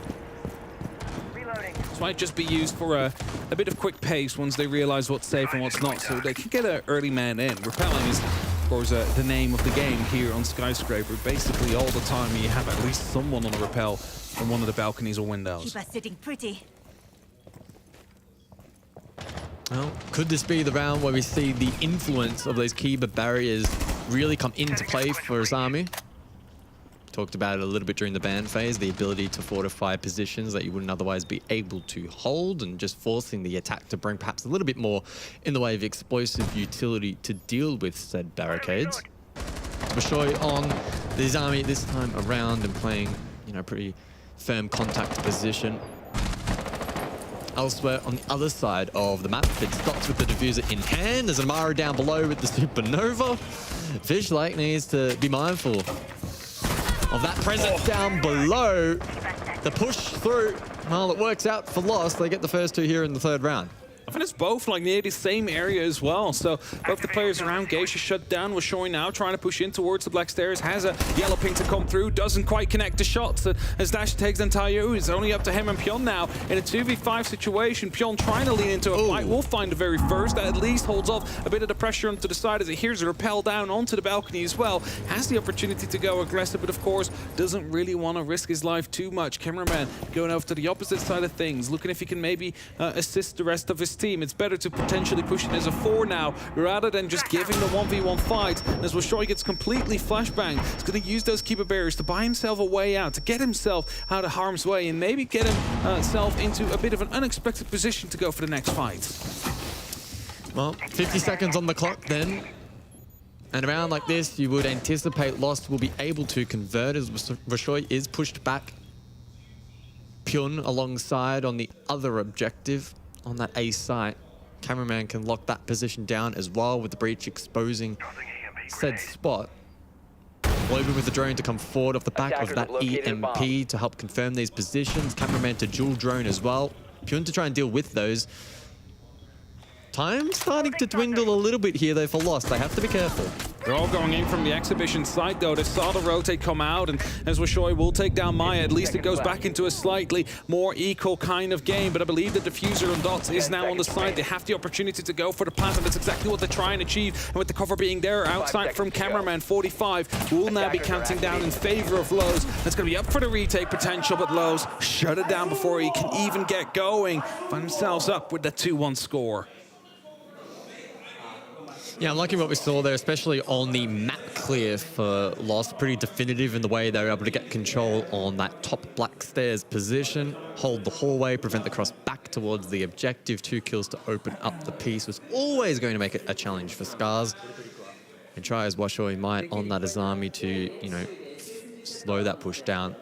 He didn't have really enough time to play into, and ultimately falls with Lost having the opportunity to drone and confirm the positions of those defenders late. There is that initial push. It was How did Dash get one out of there?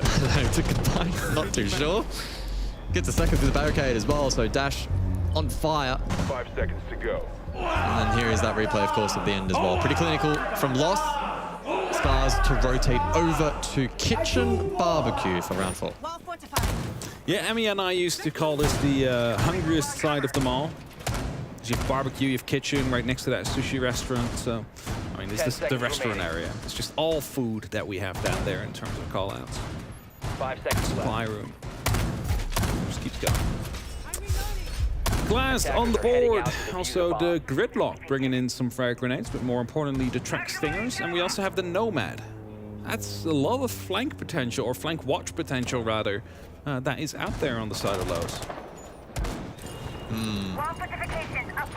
Quite intrigued to see how the Glass will be leveraged in this round. Of course, now pretty self-sufficient with smoke grenades added to his kit.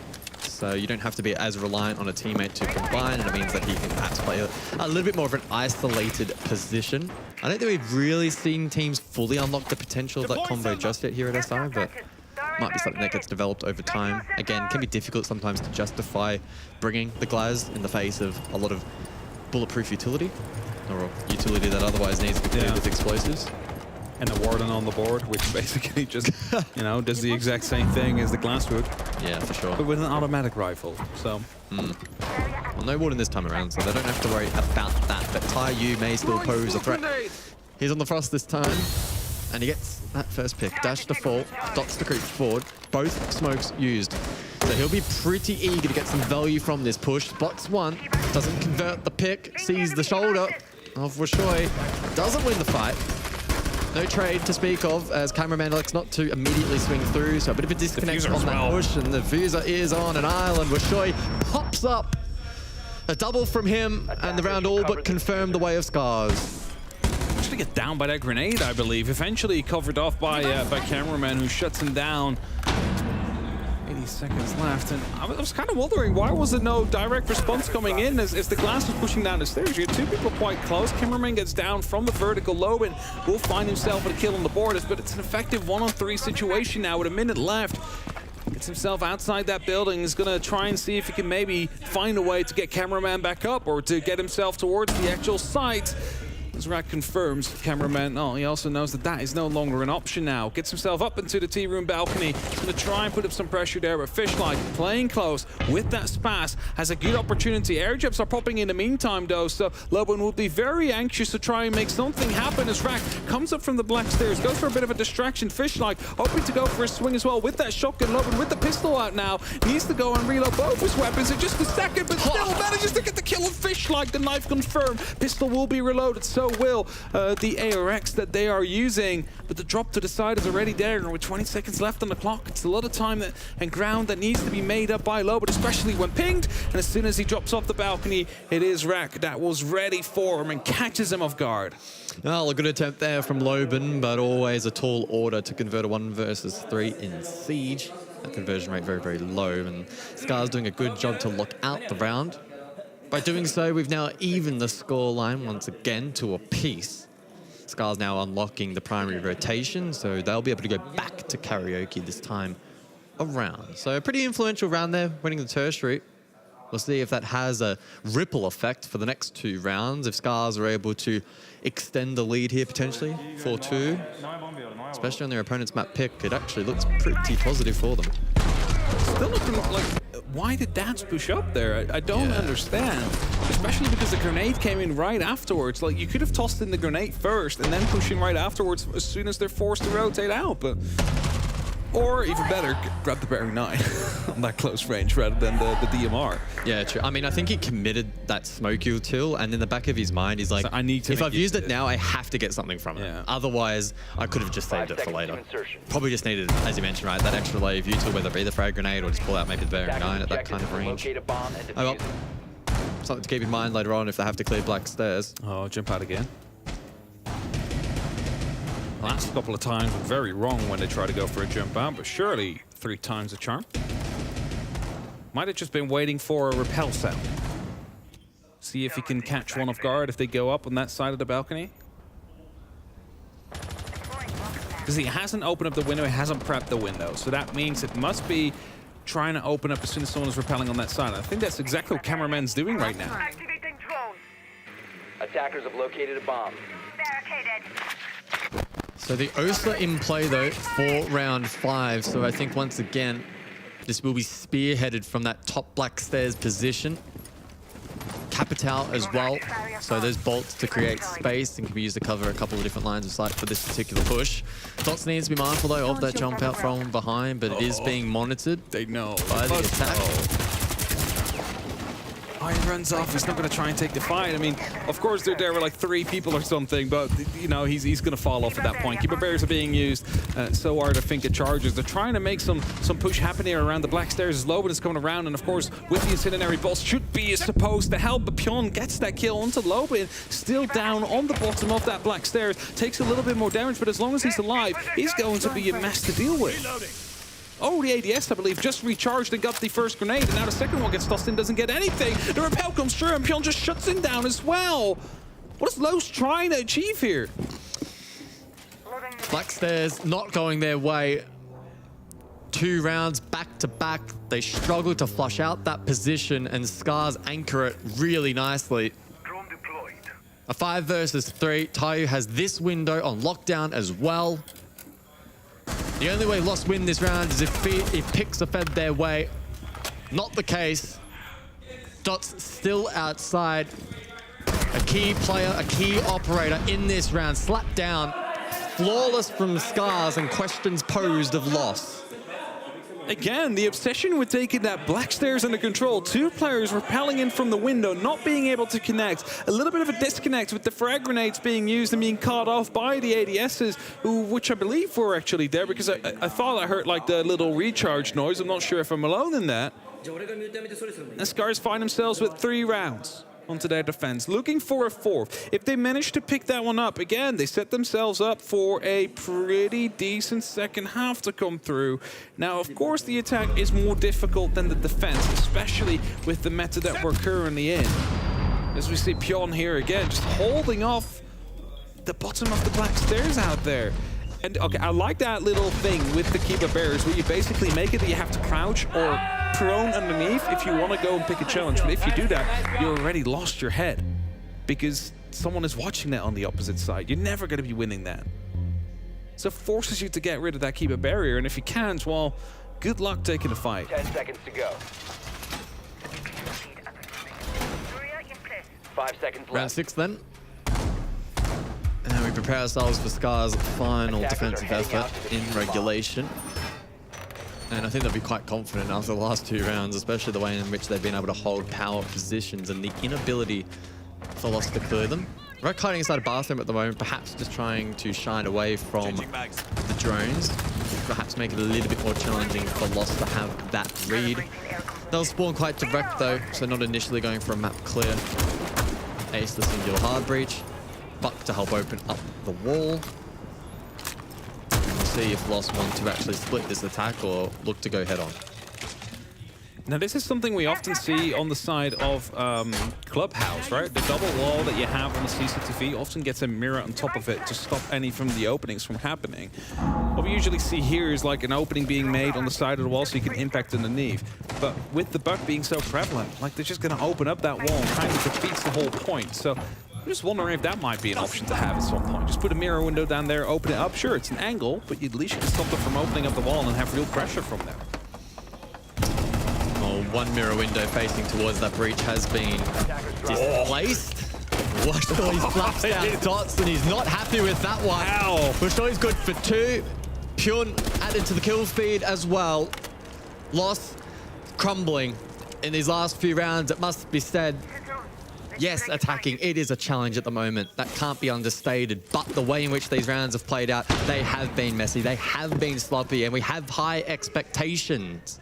These guys were the runners-up at Atlanta, but Scar's toying with them at the moment on defense.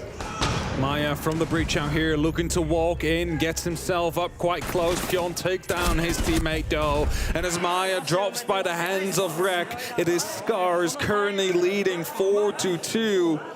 And I think many would have expected Lowe's to be able to clean up this game nice and easily. And now they find themselves with a pretty bad half after their attack. I think we would have expected them to pick up 3 rounds or something like that. We just saw something from the other stream that happened there. That is insane. So, spoiler alert for the Bravo stream.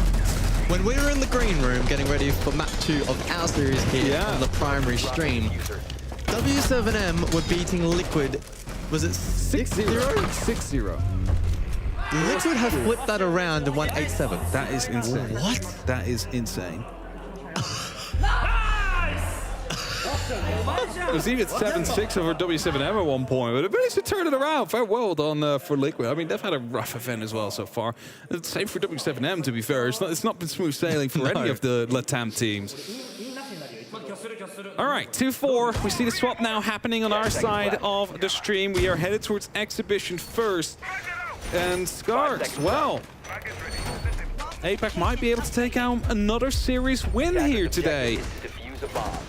As they find themselves up 2-4. 3 rounds they need to find on the attack, and they get themselves success. Or 2 to guarantee overtime, and then you might have an opportunity to do what is needed in overtime itself. Attackers drop the diffuser. Attackers recover the diffuser. Yeah, let's see how proficient Scars end up being here on the attack. IQ in play. Interesting decision, given the defensive composition here, I suppose can help spot out those electro claws if required, and the Thatcher follow up with util.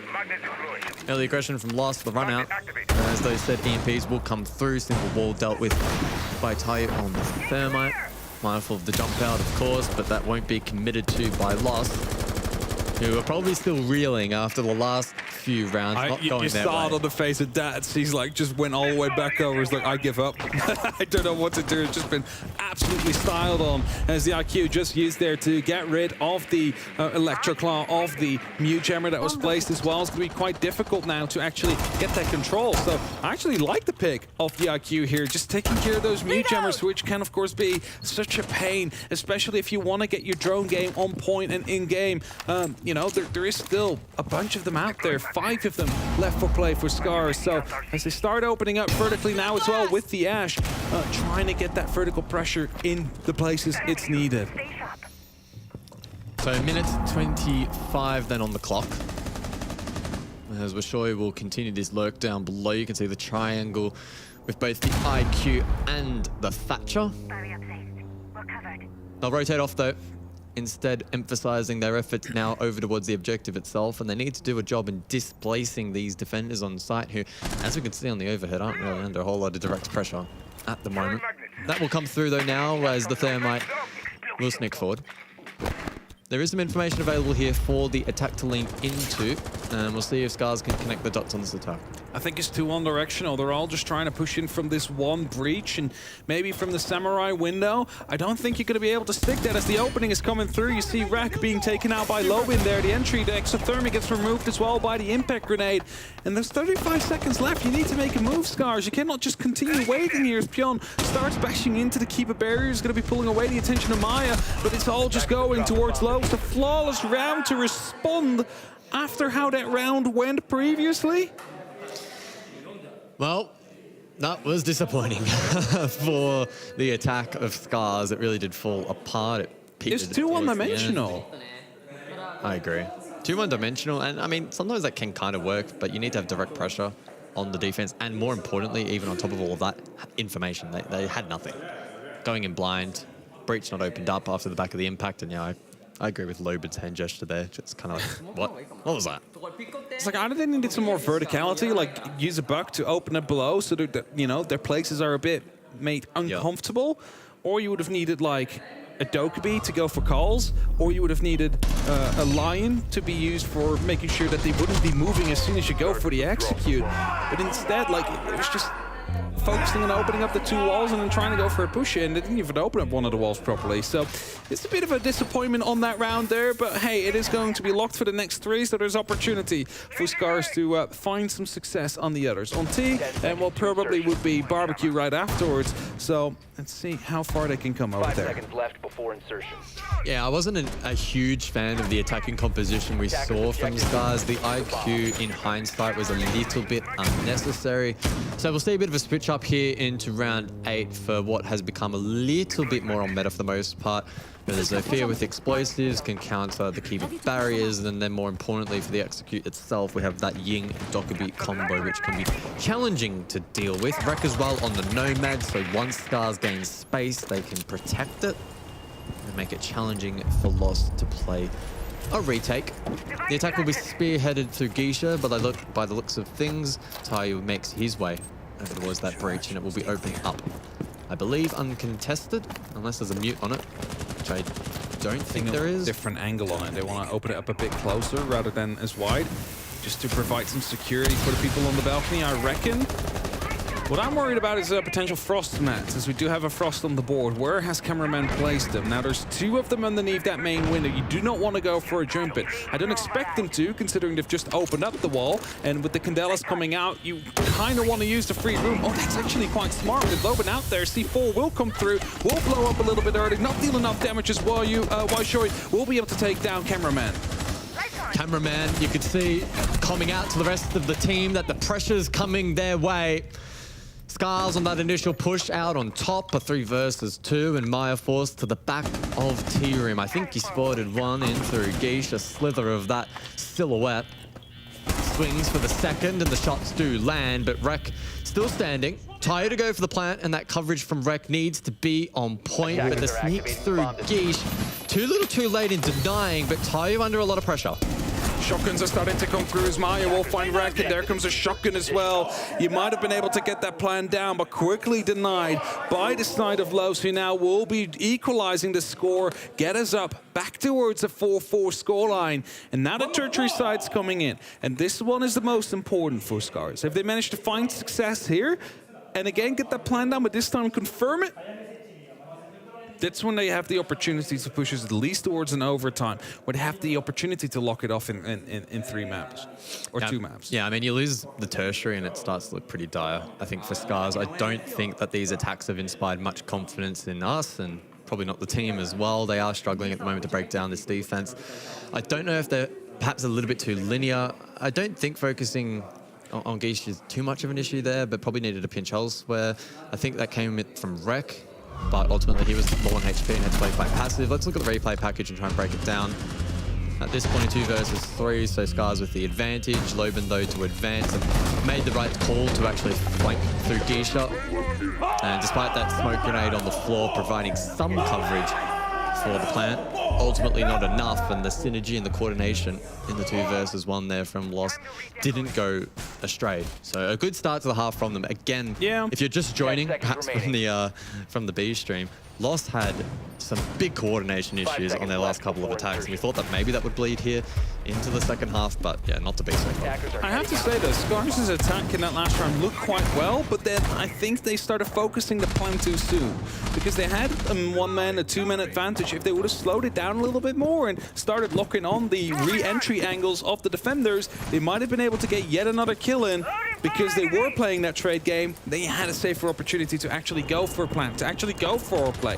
Because right now it was just 2 1v1s whilst the plant was going through, which eventually did not go right. But we do have barbecue. It is that floor right underneath karaoke. Verticality will be quite important here, and you see it as Scars is paying attention to it. They are fine.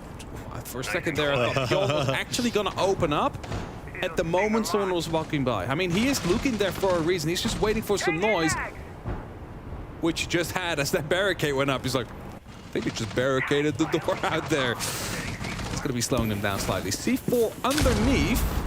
Going to be blowing up. Might have actually just... Oh, no, because it's on the other side of the reinforcement. So still going to have to use some soft reach to open that one up.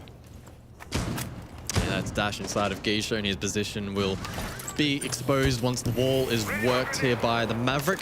As you can see, now complete, wall soft. Washoy will likely come across to open that up, or Pune, obviously, with a breaching charge, can get that job done if required. Scars looking for top control to then pressure down below in towards kitchen. The Warden, though, to hold firm. Again, that's Dash. And we'll see if the Warden can have an influence on this round and on holding this presence up above. He gets taken low. But still survives. Can use an EMP. He's not going to be able to use his glasses at that point, and then your flashbangs are going to be coming in clutch again. He's just going to be able to use his gadget right now and not get any punishment for it. His dots will be coming in and will take down Tayu. You see them rotating back out now. Dash going back behind the boxes, trying to find himself some security. Rack will find Maya, though, as still the pressure onto Geisha's coming in, but this time also from the top of Black. So definitely trying to clutch into that one position because it is so important. It's direct verticality above, but Dash finds on more to C4. Will find another, and suddenly it's only up to the Sophia up on the rappel, who's trying to recover that diffuser. Probably gonna get shot as soon as he rappels in.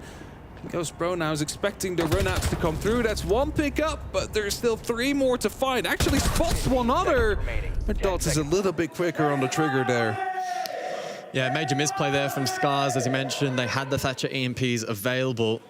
And if you're going to play the Maverick, those EMPs need to be redistributed elsewhere. 2 key interactions where they could have been used, one against the Magnets, and then secondary against the Warden. Now, understandably, that particular interaction is quite rare, so it's not going to be at the forefront. But at this level, that's the kind of deeper thinking you need on attack. You saw Maverick tossing 2 flashbangs. It's like, it's not going to do anything with the Warden there. It's like, you gotta make sure he doesn't have those glasses available. That's why you want to use that EMP, just to disable those gadgets. And it's not like you were going to use them anywhere else. Yeah. It's like you were looking at the setup, it's like, great, this is like quite literally the only place that it would matter to use those EMPs. So it's unfortunate that they didn't, you know, realize that in time and fell afterwards. Might be a call they'll make later on. But it's a full rotation now from the side of Loss. And we're going back towards Exhibition, which was a very one-dimensional round from the side of Scars, but also a very one-sided round as Lowe's just not receiving any pressure, just completely shutting them down, or right next to the breach, waiting for someone to make a push happen. So they definitely need to change something up there. Attackers are moving out to locate a bomb and defuse it. At least they have the line in the Dokkaebi I talked about before. They need something to stop the movement, or at least be aware of it. Yeah, double globals for this round. I don't believe we've seen that in the match thus far. So we'll see if the crowd control effect of that will be impactful. I think for Scars outside of that, you know, fundamentally most of their structure has actually been okay. Again, it's just sort of identifying and then flushing out. Defensive strongholds has been a problem, and that's not just been exclusive to Scars. To be fair, Loss also had problems on their attack. again, just highlighting that it is a challenge at the moment. Where's Tubarao, by the way? They could have used his auto canister to make sure that wall stays shut. He's a long way away. He's sipping a tea in Geisha. Yeah, I guess. I was just thinking of the fact, like, they opened it up the last round as well with a double EMP. If you manage to put his auto canister on it, suddenly there's one EMP left. If 3 auto canisters, you could keep that wall shut quite easily. But it is what it is. I'm not going to talk too much about it. Instead, he's going to keep the Geisha wall shut, I hope, at least with the Zoto. Yeah, there it is. Gets deployed, and that means that, you know, actually it's time to get back up. His dash takes a lot of damage from the buck down below. Is actually one-shot walking back by. I'm not quite sure what the plan was there. Fishlight taking 1 down, taking 2 down. The double opening is going to be there for Scars nonetheless. He's not going to try and go and hack those cams. Instead, he's going to be putting his attention to the actual first 4, unaware of the fact that there's any roamers coming through his mind like it's full-flashed. An opportunistic play there from Fishlight, unlocking the round for Scars in a rather unexpected fashion. Still, though, tricky to convert. Definitely cannot rule out Lost being able to bring this one back. Still util standing, still powerful positions held. Only a minute on the clock, and Scars still need to clear the majority of the map.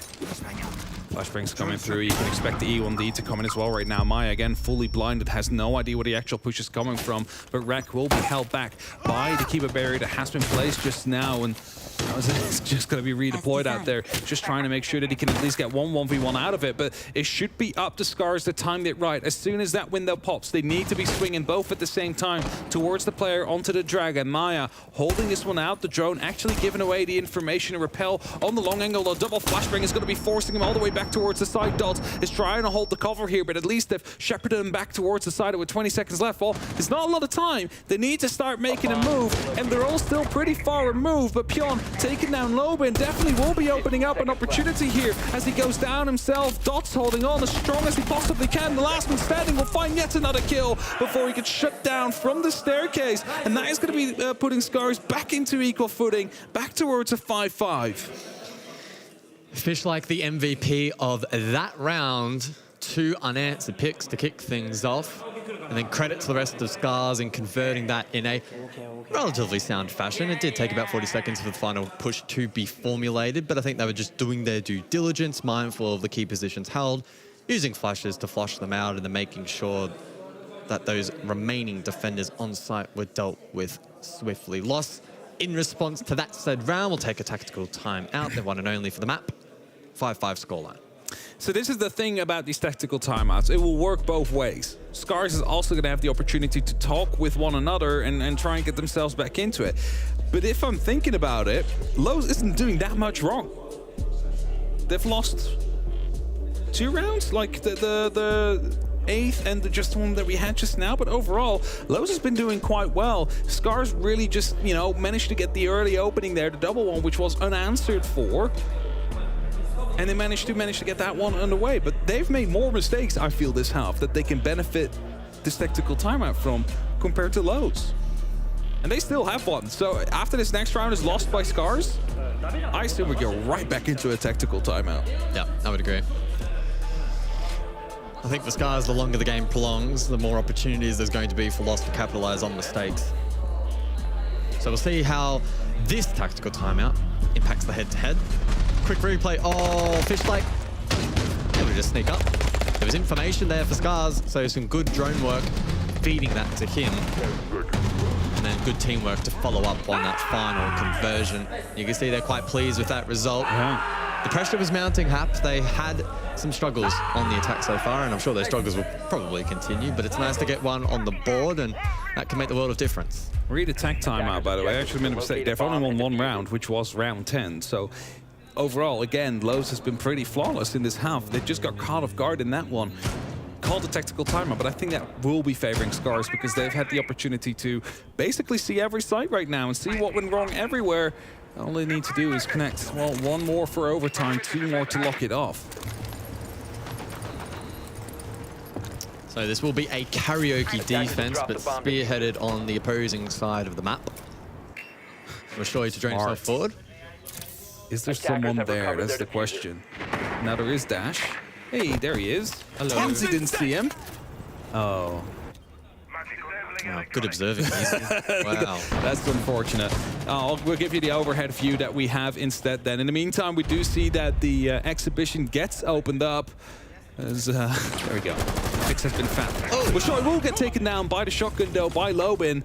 And it's going to be a very unfortunate opener. And there was no response. I believe there was someone actually onto the rappel. Yeah, Lobin. No, not Lobin, sorry. Pion was on there. Just didn't decide that he wanted to go for a response and try and go for a trade. Maybe wanted to make sure. I don't know if you saw that, but it was like a disco going off on in the house area just now. Sorry. Opening will be made into Geisha. And Tayoy trying to make sure that there's at least a little bit of pressure coming through. Dash, however, will find Rex, so definitely so far. Low's really good into this round.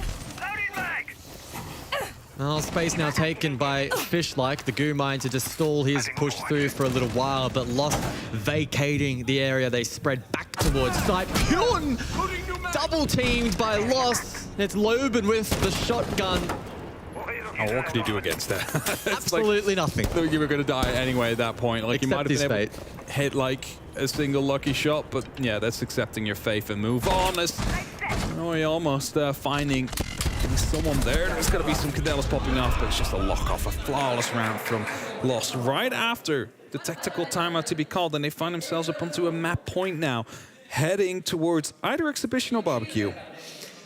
Yeah, I do wonder if during that tack they made the conscious decision that in the forthcoming round they were going to be ultra aggressive, because that's exactly what they went for on that occasion. Spearheaded by the swing outside the breach. Scars don't land the trade. Rest of the team then forced to make plays elsewhere, which don't work out. Double team from Lost main pairs. I mean, that's the kind of play that Lost back half of their attacking half, where they needed that kind of synergy, we just weren't seeing. But defensively, it looked very sound. That might have just been like the call, right? Like, work together, be more aggressive, just make sure that you're shutting them down before you give them any opportunity to try and do something. And if that was the call, they definitely succeeded. You see it there, like, yes, we got this. Not too much pressure yet, I believe, on Scars. You see them pretty calm, pretty chill. You know, they're a single round away from pushing this towards an overtime where, I don't know who starts on the defense, but 10 seconds left. Of course, they would be slightly favored. 5 seconds to go. Well, match point then here for map number 2. And we'll see if Lost can double up with their aggression on the defense, which proved very successful in the previous round. The Alla in play from Lobin, who's been steadily climbing that kill count up to 16, and an aggressive setup outside for him to play around this time. Barbed wire, Alla mines, and a pre-fire. There's 2 Alla mines there. Well, he's dead anyway. Yeah, it's dead anyway, but you can place them better. Either way, it is going to be a mirror window trick that we'll see. Just talking about this earlier. Boom! Try and deal with that. There's no way you're going to be getting that one open now. Dot has used both, though. Again, I really want to see it on the double wall out there. I want to see how that works, because, you know, that's usually one of the biggest pressure points that you really deal with. That's a direct walk-in, but you know, that's definitely going to be helping. That wall stays shut. They don't have to worry about VIP that much. Well, an intriguing start to the round. Unfortunate for Lobin, but in terms of the util game, strong still for Loss. Will Scars sense blood in the water here, though? Will they be able to capitalize and push this game, or this map, to overtime?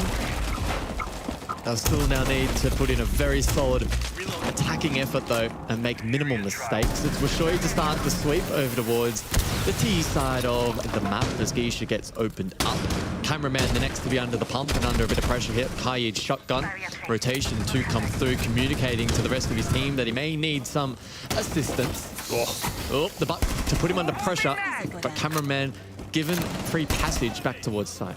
Buck literally been like a step behind every single bit there, because if he would have fired a skeleton key like half a second earlier, that would have been so much damage gone from the side of Cameraman. But at least shepherded back towards the site. You don't really have to worry about them as much anymore, as I believe that's a mirror window that just got popped, just to make sure that it's not going to be of a nuisance here. It's Washoy trying to hold a fight and take a fight with that mirror, trying to go for some quick peeks from the shoulder, but Dot's not able to find anything. Washoy also backing off for now, reloading that skeleton key, maybe just for later use. The flashbangs are going through right at the moment that the Vector strikes, and fully blinded Dots will be able to find a kill. Wreck taking loads of damage as well. As an impact EMP comes through, Toyoi will be able to take control off the side, but there's someone actually right behind the bomb chassis that he needs to spot out. Is he aware? Yes, he definitely is now. How are you going to be dealing with that? The mirror window's open. Maya will find another kill. It's only left up to Pion now in this 1v3. If he manages to clutch it, we are going towards overtime, but as he takes a lot of damage from VIP, it is not looking too strong for him. The time is ticking down slowly as well, and he gets shut down by Maya. So that means map 3 is going to be played. The defense from Lost proving to be too difficult for Scars to break down. They do a good job in rebounding from what was a sloppy attacking half, but too good in the end. Map 3 now looms, and I think we're set for a pretty competitive series. We are set for a pretty competitive series indeed, as 7-5, and before this we had a 7-5 on the opposite side of things. I mean, I said before as well, let's go 40 rounds, 45 rounds. I don't think we're going to be seeing that anymore.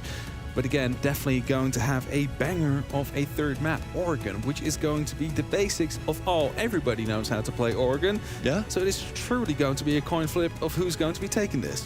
OT map 3? OT map 3. Who knows? We will see. But we are going for a quick break on our stream. In the meantime, we will be broadcasting the B stream with a banger of a match themselves. Again, Liquid, who came back from 6-0 behind to a 8-7 victory to push themselves to a map 3. So enjoy. This kit and this plant down, nade with all of the smokes and the bolts that they can make. JV92, not sure if they've utilized their hard street charges onto the same positions they had before or elsewhere, but the rotate comes through now with about 28 seconds to go. It seems like no, the walls and the castle are still standing. So they're going to have to try and hot drop those hatches. I don't know if they've noticed yet, but they've dropped down on the wrong end of it. So they're just going to have to smash and breach their way onto this. With only 10 seconds, it's really a bit of a grab here. Resets is watching for the single player on the top. Lagonis went for a rotate, pulled back, changed his mind, and now he's firing it. Well, nothing other than what he's been seen. Caught out, and oh, that's a bit of a rough one to swallow. Yeah, a little bit strange considering the time left in that round. Certainly could have gone more for the plant to not. I think he eventually wanted to get to hatch, right? And in that moment, you want to get the vert. But the time was the issue and the fact that they didn't have the numbers anyway. But a better round at least from Liquid. I'm trying to give them some plaudits because they at least did something a lot better than what they did in the first round where it was just a 5-1 side stack. This time they forced W7M into that roam clear. It was actually rather effectual, but still W7M were just better and they were able to deal with it. And that's the reason why they go on and win that round. Eventually got the plant, eventually rotated to server. It was late, opened up the castle barricade really easy with secondaries, and then of course got the win. This is the issue that we kind of had with the end of the last game though. I can't remember if you said it on here or off here, but it was like you go through all that comeback, you do this amazing 6-0 to 6-6 and you win the game. Don't now just go to bank and just revert back. Please come and, you know, come to the party. I will take credit for saying that. It wasn't me. I went to get an energetic drink. A refreshing beverage. Well, someone said it. Someone said it, but I'll take credit. Yeah, it was me. I said it. I said it. But how many Taylor Swift said it. How many times have we been in these scenarios there where Team A does this amazing comeback and then Team A sucks in the next match? 100%. It's happened so many times. It's happened an unfortunate amount of times. And you want to see them, I guess, keep some of that energy, some of that momentum, because is it an argument of how exhausting it is to do what is the toughest comeback? There's the questions of your, hyper-focusing, over-focusing, you get out of it, and suddenly all that exhaustion hits you, and you realize, oh, we've got to do this one more time. Wipe the sweat off your brow. We're back in. Whereas W7M, I'm not going to say they weren't giving it their 100%. They obviously are, but at the same time, you could feel the heat and the pressure. You could feel the tension of the hand holding the mouse that swung for all the kills in the side of Liquid a lot more than you could for W7M. Then you take a breath and you go back into it, and it takes a little bit of time to really get yourself to that intensity. The drones are rolling around, they're going for the early catch, and so far W7M has been very clear and concise at what they want to go for first. Do wonder though for Liquid. Yeah, I mean Reset's 0-3. I was about to say he hasn't got any kills, he hasn't gotten involved. You kind of think back to Consulate, who was the circuit breaker. It was Reset. The fact he dies early, one, no longer good. But two, he's also playing the Echo. That's someone you want absolutely alive, the longest, if possible, out of your entire operator lineup. And so the fact that he's dead really now makes this third round difficult for Liquid. At least Ness has been able to get his first kill of the game. A very important one as well for Leapbox and the Monty towards Long Desk. But of course, sight over towards Staff and Open. But a bit of vert now, at least for W7M. They've lost the hard breach. They still have 2 sort of pockets in openers for the quad wall itself. And with Volps going down, they're losing the smoke canister. What's that vertical? They're going to get the player back up. A little bit curious. Did they just get caught? I am assuming, yeah, hit the rotate above the hatch and didn't quite expect the fight. A minute on. You could see W7M, they're weighing up just where they want to make their approach, hacking the cams and getting the coordination of everything involved, including any Valkyries that might still be around. The IQ's in the pocket of Herds. You hope that they've been able to herd. I don't think they're going to open up quad. I don't think they've got the time for it, and the Montang is the one who's got the secondary hard breaches, so clearly they're over towards stock. I think he's just going to go for a drop. I legitimately think this might just be a drop.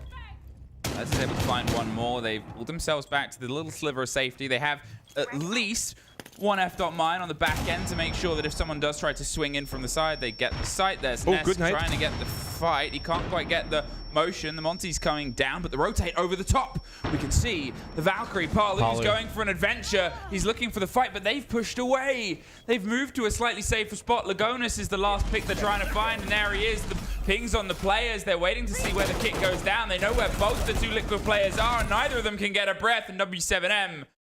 Clever play there because they got inside the site, but they didn't go, let's go for the play. Even though there was 20 seconds, 15 seconds left, they went, let's find where they are and work out what to do. Yeah, I do wonder if they had info on Palu going for that main stairs flank in towards stock. I don't know if they actually had the information or not, but if they did, that would be a big reason why they kind of just then pushed forward in and away from that drop position, understanding that Palu's going to go in towards stock and then try and look down and be like, oh, well, I'm going to get him from behind.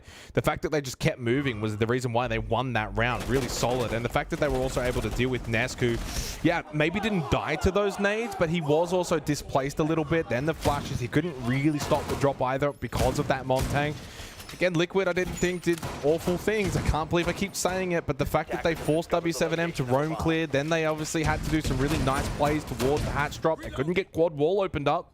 It certainly wasn't the most clean round from W7M, but W7M were just better. And these are the same words I was basically saying first half of Consulate. Like, Liquid weren't awful, but W7 were just better. And then the script just completely, not even flipped, just went up in flames. And it was just like, yeah, so I can't discount Liquid, but the fact that they've lost 3 defensive rounds to begin, especially 2 of them on lockers and CCTV, really does suggest to me that they have not turned up here on Bank. But hey, I just saw them win from 6-0. Maybe they'll do it again. Oh, it's not over till it's over. Apparently. It's not done till it's done. Yeah, I don't give up on teams anymore. I've learned my lesson. I think this is obviously, well, I mean, it could be much worse attacking than it was previous map. It's Bank. It's known. It's a known entity. And it's one that is so sort of evident in how these 2 teams are approaching it as of yet. There's a lot of responses toward what each other's doing. And it, as I said, becomes this argument of if Liquid were doing what they're doing against a lot of other teams, they'd be winning these rounds. But it's against W7M. There are so many similarities that I'm having, like PTSD deja vu flashbacks. Like, the last game that I cast earlier today was NRP GK, and it was like Consulate Bank, right? And like at least 2 of the 3 maps that we've played in this series. And like me and Hat were in agreement that like NRP should have won that 2-0. But we went to a 3rd map, and why? And it's like the same thing's happening. Hello and welcome back to SI 2024, live from Sao Paulo, Brazil. The 3rd game of today, the 2nd map of our series. It's going toe-to-toe, neck-to-neck. Both of these teams want to come out 2nd in their group. I mean, I just want to say, I think me and Jesse are pretty used to 3rd games of the day. It seems to be the norm. I think we're bad luck for some teams that just want to get it done in 2 games.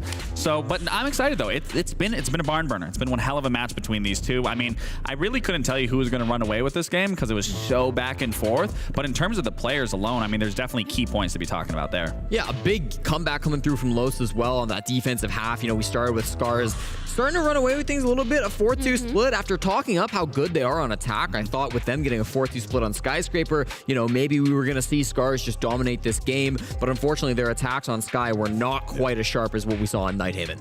Absolutely. I mean, when you're looking at the stats right now, at least transitioning from the last game, it looks like a team effort from Scars here. And then when you look on the other side of Los, I mean, this is the Loban that we were seeing in Atlanta.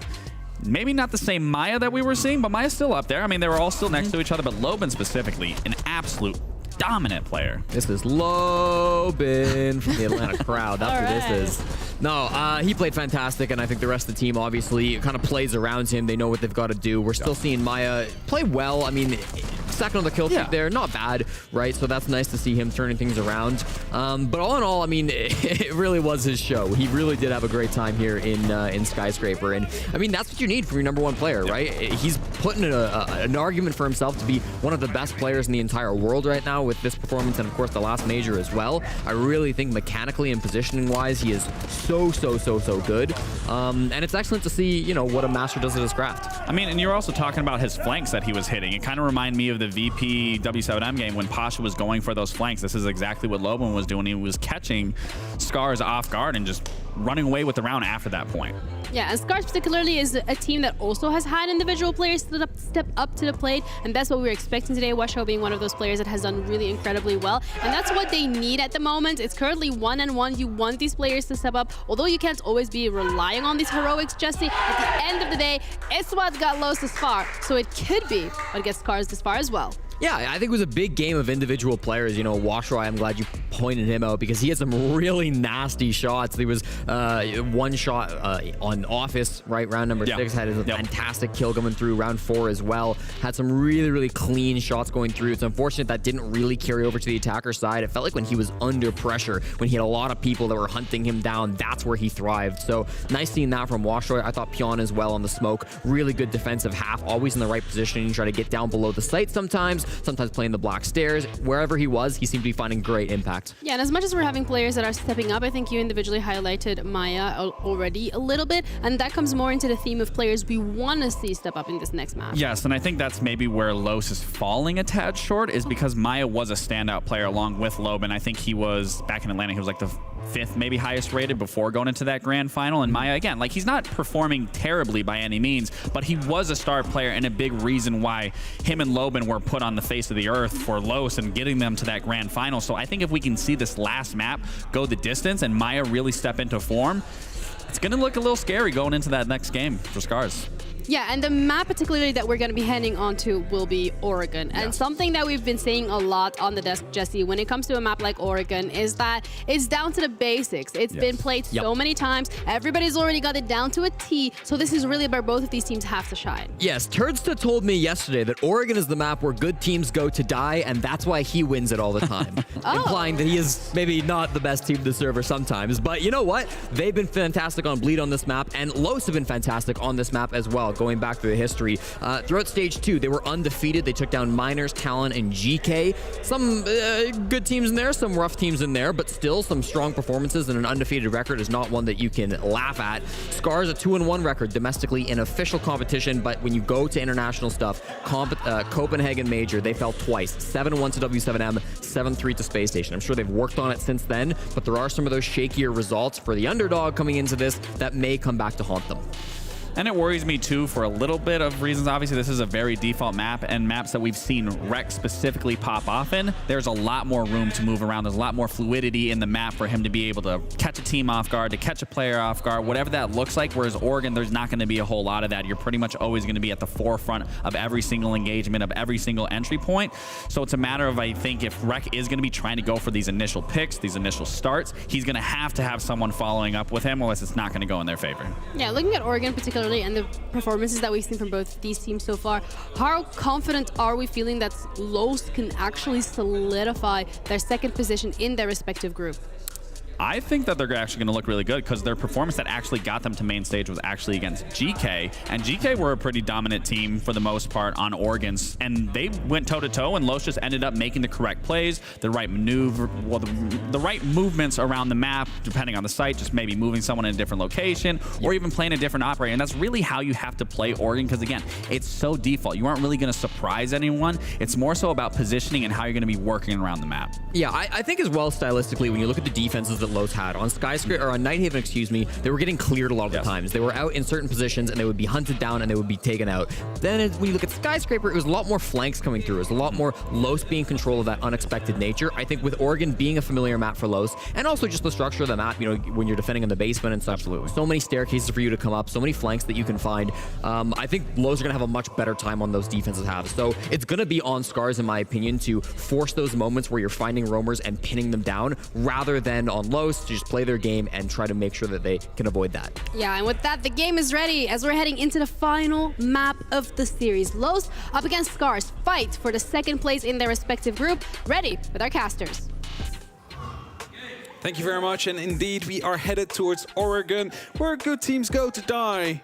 I will call it a 50-50 map. Anybody can win, right? It's like either the good teams will take it or the, well, underdog in the story. And, well, the predictions, as I said, a 50-50. I reckon you saw that before. I didn't actually see that before.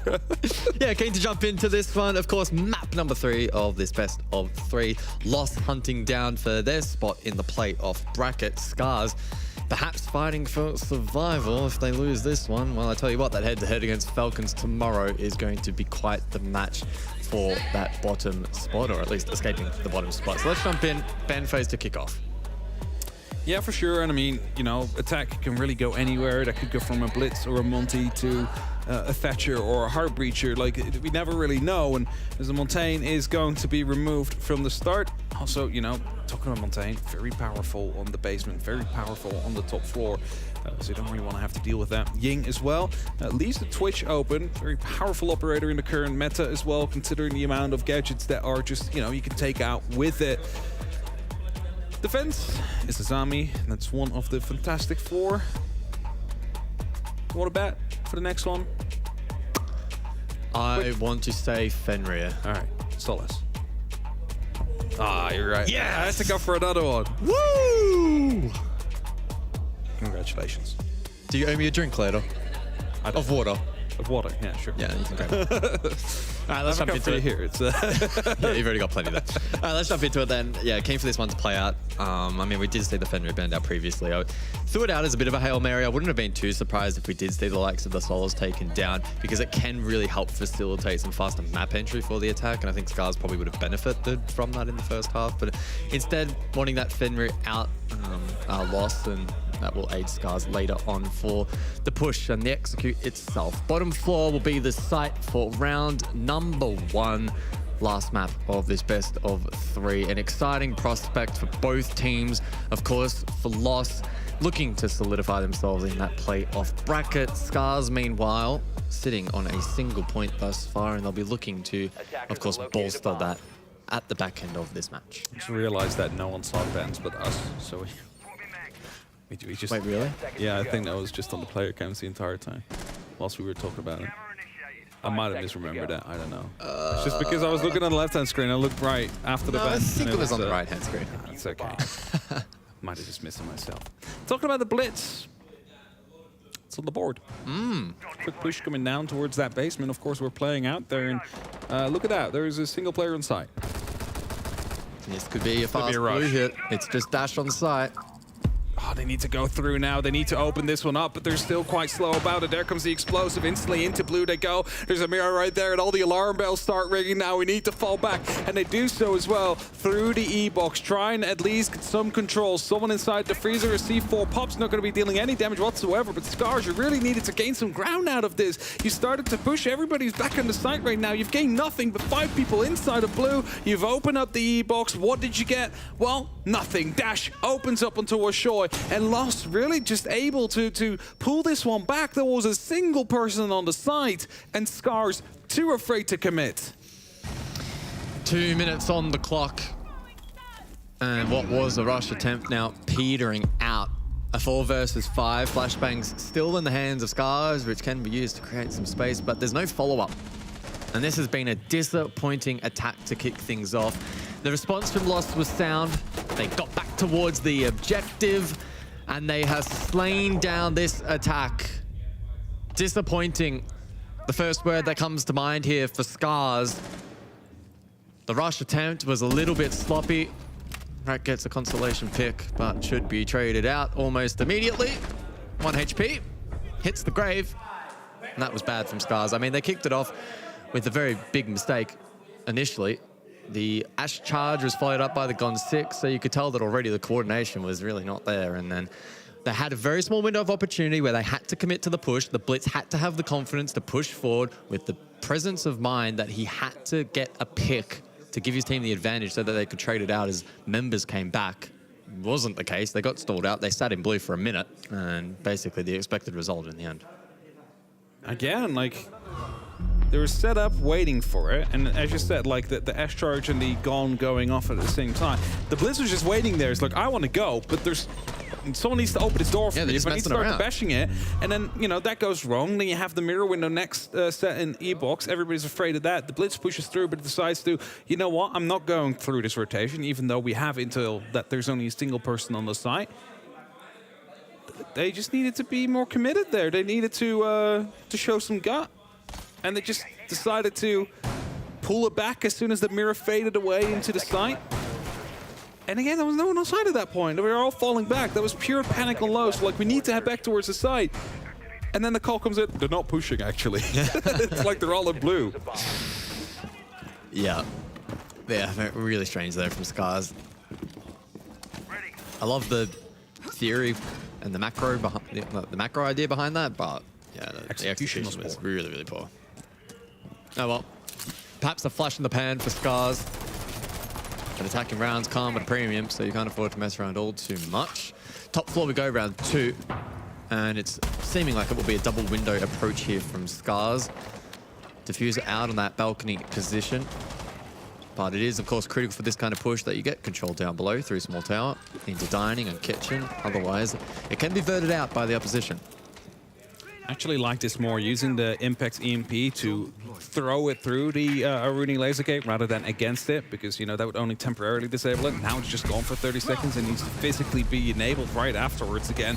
As the E-Windy start popping, they have some information about players in the actual side, and as Tayoya actually decided to drop off, taking some damage there again. You know, Scars starts off, they put a lot of utility in, they put a lot of pressure on, and then they just back off and nothing happens against it. And they're actually finding themselves worse aware, as both Waishoi, Tayo, and now Rek as well, all have taken damage and they have nothing to show for it. Rek there holding the cross outside that white window, perhaps a little bit unlucky not to be rewarded with a pick. But Scars now, the pacing slows. Eyes now on Waishoi. He'll push the ward into Garage with a pretty advanced position. He can play flank watch through Z. I think Lost now just needed to be disciplined and not give away anything for free. Rek will push forward. Barbed wire already dealt with, but there is barricade top white. He senses that that may not be the optimal play and will now just hold it for now.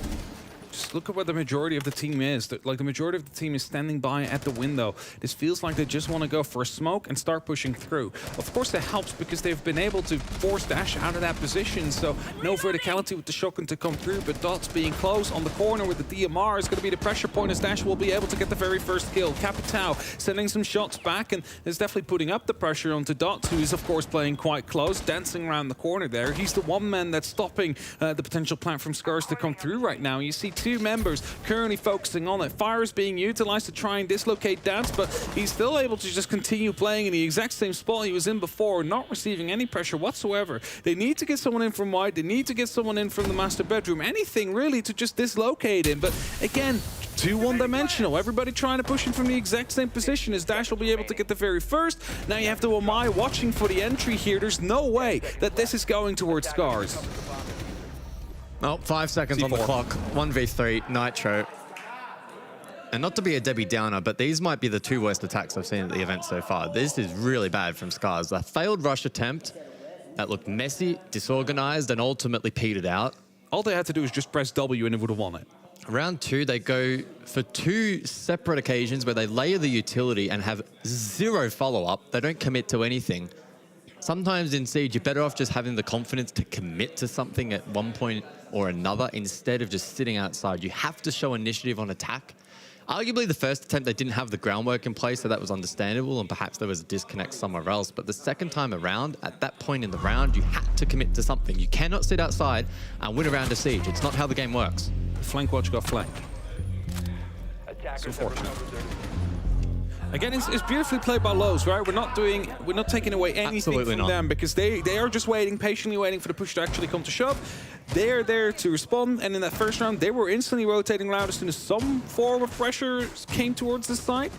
But Scars are not showing any commitment. They're not doing what they're supposed to do. They are just calling their utility and then chilling inside the first room they find rather than trying to find themselves onto the actual site. I don't know what changed because, okay, UTEX didn't really work out all together in the previous maps, but at least they committed to doing what they wanted to commit to. And that's just completely gone now. Yeah, I mean, from an outsider's perspective, it really looks like a lack of leadership within the roster to just commit to something. I mean, someone somewhere needs to make the call that this is the play we're going for. If it doesn't work out, obviously you can then reflect upon it. And the beauty of the attack is you break it down into, you know, quarters. You have the first 3 attempts and then the second 3. And obviously you can take learnings from the first attempt into the second for that particular objective. But if you never get to a point in which you're actually executing the play, well, you have nothing to really reflect upon because the round never actually got off to a start. Anyway, round 3, Dots gets the opening kill. That one outside blue. And the lurk potential from the Nook put to rest. Before this game, before this map actually started, it was 8 opening kills for the side of Lowe's, 16 for the side of Scars. The first 3 in this round have gone towards Lowe's so far. And it's not just that, but it's also just the following up on those openings. There's just no response coming in from the side of Scars, and that is kind of the scary point that we're looking at right now. They're just not connecting whatsoever. They are setting themselves up for a stage take, but there's a small problem. It's Dots, who is in the back of the stage. It's going to be able to just shoot people as soon as they start walking in. Surely they know of their... Oh, no. Surely they know that he's here! Another just complete opening and just complete ripping apart of Scars as Pion is the last man standing in the big tower, just holding off, waiting now. Impact's being used as well. There's a minute 20 seconds on the clock. Misses the first opportunity, will connect to the second. Sprayed through the floor and wall right afterwards to shut him down. They didn't even see him. And Scars, what are you doing? Timeout. There has to be a tactical timeout. Rightfully has to be a timeout. There's no way you're not doing that now. The first 3 rounds have been absolutely shocking from Scars. Oh, there it is. Okay, well, I'll tell you what. It took a while before that came in. Yeah, no, it's been called. Good. Good decision, because these first 3 rounds, we have seen a Scars that we did not see, not on map 1, not even map 2, the map they lost. They look really, really like they have a lack of confidence at the moment. They're going for extremely linear pushes, and even then allowing defenders to get in positions that they should not be in. Prime example there in the previous round, the lurk from the Solace, I believe it was, completely ripping it apart. And this has to be like a breakdown in communication, because someone obviously calling out a go, and then they're backing off. And what we just said there with Dots, that should have been droned out. Of course, I mean, it's a Solace. Surely, like, they are good at countering the drones, but it is such an open spot. There's no way you wouldn't know about that person if just a drone runs in. And it's just so painful to watch. Scar's just completely not on this. Oh, that's how he got it. That hurts. That really, really hurts. The Nook on drone, spotted by the scanner. And just Scars throwing bodies at these positions. No pinch on offer. Again, probably because that Nook was taken down, but even still, the potential lacking. And if Scars haven't refreshed themselves and talked through what the hell is going wrong in those first 3 rounds, this will be a 6-0 half, 100%. If they keep playing the way they are at the moment, and equally Lost keep playing well, because obviously they are, it will be a 6-0 half. And Scars then heading into the Falcons match will probably have this map lurking in their minds, and it's going to be tough for them to keep their hopes and dreams alive of escaping the group. And it's so weird considering they're 1-1. They could have won the second map as well, and now this. There is still time to turn this around, of course, and it is a game of two halves, so whenever they're on the defense, we might just see a complete turnaround. I mean, we had it on the other stream with W7M and Liquid to go up against one another. A little bit of damage done onto Dots early on, and we see the instant rotate from him, though, back towards the actual site. Doesn't want to stick around any longer than he has to, but this is also Lowe's realizing the drone work's kind of off. Communication seems kind of bad as well at this moment in time. We do have an opportunity to play into this. And as Maya's calling out on the drones, it's just, you know, or the chem, sorry, they're just hunting down the drones. And that gives Dots the opportunity to potentially hop back up on the top of Big Tower later and actually go in for a flank. So they really need to be collapsing on in those positions they're droning. Well, Rex gathered quite a bit of information there with that particular drone Z cleared. Top freezer stairs, though, occupied. Oh, there's just no one around to capitalize on this information, at least at the moment. So we'll see if that space is taken up. Finally, it'll be Rex, so a solo drone from him to take that space. We can see in the background as well, Taiyu pushing through lobby on the Maverick. There is a hold inside of meeting, though, from Loss. Taiyu will have a read on that in just a moment as the drone comes through, might have fall down. Loss haven't had to do a whole lot in this particular round to slow down the push. Naturally, it's just been the case for Scars that look a little bit battered and bruised at the moment. Halfway point of the round, and there's still some positive signs for them in terms of a bit of map control. But again, as the time continues to tick down, there'll be a greater emphasis on this push being near perfect.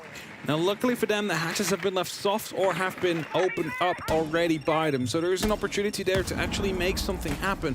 However, that's what they need to do. And if we look over to our overhead, we see that there's basically no real push setting up yet. It is just a bunch of individual players trying to, you know, take a pick at individual places. One in the big tower stairs, one in laundry. We have one watching over the meeting hedge, but there's no pressure whatsoever being put down yet on side Lowe's. Now, Waisho is actually the one that's closest. He's playing around in barrels. He's trying to get himself with a kill. He actually spots out the angle of the shotgun there, but that flashbang being shot. That's the C4 coming out. He has to go aggressive, but completely blinded by his own flashbang as he walks in because he got caught by the Wamai. Now a drop did come through. The diffuser has been dropped in the meantime. Never mind. Flawless round from Lowe's. I don't even have time to form sentences. They die that quickly. 6-0. It's going to happen. Scars, yeah, they don't recover from that tactical timeout at all. It's really hard in a match like this, or it's a map like this, because the other maps are actually pretty fine, to find positives for Scars. There's not any part of these attacks where we can sort of go, oh, it was a minor mistake here. You know, they tidy this up. Maybe they bring this operator instead, whatever. They could have really bolstered their chances. The last couple of rounds, in particular, have been absolute beatdowns. And if we go back towards the opening kill we just had, right? Like we had the player in barrels, tosses in the flashbang, gets got off by the magnet. Yep. The C4 comes in, and it's like the only thing you can do is run forward and in.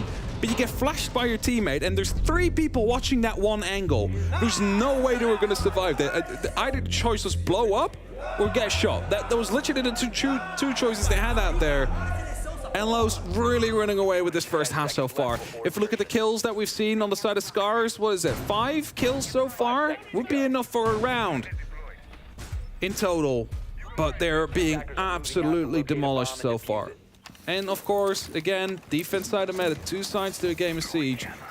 But if this is the way that you're currently playing, it's going to be very difficult to stay in the mental of, we'll have defense afterwards. I mean, this isn't, I don't think they are not like multiple finalists on LAN finals like Liquid is on the other stream. They have that like resilience to come back. But like Scars, they don't have that experience. I mean, it's not even a meta issue. It's just the fundamentals are completely gone. We could be in any meta right now, and Scars are getting stomped. It's just the way in which they're playing and equally lost are up to the challenge and punishing all of the many mistakes, unfortunately, that Scars are making at the moment. But again, trying to look maybe on the brighter side. If Scars are able to get 2 attacks, the next 2, well, doesn't really matter how the other 4 went. So we'll see how they go. It's Lubin, though, top big tower. And this will be a sign of if things are going to improve for Scars, if they're able to clear him efficiently. Finally, though, they get an opening pick, and that's been one of the big troubles for Scars here on this map of Oregon. So that's a good start, and we'll see how they play around it. I think they've actually decided to abandon the big tower out there. I'm not quite sure if we still have the presence up there in the top floor. Actually, we do have a player coming in from the attic to provide that extra support, so it seems like a double stack out there now, as it is a bit of pressure coming down towards the master bedroom in the meantime. But we also have Maya pushing in closely as the big tower again going to be droned. They're just trying to make sure that they don't actually spot out the Frostmed out there as they fall back now. Cameraman will find Fish-like. That means that they are going to be starting to fall back. They have that equal number again. They don't need to take these fights. Talking about which, actually, you might see a run out coming through from Lobin as he hears the rappel in. No one got caught off by the Frostmeds though. So they have big tower now. The gridlock tracks are being set up, but you see him go aggressive instead, and he just finds the kill. Now he's going to be falling back. It's like perfect. Track Stinger's thrown out. They think it's going to be clear. And that's one of the instances. Oh, he's waiting in the corner, Maya! A superior play from Lost Scars. It's hard to fault them for placing that flank watch and trusting it in the moment. 45 seconds then on the clock. And this should be another round to the defense. Pyun left all alone. Hands thrown up for Scars. What has gone wrong for them in this half? Just about everything. It's 5 straight for the Brazilians. To be fair, it was a good play swinging into the Track Stingers. You do not expect someone to watch it at that point. But the fact that you just walk in the master bedroom right afterwards when Maya just moved in, that should have been droned. That should have been held. That should have been aware. But that, they don't know. And again, it's just all falling apart for Scars there. There's not much more we can say. It's just not connecting. It's just not working. And we can analyze that as deep as we want, but it's fundamentals that are wrong currently. It's nothing to do with strategy. Oh, that was, I mean, that was it's nice. It's a beautiful peak. That's for sure. That was naughty. And again, that was a beautiful play, but yeah. What about bad. this? That's just bad. Maya's just chilling in the corner, finding 2 from the bedroom.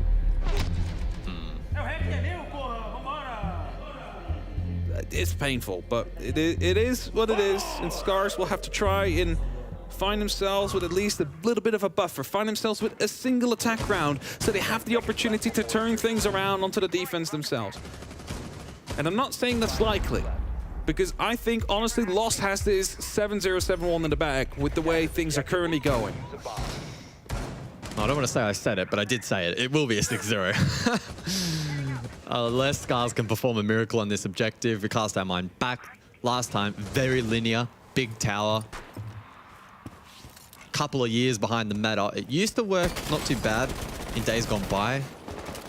But unless you split the attack properly, it's really challenging to make that work unless Lost throw picks. And from what we've seen so far, that is very, very unlikely. Tai tries his best to sneak a shock drone in towards the site. But Lobin aware, scans it out, finds it, survives that shot, and can now just chill on the staircase. Yeah, he's not going to swing that again. Drone's quite close ago. He's going to hunt those down, and with that, only 4 drones left. They've just tossed like 3 or 4 drones at Lobin. He's just going to keep shutting them down. Is there more drones coming towards him, or are they going to try and forget about him? Because, I mean, to be honest, he's in a position, but it's not that important of a position if you want to go for a plant. Usually you would either go for the kitchen or you would go for the back of stage, but the lobby push is just not done usually. Rack opens up though. Maya will be shut down. That is a great pick that they need to be building on. Found the opening kill last round as well, but Stats is going to be able to take down 1 drone, aware of the fact that he might be pushed. So he's thinking about falling back. Whilst Dash is thinking about going more aggressive instead. Ooh. Oh. Survives just. Dash on an island, but can Scars actually isolate him? Well, the answer, an immediate yes, and dots will fall too. So perhaps it won't be a 6-0. I take it back. Scars have continued to fight. Lobin taken very low, and we're sure we'll find that one. So it's Lobin in the 1 versus 5. Should be a Scars round from here, of course. It goes without saying. But will 1 round on the attack be enough? The nut coming down there is going to be aware of that, but the plant's going through. Grenade will be forcing Lobin back. They're aware where they are. And surely this is going to be a Scars round. Why does that happen? What? I mean, this is a round that is going to Scars. We already knew that, but that, like, if we didn't have the grenade kill yet, does this count fresh?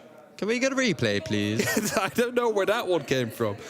But 5-1, Scars, they found themselves the buffer they needed, and now they just need to try and turn the tides onto the defense. And again, it isn't that they are incapable of defending. It is more so the mindset of being 5-0 down.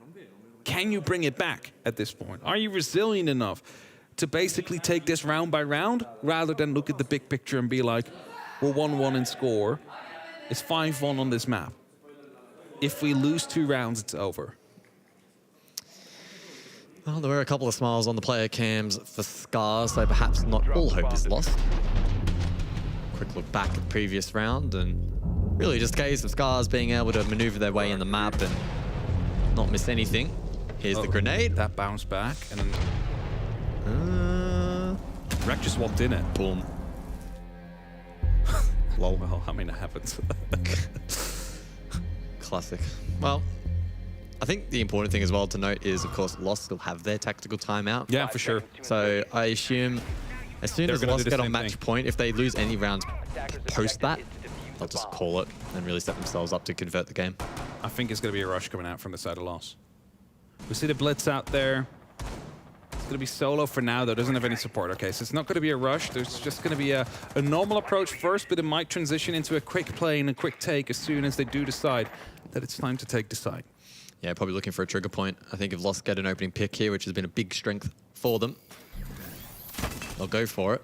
Fish like getting info on the Solus, which has been quite the impactful operator on the map so far. Lost leaning into it and leveraging it nicely on the defense. Maya to push up top white. Has a bit of a read. Fish like though should win this fight and does. The prone peak for Maya doesn't work out. Dots now to try and hunt down the Solus. If plan A doesn't work, let's just send plan B right at him, and that is going to be an impact coming through, and also him trying to drop through completely blinded. Following his Dots! The double kill to come through, but Dash will be able to at least go for a trade, aware of the fact that they were trying to escape, but you've lost your Blitz in the process. Was it really worth it to drop right after him, knowing that Dash was that close and the player was fully fleshed? Either way, Lows are still in it. Just the fact of this round is that they do not really have Heart Breach. And I know Maverick is on the board, but opening up those hatches takes a lot of your fuel, a lot of time. And not to forget to mention, it is quite risky as well, because if a C4 gets placed at the bottom of the hatch and you start opening it up, you might just find yourself blowing up on the opposite end of things. So how are they going to be approaching this? Are they going to be opening up the hatch, or are they going to try and push down the staircases and maybe through blue?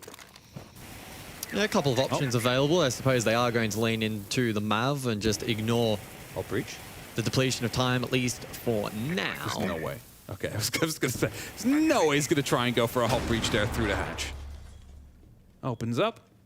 Cameraman's going to try and at least put some pressure down. Flashbangs will be sent through, but Magnets will catch them. Dash, of course, the only person with a kill so far on this half for Los. He's going to try and cut the pie cleanly, sees that blue is relatively clear, not making too much noise, has just been spotted out by the shield though, and that is always a bit of a difficult position to play in, but as it is going to be Scars to go in for that double kill and triple in the end, it's the lock-off, and they find themselves with the second round. The comeback might be on. It's the first step. Still many more to be taken, but this one looked quite convincing. Yeah, well, I agree with the sentiment from the Scars camp. You could hear through the player cams. Yeah. Nice, nice, nice. And it was well played overall, decent roam. It's not too enthusiastic, but it's like a well done. Up to the next. It's an affirmation. Yeah. We're on the right path. And to be fair, the bar was set quite low after the first half, but any improvement was going to be great for Scars in bolstering their chances and bouncing back here on Oregon. I mean, Fishlock played a huge role here, finding first of all the Ash, rotating out. Oh, wasn't actually flashed. Found the Blitz right afterwards as well as they dropped. Like that double kill was huge. That was pretty nice as well. So, I mean, Scars are looking mechanically sharp already here in the second half, which unfortunately they were never in playmaking positions really in the first half to actually put that on display. Maybe some early signs of frustration setting in here for Lost. Obviously important that they just maintain the mental, because given the nature of the game at the moment and this map and the, everything in context, there's a fair chance that they're really going to have to grind away at this half if Scars are here to play. Yeah, for sure. Scars, of course, they've shown in the last 2 maps they can be a formidable opponent. Taking the first one with a 7-5, losing the second with a 5-7. Like, if they would be going out in a 7-1, 7-2 victory, that would have just been a shame. So I'm glad to see that, you know, they've been able to find that last attacking round, that they were able to find that first defensive round, but I'm hoping to get some more, hoping that they can bring this to a 5-5. Maybe even push this towards an overtime if it allows us. Shrek is trying to fall back, just saving his life. Some tracers still flying through, but he's able to avoid them as Washoy actually has a good opportunity for an opening here. Going for the jump out on the reload. We'll find Dash instantly back in, and it's a great opener for Scars. Well followed with the Solar's gadget. Impact trick on the fan down below to try and deny this hard breach, but Cameraman follows it up with an exothermic, and Washoy not in a position to use his 2 impacts, of course. He was last seen over towards Small Tower. So an entry point now established for the attack, but it is a 4 versus 5. We'll see if Dots here, though, can get a little bit creative. Talon Shield in hand, plants it on the floor, and he's able to now just post up and watch that cross. So technically, he only needs to dig in deep, get over the top of the... Oh, actual impact in the meantime got used here on Dots.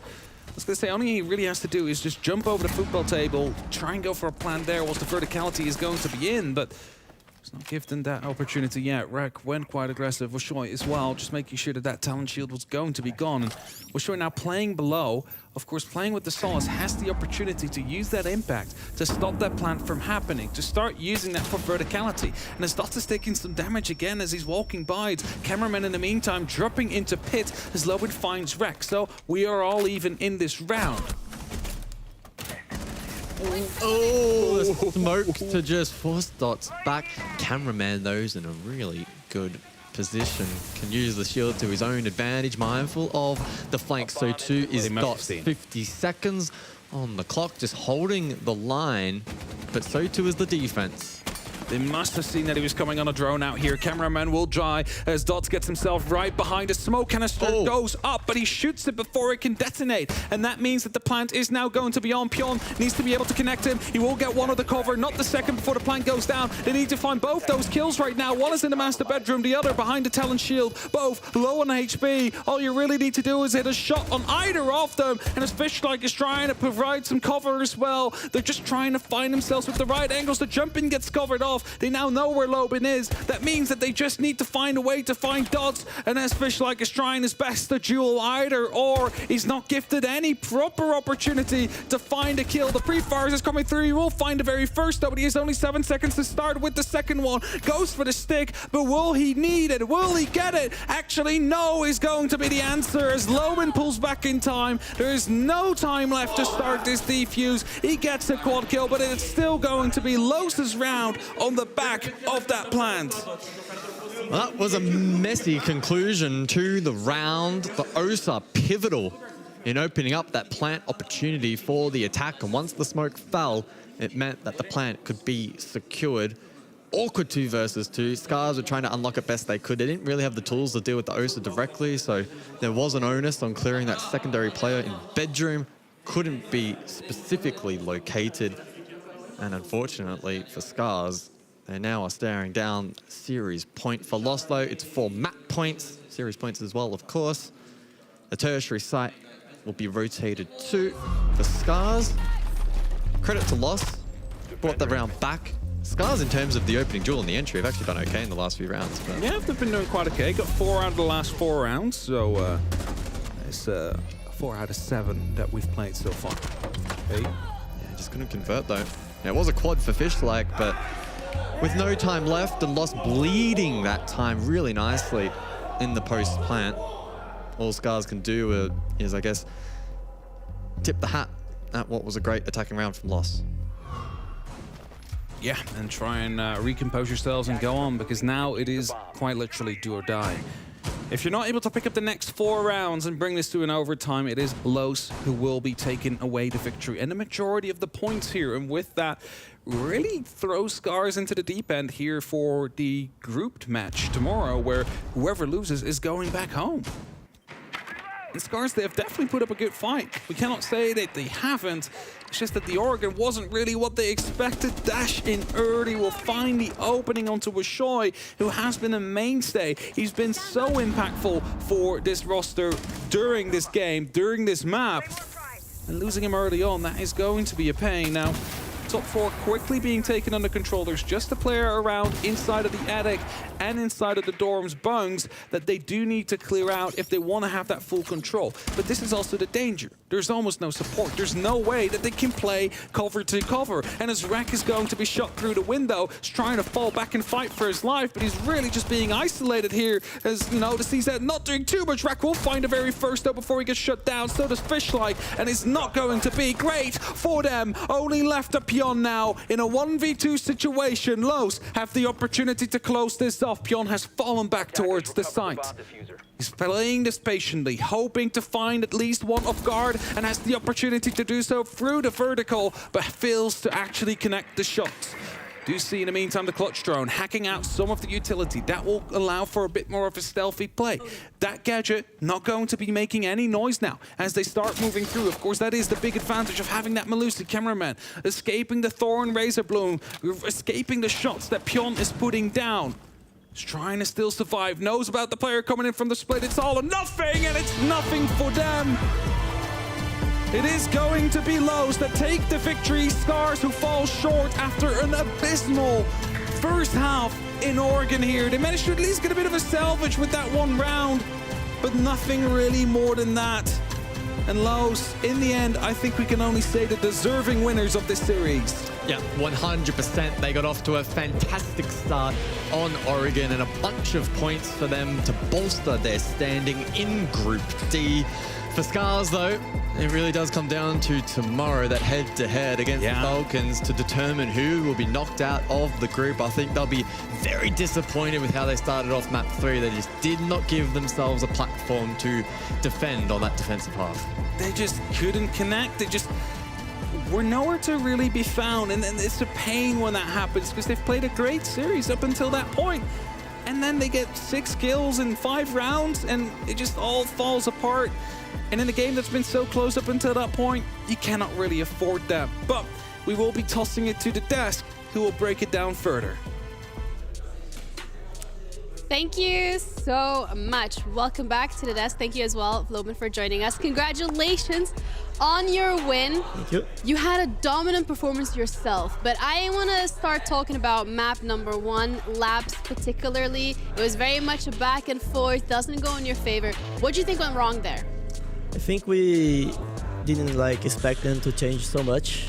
They did a lot of counter stress against us, so we were expecting a different playstyle, and they got us off guard, especially on the defense side. So that 4 rounds really made us struggle because we attacked really good on the map. We got I think 3 rounds, and we almost got a 4th round on the attack side. So I think the defense side was the biggest problem for us on the map. And my question is then going into Skyscraper, realizing that your defense, that's where the issues were coming from, then did you guys take a step back of that more aggressive and just more turtled together, or kind of what was that? I think it was we just didn't want them to get isolated kills in the map. People playing alone and just get killed. It's easier to do the execution of the round. Right. And we just say, hey, let's just not give them kills. And then the execution, they play very, very badly. Yep. And we just got our defense in a really big wall. Yeah, 100%. Yeah, we had a lot of expectations from Los coming into this. We were thinking you guys had an amazing run in Atlanta. We were questioning whether or not you'll be able to replicate it. With this win, you're pretty much getting yourself up for success for that 2nd place in your group. So what was that preparation like for yourself from Atlanta into SI? For you as a player individually, what did you focus on? I focus on, of course, getting better individually, so I have to keep going at the stats and everything I've been doing. Of course, I'm trying to help my team with any type of intel and type of visions that I have, because I think way different from my IGLs, from everything, because I'm pretty crazy sometimes. So yeah, I just focus on fragging.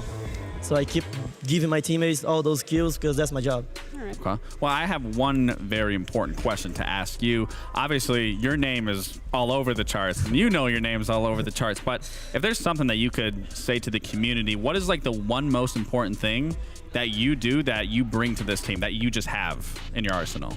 I think a big difference that I always had is first I play the game a lot. Yeah. I was one of the guys that have most FPL games in Brazil. I go to NA, I play FPL again. And go back and play FPL more. So, and of course, like, I'm an aggro player, and the biggest thing for me is knowing what the other team does, like the things that they do too much. Yeah. They repeat a lot. Okay. So I just focus on punishing all those things. So I watch a lot of VODs. Even that I'm an aggro player, I watch those VODs so I understand what I need to do so I get those entries. So the answer is for the kids out there that want to grow up to be just like Loban is VOD review, grind hard, and then display it in the performance. Like the basic thing to say, but it is the thing you need to do. Absolutely.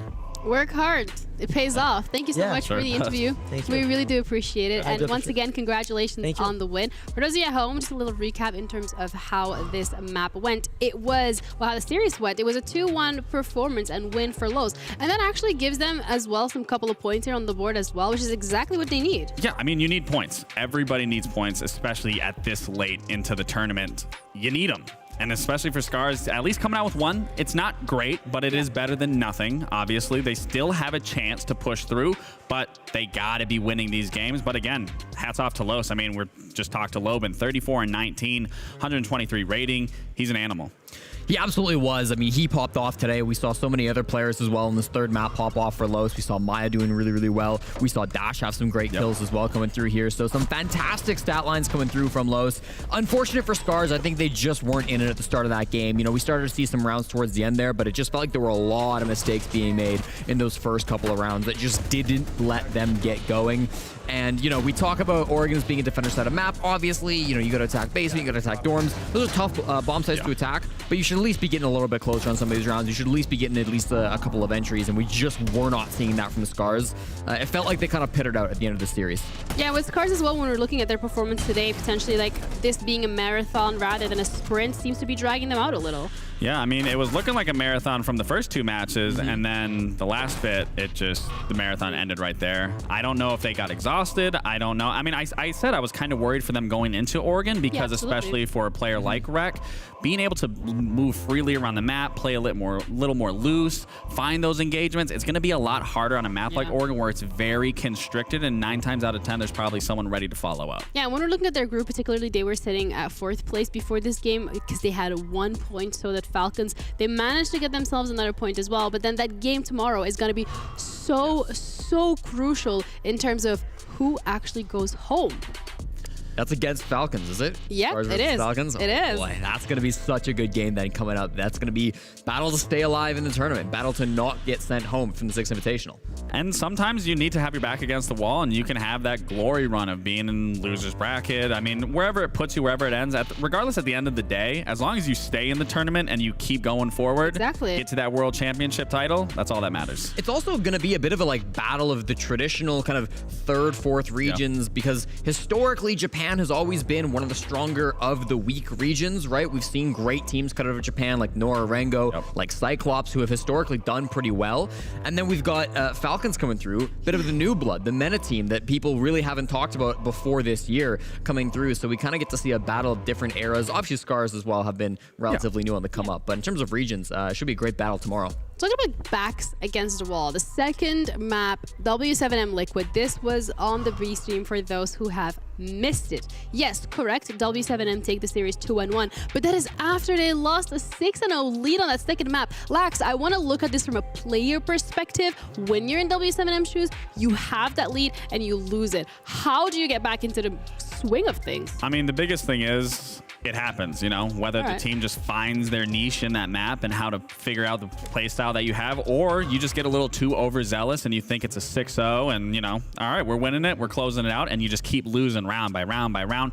And W7M are no strangers. I mean, they're hard competitors. They know what they need to do in order to get it fixed, and obviously going into that last map, it looked pretty dominant overall. But yeah, when you're in that situation, something that I try to do with my team, because it is very easy to get overzealous when you are up in that lead and dominating the performance overall, It's just look at the scoreboard as 0-0, as if the next round you got one right after that, and try to reset that mental. Yeah, and we're looking as well in terms of the games that we've already seen today. It has been a lot of 2-on-1s across both streams, but the one coming up next is going to be Sonic up against Fury. And that one, Jesse, we're staying in that Group D, and it's crucial furthermore to solidifying Sonic's position as first place. Exactly. Sonics could be the first team to lock down a perfect group here at the 6th Invitational. They can get all 12 points, go undefeated through their 4 games, not dropping a map. But Fury currently are undefeated as well. 2-2-1s. They aren't likely to overpass Sonics in terms of points, but if they could get a big win there, they would definitely have a chance to overtake Sonics on the final day. I mean, I want to say for like the bracket at least, like this is where I've had Sonics in a position too of them being the first one coming out. So I feel good in terms of my bracket right now of that looking like a possibility. Still, Fury are no team to be slept on. They're a phenomenal team. I think every team here, regardless at SI, has been really showing up and showing why they're here and why they're at SI in general. So, I mean, I don't want to just like lean on one team entirely, but I am still happy that my bracket's shaken out in some way, a positive way. Yeah, well, it's not just the team showing up, it's also the players showing up individually, hence why we have Intel plays of the game to highlight some of these incredible performances that we've seen. And this time from the series individually, it was Dash. Yeah, Dash and Loban in a 2v5, and this is actually a really sick round coming through on Nighthaven Labs. One where it felt like Scars should have absolutely been able to lock it down. There was one kill, if you missed it, it was quick, but the player was tossing out a C4, and they just barely were able to deny that plant. It was so close. A battle of inches on that 4th round there on Nighthaven Labs. Really well done, and I think it shows the coordination that a team like Lowe's have. You just stole what I was just about to say. Well, I can say in terms of the communication, you can be down into 2v5, but if you are coordinated and using the communication with your teammate, it is very easy to turn that 2v5 into 2v2, or what they just did, completely close it out entirely. Yeah, well, thank you guys so much for that insight, and thank you those at home as well for watching. We're going to be heading off to a quick little break, and we'll be back with the final series of today. Sonics up against Fury, coming up next.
When I was 14, 15, I used to watch the original D2 Dynasty play at the Invitational, and I could always envision myself playing here, but I never thought I would actually make it.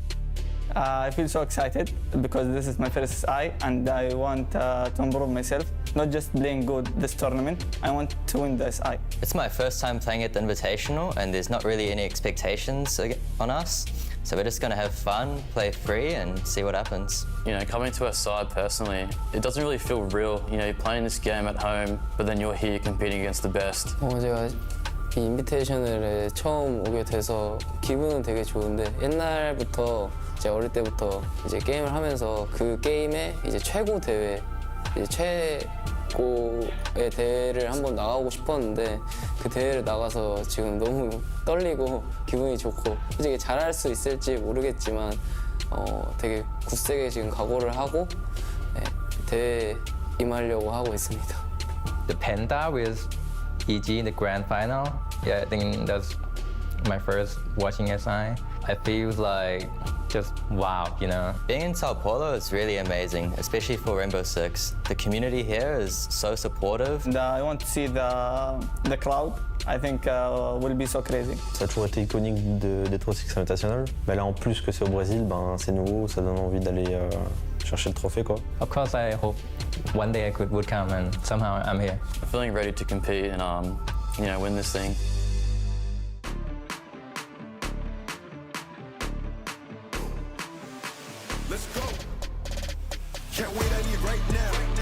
I move, just watch how I move, move. Hate it or love it, I came in, I pack up the room. I spend all my time in the lab, right like I'm getting paid time and a half. Right now, we finally made it, I know that they hate it, we caddies right out of the bag. Right now, the timing is right now, right now, right now. Just watch how I move, right now, right now, right now. Just watch how I move, can't wait, I need right now. Just watch how I move, just watch how I move, move. Hate it or love it, I came in, I pack up the room. Keep your eyes on the clock. You might miss on your chances to rise if you blink out of vision your way to the top. The chamber alert, attracting the things you deserve. Just know I do this on a regular. The hustle keep calling me up on my cellular. 5 a.m. stuck, hot and the rest of them sleeping. That's why I'm still all the way up. I cannot be top, block, hand on the clock. Marathon running, ain't making no stops. I came from nothing, my days on the block. This is what I just gotta do. Right now, right now. Just watch how I move. Right now, right now, right now. Just watch how I move. Can't wait, I need right now. Just watch how I move.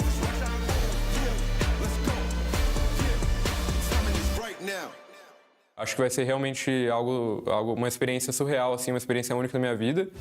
I feel really excited to play SI in Brazil because all my family is coming for the final, so it's gonna be really, really crazy. É algo que sempre faltou na minha carreira, poder ganhar um campeonato aqui no Brasil. Todo brasileiro quer ganhar o campeonato aqui, até agora não aconteceu isso em nenhum jogo, e eu acho que isso vai ser muito especial se acontecer. Eu vou ser bem honesto, eu acho que eu sempre sonhei em jogar com uma plateia grande aqui no Brasil. O brasileiro realmente é único nessa forma de torcer, então acho que vai ser algo insano. A torcida brasileira tem muita energia, eles gritam a cada kill, você quebra um drone, eles vão gritar, eles estão ali por tudo, vão comemorar, não importa. E é tudo que a gente quer estar naquele palco ali para escutar essa torcida. Todo mundo tá falando muito da gente, falando que a gente é o favorito pro campeonato. Eu acho que a gente sabe disso, a gente sabe o quão a gente é bom. Realmente, o pensamento de ganhar o Six Invitational e ganhar 3 campeonatos seguidos vem um pouco à mente. E se a gente conseguir fazer isso, realmente a gente vai conseguir entrar para a história do Rainbow Six. Então vamos para cima, o Brasil vai ganhar com certeza. E é isso, conto com vocês. Então vamos curtir bastante, torçam aí pros seus players favoritos, que vocês acompanham há anos aí, e vai ser muito divertido.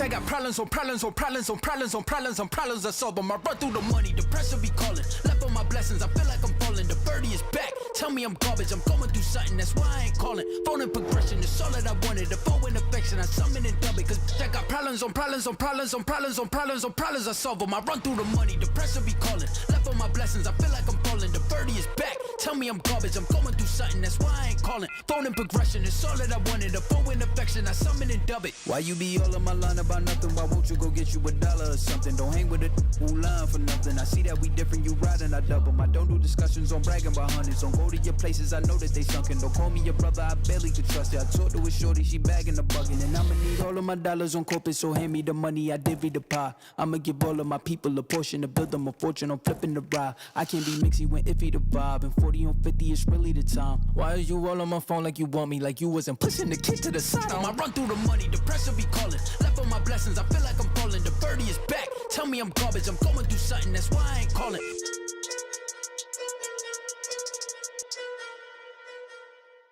Thanks to each and every one of you who supports, follows and cheers us on. みんなの応援がとても力になっていて、レインボーシックスシージコミュニティにとても感謝しています。La connexion que nous partageons va au-delà du jeu.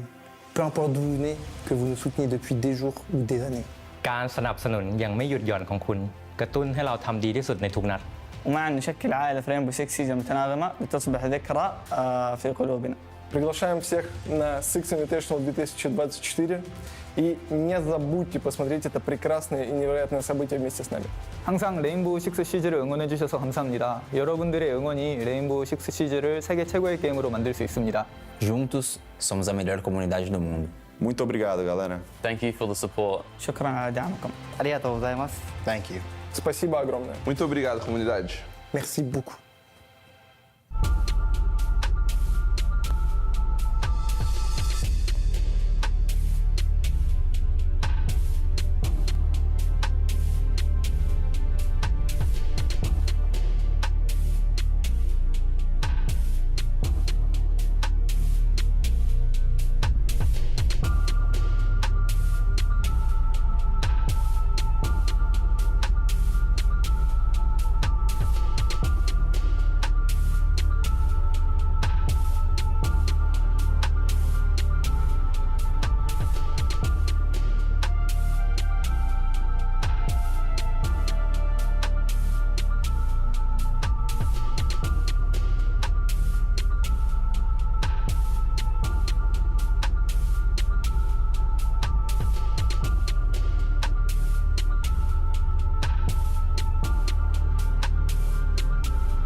Hello, everyone, and welcome back to day 4 of SI 2024, live from Sao Paulo, Brazil. We have the final series of the day here on the A stream, and it's the battle of Group D. Sonics heading up against Fury. And when we're looking at Sonics, I mean, they're not just this happy offline. Like, on their server, they're killing it too. Well, I was just about to say, like, even in this intro, you just saw Ambi getting curled by Rexon.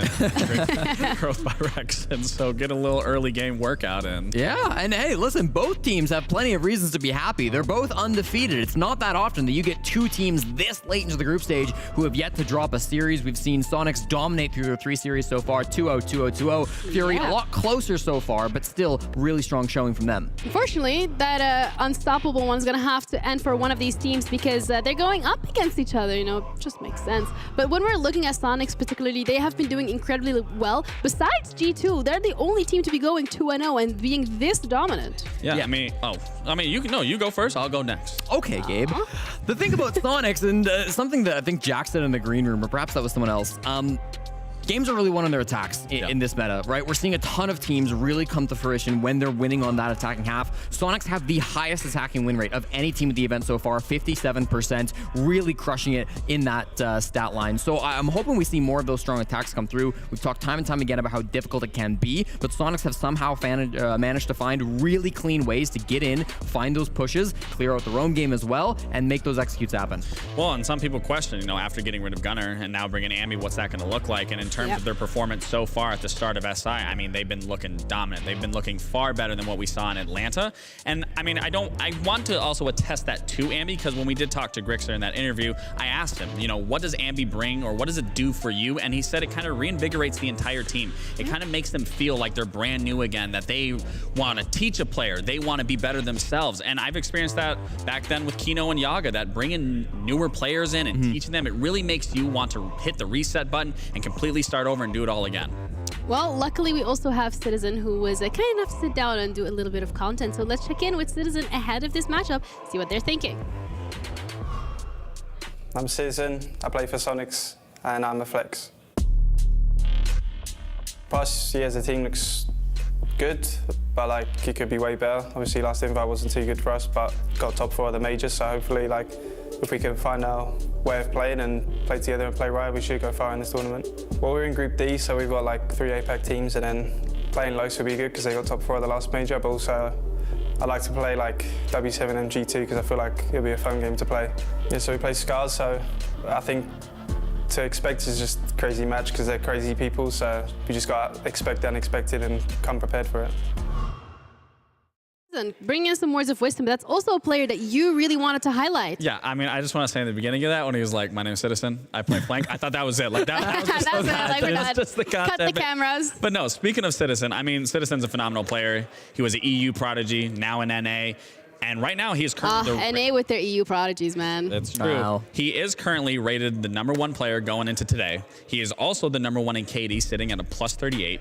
He is also #2 in cost, and in the other 6 out of 5 of those categories, he's in the top 5 of placing. I mean, Citizen has been putting up one hell of a performance so far, and I think it contributes a lot to their success in these 2-0s. Certainly, and I think when we look at Citizen, he's kind of had to shift roles a little bit. While we watch through these clips, take a note of where he's really playing on the map. Oftentimes, he is kind of back towards the bomb site. He's kind of playing alongside Geo, having to work beside him as a duo. Whereas in the past, you know, we've seen Citizen roaming all over the map. He's been a very aggressive player, but he said it himself in the interview. He is a flex now. He can play multiple different roles. He can be in different positions wherever he really is needed. So that's been really impressive for me to see. Kind of stepping back, letting Ambi fill in that more primary entry role, that really aggressive role that Sonics need, and Citizen maybe taking a step back sometimes, especially on defense, to kind of play it in a bit more of a passive position. And it seems like this is exactly what the Sonics needed to round out their roster and have like a really well put together squad. Absolutely. And for me, as a player, ex-player, I love seeing the versatility from players, that they just aren't stuck on one role and that they can play other roles, they can play other operators and still play them just as perfect as they might have played those previous roles prior to that. Yeah, and when we're looking at Sonics particularly as a team, they have been doing incredibly well, and that is pretty obvious in terms of the statistics.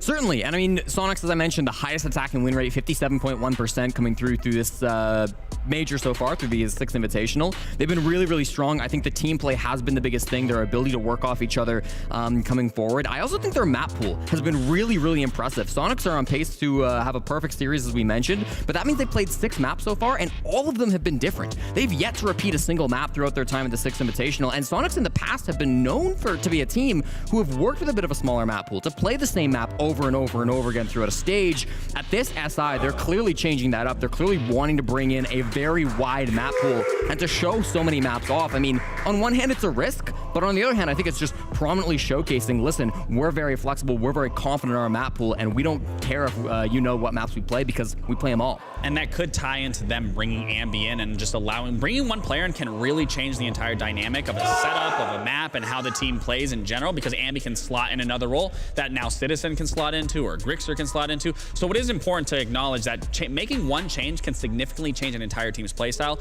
and their map pool. Yeah, importantly, however, is that they're going to be going up against Fury, and as well as Sonics has been doing, we said initially that Los was going to be the test for them, but it feels like Fury is going to be another test that they need to pass if they want to stay in this competition in terms of that #1 spot. And the thing with Fury particularly is that they have had quite an impressive performance. I think coming into this, they were potentially written off as one of the bottom ones in this Group D, but they've come out on top.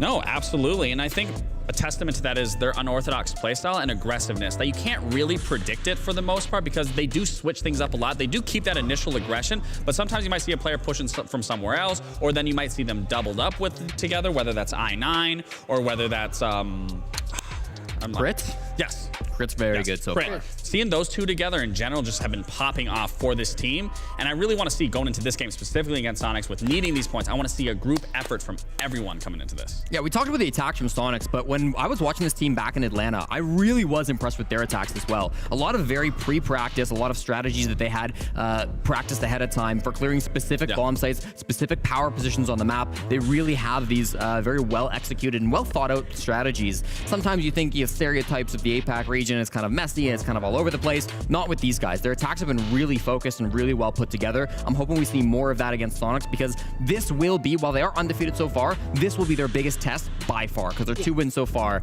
What? Falcons and then Scars. Yeah, and they still have to go up against Los as well tomorrow, so they need to get these points in while they can. But when it comes to Fury, we also had a check-in with them ahead of SI, so let's check in and see what they had to say. I'm Lycris, playing for Fury. My role is to play a hard vision on attack, and on defense, I try to play any ops that can make a rotate inside. Coming to SI, of course, it's like nervous and excited at the same time. I don't think much about like how we face our opponent in our group. I believe we all coach have like high chance to going to the next phase because we are not in the group of death. We're playing against Falcon on the first day. We never played with them before, but just from looking at them, they're like dangerous team, I think.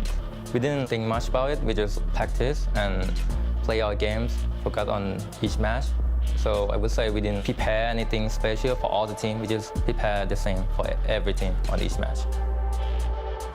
Preparing the same for every single team. So far, that's paid off really well. They have to go up against Sonics, but with the stats that they currently have in their pockets, it's not looking unlikely. Certainly not. I mean, this has been a team who have really impressed. We see a lot of their stats coming up now. One stat we're not looking at the moment is their conversion rate. Yeah. 82% on attack, 82% on defense. When Fury get the opening pick, they've done a really good job through these first 2 games of locking that round down, of converting the round after that, being able to find more and more picks off of that, not getting traded when they get that opening pick. So, I mean, Fury, they're a well put together team, and if Sonics are underestimating them, it's going to be a big challenge. And that's something that I love that you brought up. That's something I really want to pay attention to with this team now that they are going to be challenging a team as of Sonics, is to seeing if they can get those initial picks at the start of a round, and then even whether that's happening to them, getting the trades back. Because like you were saying, if Sonics are sleeping on that, you're already making a mistake there, because these guys have been on top of it from the get-go, even if the games have been going to.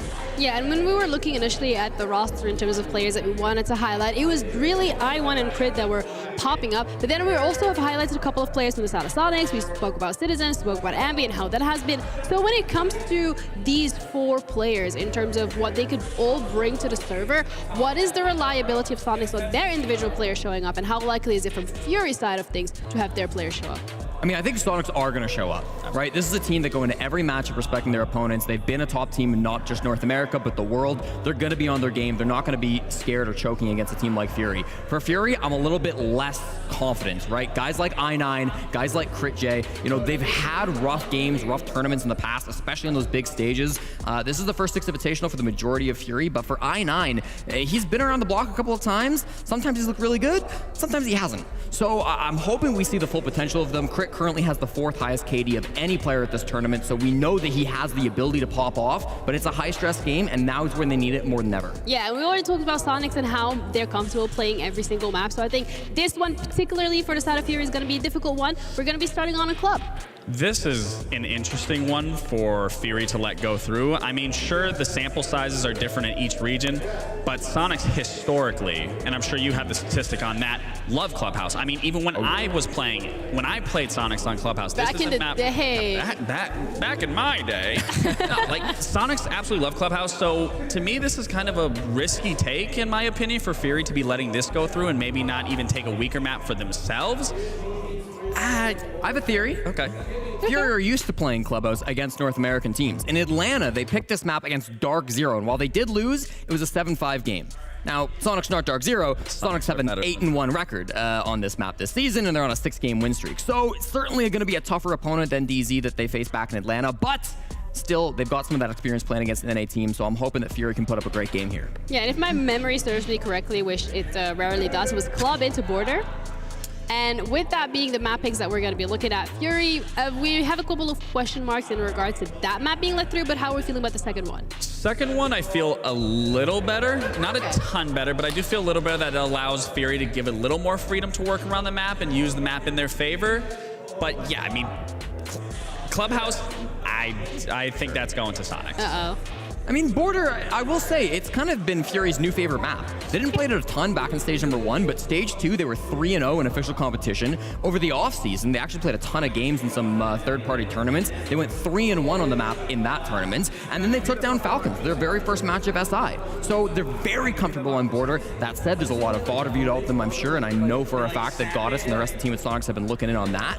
But still, Fury have gone for a comfort map second pick. They've also got Clubhouse coming up, which is a map that they've played before. They're not going to be caught off guard here. These are maps that Fury should be putting up pretty strong performances on. So I'm not worried about them in terms of a map pool performance. I'm just like looking at the matchup and saying, listen, Sonics are the better team. Yeah. That's going to be where the problems come for Fury. So I feel like from both of your consensus, it does seem that it might most likely be going all the way onto that decider map for both of these teams. Again, depending as well on who shows up on the day on the server. Well, given our history, me and Jesse's given history with your teams history. at the teams here, it seems every map goes to a map 3.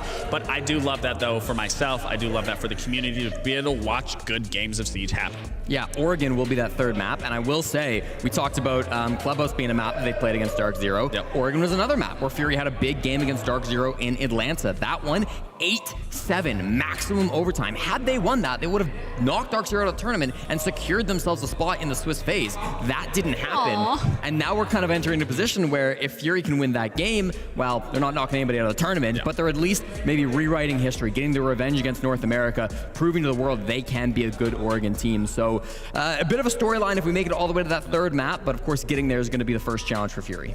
Absolutely. I mean, we're looking at the player cams. We do have a couple of issues, so we'll be loading into game pretty quickly. But I think one of the players that we highlighted at the start of the tournament was Ambi, particularly in terms of questions on how comfortable this young player would feel on the LAN. And every single time we cut to his player cam, he's having the time of his life, and that's without even considering the dances that he's posting on Twitter. I was just about to say, like, forget that player cam. Just look at his Twitter feed. He's dancing, whether it's in the practice room, whether it's right outside, getting ready for the match. I mean, Ambi's staying warm. Yeah.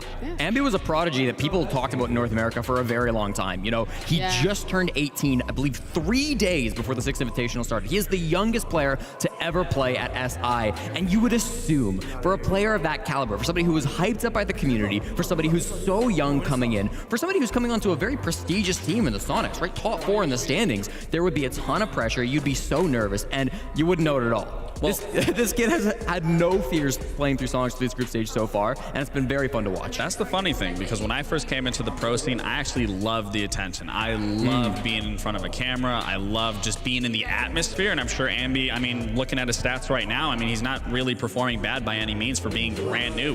He's performing actually a lot better than what I thought he might be performing, and I think as this continues on, as the more reps he gets in this scenario or in this environment, he's just going to only excel in us as a player. I think you hit the nail right on the head when you said that he loves the attention, he thrives in it. Like, as we were doing this segment, talking about Fury, he yells over, he says, Jesse, Jesse, and he gives me a little wave. Hey, listen, I appreciate it. I think that he's bringing the right energy that Sonics need. Look, now Guys, now he can't. come on, you're getting in his head right before the game. That's not what you're supposed to be doing. He thinks we're trash talking him, we're hyping him up. Yeah, but I think as well, looking at Fury players, they've been, okay. Look at the colors on them. They're standing on business. Nah, they actually have matching mouses as well. I don't know if you saw, but some of their mouses are matching their jersey because they're orange as well. I thought that looked like color coordination. I think as well, this LAN environment particularly has been really great at bringing out the personalities of these players individually, especially when it comes to these APAC teams.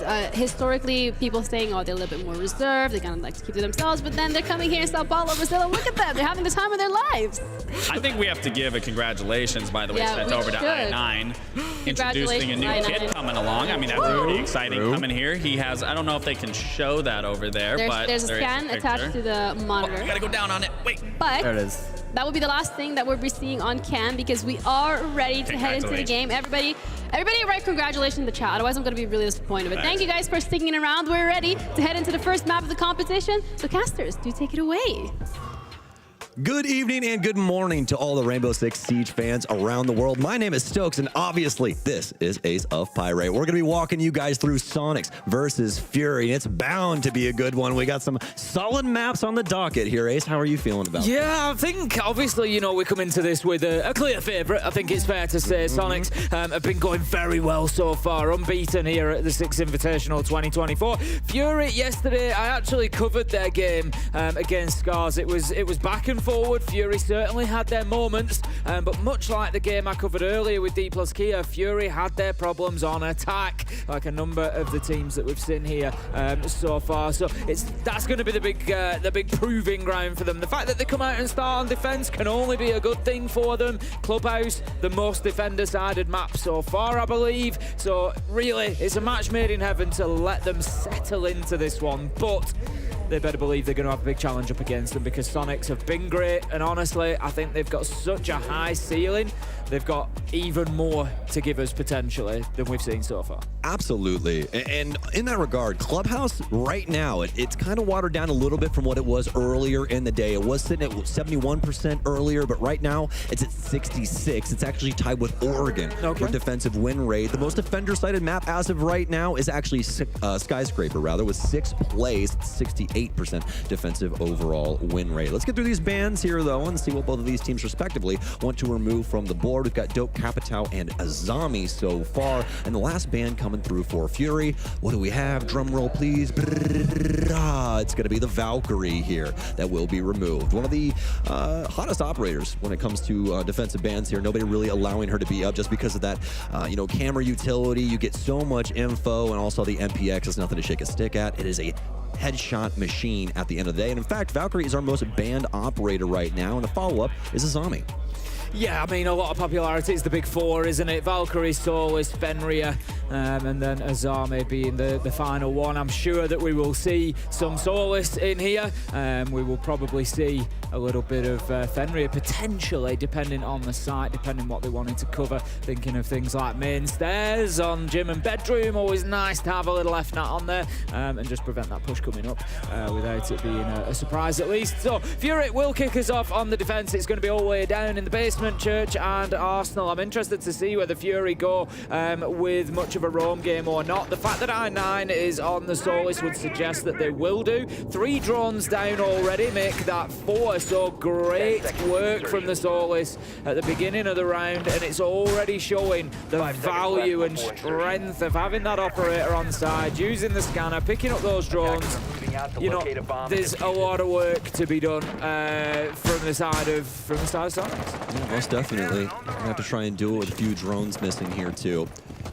Looks like it's actually going to be 2 that ended up missing there. Sometimes that HUD does get a little reappeared. I think a little hoodwink. Yeah, yes, a little hoodwink there in the prep phase. It does that every once in a while, but looks like we're only going to have 2. But still, you don't even want to lose those 2 drones in the first initial parts of the round. But really difficult when you have 9 playing on the Solus. Sonic, so they're moving very, very quickly here. Wow. Fritzer's already taking quite a bit of damage, actually, and they're transitioning down main stairs. Legolas will take down Ambi. They'll be able to find the Solus here. Nice little trade there, but Fury, they're fighting fire with fire on this aggression. Sonic's trying to move their way in towards Moto. Grixer is going to take a pretty serious shot to his chest, and he's going to go down already. Rexon will take 1. It's a 1 versus 3 for him. 2 people standing behind him as well. They'll pop the hatch up above him. He'll transition over inside of Church. Looking pretty spry right now for Fury's regard, at least. They're able to quickly dispatch Sonics as they wanted to limit test them immediately here in round 1. Yeah, Fury just going to hold their angles now. They're sensible. They know they don't need to peek this. And as he moves across into the line of sight of BG Man, it is just a case of clicking mouse. 1 job done, and that is Fury standing up very well. Like you say, that's the Sonics going in, trying to send a message. What can we get away with here? How are you going to stand up to us pushing you? And Fury have given the only answer that they needed to, and that was, you ain't going to get away with it that easily. So Sonics will no doubt already have been prepared for that. They'll come in with a slightly different approach in round 2, I would expect. But Fury at least have sort of stood up to that early attempt. Most definitely. Very well done from them. You could see the comms were absolutely crazy for Fury as well, because 9 was just focused on that main hallway down low. Didn't even consider anybody pushing down the stairs and couldn't hear him either. So Fury able to obviously get things done through other means, especially with Legolas of all people, which very interesting prospect right there, actually, Ace, is Legolas has been one of the worst players for Fury on the roster. Negative 24 right now with a 0.8 rating, so hopefully, fingers crossed, he can continue these escapades. Yeah, this is it. You know, if Fury are going to sort of reverse their fortunes that they've had so far, I mean, it's not all been bad. You know, they got the win against Falcons. They sit in, you know, pretty well. You know, they managed to turn the result out against Scars. You know, when I say that, I'm looking more specifically at the performances and how they're going to get anything out of the Sonics here today.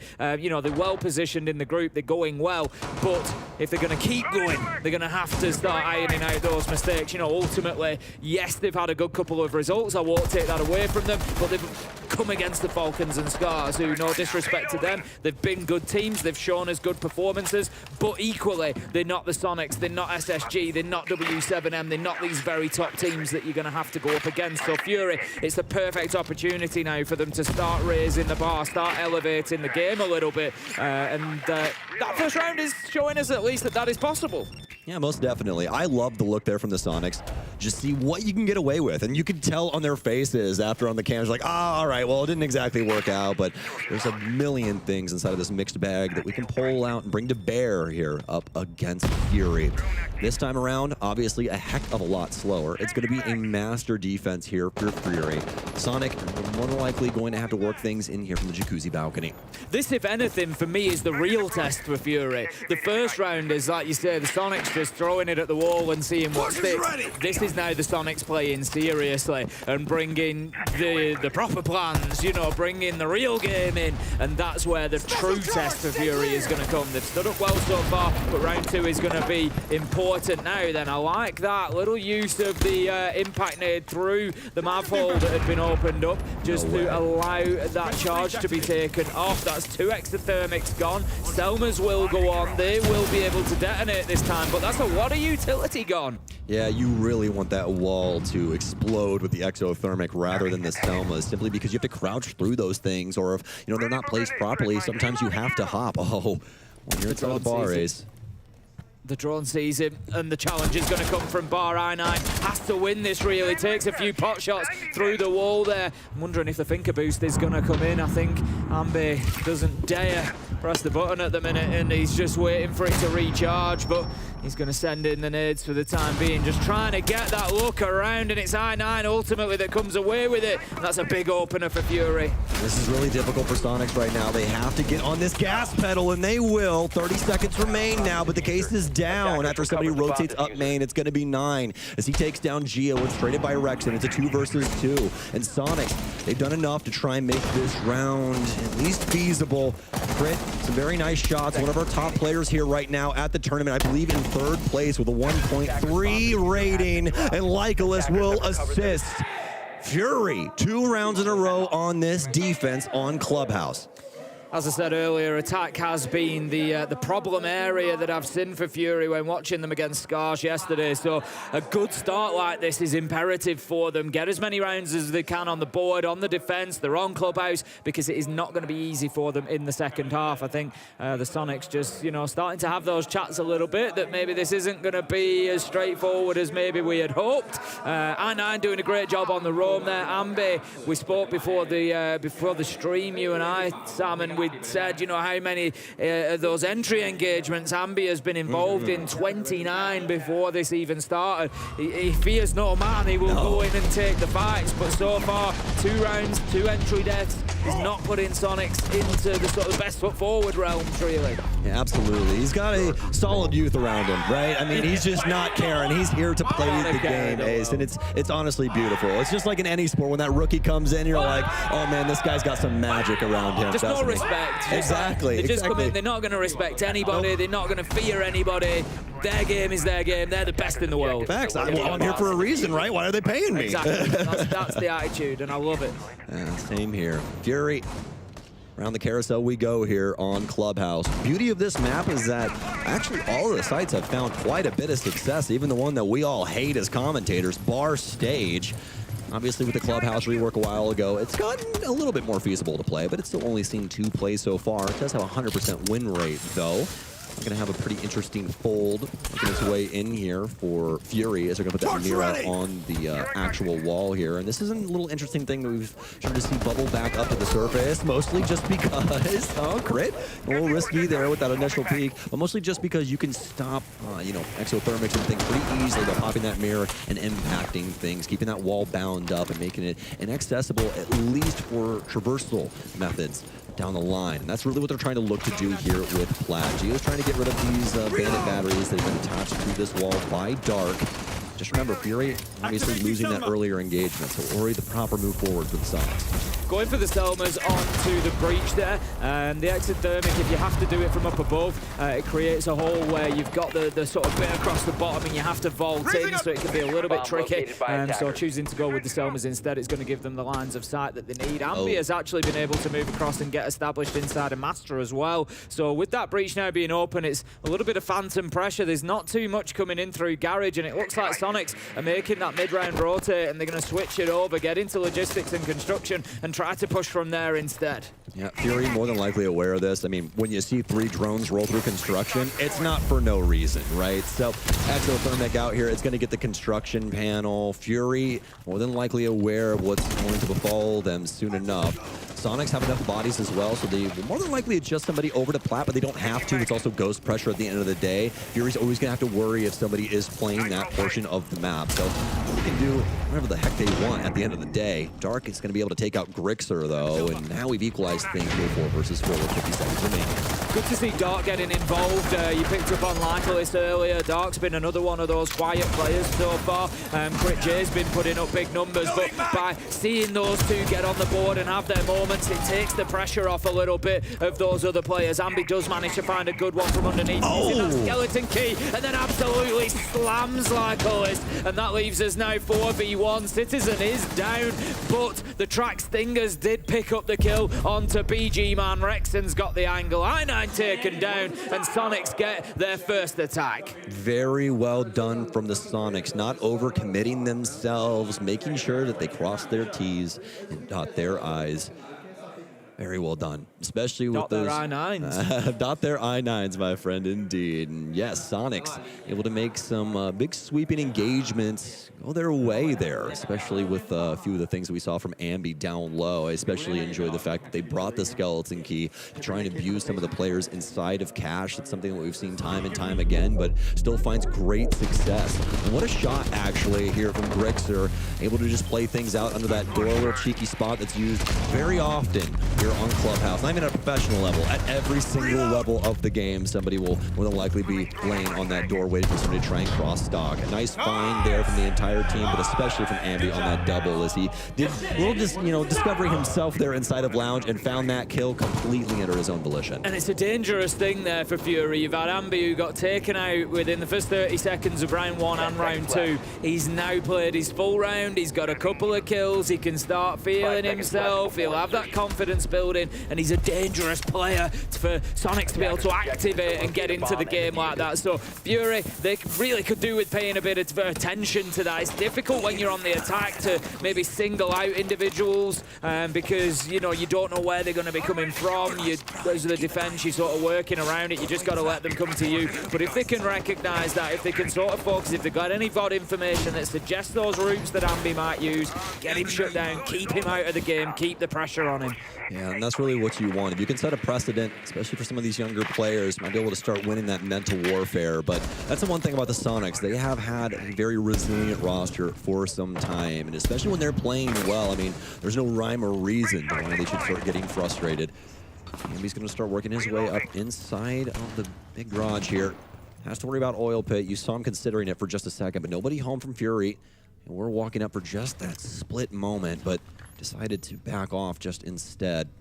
Sonics now with a little bit of control over here inside of Big Garage. Obviously, they are going to be dealing with things all the way downstairs, so this is going to be a pretty interesting prospect for them as they attempt to clear this full map. I9's got a tough situation coming up here because he's pinched in between two players. He's got Ambi on one side and he's got Wrexham moving in from the other. There's not really going to be any way for him to get back. Ambi comes through and it should have been an easy kill, but no, he does get it. I9 it was who picked up Rex, and I thought he'd managed to swing on Ambi for a second, but the Nitro takes down Rexon, and that's not the worst result for I9 realistically. He's taken out the Buck, and that is going to cost a lot of verticality for Sonics. Yeah, it's such an important piece to the offensive puzzle as Buck nowadays, especially with frag grenades kind of out the window in comparison to what they were capable of just months ago. So definitely going to be looking to Buck to try and rip up floorboards and that kind of stuff and assist from a bit of verticality, but fortunately enough, this time around doesn't have to worry too much. They're going to put the Selma down here and try and get the hatch open. Ambi for a double thus far, so he'll take down Legolas as well. Ambi going to be working things here from blue. He likes to have the exothermics to get the bar hatch open.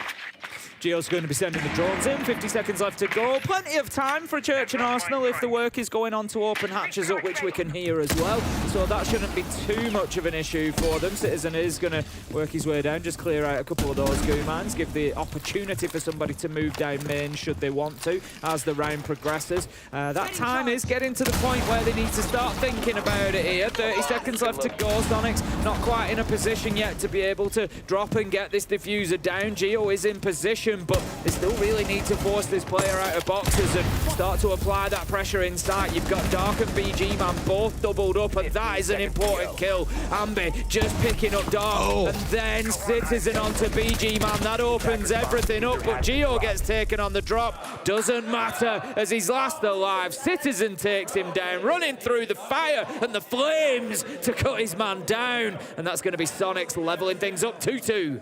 3 from Ambi, 2 from Citizen, and a great round overall from the Sonics. What else could you want, North American fans?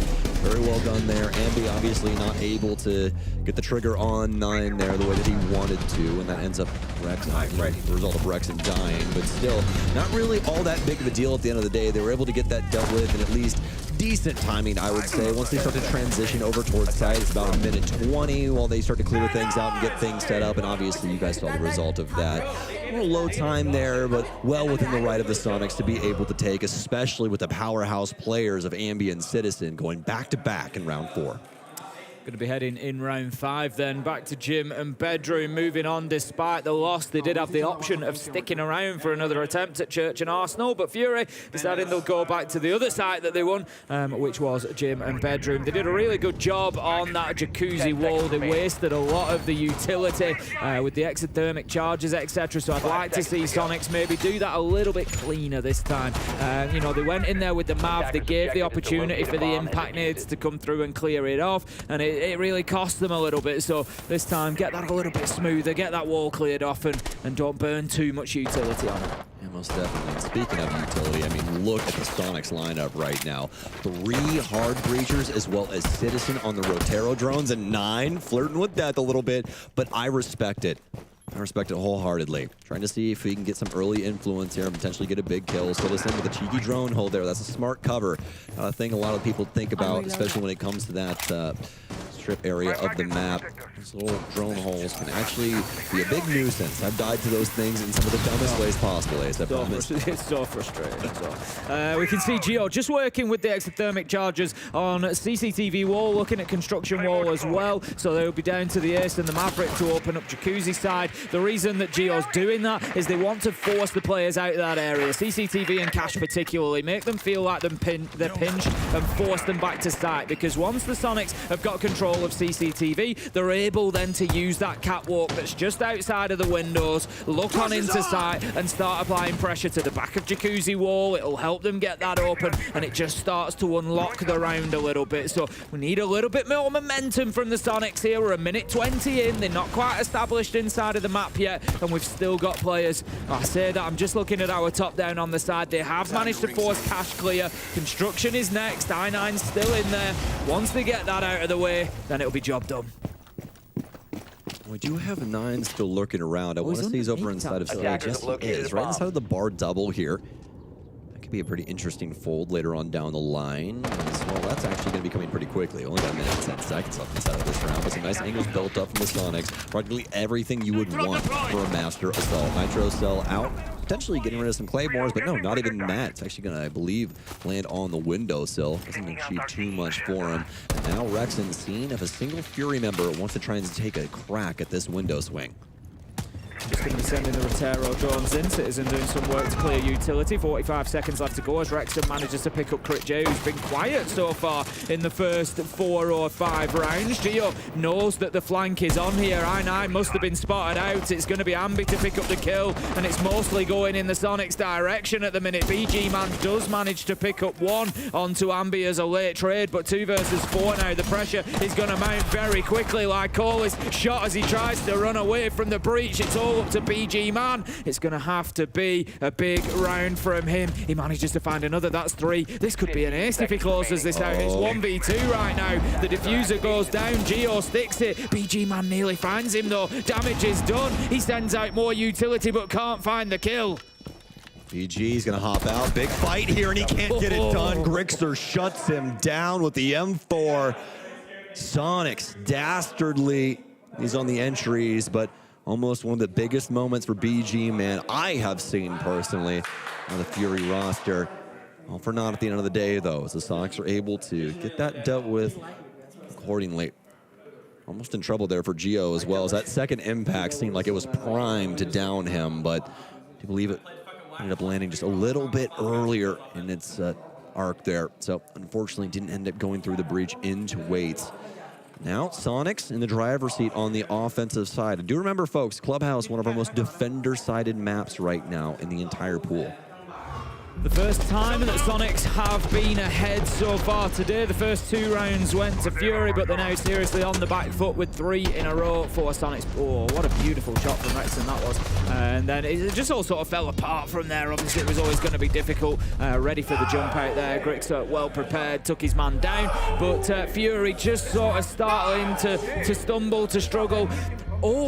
Everything they're trying to do away from site just isn't really working anymore. They were forced out of Cash and CCTV quite quickly then. I9 tries to come up on the flank. Ambi's there ready and waiting for it, gets him shut down. So Sonics basically just had the run of it. They had him corralled back into site very, very quickly. And it was sort of similar on the previous round as well. The extension on the top floor, I9 got picked up on the cap can taken down. The Sonics are going in, they're using the drones well, they're recognizing what Fury are doing, they're pushing them quickly and they're closing them down, and they're just removing any sort of extension that they're trying to make to these defenses very, very quickly. So it's leaving Fury playing in such a small portion of the map, and it's really impressive stuff from the Sonics over the last couple of rounds. Yeah, absolutely. Once the Sonics get set up, they seem indomitable, and Fury really hasn't had anything to be able to try and change that fade up. So we'll see if there's some potential in this last round of their defense. But I totally agree with you, especially from Nine's perspective. He really hasn't been able to achieve too much on these roams. It's constantly only been Sonics setting things up and awaiting his arrival and more than likely slaying him in the process.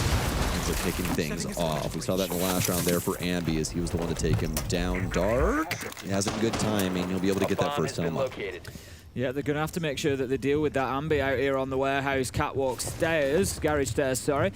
If they go for it now, it's going to be so easy. They have absolutely no idea. Even with the default cam up, they don't know. Stokes, Ambi gets an absolute freebie. It will open up CCTV as well. Likely force them back out of cash, which has already happened. They've given that up.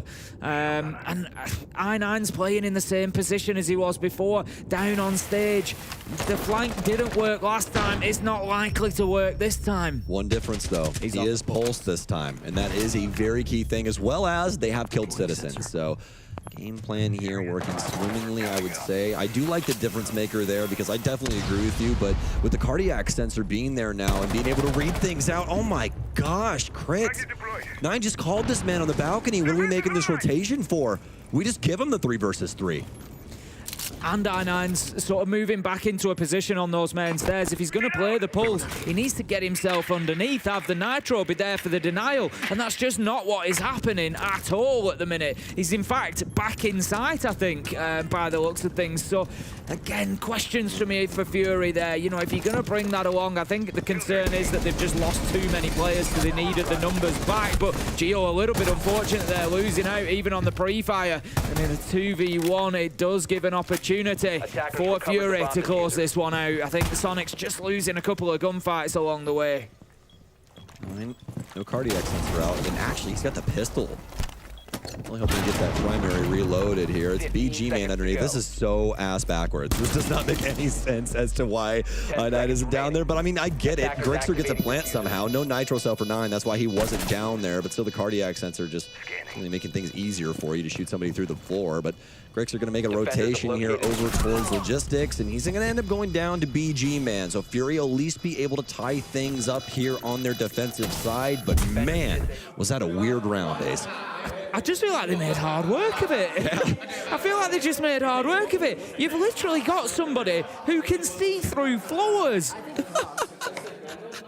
Pulse can see through the floor. He literally can cheat. He can literally wall hack, He can just go downstairs, and the trouble for, you know, the reason Grixer was able to get that diffuser down was that he didn't have the information to know where it was going down. There's 2 ways of this. I9 could go downstairs and see for himself.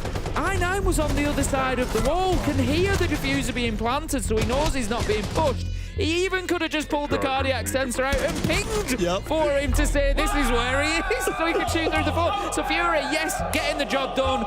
Good on them. Well done.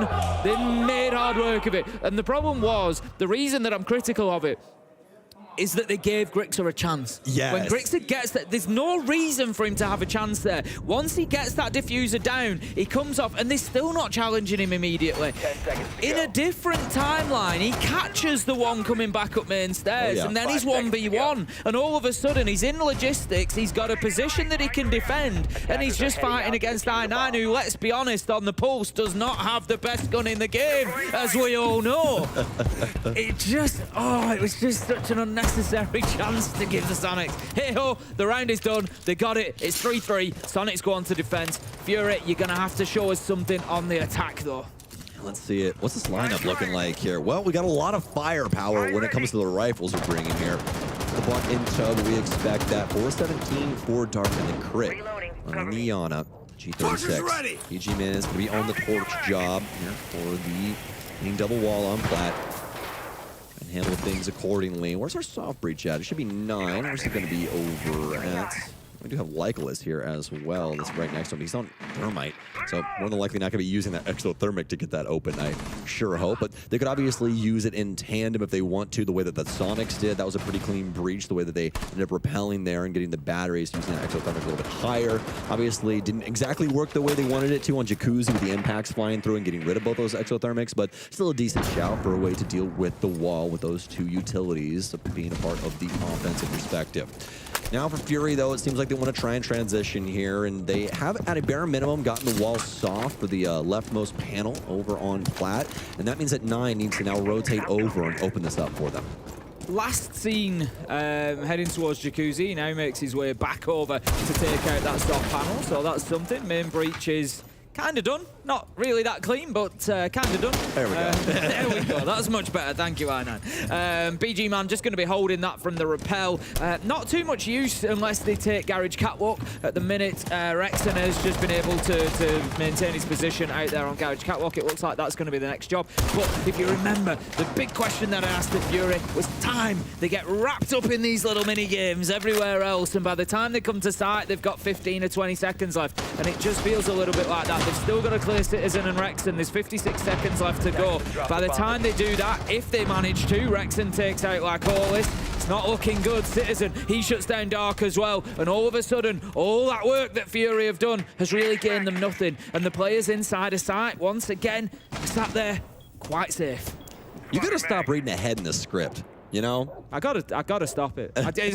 Unfortunately for Fury, I know that I sound really critical. It's only because I watched the same thing happen over and over yesterday, and there's all this action and all these fights, but 2 or 3 players can sit inside a site and basically be hands off and not do anything because Fury never managed to push close to the site. Yeah, and it's literally right in front of us right now. Where's 9? He's downstairs in the lobby trying to figure things out. BG Man's going to confirm that this won't be a flawless round. Grixer, you're reading all of our minds right now, my friend. That was definitely kind of a snoozer here from Fury, as they genuinely didn't do a damn thing with the entire map. It took them a solid 2 minutes to just work the plat wall. Grixer and Ambi have both, for that entire round, been inside, not seen an enemy, not done anything. They could just sit on cams, they could just do whatever. And this is the thing, I think that Fury do things well. They do that first step well. They know what they're doing. They open lower garage. They open the breach. They've got master side ready if they need to rotate. It's all softened up. It's opened up. It's, you know, everything's there that they need. They can win gunfights, but then they just kind of stall. Yeah. And they don't ever take that step 2 of There's no direction. Getting ready to execute, Yeah. you know, and using that final utility. It just never seems to come, or certainly not frequently enough. And again, I don't see it getting any easier on a Church and Arsenal, which is where we're going to go next. And you've got the entire map to, you know, if Sonic's, for me, I think get some players out in the map. Just give Fury something to chase, and you're going to burn a couple of minutes. Yeah, and that is something that's super serious in Siege. I mean, you guys are still dealing with the garage, catwalk player at 20 seconds left. This is stuff that cannot happen on this map. It is so difficult to try and win out Clubhouse when you're attacking with such little time. You're not giving yourself any grace, because I promise you, things are going to go awry. Not everything that you do is going to go exactly how it was drawn up. And I mean, at a bare minimum, you can tell that the Fury roster understands the steps of how to play Clubhouse. There's just no overall direction in the communication. That's what's standing out to me. They're not really trying to pick and choose what the next step is. Like, well, what happens if we try and do it all at once? Exactly that. We've got Ambi at the minute just on that hatch waiting for the fight, and Rexon's inside a kitchen corridor. I think ready to back him up should anybody push onto that stock door. But like always, needs to be careful here because he's going to get challenged from multiple directions. Ambi's going to try and hit him with the fadeaway. Geo manages to pick up BG Man elsewhere and then drops himself back away to site. Sonics are playing this perfectly. Get out, have a little bit of a fight, drop away. Citizen picks up Dark, and where will he be heading? More than likely back towards site. We've got Ambi now heading back towards site. 5 versus 3, the job is done for the Rome, and now they can leave Fury to their own devices. Yep, and exactly going back to what we were just talking about. The Sonics present something, get in the face of Fury. This time around, it isn't just a distraction method. They genuinely want some smoke, and they get all of it, including 2 bodies. Well, now for Fury, worse for wear because of it. Still a sneaky player here for Rexon is he's just challenging them to properly drone, folks. If they don't drone this, Rexon kills a couple people. Oh my days. Oh my days. There's absolutely no way that this is how this breaks down. So not only did he kill the man on the window ace, but somebody nitro stuck Blitz underneath in the kitchen hallway while he tried to rotate. And now Sonics, the mental warfare coming through as Fury, once again, completely shut down in the opening moments. They don't have a single strategy in order to really try and take anything to the Sonics. They're not trying to vet things out and try and aggress towards the map with a good consideration to what the strategy is. So it's just very unfortunate circumstances befalling Fury, but they're doing this to themselves. Exactly that. You know, like I say, it's a problem with attack. The players have got the ability. We've seen it on the defense. They've managed to take 3 rounds. It's when they're playing their own game, they're fine. When they've got to play somebody else's, that's when the difficulty comes in. You know, when they've got to solve those problems, play those little mini games, clear out, you know, and sometimes, I said it yesterday, I'd like to see a couple of rounds where as attackers maybe they just actually go route 1, direct into site, forget all that other stuff that we're getting swamped with. And I know you're going to be sat there going, Ace, they'll get hit on the flank, they'll get this, they'll get that, and yes, they might, but just have a go at it. Just get in there. We saw it earlier on today in the game with D plus Kia. They have the same problem. They get swamped and stall out in the attacking rounds, and it was on bank. And as soon as they went up to that top floor site and they were able to just play on the windows and play directly into site, they got the job done and they won the round. And I sort of feel that for Fury. I feel like, you know, wherever there's a possibility, maybe for a Church and Arsenal, just get yourself, keep it simple, get down Dirt Tunnel, get Kitchen Hatch. You need to get a minimum amount of the map then. Just hold on to Kitchen, somebody from Chains watching down to stop the push coming across from main stairs, and just try to pressure directly onto site. And you might still lose, but at least you're making those site players think. At least you know, having that opportunity. I mean, look at these replays here. Look at how far spread everybody is in comparison. Minus this Kitchen thing. Obviously, this was just never in a million years should happen. We should be droning this out and making sure that Kitchen is clear before our breach is jumping in the Kitchen window. That's just fundamental Rainbow Six Siege. And that's the thing for me right now is Fury fundamentally on this offensive side are not treating this map correctly. We're not going about our drones in a proper manner. We're not utilizing the information that we're garnering even from our people that are dying. Everybody, the entire offense is spread so thin that they can't even do anything up against these Sonics members. And they don't have the info to. And that's the problem is Sonics, for the most part, know where Fury are. There's a lot of noise happening around the map, and there's like, all right, well, if I step up here and get some kills, what happens? Well, this is it. You know, obviously we've got, you know, we've shown a little bit of frustration with Fury, and, you know, we know they can do better, and they're not getting themselves, you know, push forward in the map. But we've also got to look on the flip side of that and say that Sonics are actually making it really difficult for them. They're taking away the information game. They're playing right up in the faces. They, you know, challenge them as they come into the map. Sonics are doing everything right at the same time. They're ticking a lot of boxes. They've recognized, you know, where Fury's difficulties are on attack. You know, yes, they struggle for time. Yes, they're going to get wrapped up in these other areas. So what are Sonics doing? Giving them things to get wrapped up with.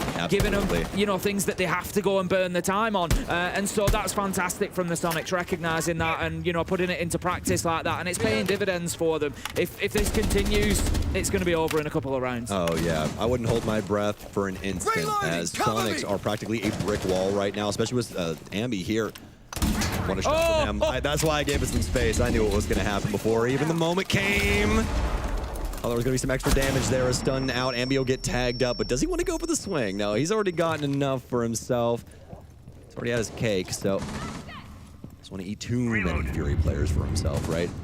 Those calories, man. I can't tell you how much I enjoyed that kill. Oh my Absolutely beautiful. And this is what I'm talking about. Citizen has been able to get into Garage, walk up onto Catwalk, and just one-tap somebody through the breach, and Fury have no idea that that's happened. Where's the flank drone? You've got somebody dead. Thank you. Where's the flank drones? What is happening? You've got 6 drones on the board. There must be one that sees Garage. There must be. They haven't set one up, Ace. And that's the frustrating thing for me right now is it's like Fury on their defenses looks so good. When they're on home soil, man, they're kicking ass. But as soon as they get to the offensive side and they have to assault the building, everything falls to pieces. They're not using their drones. They're not assisting each other in these plays. And Sonics, they've taken it to the nth degree. They've made it to where Fury have to deal with them at every single waking moment of this round. And if they don't address something, they're more than likely losing it inside of the first minute and 30 seconds. I mean, just think about what Ambi and Citizen produced right there. They were so hyper-focused on the fact that Ambi was at one moment in time around Cash, they completely forgot that the other players on that team also have legs and can make rotations. Yeah, exactly. I mean, you know, not okay. I don't want to look too far beyond Clubhouse. Yeah, it isn't one. Sonics still need to get the job done. I think, you know, at this point, it's reasonably likely that that's going to happen. But, you know, we've got to remember this is the Sonics map pick. They have brought Fury here for a reason. Ambi's no doubt going to get this kill as the man comes around. Oh! I spoke too soon. Sorry, Ambi. That's on me, really. That's the cast the curse coming out there. But the job gets done anyway, and the Sonics wrap it up 6-3 now, and have got that map point opportunity. So, but as I'm looking further into this matchup, when we get beyond Clubhouse, you just said that we weren't. Well, we're going beyond Clubhouse. That's guaranteed. Sonics are good. You know, I think Sonics are going to take Clubhouse, but we will get a second map regardless, and that second map is going to be Border. That's Fury's pick, and honestly, I think that's quite a smart pick from Fury. I said this. I saw it picked up in another game the other day, and I said it for the same reason. It simplifies things a little bit. You know, yes, if they're having issues on the attack, things like you know, the flank drones that we've just seen the issue with there, it's not going to be as big an issue on Border, more than likely. It's going to be easier to hold areas of the map. It's going to be easier to go a little bit more route one towards site and sort of leave those players out in the cold if the opportunity presents itself. So I think Border might, maybe it's being optimistic from my point of view, maybe it's wishful thinking. I think we see a better attack from Fury on Border. If it'll be enough or not, I don't know, because I'm sure the Sonics are going to be very good on there as well. We've had attack timeout come in for Fury. They've thought enough is enough. We need to try and, you know, knuckle down and get something changed here. Honestly, I think there's probably too much to change on Clubhouse. I think you're already looking towards Border if you're Fury. Yeah. And I know what a couple of you are thinking, well, you know, Citizen was playing Solus, so potentially he shot that flank drone. But folks, if there was a flank drone there and then there wasn't a flank drone there, I wonder what's happening, Ace. I really wonder what's happening. Somebody might have shot that flank drone out. Maybe they're on the flank. Oh, by God, who would have guessed? Yeah. It's going to be Sonics, though, as they roll things over to CCTV. I do believe still, just by my own, you know, regard, the best site, but we're gonna check things out here. Yeah, Cash CCTV, 75% defensive win rate with 28 plays. A lot of people really favoring things on Church and Master, and both of those have some pretty good win rates in and of themselves. Yeah, it's not going to be easy. It's not going to be easy for Fury. They are yet to secure an attack. It's 3 rounds in a row now for Sonics, and this one could wrap it up and get the map one on the board. Unbeaten so far in the group. This could top it off. The Sonics not playing tomorrow. This is their final game, I believe, number 4. And, well, what a performance it will have been in groups if they can come in and give it a clean sweep. I'm sure they'll be absolutely ecstatic with that. And as I said earlier on, this is the time in the tournament for teams to start growing. You know, if you want your bad days, have them on day 1, day 2. Now you want to be carrying good form into the playoffs, and I think it's very fair to say that that's what the Sonics are going to be doing. Absolutely. And speaking of good form, I mean, look at Ambi right now. 2.0 KD, 6 assists to his name as well. I mean, this kid is electric. Every single time that I get to see him play, man, so very impressive. Rexton quietly going about his business. Oh, yeah. 11 and 5. You know, we've not had too much call to sort of, they've not been flashy, they've not been the big moments, but they've been essential kills coming in from Rexton. You know, a lot of, man. Yeah, a lot of the early kills coming in and really giving his team the advantage. Oh, I love it. What a play, what a combo here from the Sonics. And Fury, where is the respect? They've had their foot on your neck this entire defensive half. On a bit of oxygen, nothing able to make it to this corpse of Fury. Put him on life support right now here on Clubhouse with that move, as Lycolis and BG Man are both going to go down, and that is all of the hard breach dead and gone, folks. Impact out towards Dark, and Dark will send some shots down range, but that's just a telltale sign that he's in the area. I think Citizens probably just won the map there with the nice run out. It was just a beautiful combo as well. Shots are going to be taken. Grix are taking a lot of damage. Nitro goes out. Will be shut down inside of construction. Maybe Fury can make something of this yet. I like to see that the pressure inside. Not something that we've seen them do so far. I picked up on it. It was what we wanted from them. They've got themselves in construction, and those site players now are having to think. They're not able to sit their hands off. They're having to make sure that they get this one locked out. Sonics have got everything they need. Having Rexton on the catwalk is fantastic, even for a push into construction and through into cash. Believe me, that position will be critical. We've got Gio just trying to hold off from the top of red as well. 30 seconds left to go, and Fury need to get moving. in. Yes, they do. And as you said, that garage portion's going to be critical. It's a beautiful cross that you can hold from right there, and it's going to be the supporting angle that Gio needs as he takes these gunfights, flashes out. It's not going to get him. He's got Ambi down low to hold things down for him inside of Lounge as well, so he'll try and re-aggress. Fury's gotten some space, but not the kills, though. Gio's too dang good in the moment. He'll be able to at least burn one alive, down to I9 and Crit, though, but now it's just down to Crit. He'll be able to at least find Gio, but now they know exactly where he is. He's on low HP, no case, no face. That's exactly what is going to go down. Defensive one round by Sonics. And what a game from them. What a map. And something that, I mean, if you look at the pool, Fury more than likely really risking it, allowing this through. Yeah, I think so. Ultimately, they're going to be just looking towards border. They've got to forget about Clubhouse. Sonic's giving them a bit of a masterclass there, especially on the defense. Great interplay within them as a team. Great cover for each other, opening up barricades for Citizen to run out. He gets a double. Fantastic stuff. Yeah, most definitely. Very straightforward game for the Sonics. I really love that as they got more and more comfortable with what Fury were going to do, or the lack of the moves that they were going to make, they just continued to press harder and harder on that accelerator to just see potentially what they could get. A lot more creativity and all those kind of things. I mean, especially going all the way back to round one where they actually just threw it at the wall and hope that it stuck. Hey, pretty awesome game. But that's going to be map one for us, folks. We're going to toss you on over to the B stream where M80 and Bleed are playing some Rainbow Six Siege. Especially now that we don't have the man advantage, but also if we back out, what are we going to do? There's just so much uncertainty from Bleed in that round that really started once that guy with the diffuser fell. I wonder if it comes down to the intel game, because we saw it back on console. Their use of drones was very passive. Yes, they had a lot alive, but hadn't really committed them in towards the site. And I saw there for a second, 6 drones were gone. They had been seeking information, but I'm not sure if it was hesitance from the Blitz that there might be someone on rotate to his left as well as the freezer player. They just didn't seem to have knowledge that then informed confidence for them to make the play. And again, by the time you slowed things down, the 2 roamers from M80 are back on site. They've retaken lost ground, and suddenly Bleed are like, well, it's basically now a normal round for us to play out. You've lost your advantage. The element of surprise that, you know, caught them off guard to begin with was no longer a thing. And yeah, I'm still quite perplexed. Probably what's even more perplexing for those who didn't see it or hear about it, that was M80's timeout. Yes, they won the round. Clearly not too happy with how things have played. They felt they got caught a little bit off guard there in round 3. And how the first 2 rounds went, still one of those 45 seconds to reset and take stock once more. I think is perfectly acceptable, especially when Bleed already do have 2 rounds on the attack on one of the most defender-sided maps at the tournament. Not the most, as Sky and Club. Club's still weirdly at the top of that list, but Oregon's still a very, very strong map for the defensive side. So with Bleed already at their attacks, M80 definitely need to start running up the score for them. They want to try and get that 4-2 half, especially now that we're going to the tertiary site. M80 have won basement. They did not go back to dorms, so they decided to split the difference and go to meeting. Oven, with some intel on a player, positioned around split, walks into classroom, destroys some barbed wire, and they are very clearly gunning for an execute that will end at the split wall. They've already destroyed the mute. They're already opening it up, so credit where credit's due. Bleed in different fashion in the last round, but still taking things very quickly.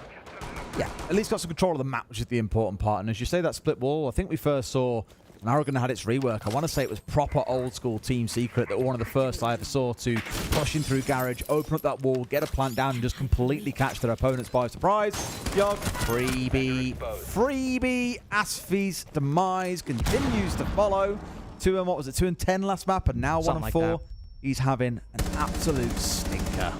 Definitely not great, but I will say if you are going for that split execute, the more important hard breacher is that ace to open up that wall. So losing out on the hard breaching for Asfi is not great, but you can still do it depending on what you... Wow. Well, so one thing that is a lot more difficult to make this execute work with is a lack of out of control. I thought for a second he was about to run up big tower stairs there, past the drone that had just ran in front of him, but thank God he did not. The Dokkaebi call is giving intel to some of those Bleed attackers. Turd will drop down, likely to maybe hunt Yaga, who's moved down into the depths, but it's another situation where M80 have full control of the map. Really, Turd does find him, so that's good. There is one player currently sitting up isolated on the top floor, Spoit. Only one player from Bleed, I believe, Hoven, in a position to deal with them. So in this final minute, Bleed need to take some time and figure out what they want to do, because in a 3v4 and having the split take not working so far, Spoit still being upstairs, there's a lot M80 have to work with. M80 are giving a lot of ground here and just letting him go in for a plant. They've got no vertical cover as well. They could try and retake it from Hoven, but he'll be able to stick this. And I feel like surely not giving away a bit of a freebie. Like, were they expecting a kitchen hit or what? Because no one was around. No one was challenging long angles. No one. In fact, Spoit was on top floor and could have challenged into Hoven, but let him get away with that. I mean, the blessing is there's 4 players and M80 left alive. They can push in. They can take these gunfights, as we'll now see Gomez do. Retaking this hatch is crucial, and it shouldn't be a problem. But it still feels like Bleed have pulled a bit of a fast one here. Indeed, Hoven goes down. Turd now has to 1v4 with everyone having an idea he's in big tower. There goes one. Gotta go. Iconic just sticking it. He's got to go. You're going to take a fight. You're going to sit behind the gas. You're going to run into Gomez. A lot of different options. But instead, M80 win the round on the defuse. I was very confused because I'm sitting here thinking, all right, Bleed will have to figure some things out, you know, rethink their approach, and they did. I just didn't expect them to come to the conclusion 5 seconds after they got into this sort of in-between state in the round. They just walk in, plant on the meeting wall, but again, it's a 3v4. All they have is 2 players on the backside and 1 player controlling the hatch. It's a very easy retake for M80, who, sure, maybe sometimes the plans for M80 in these games haven't really worked, but this is a pretty easy call to make. Oregon's one of the oldest maps we have, even after the rework years and years ago. If somebody plants stage, what's the first thing you need to do? Retake the attic hatch. And even M80, who've been struggling this tournament, they can make that call and win those trades. Yeah, like I mentioned at the time, I thought Spoit might have been upstairs. I didn't properly see. I'm 90% sure he was upstairs, and I thought we'd see him pull rotate over. Instead, he dropped the hatch to go for a retake with his team, and I was a bit like, oh, okay. And instead, Gomez then chose to go via Armory stairs to the retake, which I guess is equally fine. As long as they get the retake, who cares how it comes, right? Just a little bit of a weird plan to go through. M80, though, clearly very confident in their abilities to retake. And they pull it off plenty fine. 2-2 then. So a bit of a bounce back from M80 after what felt like a pretty dismal start, going down 2 in the first couple of rounds. Bleed started strong. Now we've got a game on our hands. Yes, indeed, which I think is joyous to everyone, especially the many, many people who think Bleed have a very, very real shot. Maybe not at topping the group, but definitely securing their spot above last place and into the next phase of the 6 Invitational 2024. Moving back up to the dorms bomb site. This is where we did see Bleed get that win previously with a very solid attack, but admittedly a lot of it coming down to Mentalist holding his position on top of the diffuser right in front of the big window, winning 2 different gunfights in that round. But still, before that, I think the control they had, especially, you know, not really from M80 at least, accounting for the security position. There's some stuff that can be improved on for Bleed. But what? His run out was like pretty deep, I'm not going to lie. He was halfway outside the map, and he managed to get the full run out from bottom tower out to Armory window and find his man. Bonkers. Now it's a 3v5. What is going on here? Yeah. What are we cooking? The thing is, I was so ready to praise Bleed and say, yes, good, you're focusing this time on getting inside of Armory. You've got a player playing on front door. You're actively getting someone inside a bedroom and getting rid of the trophy shield. Great. You're giving us something. Why are we sprinting? Why are we sprinting, Mentalist? I don't know what's going on anymore. It's so good. We're backsliding here. We're regressing. We are Help. We are regressing at lightning speed. Turn on what speed? He's found Iconic at least. Listen. I'm glad this is on the B stream. I won't lie. I feel like I lose my marbles a little bit more, and it's okay. Listen, Dez, it was not a flawless round for M80. No, it wasn't. Welcome back to the A stream, where we apparently don't lose our marbles a little more, as Des just said from that view-in on the B stream. Sonics secure their own Mapic Clubhouse. And you know what, coming into this, Lax, you were really worried. You're like, Clubhouse, it's a map that they're comfortable on. Why would you take them there? Why would you let it flow? Yeah, I mean, I've had personal experience with Sonics on Clubhouse. Oh, losing a that doesn't sound finals good. to Sonics on Clubhouse. They're a dominant team on Clubhouse. So for Fury to let that slip through and then be able to play, like I thought maybe they're going to come in, bring tons of new strats, counter plays. But I will say, like, in the first 2 rounds, they looked phenomenal. Well, I don't want to say phenomenal, but they were playing a good game of Siege, good trade game, getting those 2 rounds. And then immediately after that, 1 is all they got. There's really not much to say besides I think it was just a very poor performance, and overall their fundamentals of Clubhouse were not being demonstrated at all. Yeah, I think, you know, we saw 2 okay rounds. There was a little bit rush from Sonic, and then there was some alright play around Jim, but all in all, Sonics ran away with this game. I mean, they crushed. I thought Ambi really was popping off. 10-5, those entry kills as well, 2-2. Getting really active in the early game was big from Ambi. Always wanted to find those picks, whether that was on the entry kill on attack or whether that was roaming down on defense. It did feel like as well we saw some pretty good plays coming through from Rexen and Citizen. I thought that Rexen and Citizen towards the end of that game kind of let loose, I'll say. Yeah. They had some goofy positions. I don't know if Rexen would be ratting inside of Kitchen if this was against a team like W7M, but the game was going well, okay? And the team was having some fun. I don't think there's anything wrong with that. We saw the final round, Citizen doing a double run out of Garage, killing both hard breachers while the exothermic was on the wall. I mean, there were just so many very aggressive moves that I frankly think better teams would have shut down, but they weren't playing better teams, they were playing Fury. I mean, this is the SQ that I expected to see coming into Clubhouse, being one of their best maps, their favorite map. It's no surprise to me, again, seeing Fury come into this and play it how they did. I think it was round 6. I mean, Fury didn't even open the server balk until about 1:50 in, and then even Garage, like that was free to be open up the entire time, and they didn't get it till about a minute left, which makes me question why you left this map up to begin with. Yeah, and coming into this especially, we highlighted Ambi. We were saying, okay, young player, first LAN event, doing well, you know, warming up into the tournament. Then he goes and pops the 10-5 KD on the first map that we see him on. Yeah, I mean, looking at Ambi, I mean, and that's the thing. He's a brand new player. This is all brand new experience for him, and he's getting in your face. He doesn't care who you are. He doesn't care what region he's playing. He's going to play the game of Siege that Ambi wants to play, that Sonic sets him up to be able to play, and he's doing it beautifully. Yeah, we talked about Crit's KD coming into this. I think the key point about Crit's KD being the 4th highest in the tournament before this match is Crit wasn't playing against Ambi. Crit, I think 4-7 or something coming after that map. Ambi totally running away with it. Looks like the much better player. And yeah, I mean, just think playing smart in the early game, being that entry that it needed to be. He kind of played like default entry easy Siege, not easy, but like making it look easy, while his teammates kind of flexed around him, did the shenanigans, caught the enemy team off guard, right? He wasn't necessarily always unexpected, but he was so reliable to hit that first shot, and then backing off when he needed to. Yeah, starting off as well, you mentioned it yourself, Lax, that there were some good plays at the beginning from the side of Fury, some glimpses of potentially what we could be expecting from them. In general, what you've seen this series from the takeaways that Fury could be taking into that next map. What they need to be doing is playing the regular fundamentals of Siege of communication, working together, have a general idea of what you want to do. Because on those attacks, I mean, me and Jesse were talking about, we would obviously see them working together, but then they wouldn't do anything with it. They wouldn't take any space. They wouldn't take any map control. They would just double up with someone, then immediately fall off of that and go find the next person, as if they were just playing tag with one another and not actually trying to figure out how they were trying to approach the site. Yeah, I mean, even sometimes on those attacks, like when they were getting caught off guard, they were together and they didn't really know those positions. Yeah. Sometimes there were a couple of moments where they tried to clear somebody in a position. They had a goal. They said, we're going to clear this guy.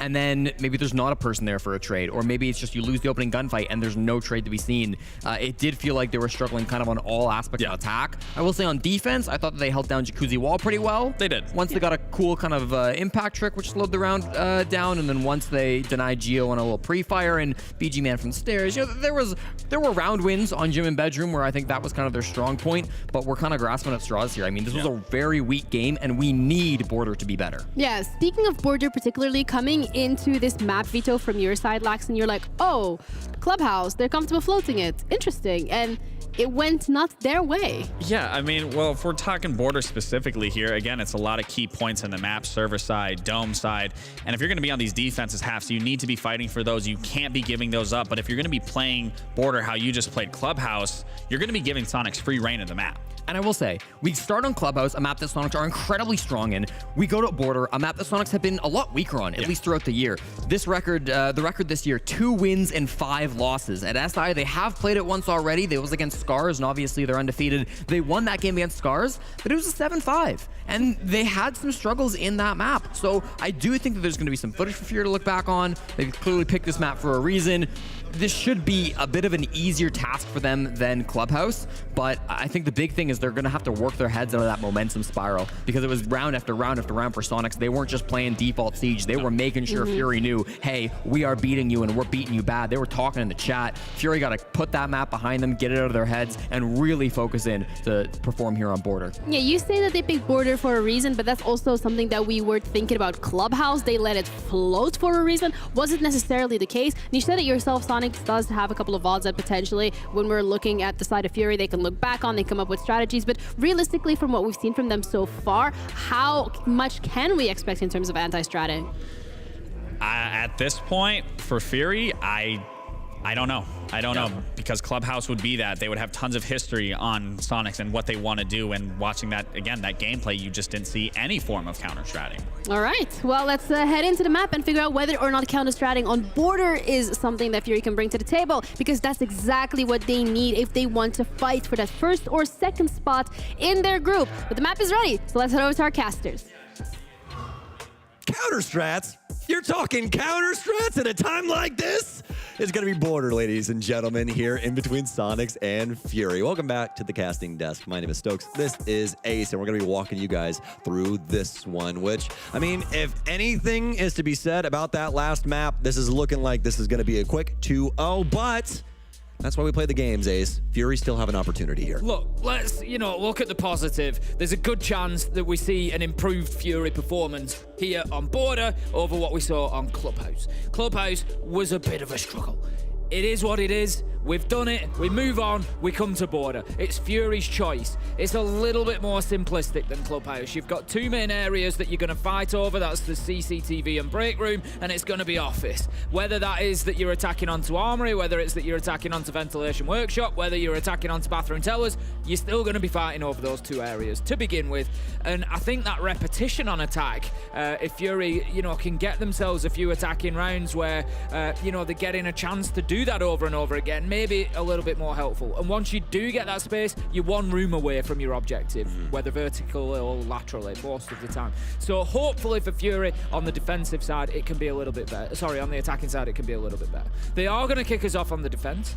We've got our bands coming in, Dokkaebi, Brava, for a little bit of a change, Azami, and then I would guess one of the others, maybe Solus or Valkyrie. Valkyrie it will be.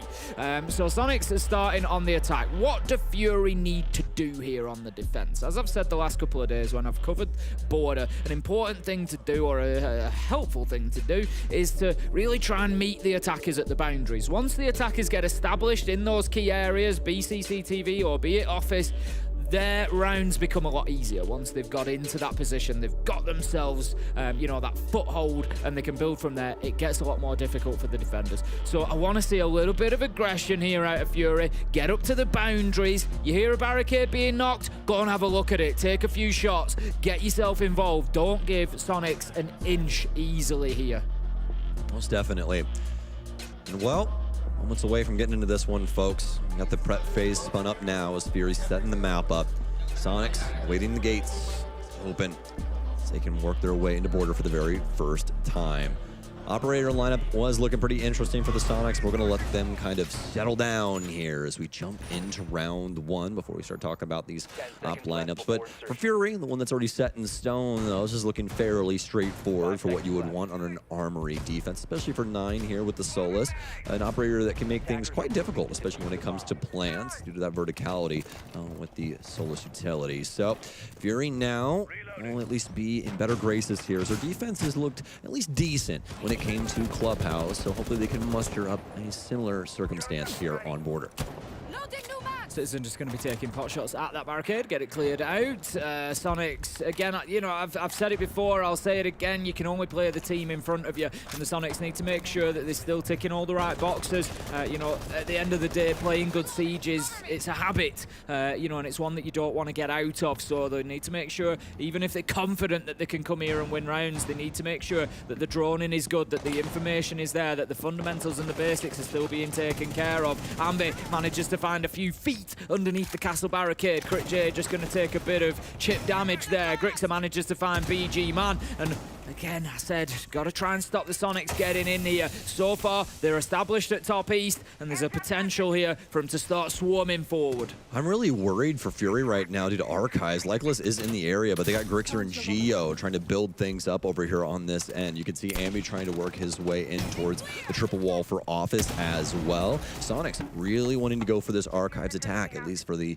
face that they're showing right now. Citizen, a known location from him, at least from the last time that we saw on border. So if Fury did their research, they'll know that he likes to play on that window. And a very nice shot delivered to the head of Citizen, but still, Fury lacking one man in comparison to Sonics. Critjo just using the impact nade to try and get rid of any air jabs that might have been present, but will be shut down a couple of seconds later. 4 versus 2, Dark Claws down inside of sight, and Sonics there just moving on in. Do have I9 underneath on the Solace. I don't think it's going to worry them too much, though. Need to take the opportunity now, I think, Gio, to just get that diffuser down. There's a bit of concrete that you can plant on, and that's going to stop any potential for the Solace from underneath. That's exactly where he's going. I9 manages to find Ambi on his way up metal stairs. He's just going to rotate and see if he can find that plant. He does, but it's going to be difficult to get an angle. As you can see, that concrete just hiding enough of the planter there. Gio turns round, hits him on the 180, and that's going to be the round for Sonics. Well played from them. Sonics, very straightforward look on that. See if I can catch what Gio was saying there for just a split second, but I was talking too much, Ace. Couldn't hear him there. But either way, Fury, I mean, straightforward with their setup, obviously, and Sonics, I mean, you could say the exact same thing. They didn't really ask for too much of the map. They put Ambi in at bottom square, have him walk right up east and have some influence over the main hall, but the first kill goes on a BG man. Start opening things up over for the Archive side, and at the end of the day, after all the kills roll through from the Sonics, as they pour on the aggression towards Fury, they're able to find that nice plant over on concrete inside of Archives, even making sure at the very end that they're able to not be denied that case going down. And, you know, that comes back to what I said about you can only play what's in front of you, you know, whether that be good or bad, and I like that from Sonics. Even in a 4v1, it wasn't like, oh, just chuck it down anywhere. It was, there is a Solace underneath. We need to stop them preventing the plant. Right, I'm going to go to concrete. I'm going to put it down there. It's going to make it difficult for them to, you know, even then in that 4v1, it was a case of get the job done properly. Yes. And again, that speaks to Sonic's work ethic, to their mentality there, to make sure that they're doing everything right. And as I say, you want to keep that as a habit. Don't let yourself get out of it just because you feel like you maybe can do. So well played, Sonics, in round 1. This time they're going to be fighting over top floor control. It's Bathroom and Tellers is our site. Fury choosing to move on. They're going to be underneath this time. BG Man is in the critical position. He's inside of office at the minute. He's going to be finding some pressure come his way. Crit J is there in support as well. But at the minute, Sonic's just looking to get into detention potentially. Maybe a little bit of horizontal pressure as well. Clear out these players underneath. First E1D out here for Gio, out of the set of 3 that he has. Ambi will be able to at least get rid of the castle barricade here so they can traverse in through detention, try and get a hold of customs. Rexon now in tow with Citizen, as Ambi's going to find Lycolis, and he just stepped up to the plate right inside of the main double door. You knew Lycolis was playing more than likely around that main hall. You saw him the last time, could have transitioned over towards the server door, but either way, still a dead man walking when Ambi is the one across from you. Fury's going to go down by a man, and now they're trying to find a way back into this round. You can see 9 doing some discovery work. He was able to find one out on the balcony, but not trying to get too aggressive on the swings. He's going to work his way back down east and try and maintain his life. And I'm just using these drones to try and get the information. Dark and Crit J managing to get one apiece, and that is a really big play from Fury. I was just going to say, on the defense last time, that's where they showed us their best. They were able to get those entry kills, and they were able to sort of give Sonic something to think about. They hadn't done that in round 1, and they'd lost the entry here, but good to see them getting a couple of kills. Nice movement from them, letting the Sonics know that they can't just take areas and sit there. They will be punished. And Fury are willing to move around and try and hit them on the flank. Good stuff. Patience now from the Sonics. They don't want to overdo it. Obviously, those 2 big bodies going down is not something that you want to trifle with, or respect needs to be given in this scenario. Fury, well, they're at least trying to keep things rolling on this top floor. Still 2 bodies remain here, as BG Man being one of them. He's going to try and stick around office as Sonics quickly working their way across, and actually BG Man going to be the only one around this space now. 9's going to go down, so this might start opening things up towards the site, especially with that Echo gone. Don't have to worry about those yokais anymore. A big moment here for BG Man. What's going to happen in between these 2 on the triple wall? BG, he goes down to Grixer. It was such a close fight, but Sonics, they've gotten the man advantage back. Ambi's been able to drop the hatch here, try and get into Bathroom. Didn't know exactly where Crit J was, and he's played his game well here as There's Crit J. There's the 1v1 now. Grix are going to move in, knows where the last man is, sees him on the peak, but can do nothing about it. Crit J closes it out, and that was actually a pretty nice hold from Fury. Just keeping hold of Office for as long as possible. Crit J drops away at a good point, gives himself a strong position inside a bathroom to fight from, and Fury close out the round 1 each. Sonic's doing a very good job of at least making it, you know, an open opportunity for them to try and take that round away from Furia, especially after the circumstances that befalled them earlier, losing Citizen and Rexen inside of CCTV. Definitely not going to be something that assists you down the line and picking up another round. So round 3 now ahead of us here after Sonics failed to launch in round 2. Fury obviously bringing it down to the wire inside of that 1 versus 1, but very well met by Crit J. Beautiful use of the vertical there from Grixer. But yeah, overall, I like that Fury were able to waste enough time up top there. You can see 10 seconds on the clock when Sonics were ultimately trying to drop on into sight. It was much better than they've maybe done on the first round. So that's going to set them up, hopefully, for a few more here on border, and they can start really making a game of this. They're just going to move across on that ground floor. They're not going to go back up to Armory yet. Obviously, the Sonics' win on that round up on the top floor was pretty convincing. So it's going to be ventilation and workshop. I think a good choice from Fury. Yeah, most definitely.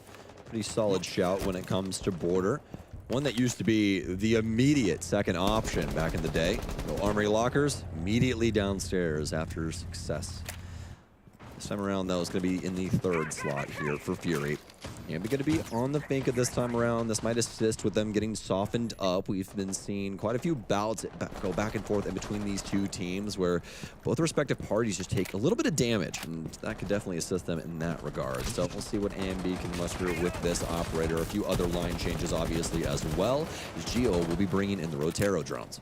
And Camby just signaling there on his way past the fact that detention is reinforced, but at the minute, Grixer on the ace is right around on the other side of the map. So I don't know if the Sonics were maybe planning on getting detention open and just applying a little bit of pressure from there. We saw them do it in the last round, but it doesn't look like it's going to be possible for them this time. So I like that from Fury, just adapting and thinking, well, if you want to play him from detention, we'll reinforce it. We'll make you use some utility or time to do that, and the Sonics have chosen not to. So BG Man going to be holding on to the main door, trying to stop them getting across that threshold for the time being. We do see now that detention has been open, so something that they need to be aware of, but almost halfway through the round. And Sonics, slow to the punch here, though, but this windup could be something else. As we've seen, this is definitely not a squad that is just doing things lackadaisically. This is all in strategy. They're going to be able to take down Lycolis early on here as well. 0-3 to start this map. Definitely not the same self that we saw over on Clubhouse. We were starting to warm up early on, but obviously started to peter off later on as well. So looks like Sonics, though, at least for right now, a flawless round ahead of them if they have anything to say about it. It's down to BG, man. He might be able to stop Gio, but on second thought here, it doesn't really look like he has an option to, as this entire site opened up a tad bit, but no real chance for him to work his way in and try and use that scanner. It's going to be a flawless now as Ambi works his way into customs and takes down that last player. Fury absolutely battered in round 3. Yeah, pretty good from Sonics. Again, nice and patient. No rush. It was about 1:30 until they started really applying pressure and picking up those first kills. But once again did get the entry. That's now 3 rounds and 3 entry kills for Sonics. So going very well in the beginnings of the rounds. Fury opting to take that tactical time out. This is their map choice, and I'm sure they will have been hoping maybe to come out and just be a little bit stronger. It's not the end of the world. They're only 1 round down. This is fixable on the defense, but they need to get as many defensive rounds as they can. We saw the issues they had with attack on Clubhouse. You know, I'm sure that that'll be better here on border. It's their map choice, and it's a slightly different layout to the map and sort of different priorities for the attackers, which I think will lend itself more to Fury's sort of style, or at least to solving some of the problems that they had. But they don't want to rely on needing too many attacking rounds realistically. So I think a good timeout called there just to try and turn the direction of the ship now before it gets too late. Yeah, it does seem like it's defense or nothing right now for them. I mean, you know, I definitely can say this. I don't have the same confidence in them being able to change up things too drastically on that offensive side, but I'm trying to be positive, Sam. I'm being optimistic. I know. I'm sorry. I'm the eternal optimist. I'm always the bearer of bad news, Ace. That's just how I am. I'm a negative Nancy at the end of the day. I'll be honest with you. So, but I will say this: they definitely do make a smart call, especially after that flawless round. Kind of stop the bleeding, get to think about some things a little bit. But they do still have some opportunity here. I mean, Border has a 56% defensive win rate right now. We'll just have to see if Fury can potentially put something together on this top floor defense. Let's see if they can get something going then. Last time around, Sonics took this one by walking through Office, just getting on into sight and getting themselves a couple of kills. So again, Fury, I'd like to see them pay a little bit of attention to the top of these stairs. Ambi was able to get in there, you know, fairly quickly and easily. Citizen worked from the balcony window as well, just to make their life difficult. Crit J was inside a break room last time around, couldn't get out of there because an air jab, at least not confidently, and then was taken down on the long angle from Office, which he was trying to hold in reverse. They've opened it up again, but I'm not sure if it's going to be the play or not. We'll see whether the Sonics go quite as quickly. This time it's going to be an Orsa shield that they play behind. At this point, I've seen Citizen do this setup for East here so many times. I feel like I'm going to start doing it every time I get on Border. Just nomad, run my way over to East, toss a cam up, get it up on the little balcony ledge up on the top of the roof there. Start playing things around for that inside balcony for top square. It's a beautiful piece of the map, and with Border being so tiny, really no matter what site you're going to, East Stairs is always going to be a solid consideration that you're going to have to care about. So just as a default location, not a bad idea at all from Sonics, especially because you can build off of it so very easily. Now for Citizen, he's actually going to go around and actually go in where we saw Ambi the last time. This is how we saw Ambi enter as he walked in bottom square and straight up East. I like this approach from Sonics, you know, just slowing things down a little bit, using those drones. That's a fair point that Fury have actually done a good job of taking out that information utility. 6 have been dropped now, only 4 drones remaining. And we can see the Talon Shield just pushing in here with Geo wedge firmly behind it. Going to take a little bit of damage from the impact nade, although it will clear up the wall a little bit, which look like he might just get snagged on there, but should have easy enough entry should he choose to go for it now. Grixer manages to pick up I9, walks into sight and finds another 3 versus 2 as there's an absolute flurry of kills in the mid round here. Geo coming across with the latest one onto Crit J, which was a trade. Rexon picks up Dark and it's all up to that last man. Lycolis inside of Office trying to fight back, but has he got a mountain to climb, and Rexon, he smashes him back down to the base, and that is going to be Sonics taking another round. It's 3-1. What a way to pull their vision. I mean, the Sonics have so many things going on over on the east side of things. A lot of Fury's, you know, focus is focused on what is happening in that portion of the building. And what does Grixer do, Ace? It's very simplistic. He just hops inside of the back of Archive and kills 2 people practically immediately. Look at this. He just hopped in the window. You see everybody trained over to what's happening with Osa and all of these other things. It's such a beautiful setup from the Sonics. So difficult for Fury to try and fight back, especially with those Osa shields. They did have some impacts implemented, but they just didn't use them in good timing to try and destroy those things and assist them in some of those gunfights later on down the line.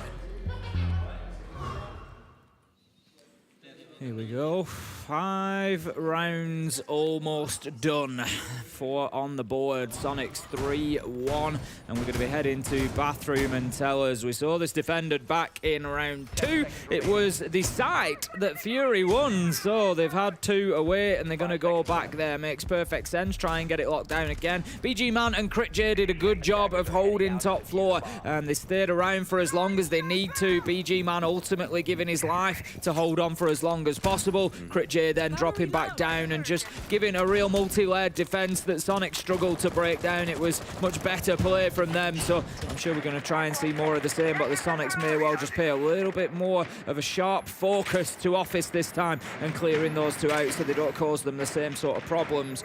Worth mentioning, so far 4 rounds, 4 entry kills for Sonics, so it just means that Fury are basically playing this one 4v5 almost. They're taking that loss every single time. I'd like to see them come out, get that first kill and give themselves a good opportunity. Now they're just getting cheeky at the side. That's just rude, Ben. Like Guy's playing on his phone, trying to see what's going on around the map, and you want to zap him in his skull? Come on, dude. Fury, hoping that this breaks down the same way it did the last time, but obviously not the same setup. The last time that we saw this, we had Dark as well as Crit J over around the CCTV area where they got rid of Citizen as well as Rexen. But Sonics trying to make sure that that exact fate doesn't befall them again. That obviously, well, eventually did lead down to the 1 versus 1 and an opportunity for Grixer to try and win the round, but Crit J was a little bit too solid in the mechanical movement there. Was able to shut him down in that moment. Halfway through the round now, though, Nitros won't find too much on that top floor as Gio's trying to get some assistance going on this longer angle, but it'll be first. Ambi at the plate to be able to take down Crit J. BG Man still sitting here inside of Taco to see if he can potentially get something. He'll spray through the wall, and I do believe he found Ambi inside of 90. Yes, indeed, but Ambi more than likely well within his right to get rezzed. 5 versus 4 then. Fury trying to hold on. Another minute left to go. As you say, an opportunity potentially to pick Ambi up. I9 been able to hold on to East Stairs, which is good. It gives that support to... It's Dark this time up there. Again, supported by BG Man up in office. And with 50 seconds left to go again, Sonics might just be leaving this a little bit too late. They've got themselves in CCTV, but they're not really moving across the map here. Just as I say, that Citizen does pick up I9, and that clears up East Stairs, so they can start sweeping across to office. They just need to make sure that they've got enough time left on the clock if they do need to drop and get a diffuser plant down. Yeah, this is starting to build up in a very similar way to what we saw the last time. All of those Sonics have a lot more bodies this time around. They really just need to make sure that don't obviously create a big error with this top floor setup that Fury has going on. They might just try and bully their way into tellers and get this plant down, but we're about to find out right now. Most of the focus is over here in Square, and that looks to be exactly what is going to happen. A nice find here from Lycolis. Rexen gets 1. Where else are the kills going to come through, though? A nice big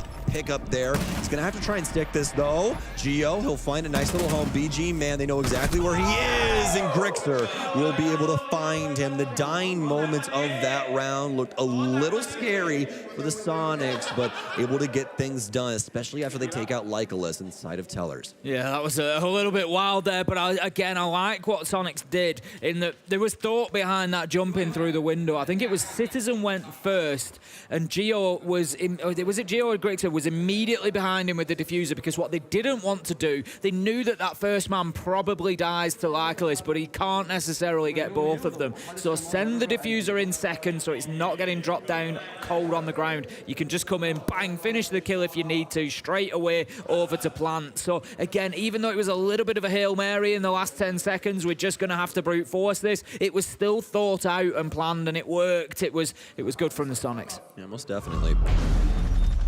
A little interesting fold here as well. You guys haven't got to see this one just yet, but I'll talk to you about it. Supply Customs is the site that Fury selected for their last defensive site, which is not even arguably, it is the worst defensive site available to you on Border by a whole whopping 10%. That's a pretty fat margin. Obviously, it does have a heck of a lot less plays, so the sample size obviously not as large as these other sites, but that's for good reason, Ace. This site, really difficult to defend. I mean, just look at this top floor. Look at the amount of soft destruction that is up here. This is truly disgusting what you can do if you can get control of this room.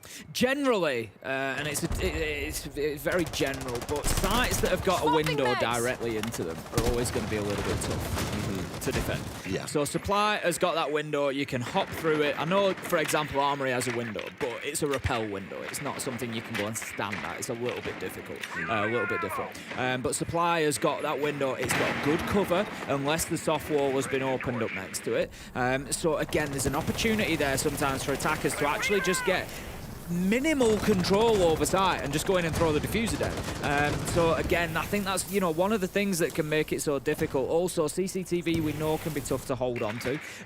You know, that many teams try it sort of round after round, and it's not something you can hold on to through the entire round. You're usually just trying to waste as much time as you can in there, a minute 32 minutes, and then you're giving it up, you're dropping away, you're moving back into 90. So again, holding on to that throughout can be very difficult. We can see the Sonics are just approaching it from Passport. They're opening the wall directly into Customs. Again, it's a reinforced wall that's really easy to open from a barricade directly on into site, but There is the entry kill that I was asking for. Lycolis manages to pick up Grixer, and CritJ follows up with another. It's all falling apart for the Sonics here in round 6. Well, I talked all that mess about this bomb site. It looks like they might have a perfect round here on round 6. Maybe it works or doesn't work rather for others, but it's definitely working for Fury, isn't it? It's gonna be down to Geo here, but he's more than likely not going to be able to accomplish too much. Maybe a couple of kills, but it should be traded out in tow.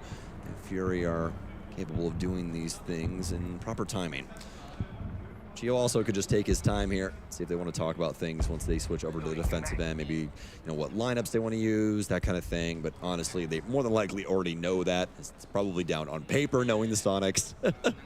And instead, Geo's just going to wait anybody to try and hop out this window here for stock. Yeah, I think that's it for now. It's one of those moments where he's just trying to bait a couple of kills. He's 1v5. If two people get greedy and decide to have a look and he's all of a sudden 1v3, maybe a different matter. Peeks around the corner, knows there's one there. Nice kill for Geo. Doesn't take any damage hardly as well, and that's important for him. He's going to try moving around now, see if he can sort of bait anybody else in, see if he can find a challenge from anybody. Does see one, but it will be the last he sees as BG Man shuts him down through the window. And absolutely, we would have expected that site to be tougher for Fury, but maybe they just needed the difficulty turning up all along. They get it done, and that's going to be a second round. And in all honesty, with the way that the Sonics have looked in some of those rounds, 2-4 isn't the worst half for Fury on the defensive border there. Yeah, most definitely.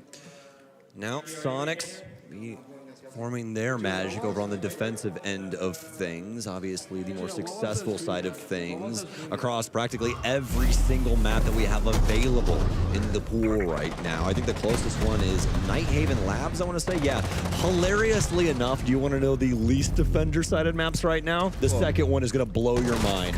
It's Nighthaven Labs with a 54% overall. The one that's tied with it is Cafe. Really? Cafe, Okay. 54%. That's just because of bar and cocktail. Don't get me started on top floor cafe.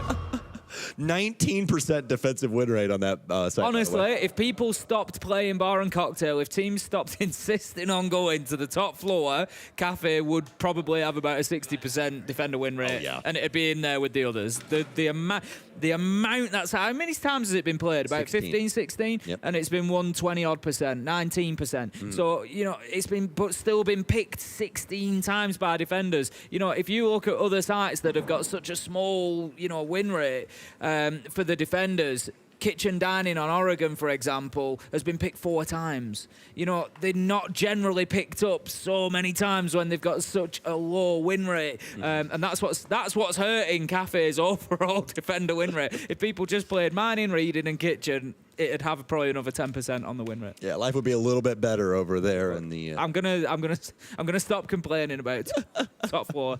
Hey, I will say you definitely have I've got a point. Yeah. I've been saying it for years. The stats have never backed defenders on the top floor. It's, at best, I think at the absolute peak that I've seen it, it's been like 50-50. Yeah. And that's still not great for a defensive site. You're still wanting those sites that are like 60-65% in favour of the defenders. But it's generally been no better than 50-50, and it's still like a primary choice top floor. I think so crazy. It's just one of the mental things. It's just this story. And I know teams have spoken to me and said, no, we just like that site. And it's like, well, fair enough, you like the site, no problem. But, the stats don't back it. The stats don't back it. But hey-ho.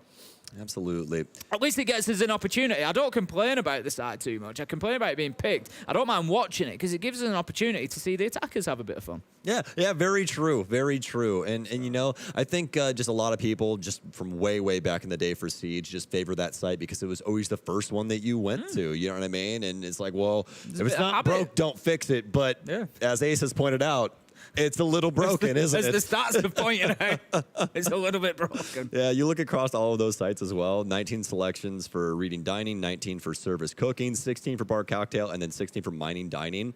And all the other bomb sites are well over 55%. Well, this is it. Mining Dining is a good, direct comparison. They've got 16 picks each at SI24. 19% win rate for Bar and Cocktail, 69% win rate for Mining Dining. the sample size is exactly the same, you know. It tells you. But hey, that's Cafe. We're on board.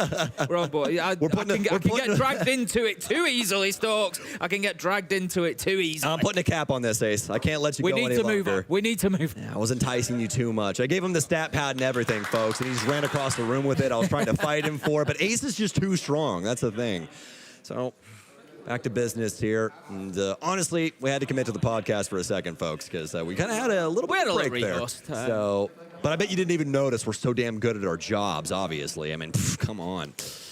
Well, as of right now, Fury staring down the barrel of losing in 2-0 fashion here as Sonics have donned the mantle of the defense. We just await the server to come back up. They're actually looking at bathroom tellers for their very first defense. So I'm going to be starting things off in Archives Armory. And in fact, out of the 3 main sites, this one actually has a straight 50-50 shot for the defense to win it. There we go. We'll see then whether the Sonics can turn it over.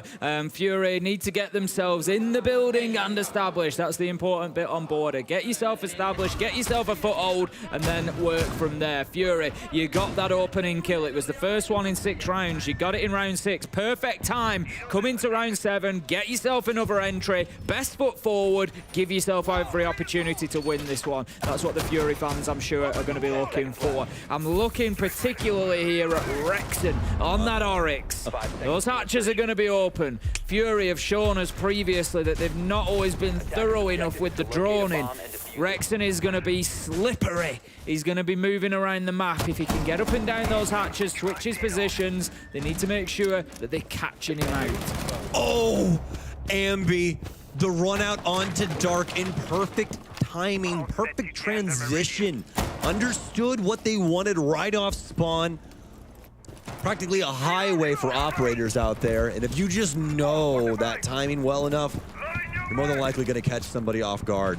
And honestly, Ambi still very safe on that swing as well. You know, if there's nobody there, he more than likely can just run back in and keep his life.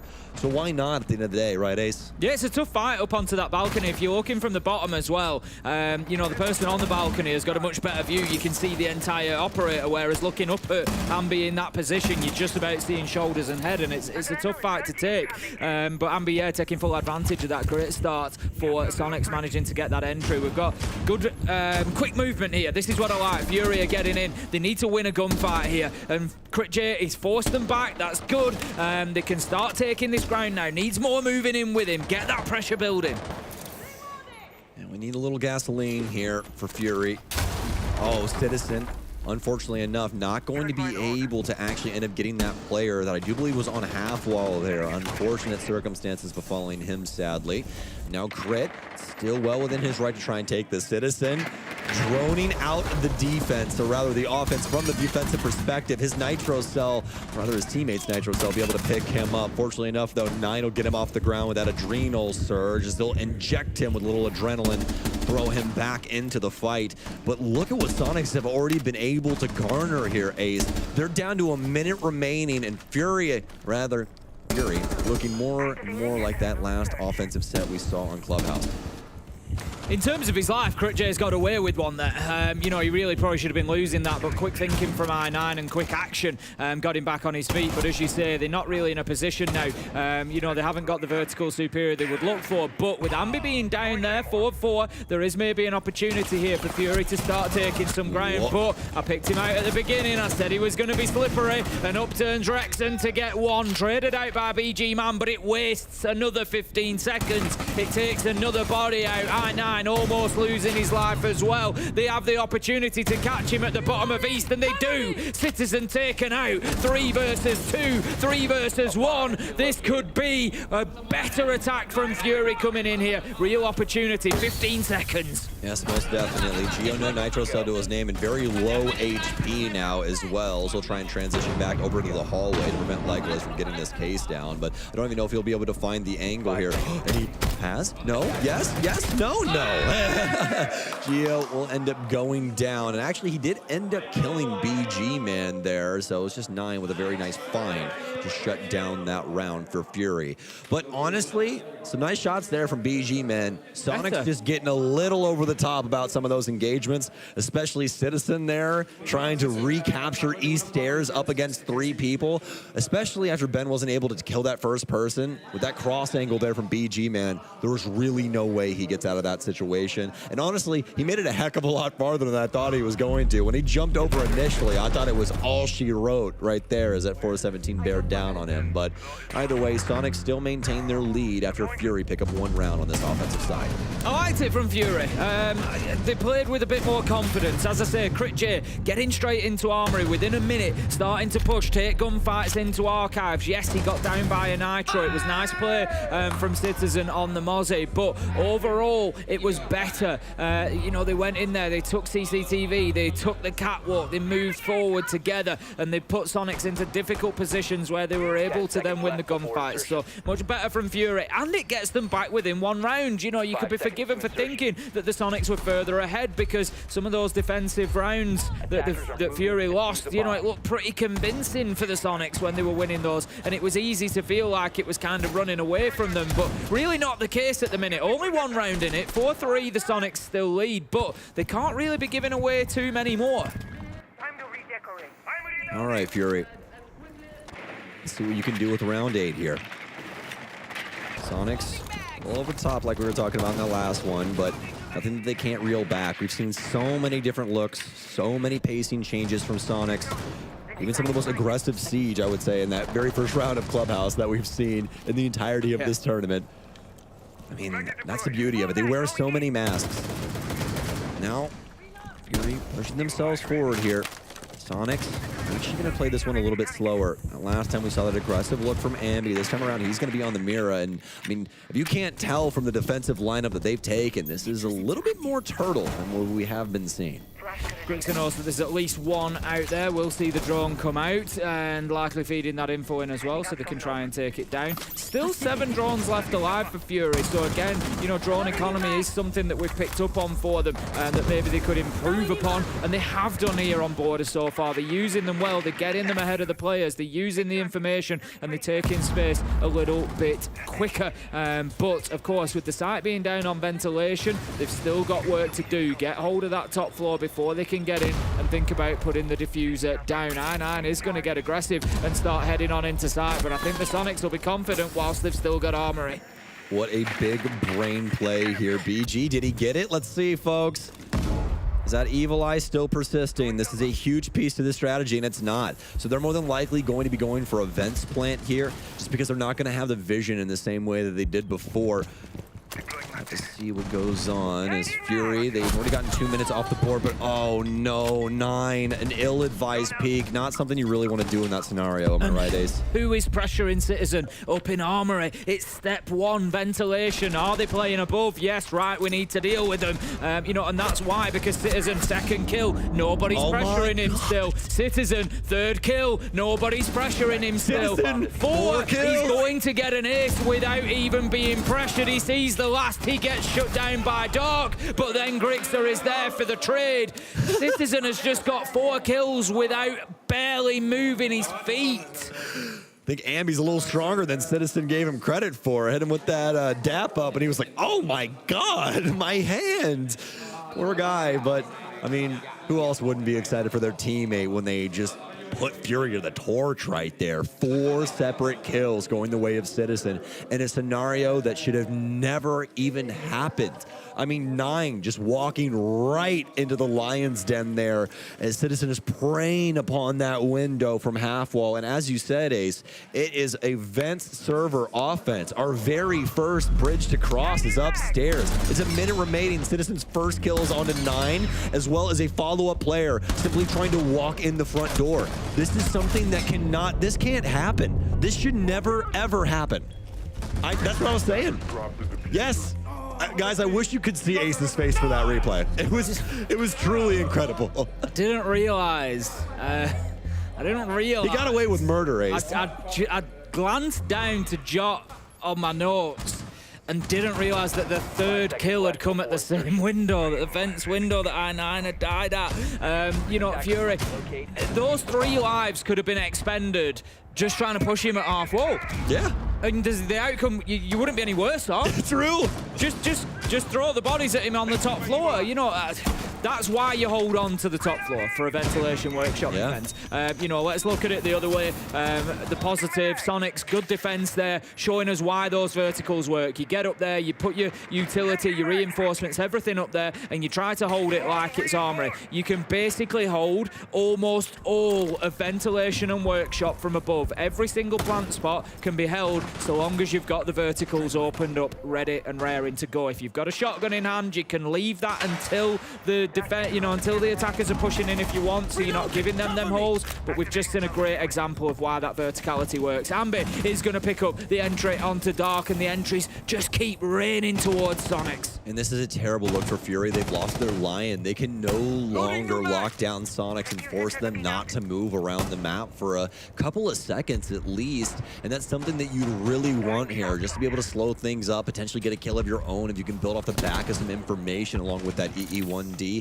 But now, all for naught. Sonics, they're going to slowly start to peel this back. I highly doubt they go too far away from this, but just setting themselves up that if another gunfight does go their way, they just work their way back to site, give Fury some space, and allow them to practically lose the round for themselves as this man count will continue to more than likely dwindle. What a shot there from Citizen. I9 not choosing to open up the castle barricade just yet either. BG man trying to work his way in the top of East. And you can see every single Fury member in a line over here from balcony to stairwell. Yeah, it's going to be a very one-dimensional push more than likely, and that allows Sonics, as soon as they recognize that, which they will have done by now, you can see, or I can see on my top down here, Grixer, for example, who's the man over on the bomb chassis looking, you know, sort of out towards West Breach. He's not paying attention to West Breach anymore. He's looking out towards Archives, and as soon as that is happening, here you go, thank you, Grixer, as soon as you can see that person taking up that angle, that just screams, yep, we know you're all coming from the east side, so we don't need to worry. And that's a problem for Fury because it means all 5 guns are stacked up against them and they're just waiting for them opportunities. That's a great kill though. Lyco is managing to pick up Citizen there in Fountain, and it might just give them a little bit of space to start fighting, but Gio hits him on the fadeaway. Looking like Klay Thompson from last night, man. 3-point shot up, and it's good. 2 versus 4 now for Fury. A plant attempt, but it's all gone awry, folks. Sonics on the precipice to being able to take this in 2-0 fashion, and this border looking so darn clean from them thus far. Sonics have looked good. I think the reality is, Fury have turned up and they've had a bad day. It's a bad day at the office. They've not really turned up to the races. I feel like, they've already done really well in the group. They're likely to go through, I think, at this point. I don't know how it stands mathematically exactly, but they've done a lot of the work that they needed to do to progress. I'm sure coming into it, Sonics isn't one of the teams that they'll have sat there and said, yeah, there's 3 points for us. They'll have known that this was going to be a difficult game and that points needed to be picked up elsewhere. What I would say, potentially, Stokes, is look at it this way. I feel like this isn't as rounded a performance as we have seen from Fury. We have seen them be a bit better than this. If you're going to have a bad day, why not have it against Sonics? That's true. To be honest, as Fury, you could maybe turn up and have your best performance, and it's still going to be a difficult game because the Sonics are great.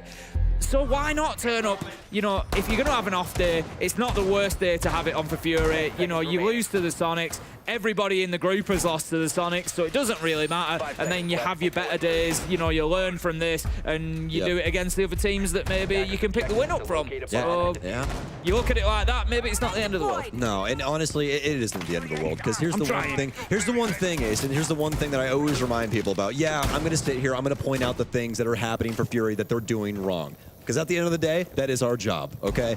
But here's the main thing. When it comes to series like this, you want to know how you get better at games, guys? You get your ass kicked. That's how. Yep. You have to lose. And you have that's to lose why I do that in ranked all the time, Stokes. That's why I've been doing it for 3 years. There you go. Yeah, I'm just on the learning process. Any day now, I'm going to switch it on. That learning's coming out. Exactly. You got to apply things. And really, that's why they say you got to turn those L's into lessons. That's why that's a statement in the first place. Citizen, are you going to be handing out L's here? That's the real question.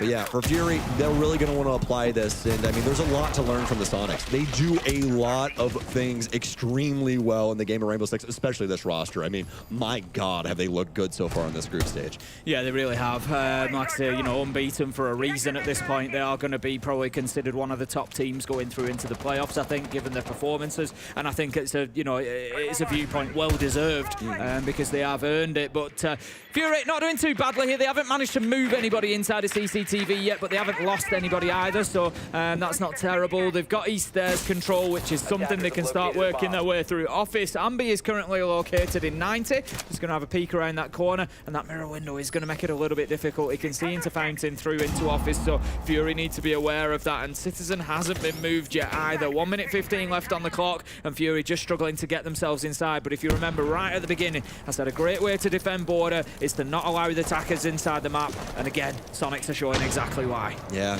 and you can see why they also don't want to try and flirt with this either. Look at the amount of angles that 9 has to worry about in general, and that's exactly what I would have expected. Rexton sitting in behind a bookshelf, making it really difficult to even see him in the first place, and he finds a beautiful kill. Might be able to find a second one here as well, as flirting back and forth with multiple targets. He's going to just try and play it on timing, but it's actually going to be Fury that grab the reins here for just a split second. And with 40 seconds remaining, it's 4 versus 3 in their favor.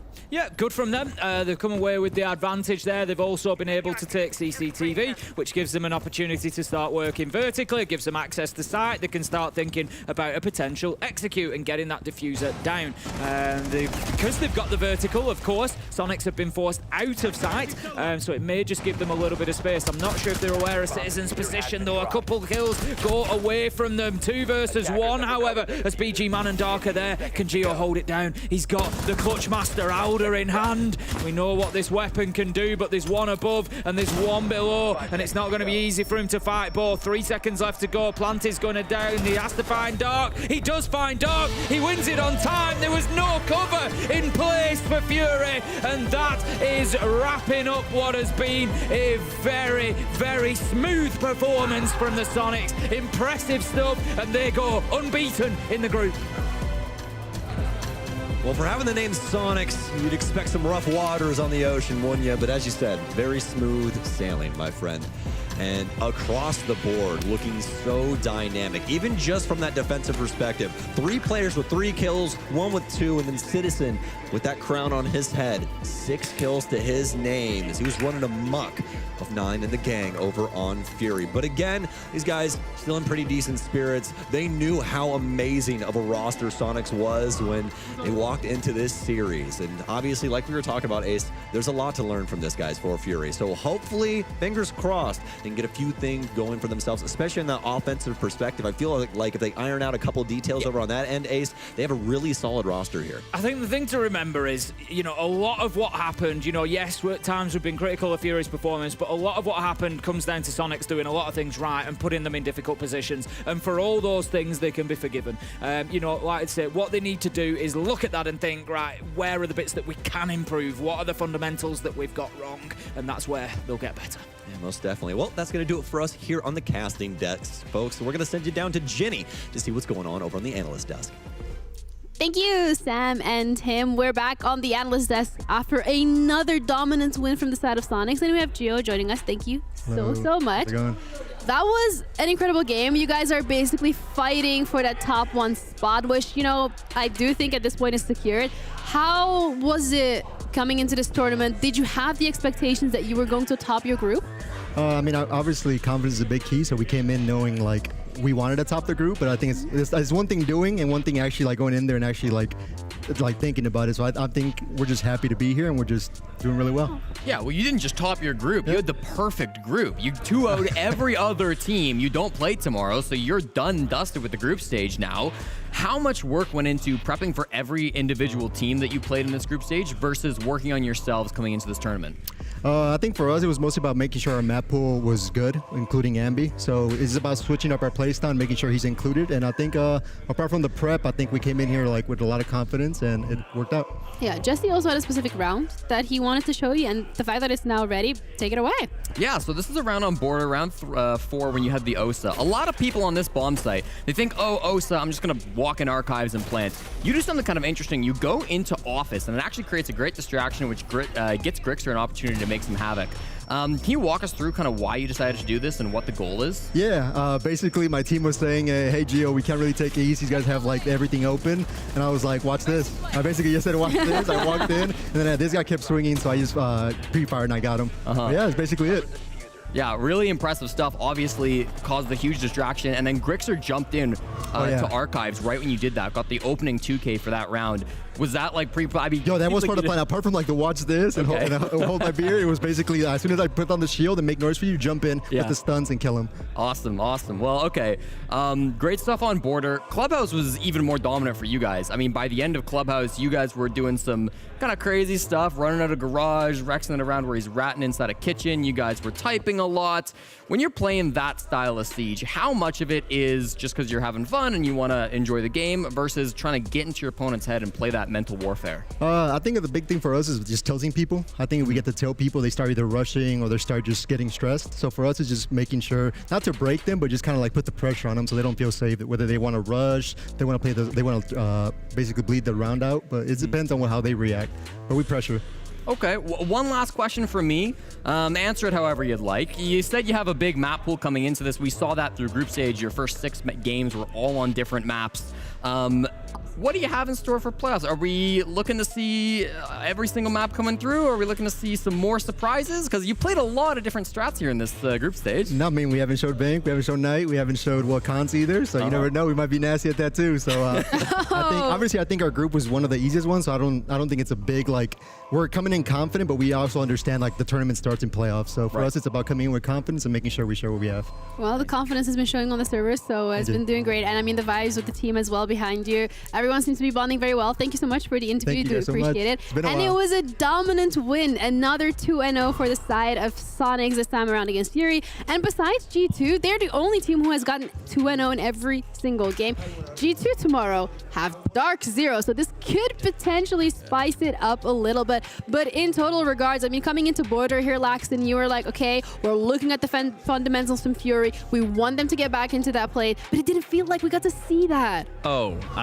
Listen, I hate to be critical. Like, I really do. I try to give teams the benefit of the doubt. I don't ever want to just, dog on one team and do all that. But it's the same thing again. There was rounds in here where me and you were talking, especially I think it was round 8, Vents Workshop, and you have to clear top floor. You have to get control of Armory if you want to try to go for that Vents plant. And they just didn't. They tried fighting Citizen at the window and kept losing that window fight, which realistically, you should not be winning that gunfight if you're outside the window. Yeah, I mean... Yeah, well, actually, that one particularly... Sorry, I just actually do. Round 8 is actually the play of the game from the side of Geometric, the intel plays of the game. Particularly, we're going to rewatch the whole thing, and I knew you wanted to add something onto there, Jesse, so go ahead. Yeah, well, I wanted to say, I mean, Citizen, they're just giving it to him, and Citizen, while the stats were up, he came by and he peeked in at the stat board. I believe he top fragged this map, I think maybe tied with Ambi. It looks so easy, and again, the pressure was there from like Colas in the last moment, but at this point 3 of his teammates are already dead. It's a walk in the park for Citizen. Every day feels like he's doing the same thing. It just stresses me out as a former player of just seeing this happen because, again, it's basic fundamentals of a map that need to be executed, and when you don't see it getting executed the proper way, this is the result of it. It's pure result of just no success in it whatsoever. Well, they still have a game tomorrow. They do. Fury as well. So they have an opportunity to crawl it back, but it's going to be up against Falcons, which then leads us into the schedule of today and what we've actually seen in terms of games. I think so far it's been a lot of 2-1s. This is the first 2-0 that we had here on the A stream. It's been D plus Kia against Space Station Game was also 2-0. How could I forget that one? Yeah, Why are you making that facial expression? D Yo. plus Kia have been kind of forgettable this event, Jenny. Oh. I mean, I said I was just trying to because keep your it team nice. is topping the group and it's NA doesn't mean you get to like smack talk, I think okay? that's Like exactly what it means. Pound that. hold your horses, guys. Come on, this cannot be a biased Hold analyst. on, we got one Too NA late. team that could be I struggling. mean, we still have a match going on that B stream, and it's Bleed up against M80, and it's really interesting considering M80's result and the expectations that they had coming into this. So definitely highly recommend tuning in and checking that one out. In terms of the group standings at the moment, I mean, G2, Space Station Gaming, Sonics, and W7M are all topping their group, especially for G2 Esports and W7M. I'm not surprised, low-key expected, but I'm really proud of the NA guys. Like, you guys are finally decided to join the server. I'm proud of you. Yeah, I mean, NA's doing very well. Maybe M80, that's a Brazilian team, right? Wow. We don't count no, that. you can't do that. We'll see if they make it out of playoffs. They go for a deep run. Maybe I'll change my mind. But no, NA. I mean, Dark Zero, Space Station, Sonics, all getting top 2 so far. Looking very, very good. EU as well. I mean, G2 topping their group, currently undefeated with the flawless group record. Virtus Pro top 2 as well. Wolves top 2. And Brazil, we talked yesterday about how they were kind of struggling. Yeah. They weren't having very many top positions. We do now see W7M top of Group C as expected. That's a competitive group. We don't see numbers here, but it still could fall down, but a strong showing for sure. Yeah, Los on second as well. Great there for the Brazilian crowd. But in terms of the action for tomorrow on the A stream, we're going to be starting off with FearX up against GK. A really important match to determine which one of these teams actually gets to get out of groups. We then have Dark Zero against G2 Esports. I mean, I don't even need to explain that one, Lex. It's just for bragging rights at that point of who wants to get first out of that group. And then, I mean, right below it, the Team Liquid M80. I mean, there's important matches tomorrow. A lot of teams, well, not a It's lot. the last day, so every single one. Teams are going to be going home tomorrow, and teams are going to be advancing. Yep, absolutely. Stream B is going to be covering a couple more games. My memory's not that good. I saw Falcons, I saw FaZe, but that's about it. But either way, you guys have seen it. I'm sure y'all smart enough to remember it, so you'll know what to tune in. But in general, I think it's been a very successful day for every single one of the teams that were able to get a couple of points on their board. A lot of 2-1s means that a lot of teams didn't end their day with 0 points, which is also really great for them because at the end of the day, every single point counts. Absolutely. For sure. Especially when we're battling it out. I mean, a lot of teams are very close. Keep in mind, only the bottom team goes home in groups. So when you finish into that very bottom position, you're going home. But even if you get 4th out of 5, you're still going to go into playoffs. You do start lower bracket, so it's tough. And no team has ever won the 6th Invitational starting in the lower bracket. G2 last year immediately fell in and then made the full lower bracket run, but it's very, very difficult if you start down there for sure. NIP as well. They had a lower bracket run, but they did end up falling 2nd to Space Station. So, I mean, it's doable, but the problem is you can't have room for air. Nope. That's the biggest issue. And with it being BO3s as well, I mean, you have a little bit of space, but not too much. There's wiggle room. There's wiggle room. The teams as well have warmed up into the tournament, I would say so now. So tomorrow, the last day of groups, something you definitely not want to miss because we're going to be deciding who, unfortunately, has to go home and leave the beautiful Sao Paulo. Thank you guys so much for tuning in for today. We're going to be back tomorrow with some more action. So take care of yourselves. See you then.